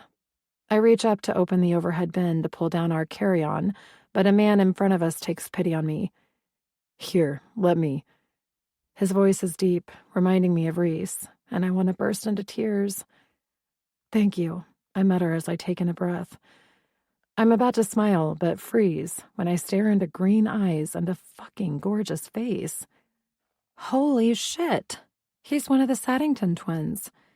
It has to be Jax. His hair is longer. Why the hell is he flying commercial? The Saddingtons are billionaires. I've been trying to get a photo shoot with one of them for years. David, who's like a second brother to me, is best friends with Reed Saddington. I tried to get him to call Reed, but he kept coming up with excuses, so I just dropped it. That and Axel said over his dead body, which is absurd. I photograph many big names. I need to say something. Grab my opportunity. I mean, what are the chances? Excuse me. He looks down at me, his muscled arm on display as he brings out my carry-on. I'm Gia Fontaine. I'm actually good friends with David McCormick. He and Reed, your brother, are good friends. He grins. I know David. Yes, I smile back. Anyway, I'm a freelance photographer, and I would love to photograph you sometime. Shit, let me get my card. I drop my bag back on the seat and fumble around for my wallet to give him my card, almost hitting my head on his arm as I stand back up. Oh, God. Sorry. My face heats up as he cocks his head, his eyes caressing my face. Thank you. Let me check my schedule and I'll be in touch. He takes my card, looks at it, and flashes me a smile that should make me wet. You two need a lift? No, we both say at the same time. He raises a dark brow and laughs. Jesus, this man is beyond beautiful. He's also looking interested. I should say yes and get in his car. It's Jax fucking Saddington. If anyone can make me forget about Reese, it would be him. Unfortunately, I feel zero. Nada. Well, it was a pleasure meeting you, Gia Fontaine. He hands me my carry-on and starts to walk out. The flight attendants look like they want to faint. and one of them is a man. He smiles as Jax passes. "Just walk," Juliana says under her breath, because I'm not moving. I'm just sort of shell-shocked that in this moment I finally admit to myself that I am full-on fucked and in love with Reese Granger. She pushes me and I start to walk, not even looking at the flight attendants as they wish us a good day. "I'm in love with Reese," I say to Juliana under my breath as we walk up the ramp out into the madness of LAX. "Of course you are. Keep moving. You hired us a car, a limo, right?" I look at her. "Did you just hear me? I felt nothing for Jack Saddington. I am doomed to be alone for the rest of my life. At least last time I rebounded with Sebastian. This time," I grab her arm to stop. "This time I don't want anyone but him. Oh my God, I am never going to have sex again." Stunned, I wonder what the hell I'm going to do. "Car, where are we going?" she demands. Her slacks and white button-down shirt are a wrinkled mess. "Axel sent one of the guys to pick us up. He didn't trust us after we missed our flight yesterday." She freezes. "Relax, it's not Ryder." But what if it is? Yesterday, bringing Juliana seemed like a necessity. Now that we're walking out into the hot morning sun of Los Angeles, I'm rethinking everything. A black SUV honks and maneuvers into a spot a couple of cars away. A blonde woman jumps out. "Gia!" she waves. "Who's that?" Juliana stares at Eve. "Eve, Blade's wife." "I know, she's gorgeous, right? Welcome to my world. Wait until you see the others." I start to pull my carry-on over to her, and thank God it's Rip who gets out of the driver's side. I'm not even at the SUV, and Eve throws her arms around me.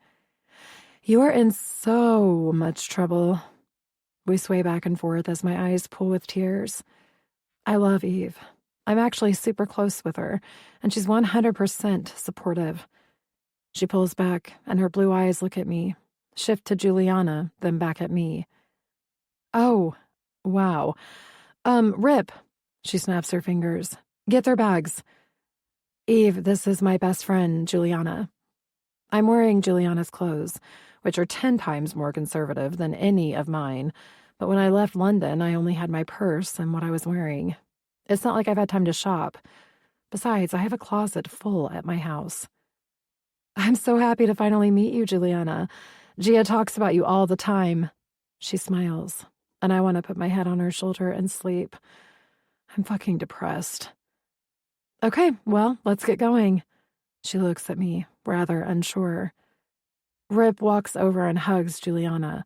We all go way back. He used to be my pot dealer at Berkeley. "Did you finally realize that we're meant to be?" He kisses the top of her head. Secretly, I think Rip has a thing for her. Too bad she can't like him instead of the 6'5", dark-haired enforcer. "Ripper, you never change." She smiles up at him. He takes a step back, as if her appearance surprises him. His blue eyes laser in on me, and he scowls. What the hell? I know we look a little haggard, but our hair is still holding up well.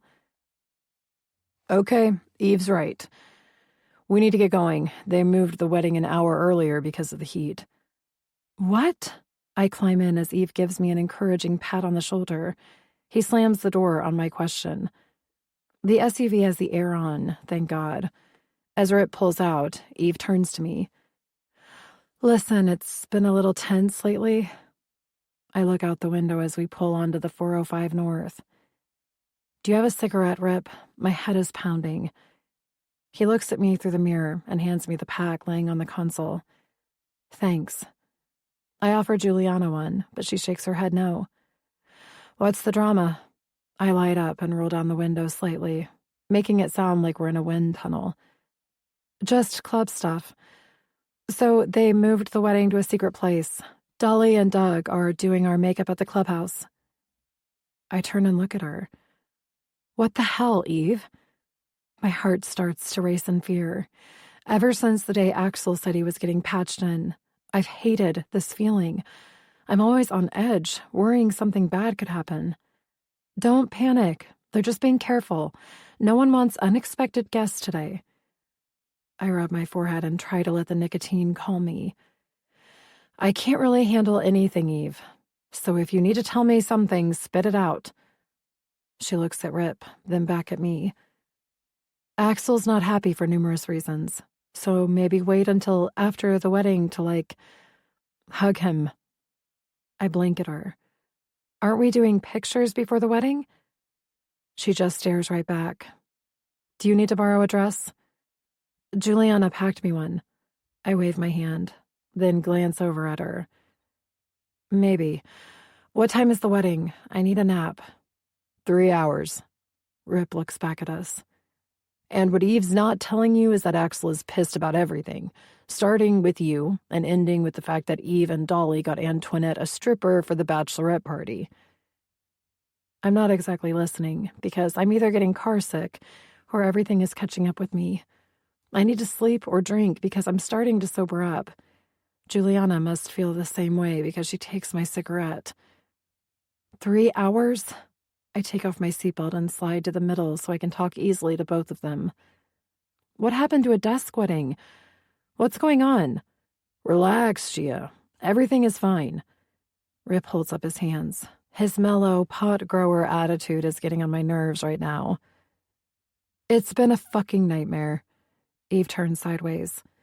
Something's going on. None of them will talk about it, but at the last minute, everything changed. Then you and whatever is going on with Granger. She points at me, and I slap her hand down. Sorry. Anyway, I thought it would be fun for Antoinette to have a stripper. Sue me. She looks at Rip, who shakes his head. Don't bring me in on this. You would have thought I had murdered someone. They freaked. Eve rolls her eyes. Knowing how my brother is with Antoinette, he probably would have been happier if you had murdered someone. I sit back. Probably, she huffs. And Jason went all Blade on me. Her face starts to flush as a small smile crosses her lips. And I think I might throw up. This is why I need Juliana. I'll never make it through today without her. Anyway, I just texted Dougie. He'll fix you both up. She smiles and continues texting. Eve is gorgeous, with golden blonde hair, blue eyes, and legs that seem to never end. She commands the room. She also did the impossible. She got Blade McCormick to fall for her hard. I remember my brother feeling so sad for him. Jesus, look at him now. I lean my head back on the cool leather seat and close my eyes. They're so swollen, even shutting them hurts. I have to pull myself together. I've cried myself and drunk myself into an emotional mess. Considering how physically exhausted and torn up I am, a short nap or a moment to rest my eyes might help. Eve, what the fuck? Who is with her? I groan at the deep, angry voice that dares to wake me. Jason, I'm at a loss. Look at her. Our beautiful Gia. Fucking Granger. That's it. I'm no longer a fan, no matter how much I love the stuffed muffins. This is fucked. Axel saw the article on them today. I blink my eyes a couple of times and sit up as Blade comes into focus. I'm jet-lagged, I say, turning to wake Juliana. Her spot is vacant. Where's Juliana? Jumping out the open door, I look around the clubhouse and cringe as the sun bounces off the shiny bikes. It looks pretty much the same, grass and play area on one side, gravel and fire pits on the other. Lots of bikers walking around, but no Juliana. Give me your arm. Blade and his large body tower over me, his eyes going straight for my veins. What are you doing?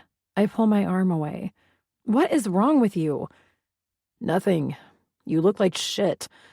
I'm taking care of my family, and that includes you.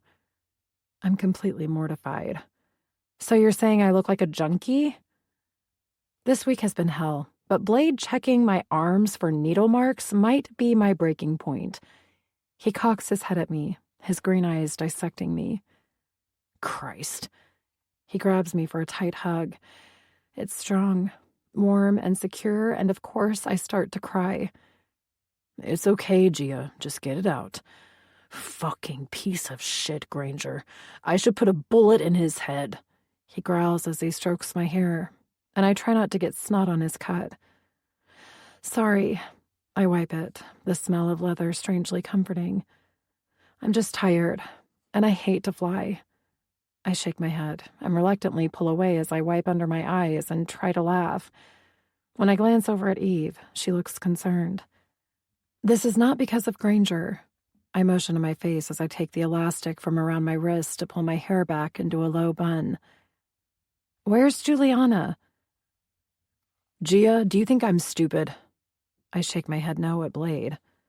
I never forget a face, especially when one belongs to the woman who fucked with my enforcer's head, he says. Why would you bring her? I sniff. I have zero idea what you're talking about. Reaching back inside for my large purse. Wait, please tell me you're not saying that Juliana has a past with Ryder? Eve looks at Blade, who simply stares at me. Oh, God. This is bad. She swings around to look at me, her long hair hitting me in the face. Do you get that Cindy is here. She's supposed to be with Ryder. She whispers, as if we're passing around CIA secrets. I sling my purse onto my shoulder. Well, if we want to get technical, Juliana saw him first. What? Eve's voice rises. Just take her inside, Angel. Get Dolly to work her magic. Axel will lose his mind if he sees her like this. Blade stares at me, along with Eve, both of them seeming to forget that I'm standing right in front of them. And Gia. What? I snap. Over this already. But that seems to be my new normal. This is Axel and Antoinette's day. I don't want drama. He nods at me. Fantastic. That's code for I shouldn't have brought Juliana. They want Cindy. She's part of the group, or at least the old lady group. Screw it. Juliana is part of my group. That being said, I'll try to seat her in the back. Eve loops her arm through mine as we start up the stairs to the clubhouse. You need to tell me everything, she whispers as a prospect opens the door for us. I need booze. I am never going to make it through this. And stop looking at me like that. Ryder is a grown man, and I have a feeling about them. Do not, under any circumstances, tell anyone any of this. If Cindy finds out, even gets a whiff of this, I can't be sure what she might do. I look over at her, and she looks serious. Are you being honest? I thought they weren't together. They aren't, technically, but with the wedding, it hasn't been easy for her. Great, now I feel bad for her. I can relate to not wanting to be around them. Jesus, even Doug is madly in love. Juliana is not a threat to Cindy. I think they had a small fling years ago. If it was going to go anywhere, it already would have. I needed her to come. I've had a rough week. She smiles and rubs my arm. Do you love him, Gia? God, leave it to Eve to just come out with it. I do, but I can't handle the women. Constantly looking over my shoulder. Now another groupie says she's pregnant. My stupid eyes fill up with tears. I try to move around her, but she stops me at Blade's door. We read the article, but it's not his kid. Does he fuck around on you? What? Does he? Because I'm trying to figure out what you're crying about. He's a rock star who looks like a god. What the hell's wrong with you? I'm about to open my mouth to defend myself, but close it because I have no answer for her. When Sebastian said all that stuff, it sounded right. But now... She shakes her head at me. You need to make this right. You want him, then do what you've always done. Make it happen. She throws the door open. Finally! Doug grabs me for a hug. I look over his shoulder as Dolly looks up from doing Cindy's makeup. Hey, Doug. I smile up at him. Jesus Christ. He looks me up and down. They weren't lying. You look like shit. Go take a shower, and Eve, get her your red strapless dress. Thank you, Doug, I state dryly. I need to find my friend. He arches a dark brow at me. Whatever, Doug has zero filter. She was here. She had to make a call, Cindy says. Her eyes are closed while Dolly applies her eyeshadow.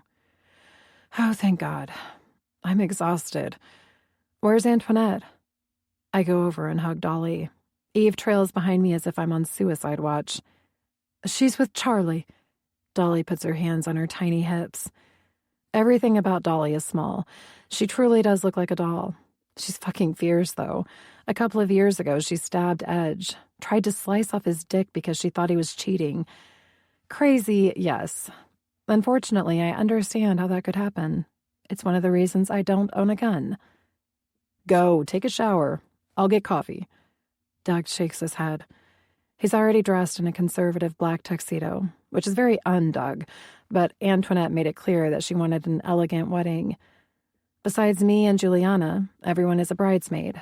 Their beautiful lavender gowns hang on a rolling garment rack to my right. A pang of guilt shoots through me. I should have said yes. She wanted me, and I used the tour and film as my excuse. I'm a shitty, soon-to-be sister-in-law. I'll be back. They all nod. What the hell? Something is up, but I need to get cleaned up. Juliana will need the shower after me, and I am determined to sober up, at least enough for the wedding. Yes, this is about my brother and Antoinette.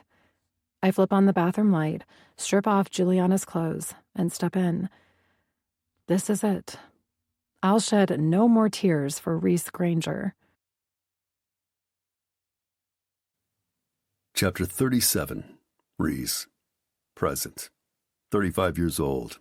Rome, Italy. 5 minutes, Rafe announces as I sit in the corner, feet propped up on the table. We're in Rome getting ready to play the Stadio Olimpico, an enormous venue.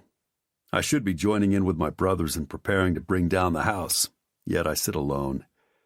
My bottle of Jack Daniels is my faithful companion as I close my eyes and smoke, hearing music in my head. It's been a week since she left. A week of shit. Like the fucking dick that I am, I've had woman after woman brought to me, maybe to remind me I'm fucked. One after another they come to me as I try to use them to block out her smell, the taste of her lips. But your heart knows the truth.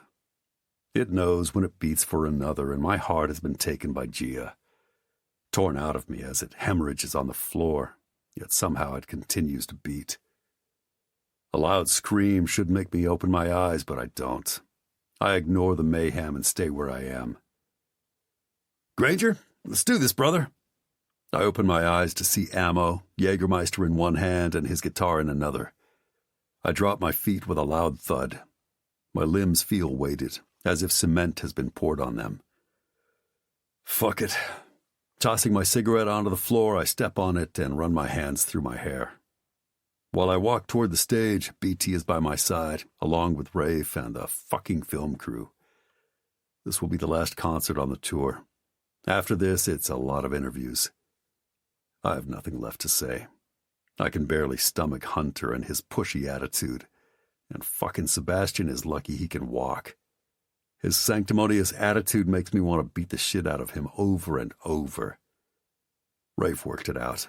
Sebastian's not suing, but he gets to finish the film. I don't give a shit. My interest is at zero. All the gossip rags want are details about whom I fucked. The sexiest man alive has only added more to the hype, and since I'm not talking, they find a story no matter who they dig up. Our boots pound the long hallway as we head out to the arena.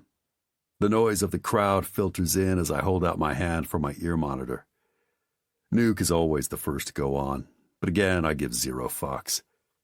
My fans, this crowd is my lifeline, so I take the stage. The noise and love that vibrate out of them as they see me makes my cock come to life. Stepping on stage, I motion for a confused Tim to hand me a bottle of Jack. Nuke's drums come to life. "The fuck you doing, Granger?" he yells. I laugh at his pissed-off expression. "How y'all doing out there?" I walk up to the microphone and crack open the bottle of Jack. The thousands of adoring eyes stare up as if I truly am a god. "Yeah, that's it. The rock god is here." I lift my hand, step back, and take a drink as I let the world call out my name. "Rock god, rock god," they chant, and I smile. "Ammo? Ace of spades, you hear, man?" There's a loud weep from his guitar while he walks up to me and the crowd gets louder. I'm numb. Cash's bass follows suit as he walks out and the band is complete. We're 4 guys who started out in a garage and did the unthinkable. Yet with the whole world in our hands, all I can think about is her. My muse. Nuke pounds his drums and Ammo and Cash start to play untouched. The words that never desert me pour from my lips. I used to question how that is. How half the time I can't remember what day it is, but every word, verse, or tune I've written or sung is like a faithful lover. Always with me, never gone. Our hits flow out of me as if I'm crossing off a to-do list. The only difference is the crowd's worship and enthusiasm. Dallas walks on and hands me a towel and my guitar while I tug off my shirt. The sounds of crying and screaming make me smile as I scan the sea of faces.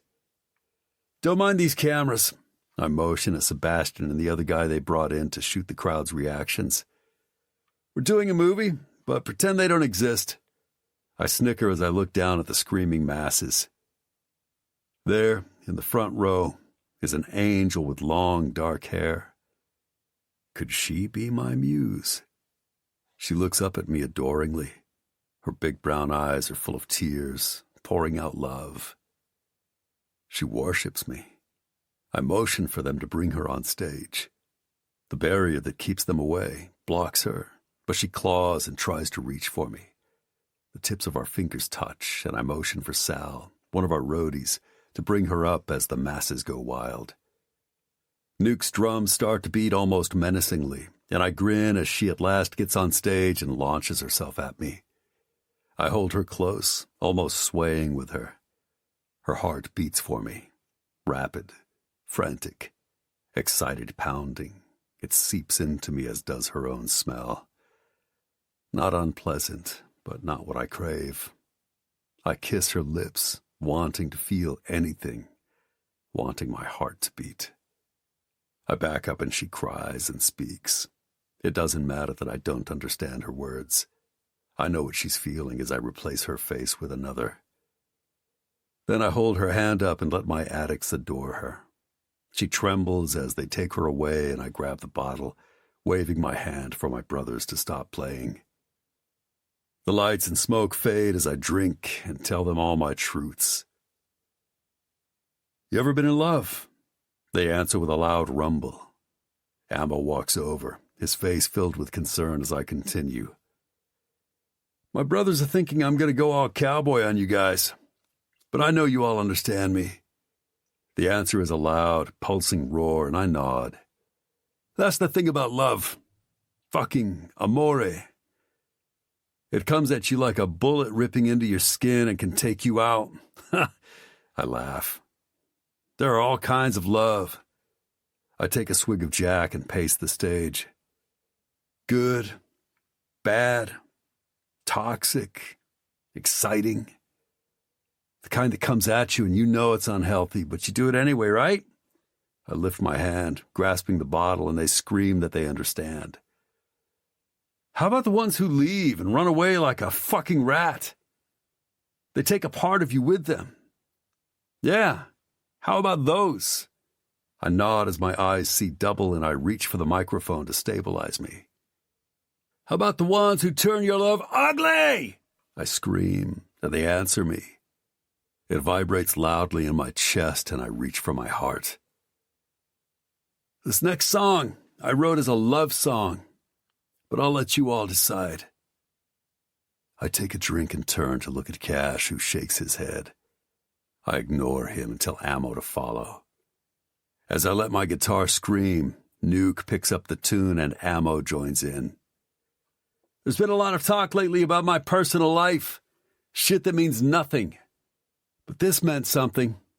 I wrote it for another, but it belongs to you. I nod at the crowd.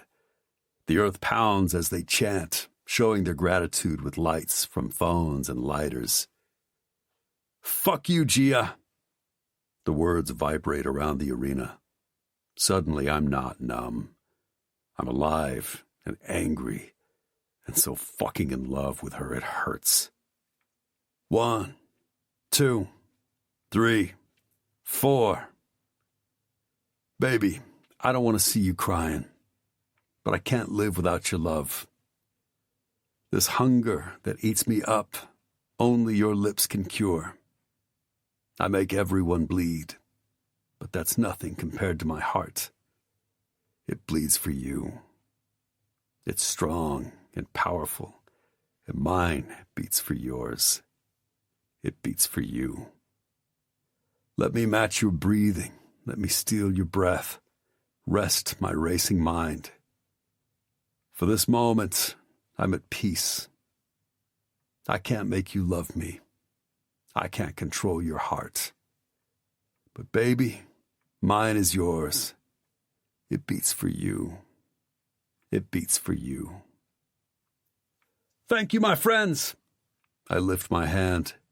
Rome, you rock. I love you all. Good night. I leave without a backward glance. I know they want an encore, but I'm too raw right now. I sense Sebastian following me as I head to the green room. Granger, hold up. I stop and look up at the fluorescent lights as our team runs past. Ammo is playing a solo for the encore, I guess. Stay away from me, Sebastian. If you want to live, stay the fuck away. I start walking again. I don't like you, and you don't like me, but I fucked up. I'm a big enough man to acknowledge it. What? I turn to see the camera off and hanging by his side. I'm not in love with you, so I see things differently. But Gia is. He shakes his head, almost like he can't quite believe it. She ran from you also? I laugh, but it's bitter and hollow. She never runs from me. Her heart was yours from the day we met, and I don't think I really acknowledged it until right now. He nods at me, a shine of tears in his eyes. Look, man, he runs a hand through his hair. I can't tell you what to do, but I can come clean for my own self. I wanted Gia away from you. I pushed her to leave. I thought you would hurt her. But the thing is, I'm the one who's hurting her, and I can't live with that. She deserves the world, and it's not my place to pick who she shares it with. I shake my head. Don't beat yourself up. She's never trusted me. She would have left sooner or later. I turn, needing a fresh bottle of Jack, a cigarette, and some Italian pussy. She loves you, Granger. The sharp echo of his voice is like a knife stabbing me in the back. She always has. There was a ghost in our relationship, and that was you. I thought eventually I could make her forget, but that never happened. You deserve to know the truth. My hand stops before I open the door. You talk to her? I close my eyes against opening up more pain. I have. She's in L.A. at Axel's wedding. I nod, then swing open the green room door as I hear my brothers riding the high that only our fans' love can give us. I take a breath and turn as I pull my phone out. Ignoring the whispers, I pass everyone and keep moving. Someone calls my name. It sounds like Ammo. But I'm done with all this shit. I'm done running. Chapter 38. Gia. Present. 25 years old. Los Angeles, California. I can't believe you. I look over at Juliana. Wearing an incredible pink chiffon halter dress and heels to die for, she looks like an angel.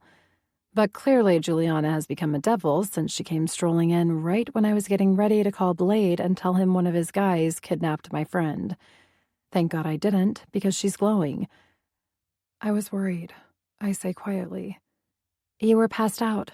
I thought you needed sleep. She whispers back. How did this happen? I smile as Bear and his old lady sit down next to us. We're in a giant air-conditioned tent in the middle of one of those huge horse estates down the street from the clubhouse. And I should clarify, when I say tent, this is like lavish celebrity stuff. It had to cost my brother a fortune. Bear, I nod. He looks uncomfortable in his dress slacks and black cut. He's been around since as long as I can remember. I think he has a daughter my age. VP gone crazy. He looks up at the chandelier hanging from the top and the thousands of little sparkling lights glittering around the tent. I can't help but grin. Guess so. I love it, his old lady says, her blood-red lipstick a bit distracting.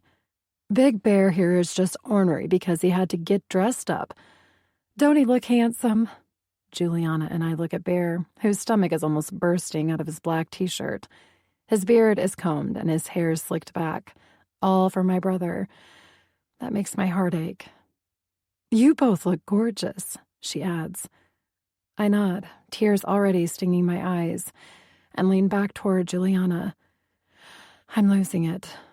She looks at me, then at my dress and shrugs. Well, at least you look good.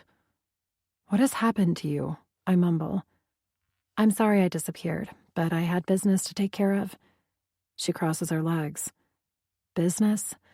I had to sit in utter torture waiting for you while I got my makeup done, and I couldn't say anything because apparently he's with Cindy. He's not. She smirks, and I'm stunned. Are you high? What is happening? Excuse me, Gia? I jump and look over at a prospect who looks about as uncomfortable as Bear. Yes? The VP said to get your skinny ass, butt in the family section. He straightens. Oh, yes, I stand and look over at my mother, who's glaring at me. So much for hiding. I'll be right there. He backs up but waits, which makes me grit my teeth. Just lay low, I grumble, forcing a smile. What? She looks confused. Stay here. I slap her legs so I can shimmy out and try to walk straight.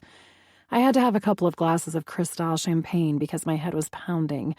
That and my nerves were shot from worrying about Juliana. The tent is filling up. I take in the multitude of flowers and the sight of Doug sitting and talking with my mom. Something is up. I mean, I know I'm going on very little sleep and all, but it seems like everyone is looking at me. Maybe it's because I'm Axel's sister, but that's stupid. It's not like they haven't seen me before. Hey, Mom. I brace myself against Doug's shoulder as my mom looks up at me. Her knowing eyes don't miss a thing, so I sit. Why pretend I'm good? It seems everyone knows already. Doug, please stay with me. I grab his hand. Gia Anna Fontaine, do you have any idea how worried we've all been? Your brother has had enough to deal with, having to be all secret, and now all the press. Doug, tell her. She looks over at Doug, who squeezes my hand. We're not going to worry about any of that right now, Janet. Gia's here. I've fixed her up. He turns to me. You look amazing. He runs his hands through my hair. It's all going to be fabulous. Do you have any Advil? My head is pounding. I feel bad, but my mom's energy is not great right now. What press? I sigh, almost bracing myself. Nothing, she snips as Doug sits back, wrapping an arm around me. Where's Robert? I lean into him. In the back. He gets nervous, you know. I look back and blink at how many bikers and their families are here. You can bring Juliana up with us, my mom says primly. What is wrong with you, Mom? I'm not in the mood. I'm here, the whole club is fixed up for your son, and he's spent a fortune. Look at this tent. What can you possibly be unhappy about? She looks at me, and for the first time I can actually see tiny wrinkles under her eyes. She appears tired and worried, but I guess that's our theme. You've been missing. You should have been a bridesmaid, not sitting in the back like a stranger. You missed all the parties, and you've hurt Antoinette, not to mention the twins, all so you can follow Reese Granger. She looks straight ahead. And I'm done. Excuse me. I stand as Doug pulls me back down. Let's all just get through this day. We can get fucked up after pictures. Hold it together, Gia. I'm not going to fight with you, Mom. But I will say this. I'm almost 26 years old. I refuse to let you take out all your shit on me. I have enough of my own. This time my eyes are getting teary from anger, which, let's face it, is better than a broken heart. Okay, let's take a little walk. Doug stands, takes my hand, and we head to the side of the tent. Talk to me, he demands, his brown eyes looking around before he takes us into the corner of the tent. I'm holding on by a thin thread, Doug. I already have enough guilt and don't need my mom and all her shit. I point at her. He brings my hand down as I straighten my skin-tight red satin dress. It's strapless, so it's a good thing I have great breasts. Otherwise, I would have spilled out of it already. That's not what this is about. His eyes caress my face. Gia, Gia, Gia. He pulls me into a hug. I'm almost numb, Doug. Yet my heart still burns. Why does it hurt so much? I stare at the vast array of flowers in front of me. If it didn't hurt, baby girl, it wouldn't be worth it in the end. I pull back. What does that mean? It means the wedding is starting. Do you want your friend? He says tightly as we both glance over at Juliana. She's watching something on her phone. Then I glance over at my mom, who looks pitiful, sitting alone. God, I groan and take his hand, returning to the chair I just vacated. I'm sorry, Mom, I whisper. It's curt, but at least I did it. She nods as the music starts to play out of the speakers, and we all turn. All the guests in the tent, even the roughest-looking bikers, smile at them. Oh my God. My hand goes to my chest as my twin nieces stand at the opening and stare at us. Juliet starts to walk, tossing rose petals, but Michelle stands there looking like she's going to cry. Oh dear, I stand, ready to help, just as she sees me and throws the basket screaming, Gia! I catch her right as my brother enters the tent. I laugh and squeeze her and kiss her fat cheeks. She squirms, but whatever. I need her right now. As my eyes lock with Axel's, he must be satisfied with my appearance because he laughs as my other niece throws herself around my leg. I hand Michelle to my mom and grab Juliet. We all turn to watch the wedding party walk down the aisle. Eve smiles up at Blade. They're all so beautiful and so in love, it almost makes my knees give out. Charlie and David, Edge and Dolly, followed by Ryder and Cindy, make their way to the assigned spots. I got you. Doug stands behind me. He gets it, understands, and thankfully doesn't say I'll get over it, because I won't. Never will be. I have loved Reese Granger for as long as I can remember, and I will love him until the day I die. It doesn't matter if we never see each other again. This is my truth, and I need to make peace with it. Mommy, Juliet points, and my eyes drift to the tent's opening. Antoinette stands in a white lace dress that has the most incredible train I've ever seen. She also has a veil I could only dream of wearing. She's beautiful, breathtaking. Guess I'm not the only one who thinks so, considering my brother, one of the club's most feared bikers, blinks back tears. Not waiting for her, he meets her halfway, taking her hand. It's then that I realize my niece is wiping my tears away. Why am I crying? Because he loves her so much. Axel never wanted this, and yet here he is. I look at his brothers standing next to him, smiling at him, and at their own wives. It's a family, a band of brothers who would die for each other. Chairs creak as we sit and listen, but all I can do is cling to my niece, who holds me back. Her chubby little hand plays with my hair as her parents say their vows. I never thought I'd see the day. My mom reaches for my hand. I wonder if my dad was invited. Why do you make all the girls cry? It spins in my head. I should have listened to Stephanie all those years ago, but as I look at my brother, I know that I regret none of it. I love him, and no matter what the future holds, I know he loves me, and I wouldn't give any of that up, even knowing how we've hurt each other, and despite the pain I'm in. Some people are born to love many times. Others love only once. Axel kisses Antoinette. Everyone cheers, and I smile, walking over to hug and laugh with my new sister-in-law. smiling for the camera as the photographer takes pictures, laughing with Dolly. I do all these things, while in my head I'm counting the moments until I can hide in a corner and fucking sob and let out all of today's joy. Because as happy as I am for my brother, I'm still human. You okay? I look up to see Edge. How long he's been standing next to me is anyone's guess. Edge, how are you? His blue eyes focus on me, and he wraps an arm around my shoulder. Better than you. He grins. Come on, let's get fucked up. Laughing, I let him steer me into another large tent with tons of decorated tables. I almost groan.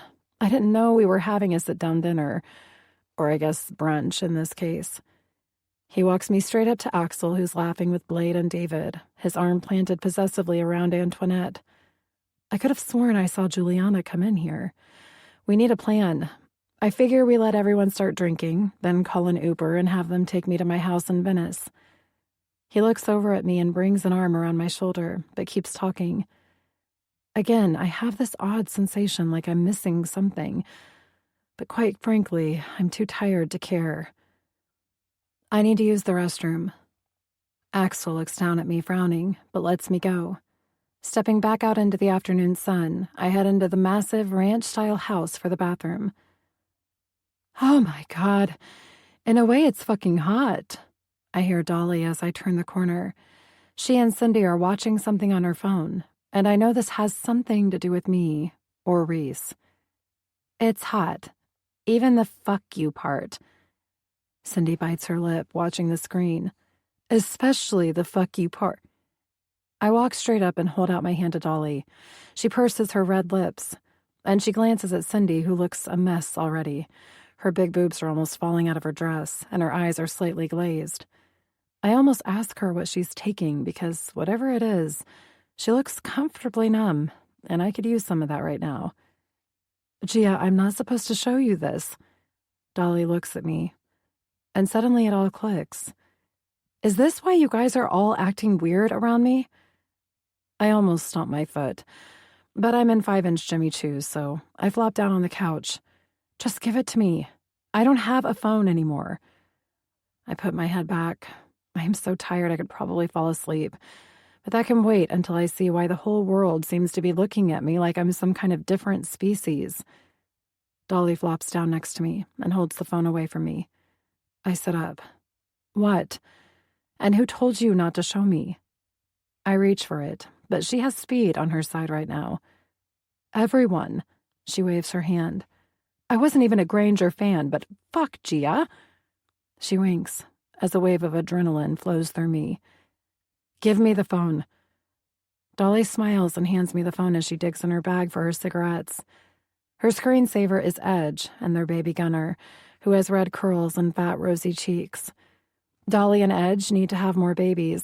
He's incredibly cute. What's your password? And I love this picture. She smiles and lights up, taking the phone back so that her face can unlock it as Cindy sits on the other side of me, fixing her dress. Maybe she's not as numb as I thought, since her energy is rather aggressive. What's the deal with your friend? She says curtly. Why? I may sound defensive, but fuck it. My life is out of control, and I need to watch the video. Her eyes laser on me. Cindy, do I need to slap your tits? Dolly leans over me to give Cindy a warning stare and hands me her phone. Is this going to upset me? Because I can't...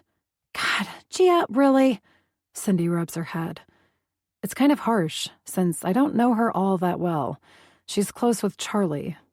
Dolly and I stare at her. I'm sorry I'm a bitch, but come on.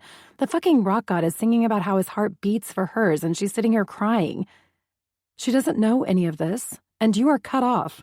Dolly snaps right back as Cindy stares straight ahead. The only thing moving is her heeled foot, bopping up and down. Suddenly I want to hug her. I've seen that look in so many women's faces. Desperation. It takes over. You're consumed with a person who you know deep down has moved on, but you can't accept it. It's okay, Cindy. She looks over at me, her blue eyes full of tears, and I nod. I want to say I get it, but the way she looks at me makes me think I should watch the video. Dolly takes her phone and presses play as she shakes her head and rolls her eyes at Cindy. This is actual footage of the Rome concert yesterday. She sounds bubbly, excited. How is this up? I say, because seriously, this looks like Sebastian stuff. It's up close and clean, not gritty like a fan shot it from below. Shh, you're gonna miss the best part. Dolly cuddles up with me as my heart skips at what I hear next. Fuck you, Gia. Dolly pauses it. I've got goosebumps. She lifts her arms so I can see them. I have to hear it again. Fuck you, Gia. 1, 2, 3, 4. I bite my bottom lip as the dreaded tears I've been holding back spill, and I hear his voice sing. Smoke and whiskey. I can almost smell him as he grabs the microphone. Baby, I don't want to see you crying, but I can't live without your love. This hunger that eats me up, only your lips can cure. Ammo's guitar comes in hard and fast as it builds. I make everyone bleed, but that's nothing compared to my heart. It bleeds for you. It's strong and powerful, and mine beats for yours. Nuke's drums add the beat, and I'm mesmerized as I watch the magic. It beats for you.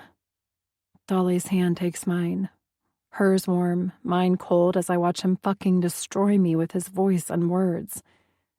Let me match your breathing. Let me steal your breath. Rest my racing mind. For this moment, I'm at peace. I can't make you love me. I can't control your heart. But baby, mine is yours. It beats for you. It beats for you. The crowd starts chanting beats for you. Like someone addicted to pain, I swipe my finger to go back to the beginning. There's been a lot of talk lately about my personal life. Shit that means nothing. But this meant something. I wrote it for another, but it belongs to you. I jump when another video comes on of him, and I hand the phone back to her as I sit and smoke. The room filled with his black magic as all three of us can't help but hear his voice in our heads. Well, Dolly says. Well, what? That video means nothing except that he's drunk and wrote a song to me, then gave it to his real true love, his fans. Snap out of it. She claps her hands in my face. You love him. He loves you. She holds the phone up. That was hot, and you know it. I clear my throat and wipe under my eyes. He's a rock star. I will agree he's beautiful, but it's way more complicated. I can't always be worried he's cheating or getting someone pregnant or dealing with his fans and the band. Please, welcome to our world. Why do you think I fucking stabbed Edge? Dolly waves her hands, then leans back and crosses her legs like that's a normal thing. Dolly? We both jump as Eve walks in and looks at all three of us. You showed her? She puts her hands on her hips. Of course I did. It's freaking hot, Dolly retorts. Are you okay, Gia? We all agreed to let you see it after the wedding. Her eyes narrow on Dolly, who answers for me. She's fine. Dolly turns to me and frowns. Well, she will be. She rubs my shoulder as I shake my head and stand. At least I know why you guys were looking at me weird. We were not looking at you weird, Eve says, shaking her head at Cindy, who keeps staring at the wall in front of her. Let's go. They're ready to make a toast, and brunch was already served. Plus, they'll be cutting the cake soon. Eve motions for us. Let me fix your eyes. Dolly stands and grabs my hand. Cindy, you coming? We all look down at her. In a minute, she says to the wall, then turns and looks at me. Stop it, Cindy. You are definitely cut off. I'm serious. Dolly frowns at her, then pulls me as we follow Eve. We need to get Charlie to handle Cindy, Dolly states. Agreed. What is she on? Eve hesitates. Which one is the bathroom again? This house is huge. That's it. Dolly points to the far door. I know she's on a new antidepressant. You think it's that along with the alcohol? She whispers, already digging inside her giant purse. She pulls out her makeup bag as Eve opens the door. Only it's not the bathroom. We all three stop in horror. I think I scream, or maybe it's Eve, but Juliana's eyes pop open. Her blonde hair and pink dress are like a flare alerting us. That and their loud groans, along with her legs wrapped around Ryder's waist as he fucks her against the bedroom wall. Holy fuck! Dolly drops her bag with a loud thud. Juliana screams. Ryder doesn't even seem bothered. He keeps thrusting, snarling for us to get the fuck out. I go to back up, only to bump into a pale-faced Cindy. Oh my fucking God! She explodes. I try to grab her, but she's already lunging at his back. I'll kill you! If I thought my life couldn't get worse, it just did.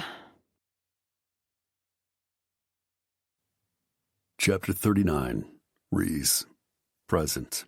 35 years old. Rome, Italy. Hey, brother, wake up. Ace's voice vibrates in my sluggish brain. I open my eyes and try to remember where I am. Sitting up, I reach for the bottle of Jack, tossing the cap on the floor. I shake my head as I let the warmth travel down my throat. You got Visine? I say, looking at the tarmac and our jet waiting for me. Ace opens up the glove compartment and tosses me some. I saturate both eyes and lean my head back, trying to let the sting subside before I get out. Mr. Granger, we have the G6 ready. We should be in Los Angeles in about 11 hours. Tim, our pilot, walks over to me as I slam the SUV door. Perfect. I pull out my cigarettes and turn to watch the limo pulling up and stopping right in front of us. Fuck you, man, Ambo says as he gets out with two groupies. I light up and smile. What are you doing? I don't know. What the hell are we doing? He points at me with a bottle of Jägermeister. Rafe steps out on the other side as Hunter and Sebastian come out with the camera on. Inhaling, I shake my head. This is a personal trip. No cameras. Relax, Granger, Hunter says. Think about how you can always have this moment recorded for your kids. Pretend we're not here. He takes the stairs to the jet. Sebastian walks up, turns off the camera, and we stare at each other. Both of us in love with her. But I'm the one who owns her heart. Rafe walks over. I'm counting on you to do the right thing. If it's personal, I don't give a shit what Hunter wants. Turn that thing off. Sebastian nods at me and turns to Rafe. You have nothing to worry about. I edit everything. He shakes his head and laughs as he runs a hand through his hair. So, you got a plan, Granger? I'll think of something. I toss my cigarette and stomp on it, moving toward the stairs only to see Cash and Nuke step out of the limo. When I raise a brow at Cash, he smiles, reaches in to grab his bass, and walks by, saying over his shoulder, You didn't think I'd miss out on this, did you? Nuke, who's shirtless, as usual, hops around from foot to foot. I snort. You gonna make it? I'm fine, Nuke says. We need to go home, and you're my family. If you're gonna go get Gia, I'm coming with you. I motion for him to pass. Even as fucked as I am, I'm not gonna lie. Having my brothers with me calms me. He takes the stairs two at a time while Ace stands talking to Rafe. I look around wondering how it went from me and Ace to my whole family, because, like it or not, that's what we are. In a way, it's not bad having Sebastian with me. At least if she sees the camera, she'll have to let me in. Not that I've forgiven her, but I can't seem to live without her, so we can fight later. Get into all the shit we should have hashed out earlier. I climb the stairs and enter the jet, and for the first time in years, I have absolutely no idea what I'm going to do, but I'm not alone. They didn't leave me. Ammo hands me his Jägermeister as the doors close. Rafe sits down next to me as Hunter walks over with a joint and hands it to him. You want to get into the studio? We need to record heartbeats for you as soon as possible. I don't want it pirated any more than it already has been. I lean my head back and close my eyes. I've been running for so long, the thought of staying put sounds really good. Yeah, I like that. I have a bunch of songs I'd love to put down in the studio. Rafe nods and inhales, eyes narrowing as he offers me the joint. I take it. Maybe I can pass out and wake up with some incredible idea about how to get Gia to move in with me, rather than picking her up and forcibly taking her with me. What time is it going to be when we land? I mumble before I inhale and hold. Probably around 8 a.m. Rafe smiles at something on his phone. I exhale and lean forward. You got something going on that we should know about? His blue eyes look at mine. I never tell my secrets. You know that. I recline my seat all the way back, smiling. Wake me when we land. Granger, man! I crack my eyes open to see Ammo laughing with a groupie on his lap and drop my feet to the carpet with a thud. Scooting up, I look around the jet. Everyone seems to be up already, besides Cash, who's still lounging on the couch. This was actually one of the better flights. I slept. Gonna take a quick shower. We almost ready to land? 30 minutes, Sebastian says as he passes. I turn the water on and take a quick rinse off in case others want to use it. I rub my hands across my scruff. I need a shave, but fuck it. I slather on some deodorant, brush my teeth, and open up one of the cabinets where we keep clothes. I've probably spent more time in this jet than anywhere else lately. I pull on a black tee and some jeans and run my hands through my hair. Exiting, I go straight for the bar and a bottle of Jack and drop into a chair, seeing Sebastian out of the corner of my eye. He's filming already. Hey, I yell at him. Yeah? He lowers the camera. I'm thinking of a concert outside her place. How big of a deal would that be? He brings the camera back up. So what? You want to start playing a concert in the middle of Venice Beach, California? Yep. I crack the bottle. Excuse me. What did you say? No fucking way, Granger. We need permits and all kinds of shit. Rafe looks like I've asked him for $1 million. Nah, I'm doing it. Even if it's one song, that's enough. I take a swig. You're gonna get thrown in jail, he threatens as if I'm 5 and he's trying to have patience with me. Get her flowers, show up on your knees, but you're not serenading her. We need to have you say anything, her, Cash says from the couch, not even removing his arm from his eyes. What? Say anything. The movie. John Cusack stands outside the girl's bedroom window with a boombox, playing Peter Gabriel's In Your Eyes. He sits up. Ammo glances behind him at Cash. I had no idea you were a Cusack fan. I can't help but fucking laugh. Cash, of all people, watches 80s romantic comedies? It's perfect. I bring the bottle to my lips. Refresh me. Did he get the girl? Of course. He lights up a cigarette, lifting his hip to pull his phone from his back pocket. We're going to jail, I say to Ammo. He throws his head back, laughing and bringing the Jägermeister to his lips. It's been too long. We need a little jail time. Make us mean again. Rafe brings the phone down and his eyes narrow. You two are getting too old for jail, and it's bad press. This is not happening. I grin at him. Hey, Ace. Yo. His voice comes from somewhere behind me. We're gonna need equipment, I yell. Nuke stumbles over and I almost tell him we have a shower. I don't think he's been out of those black leather pants in a week. Why don't we have a bet on how many songs it takes for Granger to get Gia? He grins as he sits down next to the other groupie who's snorting cocaine. He holds up his finger, bends down and takes a bump, then looks at us, eyes wide as he laughs. Or we can bet how many songs it takes before we get arrested.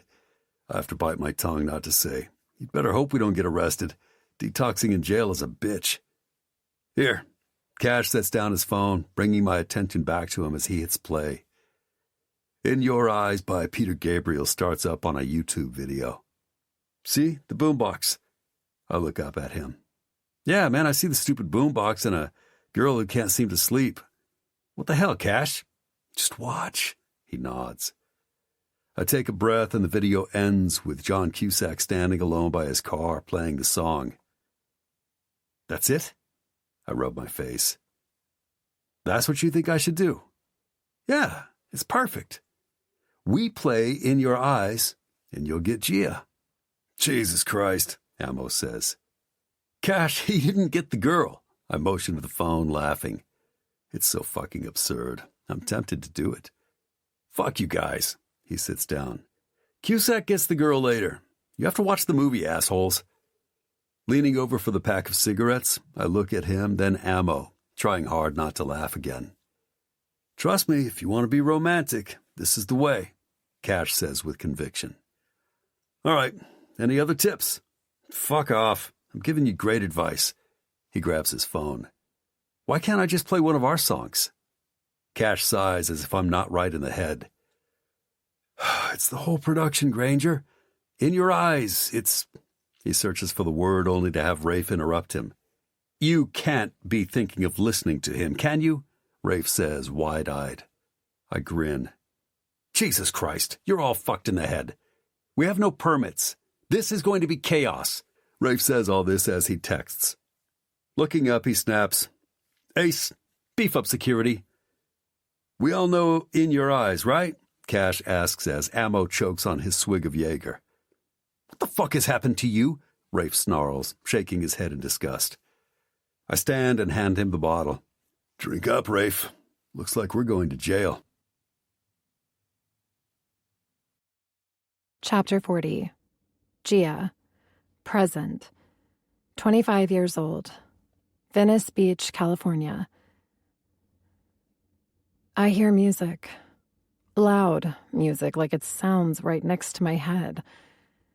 Groaning, I roll over and blink at the morning sun shining into my room, and consider the fact that I wasn't dreaming about hearing music.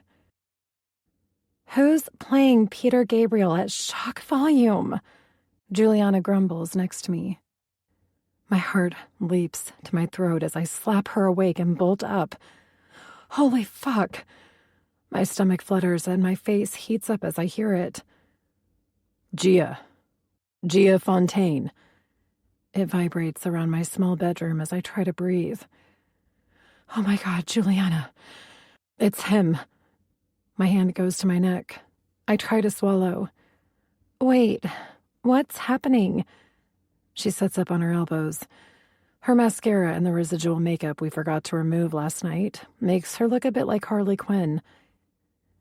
Gia Fontaine, please come to the front of your house. His gravelly voice is loud and clear as Juliana grabs me. Oh my God, it's Granger, outside your house playing In Your Eyes. I blink at her because holy fuck, what do I do? I might have said that out loud because she yells, Get out there! I'm going to throw up. I slap her hand away as she tries to fix my hair. Taking a deep breath, I open the door. And there he stands like the rock god he is. He can't be real. He's so beautiful my heart aches. Our eyes lock and I shiver at the intensity I see. Goosebumps trail down my arms and my nipples harden as his eyes dip to them. I can't think straight. I can't breathe right. All I can concentrate on are his full lips that I wish were on mine, and his big, pierced cock that I need inside me. Jesus, what's happening to me? Come here, brat. The rumble of his voice brings me back to the now, and the fact that he's actually here, in my front yard, playing In Your Eyes. I stare at him greedily. He looks tired, but it works for him. Nothing has changed. It can't change. He will always be the rock god. But somehow that doesn't matter anymore. Ammo stands next to him playing the guitar. Nuke is pounding on his drums in my next-door neighbor's yard as Sebastian walks around filming all this mayhem. What are you doing? I yell. Cash is on the keyboards. I almost do a double take. Is he actually smiling? I think this might be the first time I've seen Cash smile in ages. Come over here and find out, he demands into the microphone. Gia, honey, are these men for you? Mrs. Darcy yells at me from her porch as Nuke pounds on his drums, tossing his sticks in the air, though he doesn't miss a beat. And I almost start to cry. And I have no idea why, except that Reese is here. All of them are. He came for me. Are they? She yells again, forcing me to break Reese's hypnotizing stare. She's wearing one of her homemade tie-dye dresses. Mrs. Darcy, or Sunshine as she prefers to be called. But she's in her mid-70s, so I feel uncomfortable calling her that, is the best neighbor. Peace, love, sex, and drugs is her motto.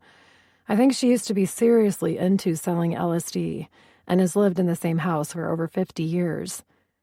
They are. I smile at her. Behind me, I hear Juliana talking on the phone. More than likely it's Axel, since yesterday was a shit show. But that's Juliana's problem. Well, what are you waiting for? Go to him. Mrs. Darcy's hands shoo me away. Holy shit. It's the stuffed muffins. People start to run up to see them. Most have their dogs out for their morning walks as they start to film them. Granger, ammo, nuke, a surfer screams as he walks by in his wetsuit, a surfboard under his arm. Brett, if you don't want me going to jail, I'd get over here. Licking my lips, I close my eyes, and suddenly I'm free from all the self-doubt. I know where my destiny lies. Have always known, but lost sight of it for a while. He is, and always will be, my one true love. For as long as I can remember, I've known that I belong to him. 1, 2, 3. I breathe in and out, then run to him, throwing my arms around him. He drops the microphone with a loud screech. It took you long enough. His voice is rough as his eyes caress my face, which I'm sure looks like shit, but whatever. He thinks I'm beautiful. You fucking ran again. Left me when you knew I couldn't stop you. His strong hands hold my face. I'm sorry. My eyes fill with tears, but I blink them back and tell the truth. I was going to come back. Fuck that. I came for you. He fists my hair and brings my lips to his. What do I have to do, Gia? He shakes his head.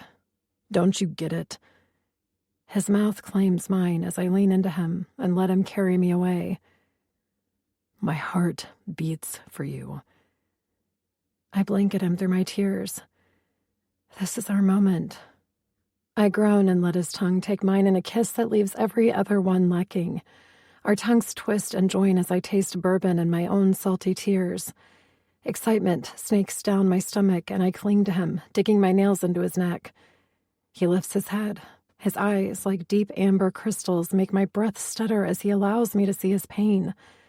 His voice cracks. Don't leave me again. His hand tightens around my hair. I won't. I tremble beneath his lips.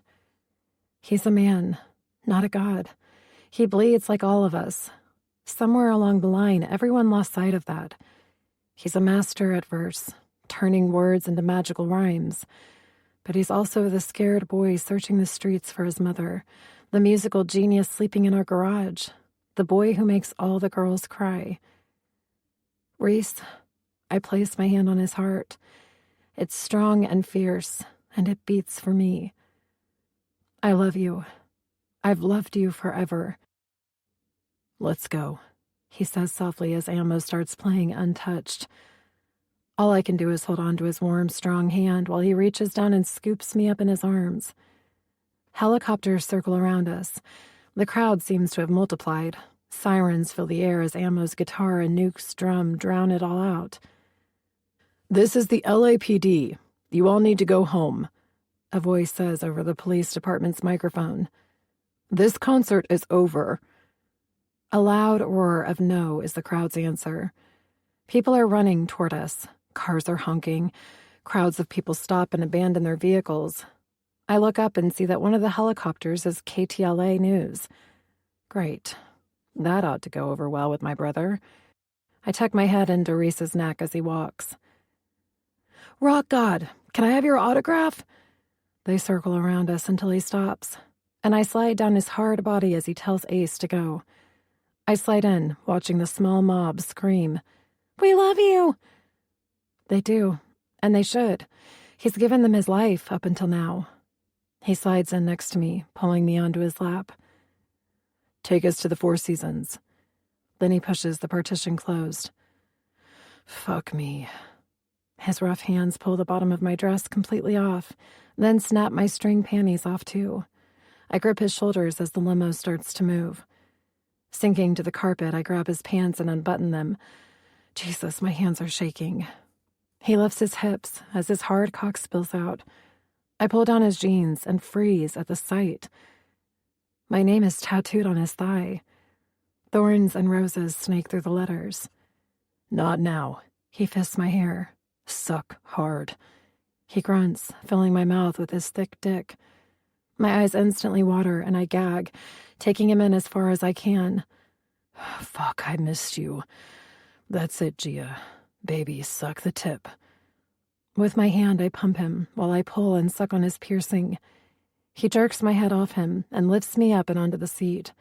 Spread those legs. His mouth goes straight for my clit as I moan and scratch the leather seat. He pulls me to the edge and lifts me up so that both his hands are holding me open. Looking up at me, he grins.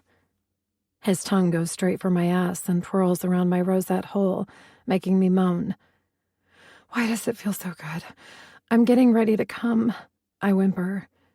He moves up to my clit, licking and sucking while his finger goes into my ass. I start to pulse as he sucks my clit hard, his middle finger going in and out of my ass as my orgasm builds.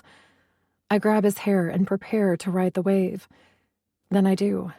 My body contracts and pulses in his mouth and on his finger. He lifts his head and reaches for my pierced nipple, tugging as he rubs it.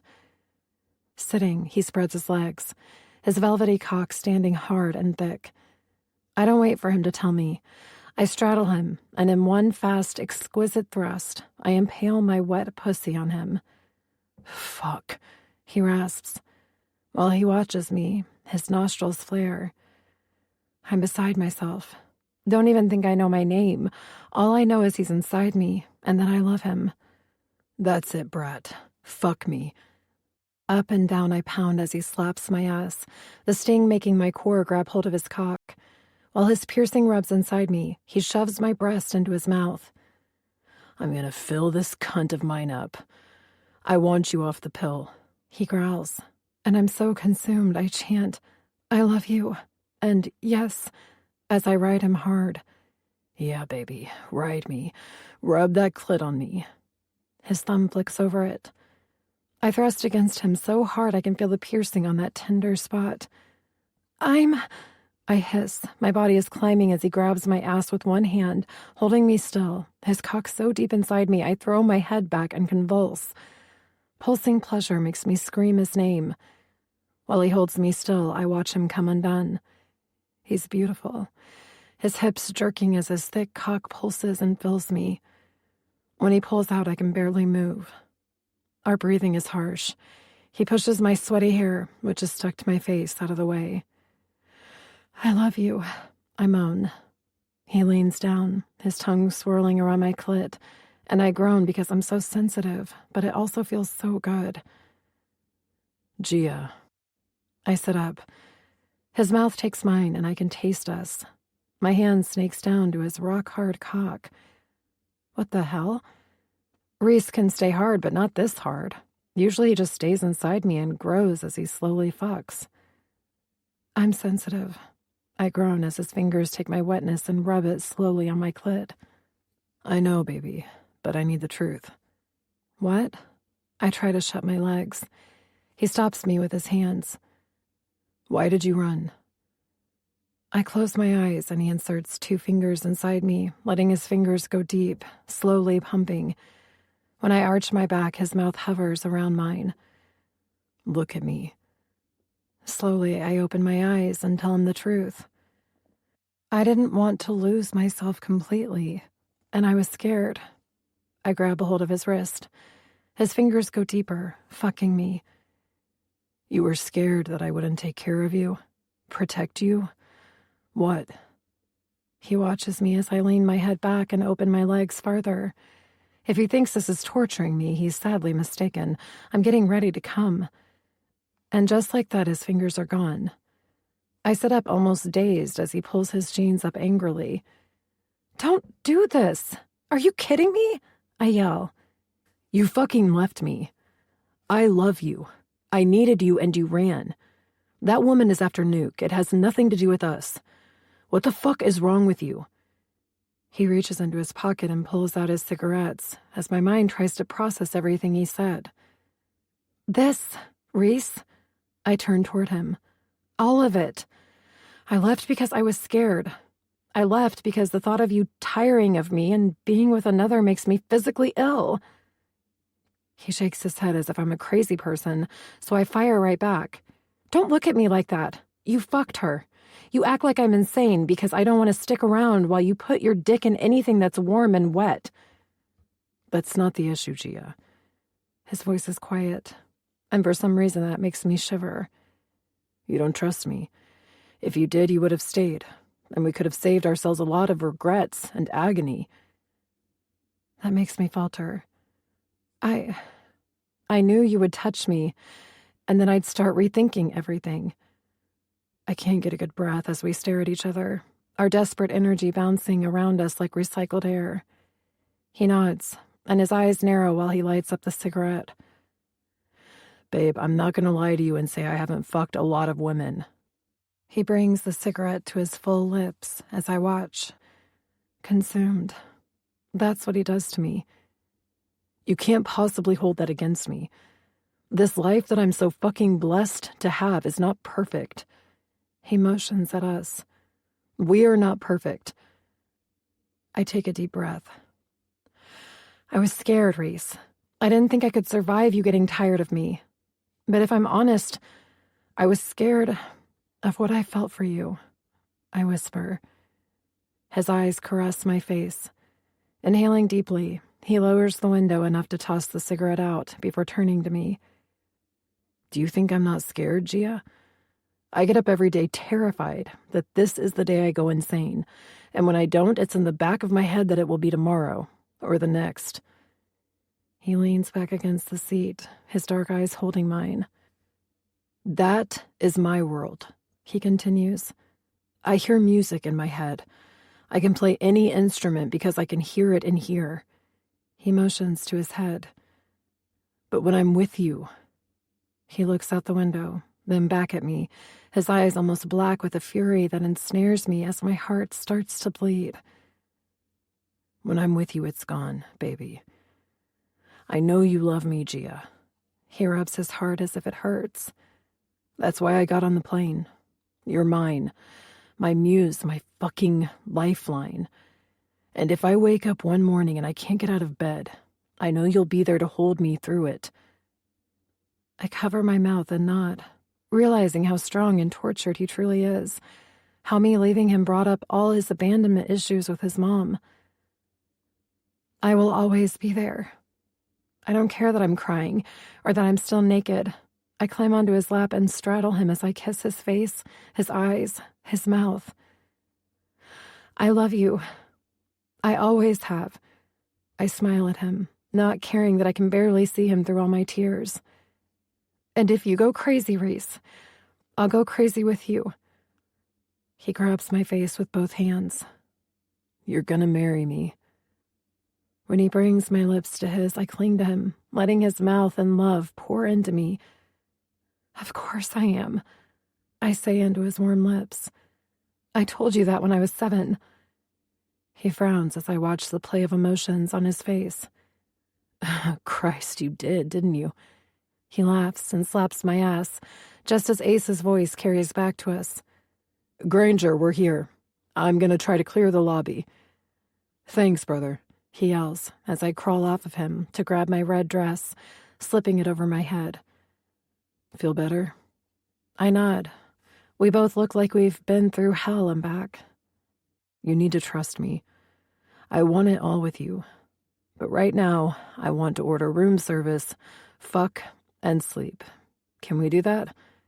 He pulls me onto his lap again, and I rest my head on his chest. I can feel your heart beating. I look up at him. He flashes me that grin that I've decided is only mine.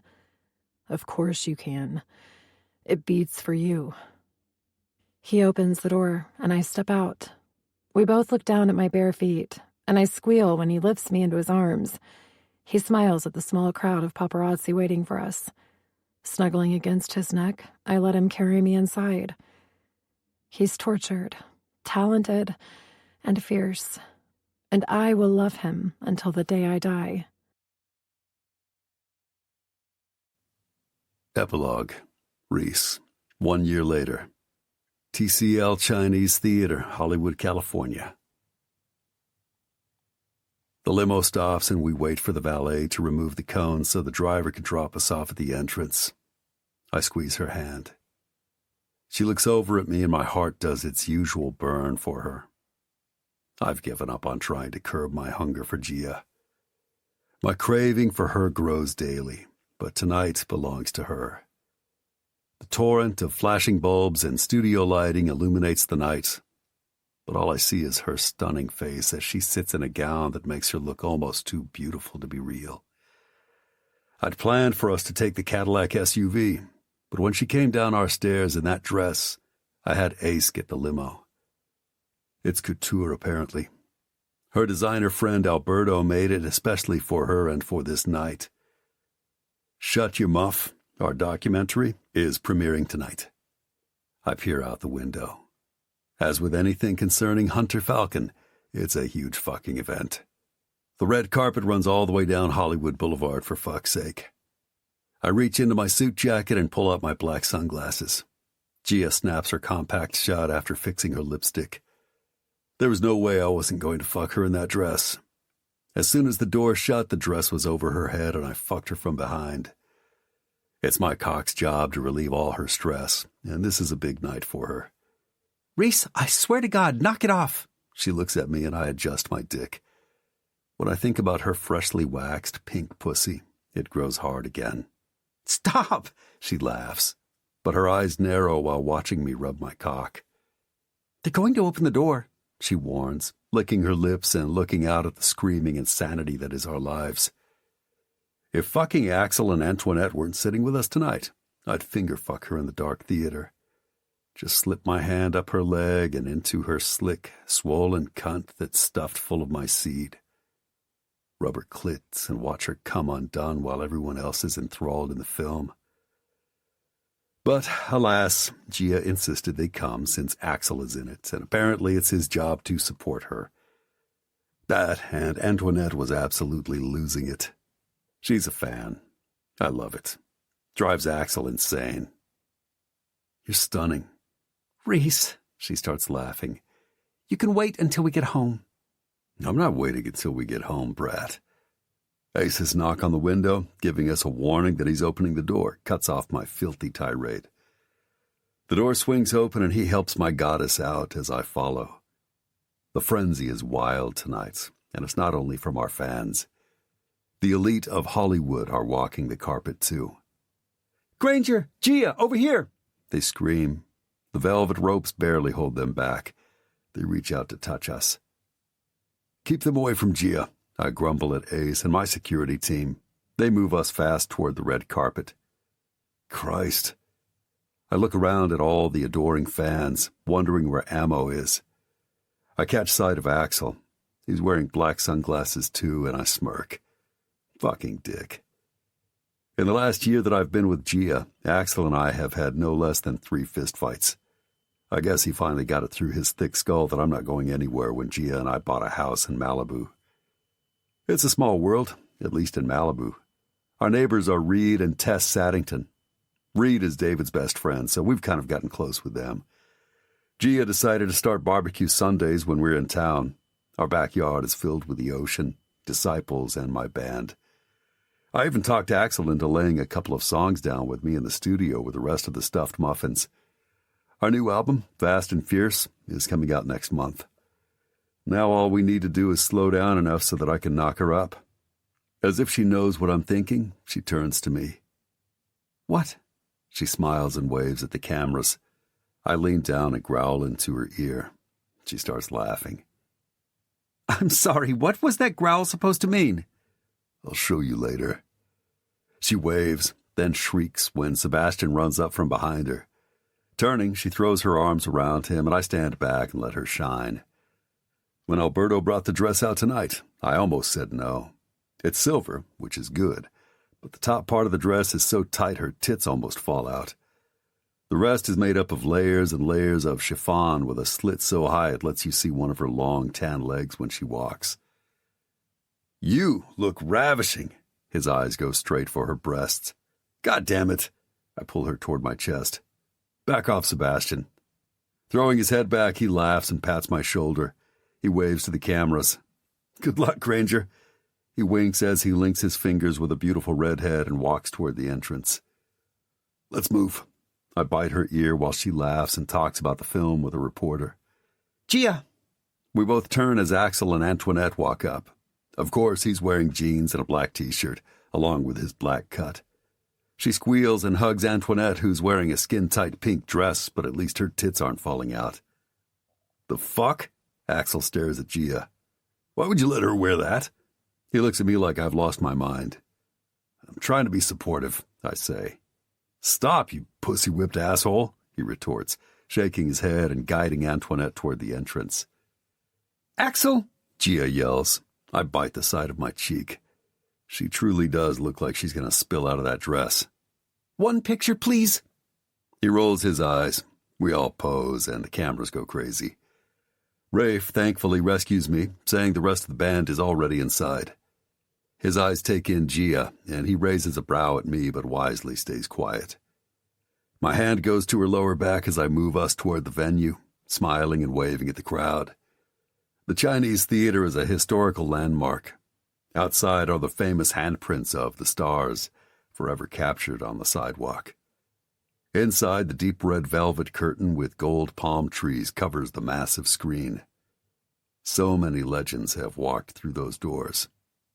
I spin her toward me like I'm going to kiss her. Instead, I whisper, Your tits are mine, and they're falling out. She smiles and kisses me, whispering back, That's impossible. I'm taped inside this dress. The hell? Granger! Hunter yells and waves as I guide her in, allowing the usher to show us our seats. The excitement in the room makes me look for my brothers. Nuke sits a couple of rows down with his newest girlfriend, a yoga instructor. He's looked good lately. Apparently she helped him detox off the smack, so of course he thought it was wise to move in with her. That'll last until we go on the road. Ammo sits close to Axel, with his bottle of Jaeger in one hand and his other arm snaked around a large-breasted blonde. He laughs with Cash, who brought his kid. You ready? Gia leans her head on my shoulder. Hunter is, once again, being Hunter, rambling on about how this was a true labor of love. I tune him out and take her hand. Her big diamond engagement ring sparkles beneath the chandelier lights. The audience claps.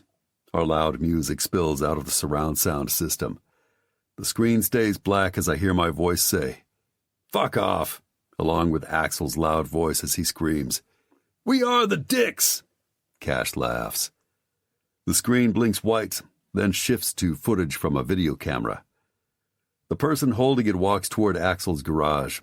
It's followed by fast cuts of all of us playing, laughing, sleeping, and hanging out with various girls who always seem to surround us in Axel's garage. Then it zeroes in on me as I sit smoking in the corner writing something. My hand squeezes Gia's. She turns and smiles, and my heart aches. I turn back and watch her light up the screen. She's maybe 9 with that damn camera of hers, taking pictures, clearly bugging me. She twirls in a red dress, her long legs and bare feet covered in dirt. Stopping, she places her hands on her hips, saying something that makes the girl filming laugh. Then she turns and runs up to the camera saying, I'm Gia Fontaine, and I'm their #1 fan. The crowd in the theater claps as I look at her. Where did you get that video? I have my ways. She winks. Axel stands in the middle of the garage drinking and playing. Cash walks over to him as they both look up at the camera and flip it off. I can't look away. I had no idea this would affect me, but it's wild seeing the past. We all have come so far, yet here we all sit. I feel a hand on my shoulder and look back at Axel. He leans forward as if he's going to say something, but doesn't. Turning back to the screen, I hear myself say my name while Nuke twirls his drumsticks. I breathe in and exhale as music fills my head. I love you, Gia whispers. Love. That doesn't even start to describe this feeling that eats me up inside when I think of her. Hunger, craving, rapture. My heart pounds and I almost rub it, if only to feel it beat. My muse. Everything that I love is in this room. My brothers, my fans, and her. I take a breath and watch us all screaming and performing at our early gigs. My face looks haunted and dark. I was the boy who was destined to never love, the man who was cursed to be alone. I'm called a rock god, but I'm not a god. I'm a man who has flaws, but I was given my shot and I took it. I thought that was my music, the fame and money. I was wrong. My shot, my greatest opportunity was her. My chance to have something that will last forever. Fame didn't make me happy. In fact, it almost destroyed me. I glance back at Axel, who's draped his arm around his ballerina's shoulders. He raises a brow at me. I used to be confused as to why he didn't want this life. How could he possibly walk away? Now I know. I turn to Gia. She reaches to touch my lips, and I smile at her. All my ghosts are gone. I take a breath. 1, 2, 3. I'm home. Finally at peace.